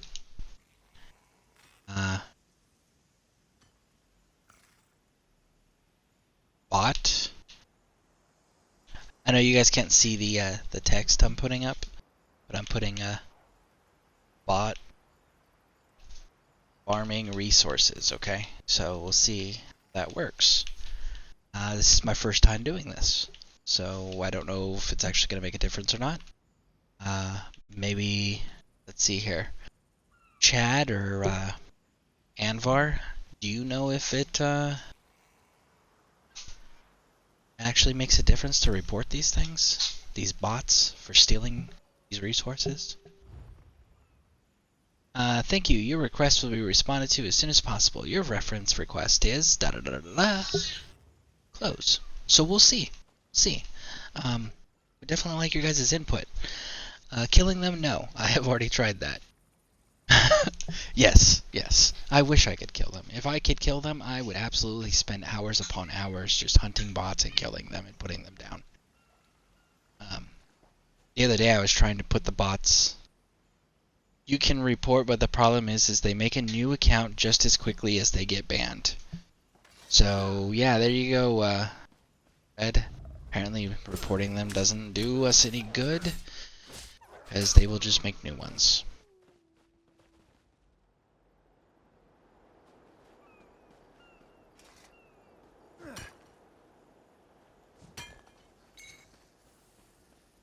But man, I really wish they could get you could hunt these down and kill them. I would totally do that. In case you guys don't know, there's another MMO out there that Bethesda made. It's called Fallout 76. Awful reception when it first came out.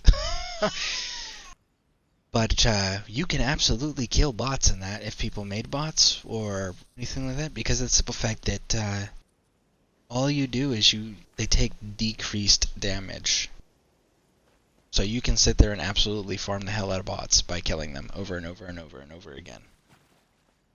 Luckily, I have not run into bots in that game, and I think it's for that reason. Can you run faster than them? One thing that could fix the issue is to hard ban the bot. Ban the internet IP address. Ah, see, there's an idea. we could ban they could ban the internet IP address that would prevent them from making an account and using that same location to continue to recreate that issue. So that would be nice. Definitely like to see someone crack down more on the bots. Really hate those things. Okay, so now that we know this area is not usable under the current circumstances, is there anything else that you would like to demonstrate or introduce to the stream, Chad? If not, I do need to continue finishing this level out, these levels. And if you have a preference on where you want to do that, or if blah blah blah blah blah blah.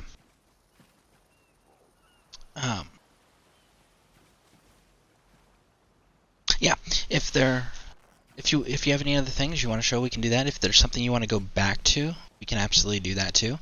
If not, then guess I would go back to doing what I was doing before. Or the console itself, not the console. Sorry.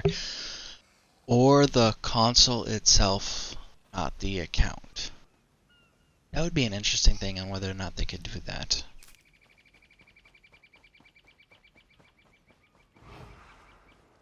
Man, he wasn't even kidding. Like, that ore seam respawned relatively quick. So yeah, this is an excellent spot for farming. For consoles, surely they could use a ban. They could ban the device, so even changing OP, which you meant as IP, would not resolve the issues for them. Right? Like, I feel that the game developers got serious about it. They could. There's absolutely steps and measures that they can take to prevent this. The fact that they don't lets us know where their priorities lie, and that's fine. That's their prerogative. It's their product. I just know I definitely have a preference to see the bots stopped. But I'm also a very principled person, and it ends up costing me or getting me in trouble more often than not. So, anyways. So yeah, I mean, it's against Microsoft terms, so surely something could be done. Yeah, it could be. It's not a high enough priority. If it was a high enough priority, it wouldn't be an issue. But obviously their actions are showing us that it's not a high priority to them. So, only so much we can do at that point. Which is sad. But anyways, let's finish getting this levels done. We are so close to hitting 50. So, unless you have suggestions... Actually, you know what, Chad? Let's see here. Let's check something.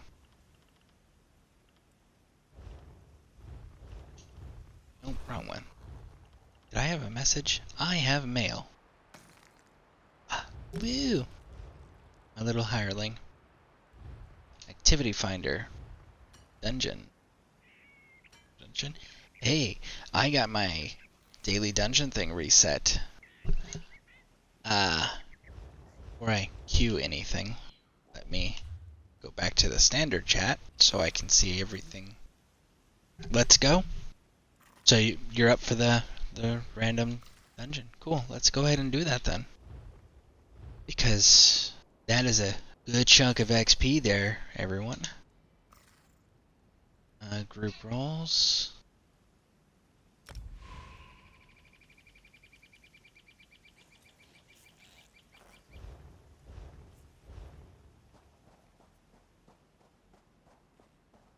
Bum bum.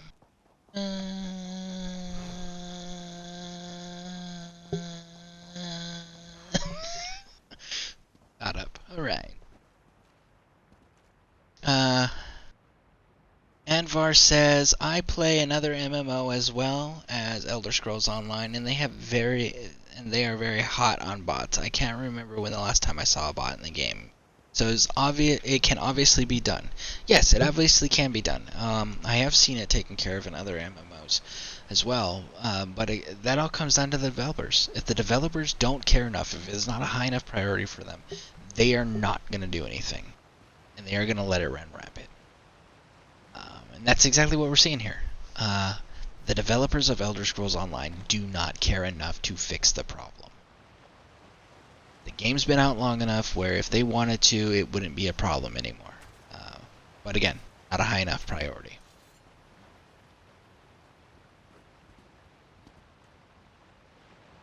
So,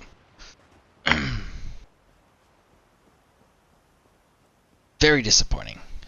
But still a great product and still has one of the best online communities I have run with by far.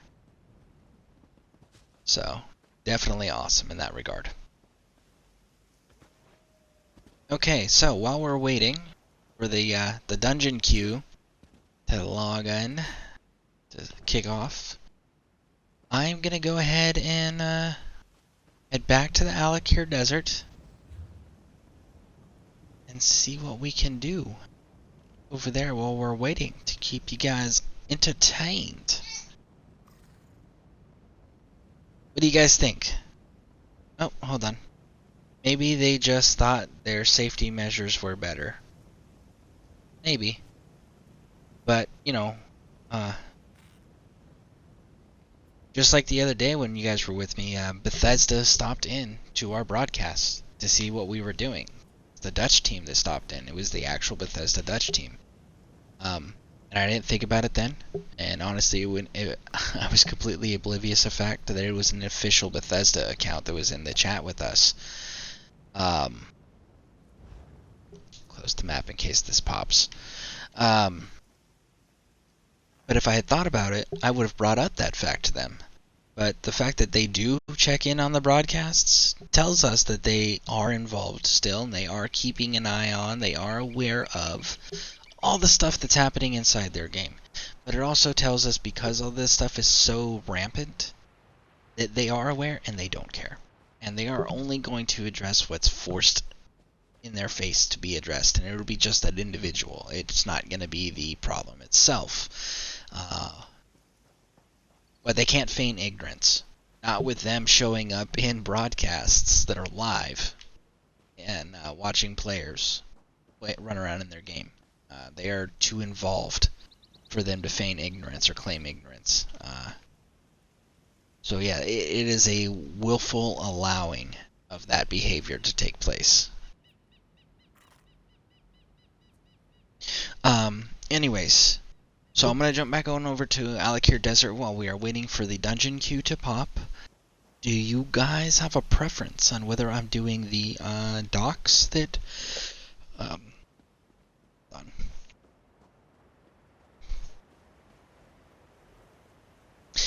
whether we do the docks that Chad showed us, or we're doing the Dark Anchor rotation.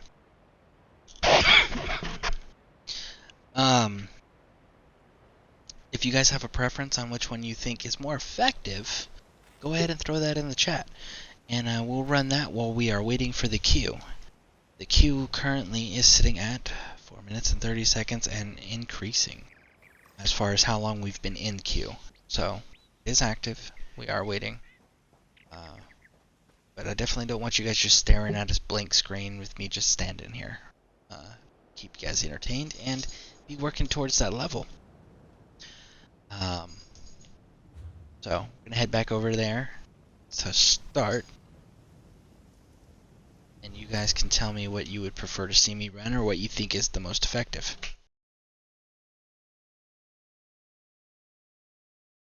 Anvar says, I would go to the docks. It seemed to give more XP.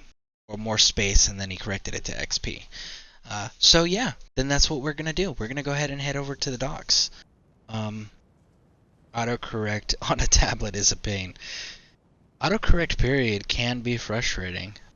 And then it seems almost like when you want it to autocorrect a word, because you couldn't remember like how it's spelled, then it's like it never gives you the proper suggestion either. It only corrects things that, like, no, I meant it to be spelled the way I spelled it. Technology, man. Okay, so we are heading to the docks. Bum, bum, bum. At least until the queue pops. Then we'll jump in the queue dungeon. Do a random dungeon for the day. Get that awesome XP. Now, I don't have the killer AoEs that Chad has, so... Oh, look! Chad followed. And he went for a swim. So, well, he's here. So there we go. We can go ahead and pull the groups. Yeah, this build is not the actual build I'm using. I just literally threw points in places. I will be doing the final build later, expecting everything.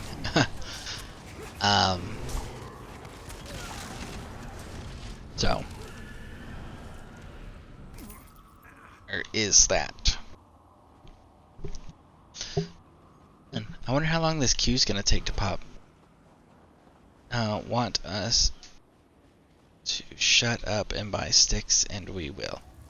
These are funny. These fish races, I don't know, it's weird. Some of this chat, man. Alright. 10 hours and 45 minutes, folks. 10 hours, 45 minutes. It's an hour and 15 minutes left before we hit our very first 12-hour broadcast. And I do want to give a shout out to Red Oblivion. You have been here for almost the entire broadcast. That is awesome of you for showing up and sticking it out. Thank you. Definitely appreciate that. So, but yeah, this will be officially my first 12-hour consecutive broadcast.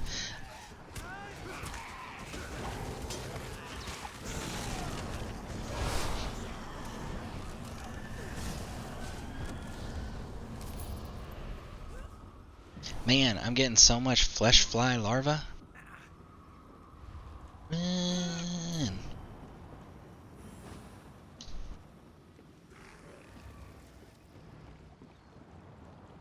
Ooh, heavy sack. So, heavy sacks, for those of you guys who don't know, have awesome resources in them. My wife is laughing at me because I said heavy sacks. Ooh.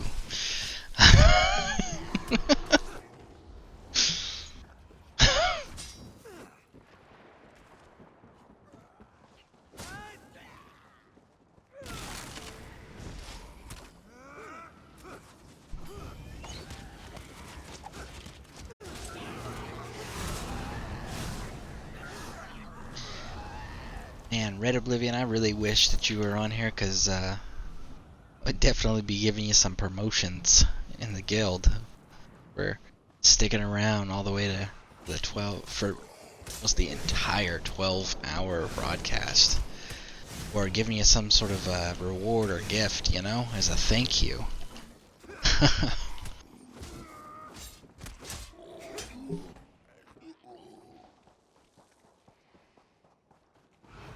And maybe when we get enough followers on the page, I'll be able to do the VIP stuff and give all of you guys that first for being some of my first followers that repeatedly showed up and kept returning to my broadcasts too, you know. Currently we are, let us check this, shall we?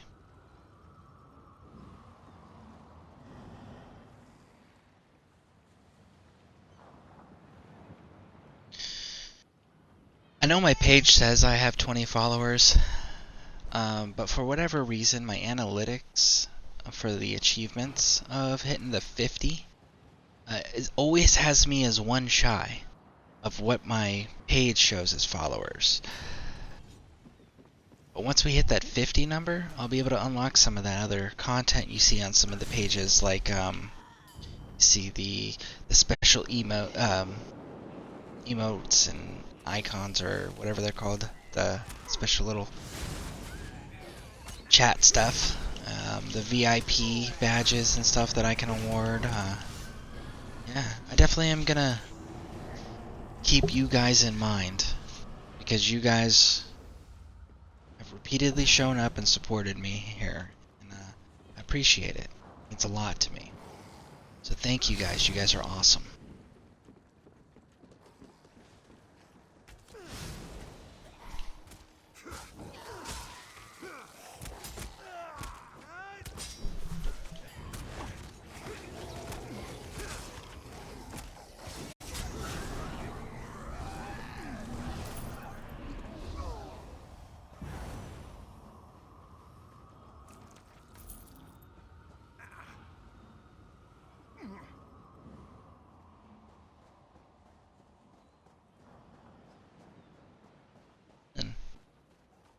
And I keep getting caught in those AoEs, and it keeps slowing me down.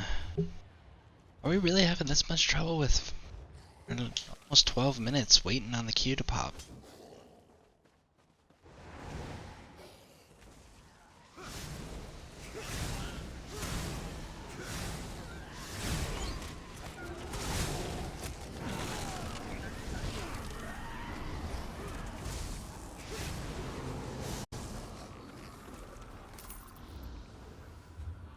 Let's see.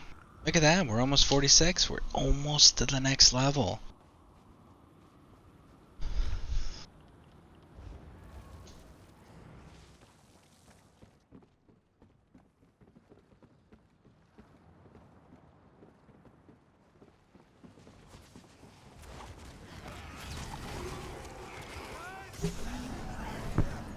Oh, looks like our numbers went up again to 6. It keeps going back and forth between 4 and 6. At least that's what I'm seeing on my end here. I know you guys may see something different. So, I do apologize for those just joining if I missed welcoming you when you first showed up. My numbers are not updating correctly. So, thank you for showing up in the broadcast, and those of you who are still here, huge shout out to you guys. And we are an hour and 10 minutes. I can re-log to tank for a quicker queue. I mean, it's entirely up to you, Chad, on what you want to run as. Whatever you're comfortable with. I mean, honestly, I'm okay with just sitting here grinding this out. Because, I mean, I gotta fill an hour and 9 minutes. Either way. As that's how much time we have left before we hit that 12-hour window, which I am excited about. And, yeah. So whatever you want to do is fine with me. If you want to re-log in for a quicker queue, we can definitely do that. If you want to just keep running in this circuit here, you can do that too.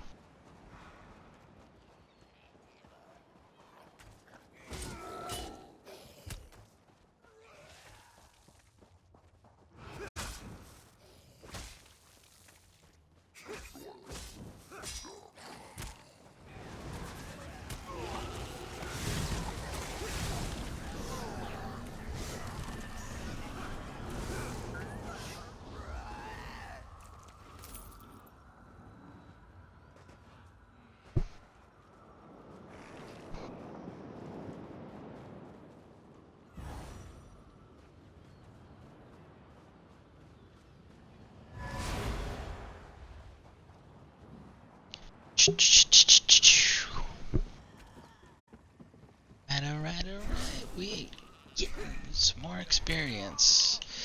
Yeah, this is actually going pretty smooth. And again, just so you guys know, I am doing this 100% unenhanced as far as my XP gain goes.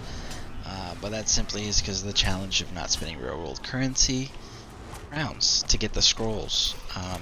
If there's a way to acquire something in-game, as you guys know from previous broadcasts, when we did the Sigic Ambrosias that were donated to us by Bones, then those types of materials and items are perfectly acceptable to use in the challenge. But all the XP you guys are seeing the gain on, just so you're aware, it is unenhanced currently.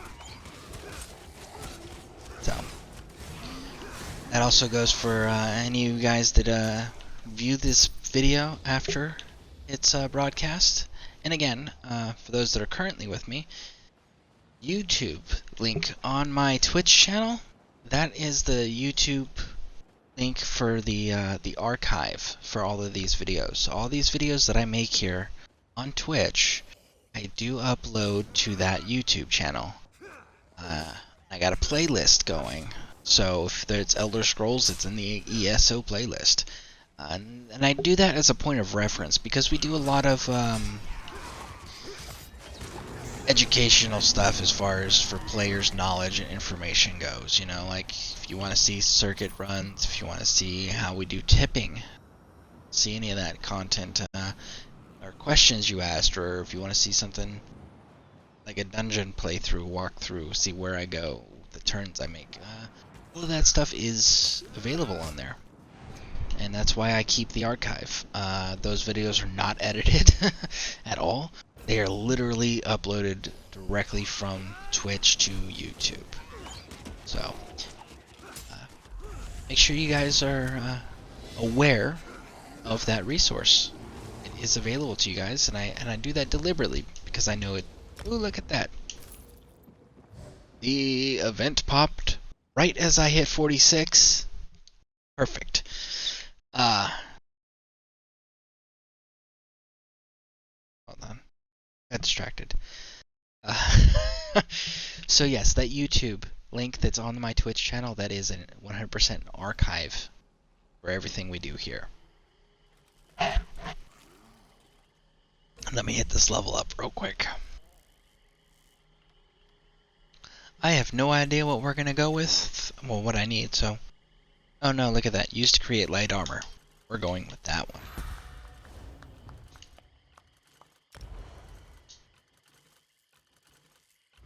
Bone traits.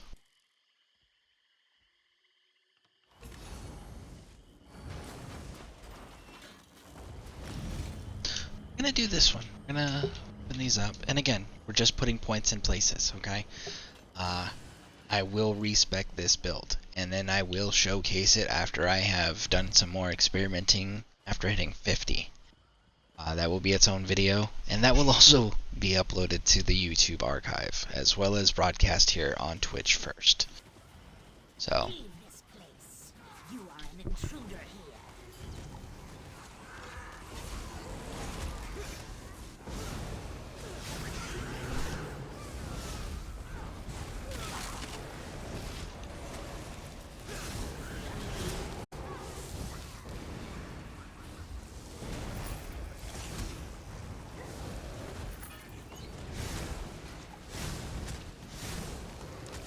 I have never done this dungeon before, guys, so if you see me getting lost or not knowing any cool guy shortcuts, that is absolutely the reason. This is my first time doing this dungeon. Oh man. That sucks. I just realized that my inventory is maxed. Yeah, my inventory is maxed. Oh, your merchant's out. You are awesome.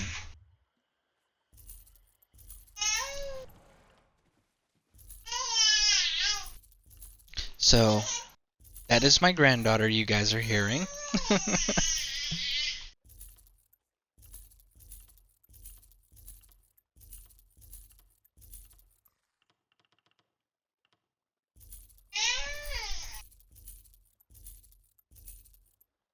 Oh, I didn't want to sell that. Bringing that back.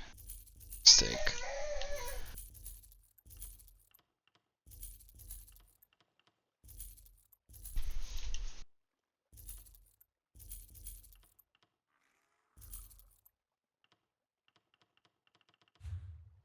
Okay, that's cleaned up enough.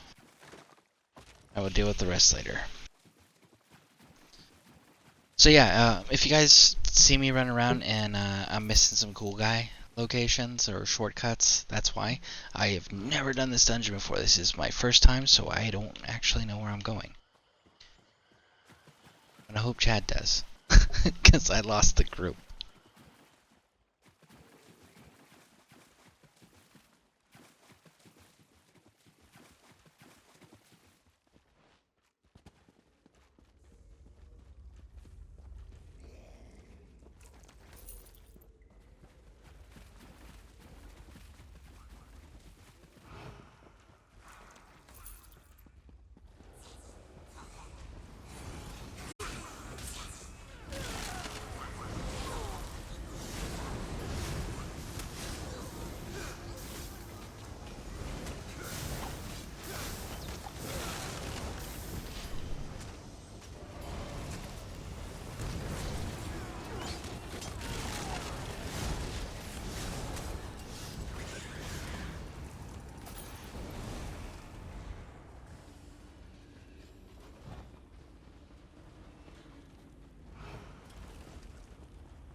Red, talking about accidentally selling stuff, does this game make it more expensive for the resell? No. So if you sell something, there's the buyback tab. Now, not everything gets listed there, but there is a buyback tab, and from my experience so far, everything that I have wanted to buy back that I accidentally sold, I could buy it back for exactly the price I sold it for, which is really nice.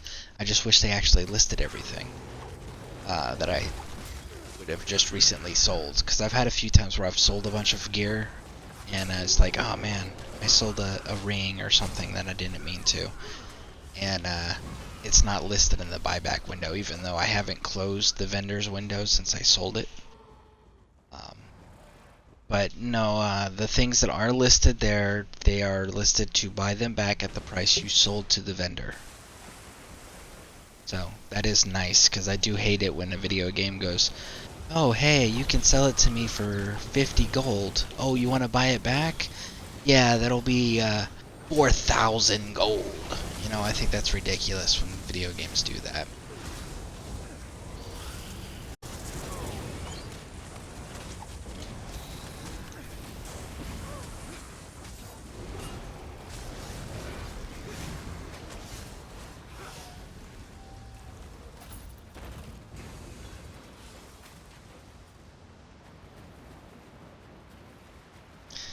Red, yes, that is so good. Yep, absolutely. But like I said, my one thing is I wish they actually listed everything. Are we jumping off the waterfall? Is that what we're doing? See, this is one of those situations that there's always bad examples. You know, when they're like, well, if your friends jumped off a bridge, would you jump off it? Well, my friends just jumped off a waterfall, so, yeah, I guess I had. I guess I would. Of course, the counter to that, I mean, not the counter, another added bonus to that is my friends used to jump out of airplanes, and I jumped out of airplanes because of that, so probably not the best person to be able to have that example used on.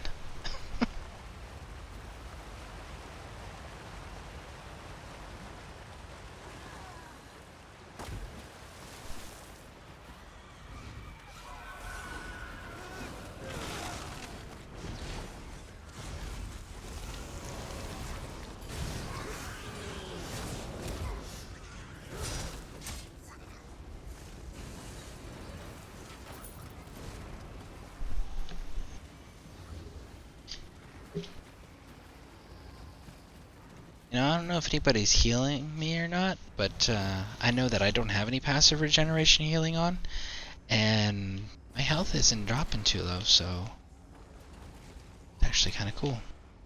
Hey, you guys, what are you guys doing in here? Come out here. Guys, come into this fight over here. We need your red health bars in here. Watch us end up going over there anyways, so I didn't need to drag him out. That'll probably be what happens.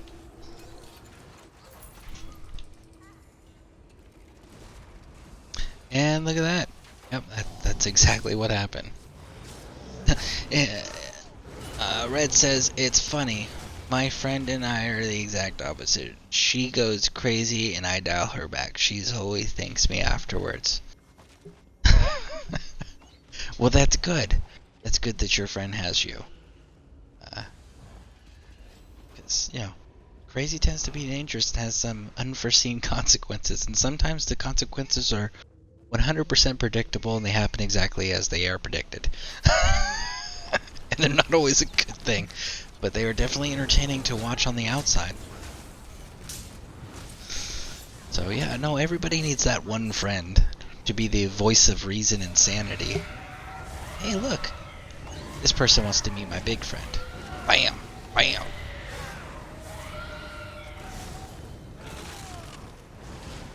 Skeleton friend. Alright guys, we are officially over 11 hours. Less than 1 hour left before we hit the 12-hour mark. Now, first, the reason the 12-hour mark is important is A, don't know if you guys know this or not, but that's actually a tag that can be added to videos here on Twitch. It's called a 12-hour challenge. So that's kind of cool. The other thing that what makes this so important is because that's the cutoff time. I have to cut off at 12 hours because YouTube will only allow me to export a video that is 12 hours long. After that, I gotta break it down. I gotta edit it and cut it up and da-da-da-da-da, and it's more complicated than I am capable of producing at this time. So, that is the other reason the 12-hour window is so important.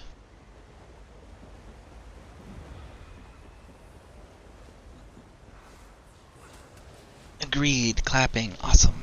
Thank you.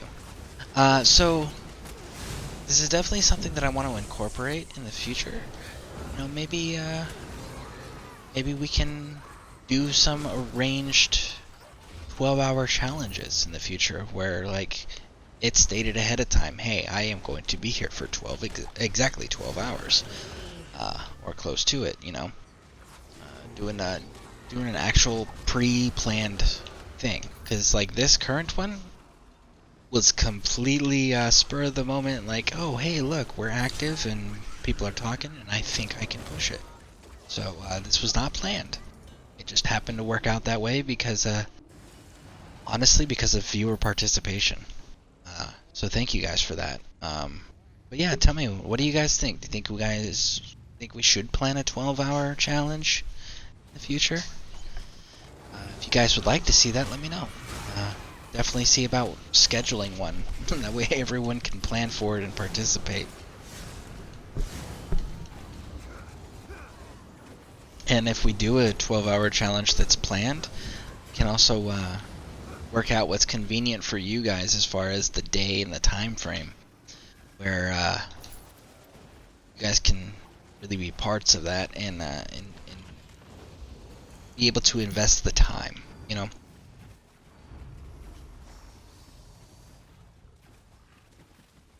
Oh yeah, I forgot. I know Red was here earlier for this. So for you guys that are running around in the dungeon with me, I know you guys can hear me. Figured that out earlier in my broadcast. We are broadcasting live. We are on Twitch. I am Scareborn. So, if you guys are interested in the broadcast that you guys have involuntarily become part of by being in this dungeon with me, that is where you can find it. We are live, and we do have people that are watching you guys battle it out in this dungeon with us. And, yeah.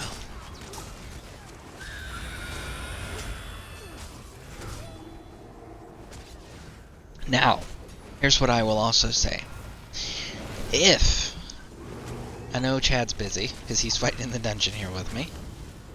So, Fedora tipping Chad. I understand no response, but the other two, I don't know how busy you guys are. The other three, four, I don't know. My numbers keep fluctuating all over the place, and So I have no idea how many of you guys are actually in the room. But yeah, if I don't get any input on whether you guys want me to do scheduled 12-hour challenges for the broadcasts, then I'm gonna assume that means no, don't do it. Which I understand. I mean, that's a huge chunk of time to invest. So if you guys don't give me input, I will assume that that's what y'all mean by the silence. But if you do want to see it, make sure you throw it in there, and we can work it out so it's convenient for everybody. Alright, so that was that. So I don't know where the exit is. So I just leave instance, I guess. Social. Group. Leave instance. Is that how we do that? I'm going to assume, because I'm not getting input. Need input. Johnny 5 was so awesome growing up. Sorry, he's like one of the coolest robots.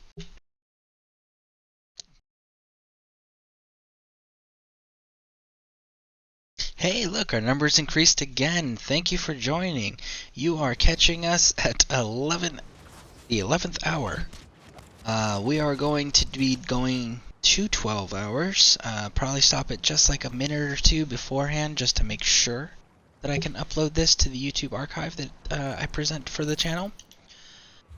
Look at that. That almost gave us a full nother level. That is outstanding. Let's go claim our mail real quick. So yeah, welcome to the channel. I do broadcast every day. And thank you for joining. Main hand here. This. I'm gonna do that just to get it collected. Put that back on. Backup hand.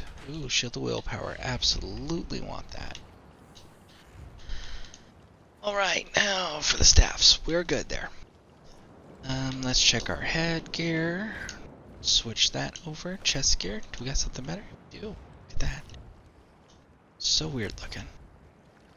That's better too. Do that. Put that back on. A waist. Do that so it's collected for a stick-a-book. A stick-a-book. It's the better one. Sticker book. Sticker book. Legs. Okay, we're good there. We don't need to change anything. And we're good there. We don't need to change anything. Neck. Good there. Ring. Good there. Cool. How are we on our vampire stage? 15 minutes and I can use the regular vendors again. Woo! Alright.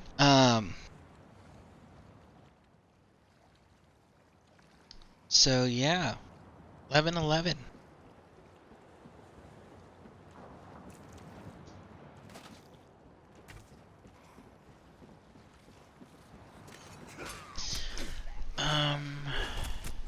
Yeah. I didn't miss anything, right? Nope. Did not miss anything. So, are all my ideas just horrible? Is that the deal? So I was definitely curious about the rank stuff earlier. I was definitely curious about, you know, doing, the Cthulhu imagery. I was interested in doing, a different build for you guys after this one, of course. Because we are going to finish this first before we divert to anything else. We just talked about the 12-hour broadcast. And, yeah. You guys are always silent. So I'm gonna guess that, like, those ideas just really suck that bad. You guys are being nice.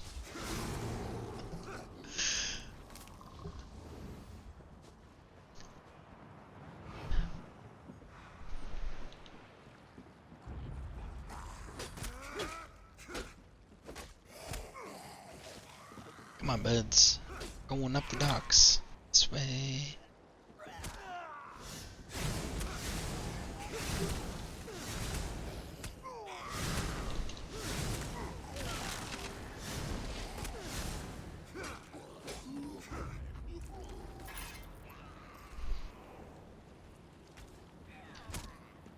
Or they are so good we have no words. No. I mean, that's very kind of you to say. But I feel like if that was the case, you guys would be like, oh yeah, no, that sounds great. But, no, it's cool, because, like, I really do not want to change things in a way that you guys don't enjoy. It's definitely not what I want to do. I want to make sure that if I do make changes or additions, that it's something that you guys are actually going to genuinely be interested in.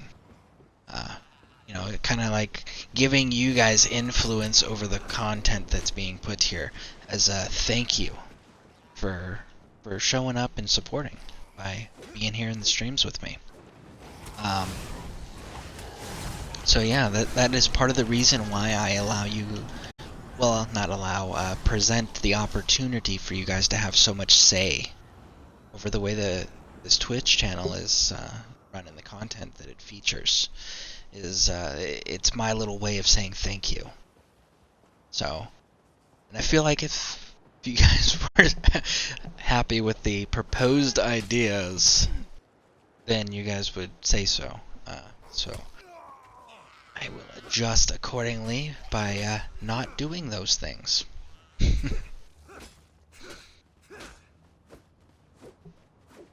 But if there is some changes or additions you guys want to see, definitely throw that in there. Be interested in hearing them and considering them as possibilities. Look, is this wood? That is wood. You would.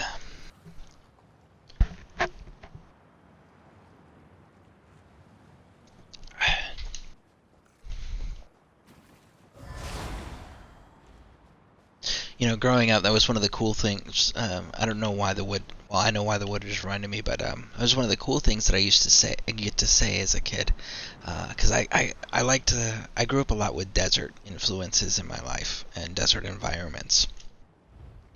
And oh, I should probably clean up my inventory. Thank you for stopping to do that to remind me. But one of the things that is really cool about growing up in a desert is that you get to tell people, well, I'm from the land where rocks float and wood sinks. If you guys don't know what that reference is, it's in the desert that I grew up in.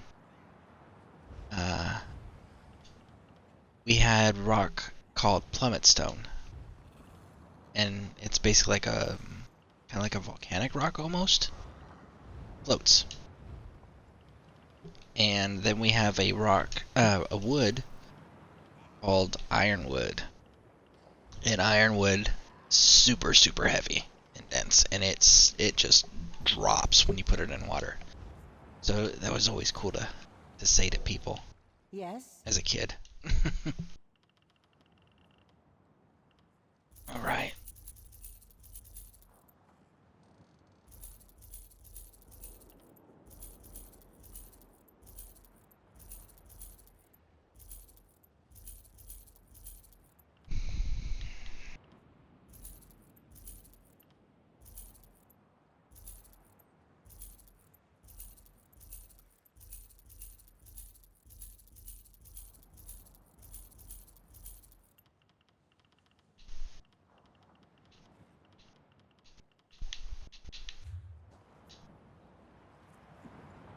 Okay.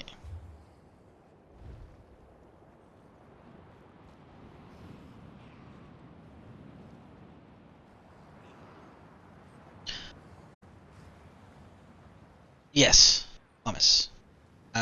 We called it plummet stone just to screw with people, but yes, pumice I think is the proper term of it. Again, Southern California, we have our own little lingos that I found out don't translate to the rest of the country, especially in the that Imperial Desert, Mojave Desert area down there. Very much a lot of terms that we grew up in, it's commonplace, and you go to another part of the country, and it's just like, what is that? Oh, you meant this over here, you know? So yeah, I definitely do run in that quite a bit. The words we used and the terms we used aren't actually the terms that other parts of the country uses, or world uses. Yeah, it's that volcanic rock. It's very porous. It floats. It's super light. It'll cut you real easy too, because it's almost like a glass effect almost. But it's an actual rock. But yeah, it floats. It was very commonplace, but growing up in the area I grew up in, but it was very much a desert thing. Like if you went into the mountains or the city or the coast area of California down there, you didn't have that. You didn't have the wood either. The other thing was we had petrified forests. So technically it's wood, but technically it's a rock sort of deal. But it's always fun to mess with people. Get them all confused, thinking you're from some exotic, faraway place. It looks like you are wearing latex. Are you talking about my character? The purple they're wearing?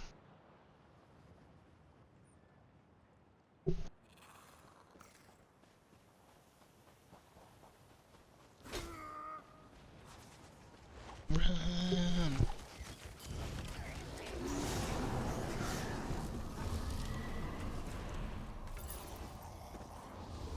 Oh.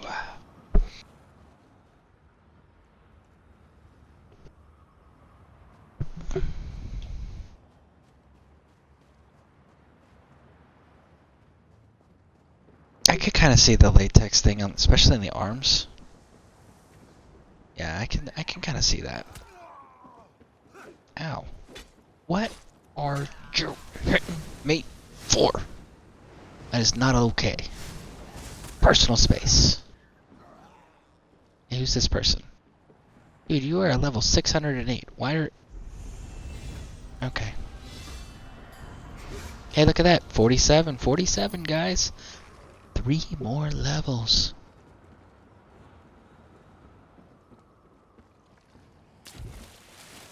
You said it felt like glass. Wiki says it's rough textured volcanic glass. See? Glass. You were right.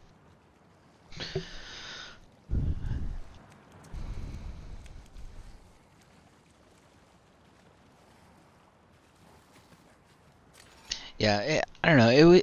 I've always enjoyed the desert environments. It was a very cool place to grow up. It's definitely its own little world.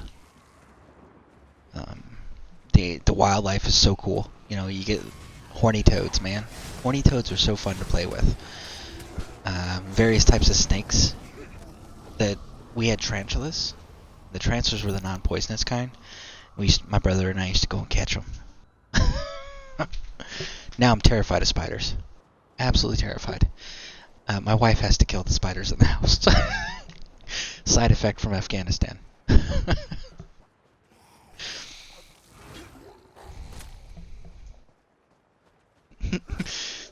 Yeah, my wife likes to go, I'll jump out of a plane, but I won't kill a damn spider. Yep, absolutely, 100% true.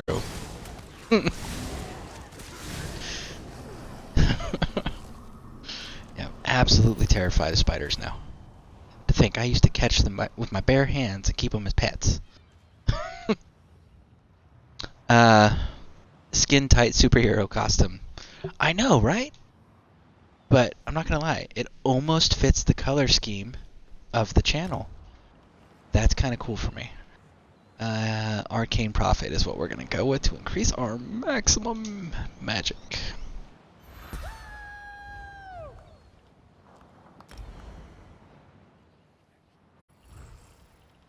Yeah, 100%. Absolutely terrified of spiders.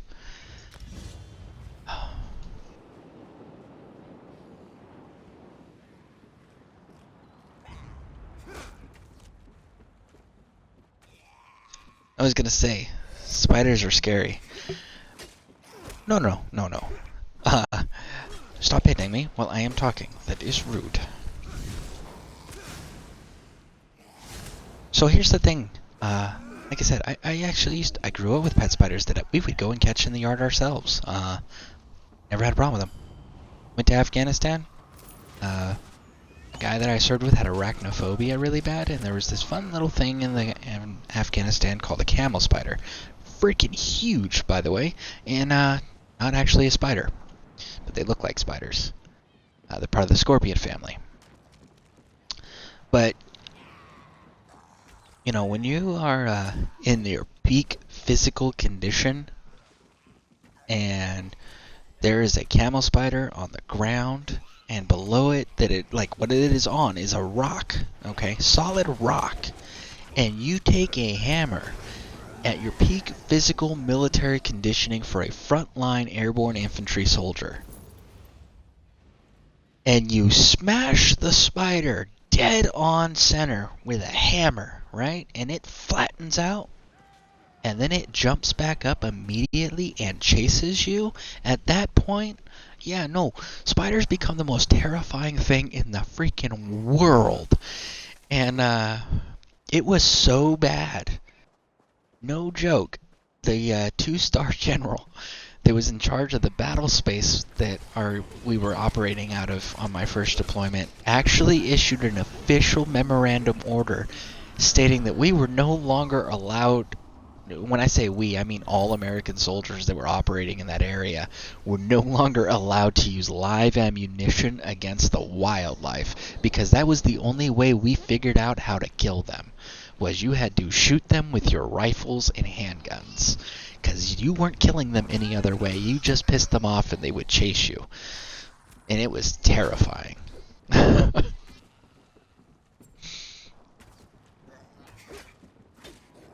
Let's see here. Zombies on date. They had cushions and were looking for a pretty view. I was gonna say, yeah. I know, right? Look at us. So rude. Interrupting their date. Gosh. You would think we would have been more considerate. Especially with how much I talk about courtesy. Common courtesy on this channel.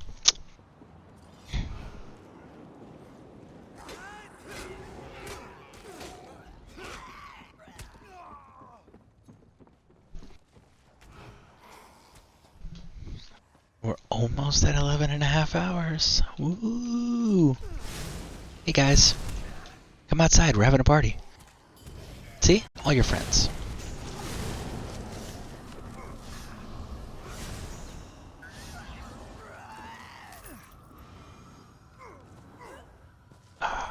Jump. How's our inventory looking? 59, so we're still good.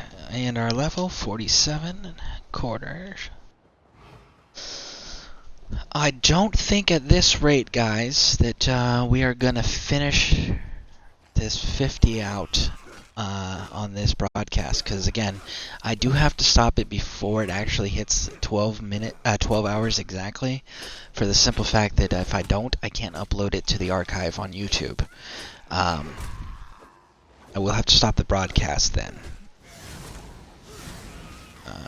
But I will continue to work on this, and I will be back on tonight. Absolutely on tonight. Because again, I make a commitment to broadcast every day unless a real world emergency comes up that prevents me. And that's simply because you guys are taking the time to be here in the streams and support me by watching me and following my channel. So I'm going to take the time to make sure that I am putting out content on a daily, regular basis for you guys. They are on a date. Look, they even brought their own meal. See? Look. I know it's a person, but still.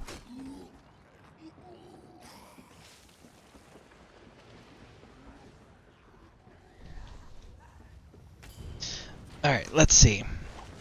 Anvar. Also, spiders. They liquefy the insides of creatures. Just think that the venom was strong enough to do that. What they could do to us. Shudder. The funnel web in my country. Yeah, your country is insane, Red.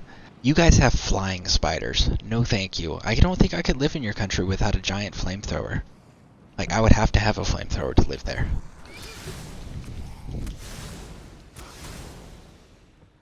Honestly, I probably wouldn't. No, I couldn't even do that. I would probably just let the spiders have the island and be like, I'm done. I'm going somewhere where you guys aren't. You guys can fly. That's a problem.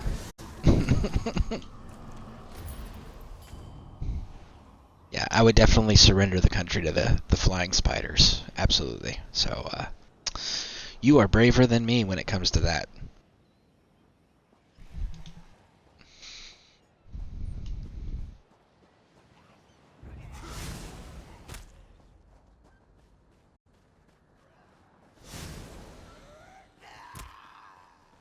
Kind of crazy, that one snake island.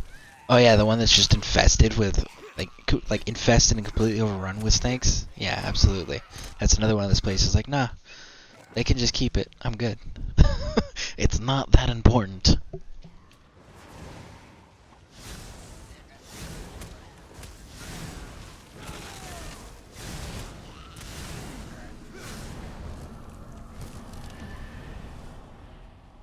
Oh.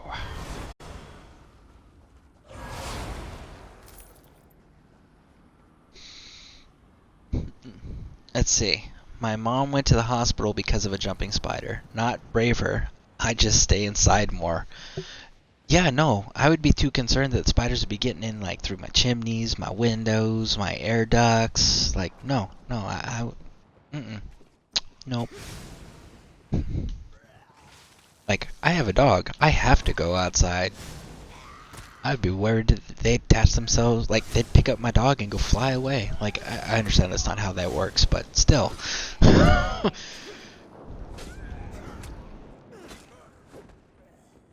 Totally and completely irrational fear ever since Afghanistan of spiders. Like, no thanks.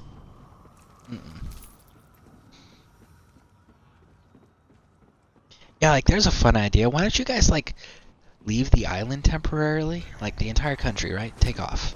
And then just napalm the shit out of the island. Burn all those weird creepy crawlies and flying spiders. And then just come back. And then you guys don't have any weird bug problems anymore. Your country might be livable without spiders. Right now it's just, like, a terrifying jungle paradise, or... Actually, I don't know. You guys have a lot of desert too, don't you? You guys have jungle and desert, don't you? Or tropical, I should say, and desert.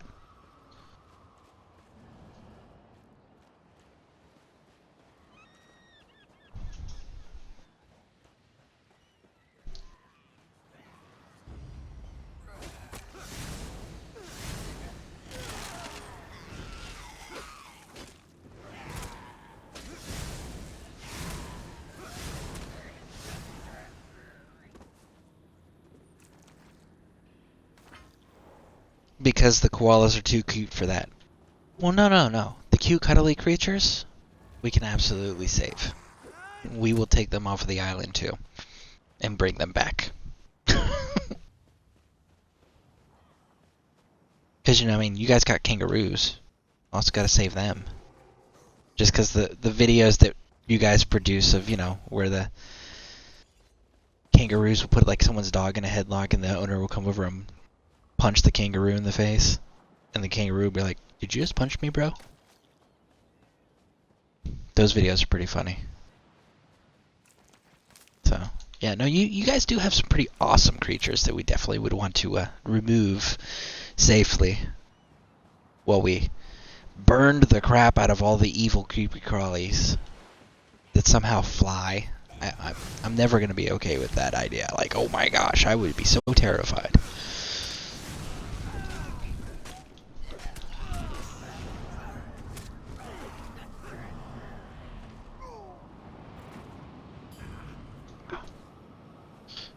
Kangaroos can save them. Yeah, we do. Okay.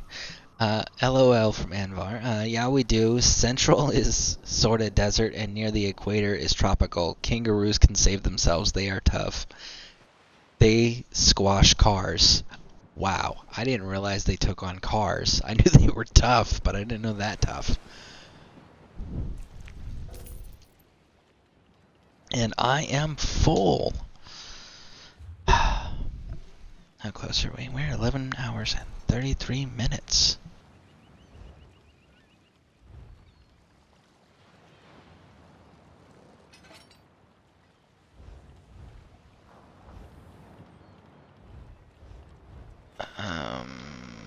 Let's see here.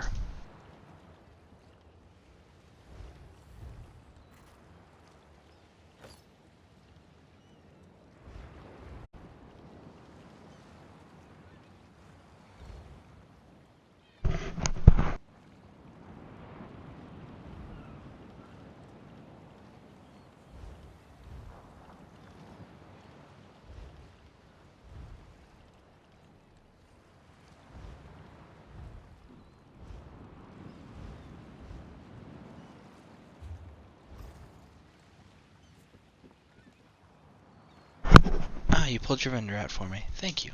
Definitely appreciate that.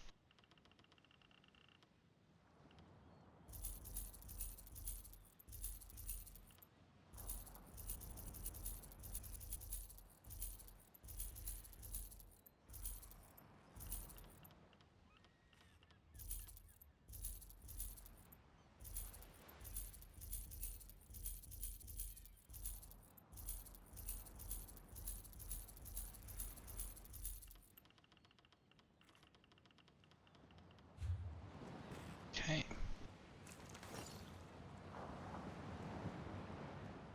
Alright, so let's see.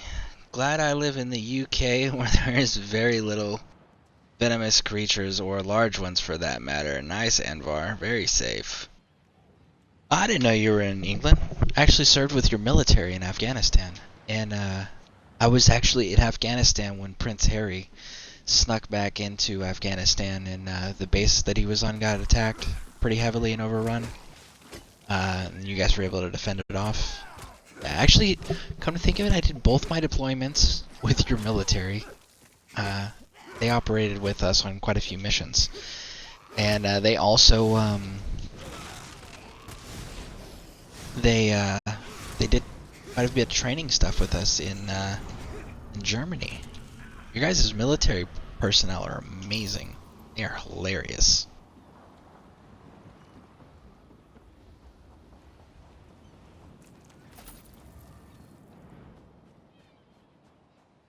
And do, however, have a wolf sanctuary near me, and they are really beautiful creatures and misrepresented in a lot of literature. 100% agree. Huge wolf fan.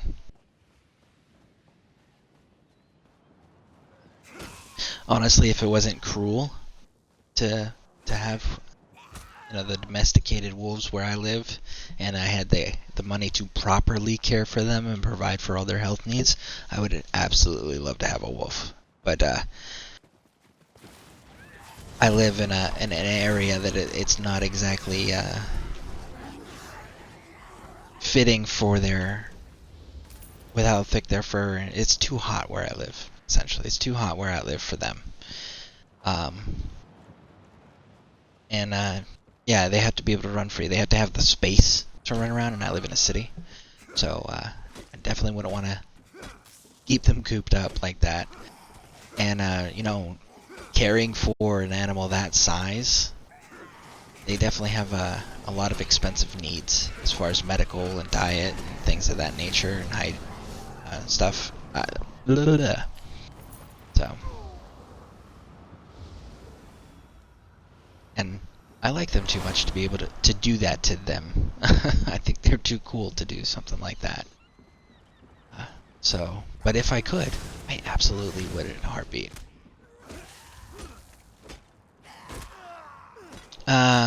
True, although a wild wolf should stay the same as a wild tiger / cat, right? Yes, no, I was absolutely talking about the ones that are domesticated, because here in the U.S., there's actually breeders that will breed wolf hybrids that are domesticated, that are specifically for that intent, to be a pet. They are bred that way and raised that way. They have been for generations. So those are the kinds that I was talking about. I would absolutely not not take a wild wolf out of the wild unless it was to save its life. You know, definitely want to keep them where they know and they prosper and where they're comfortable. It's healthier for them and the ecosystem. They are an essential part of the ecosystem.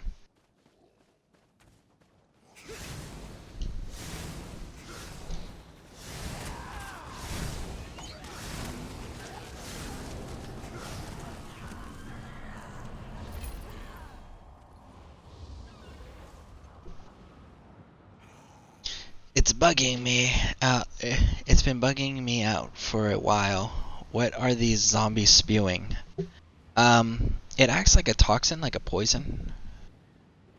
So I guess we'll call it bile. Diseased bile.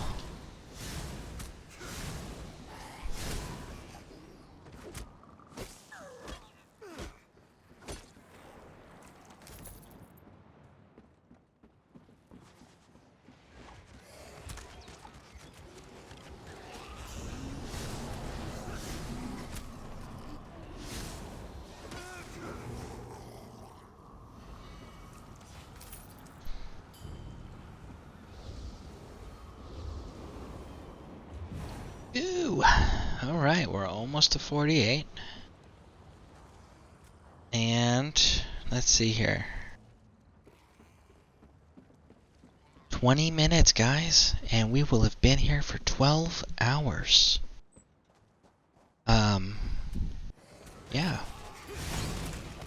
Obviously, you guys weren't too enthusiastic about the idea of me doing a scheduled 12-hour challenge broadcast, so be doing that in the future. If we do, it'll be just like this, where it's a spur-of-the-moment thing. Just so that, you know, it's not one of those, 12 hours, really? No, you know, like a chore.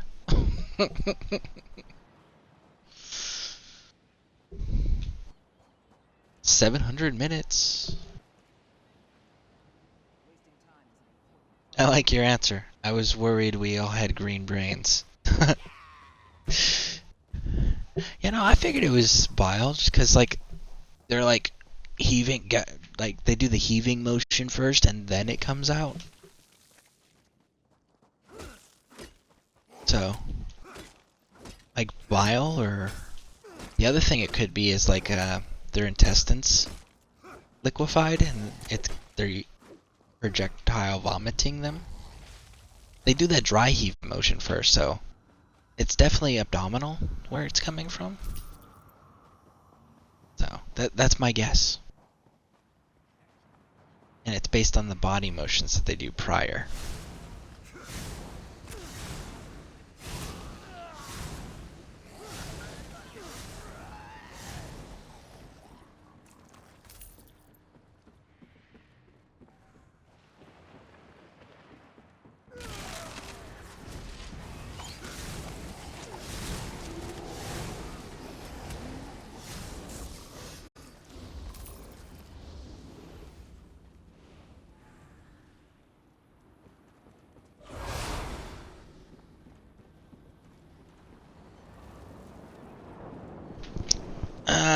Could also be their complete disgust for an alive person. Reminds me of those creatures from the start in Diablo 3 that do the same exact thing. You're talking about the mothers. What were they called? Something mothers. The ones that they did the spewing thing, but they summoned zombies as well. Wretched mothers. That's what they're called. Wretched mothers. Yeah. Sorry. Diablo fan too. I started with those with the very first game on console, on a PC. And then my wife and I, very big fans of the Diablo 3 game, but you can only do the same thing over and over again so many times before you're just like, okay, there's nothing new, I am done with this. So, that's why we currently don't do it.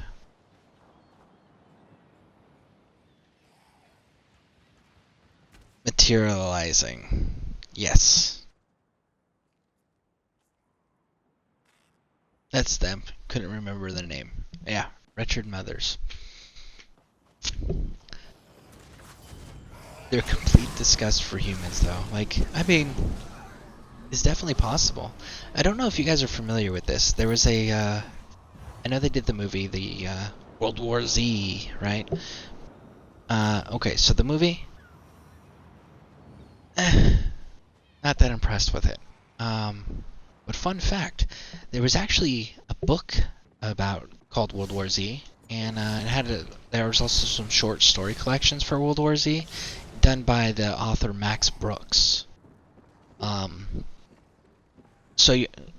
the reason I bring that up is because your idea of them having a disgust for humans would play into Max Brooks' way he wrote World War Z. One of the short stories, I think it was like in India or something, is where that setting was. It was a teenage girl and her family, and they were rather well-to-do, and she had a little sibling, and she had a boyfriend, and this zombie, quote-unquote, outbreak took place, and their parents went down into the bunker, the family went down there, right? They were holding out, waiting for rescue, and trying to survive until everything blew over, and they forbid her to go get her boyfriend. Well, she snuck out anyways and went to get her boyfriend. Found her boyfriend, all these crazy evil monsters everywhere, and they're freaking out, and they're fighting their way back to the bunker. They get to the bunker, and they're like trying to get in. The family's ignoring them, and then the younger sibling, when the parents went to sleep, opened the door, let them in. But what the daughter and the boyfriend saw, was a bunch of monsters filling the inside of the bunker, and they had, in her mind, they had killed her family. And she was so devastated and enraged that she ended up killing her, and her boyfriend killed the monsters, right? Well, you come to find out that her and her boyfriend were infected. They were the zombies. But they didn't see themselves as zombies. They saw the normal humans as the monsters. So it could absolutely be that type of an effect.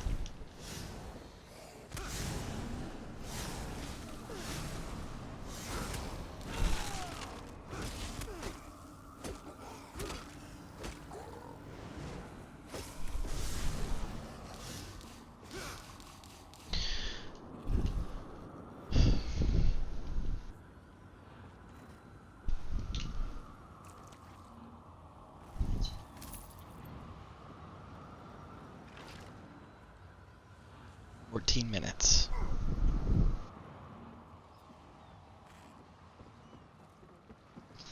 14 minutes, guys, and we will have hit 12 hours.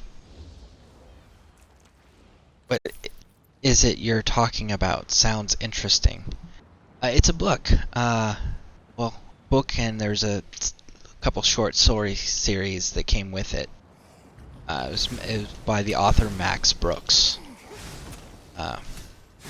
He did a lot of zombie type books and short stories and things of that nature, and his goal was always to make it sound as realistic as possible, to make you question whether or not what he was writing was true. But yeah, it was a very interesting thing where the monsters actually didn't know they were monsters, and everyone referred to them as zombies. But it was they didn't know they were infected. They thought the normal people that were not infected were the monsters, because their brain had reprogrammed their perception. And again, it's not the movie. It's Max Brooks is the author. He also did a really cool book called The Zombie Survival Guide. I don't know if you guys are familiar with that.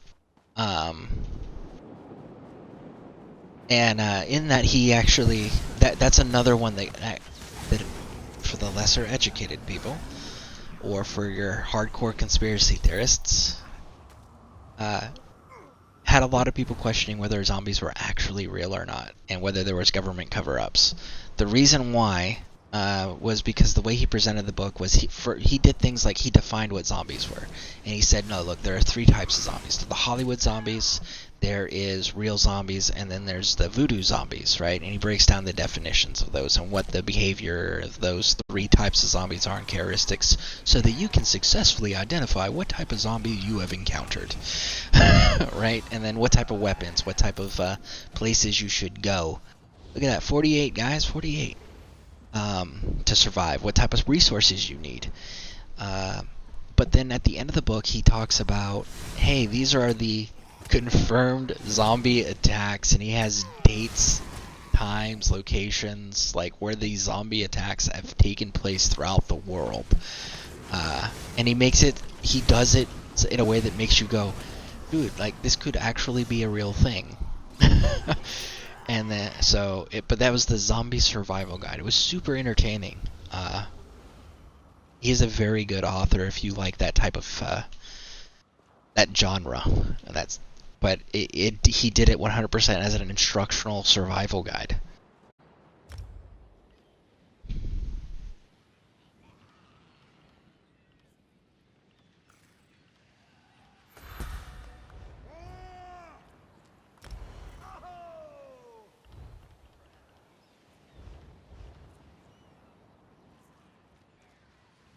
I'm a hardcore zombie fan. That is awesome.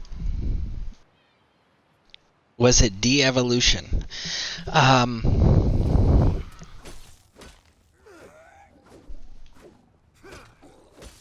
You could say it's a possibility.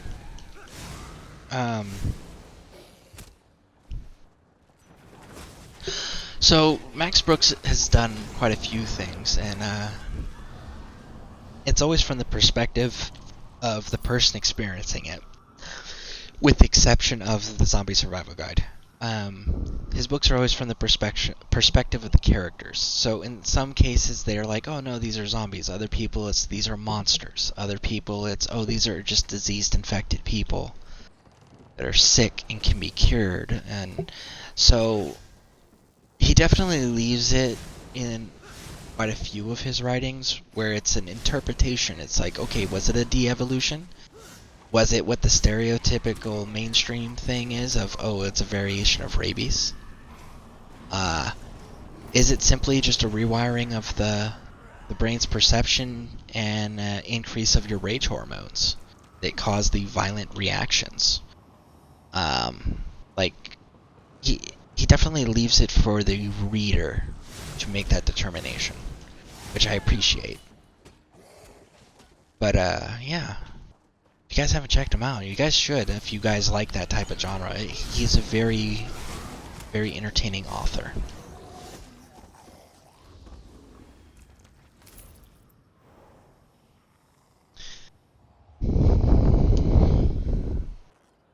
At the heart of every legend, there is a grain of truth. 100% agree with this. Yes. Yeah. Okay, guys. So look, we are at 11 hours and 51 minutes. So I'm going to safely call this right here. Let's get back into the safe. I'm going to go back into the safe area of town. I'm going to call this right here just simply because I don't want to exceed that 12-hour limit that YouTube has placed on the uploading from Twitch. Just because I want to make sure that you guys always have access to these archive videos. And I don't want to go over accidentally saying how much I appreciate everything. So I'm going to go ahead and call it here. Let me get back into town. Quick. Also, if you guys want me to raid anybody when I get off of here, let me know. Throw in a suggestion of who you want me to raid. If not, then I'll just go ahead and sign out here. And end the broadcast. But definitely thank you guys for the support. Thank you guys for showing up. I really appreciate it. Let's see. What did he say? I know you have said it like 10 times already, but I have been up. It went away fast. I have been up for a while, brains fried. What's the author's name again? Max Brooks. I will type it in the chat here. Max Brooks. That is the spelling of the guy's name. He is the author. It is in the Twitch chat there. But yeah, no, thank you guys so much for showing up and all the participation in the chat and the running around in the game, and all the contributions you guys provide to my broadcasts. And I definitely really appreciate it. I cannot express that enough. I wish we had enough followers so I could do things like awarding you guys VIP statuses and things of that nature. But yeah, thank you guys so much. I really appreciate everything you guys do for me and showing up and supporting me and helping us out with making a wonderful product. I hope to see you guys in future broadcasts. And again, if you guys do like any of the things that I have talked about, like the rank structure, maybe making something like a rank requirements for people to have clear goals to work towards, or if you guys want me to do a scheduled 12-hour broadcast in a more convenient or a specific day or specific time window, you know, if there's certain content that you specifically want to see me do on this channel, let me know. I'm always open to suggestions. Hopefully you guys can see me in the next broadcast and we can go ahead and discuss those things further there, as I am running out of time. But again, just as a reminder, the YouTube link on my Twitch page, that is to the archive where I do upload these videos that we do here on Twitch. So again, thank you guys so much. You guys are amazing. Yeah. If there's anything ever I can do to help with your guys' broadcast experience, let me know. And I will catch you guys in the next broadcast. And remember, stay kind and courteous to your fellow gamers.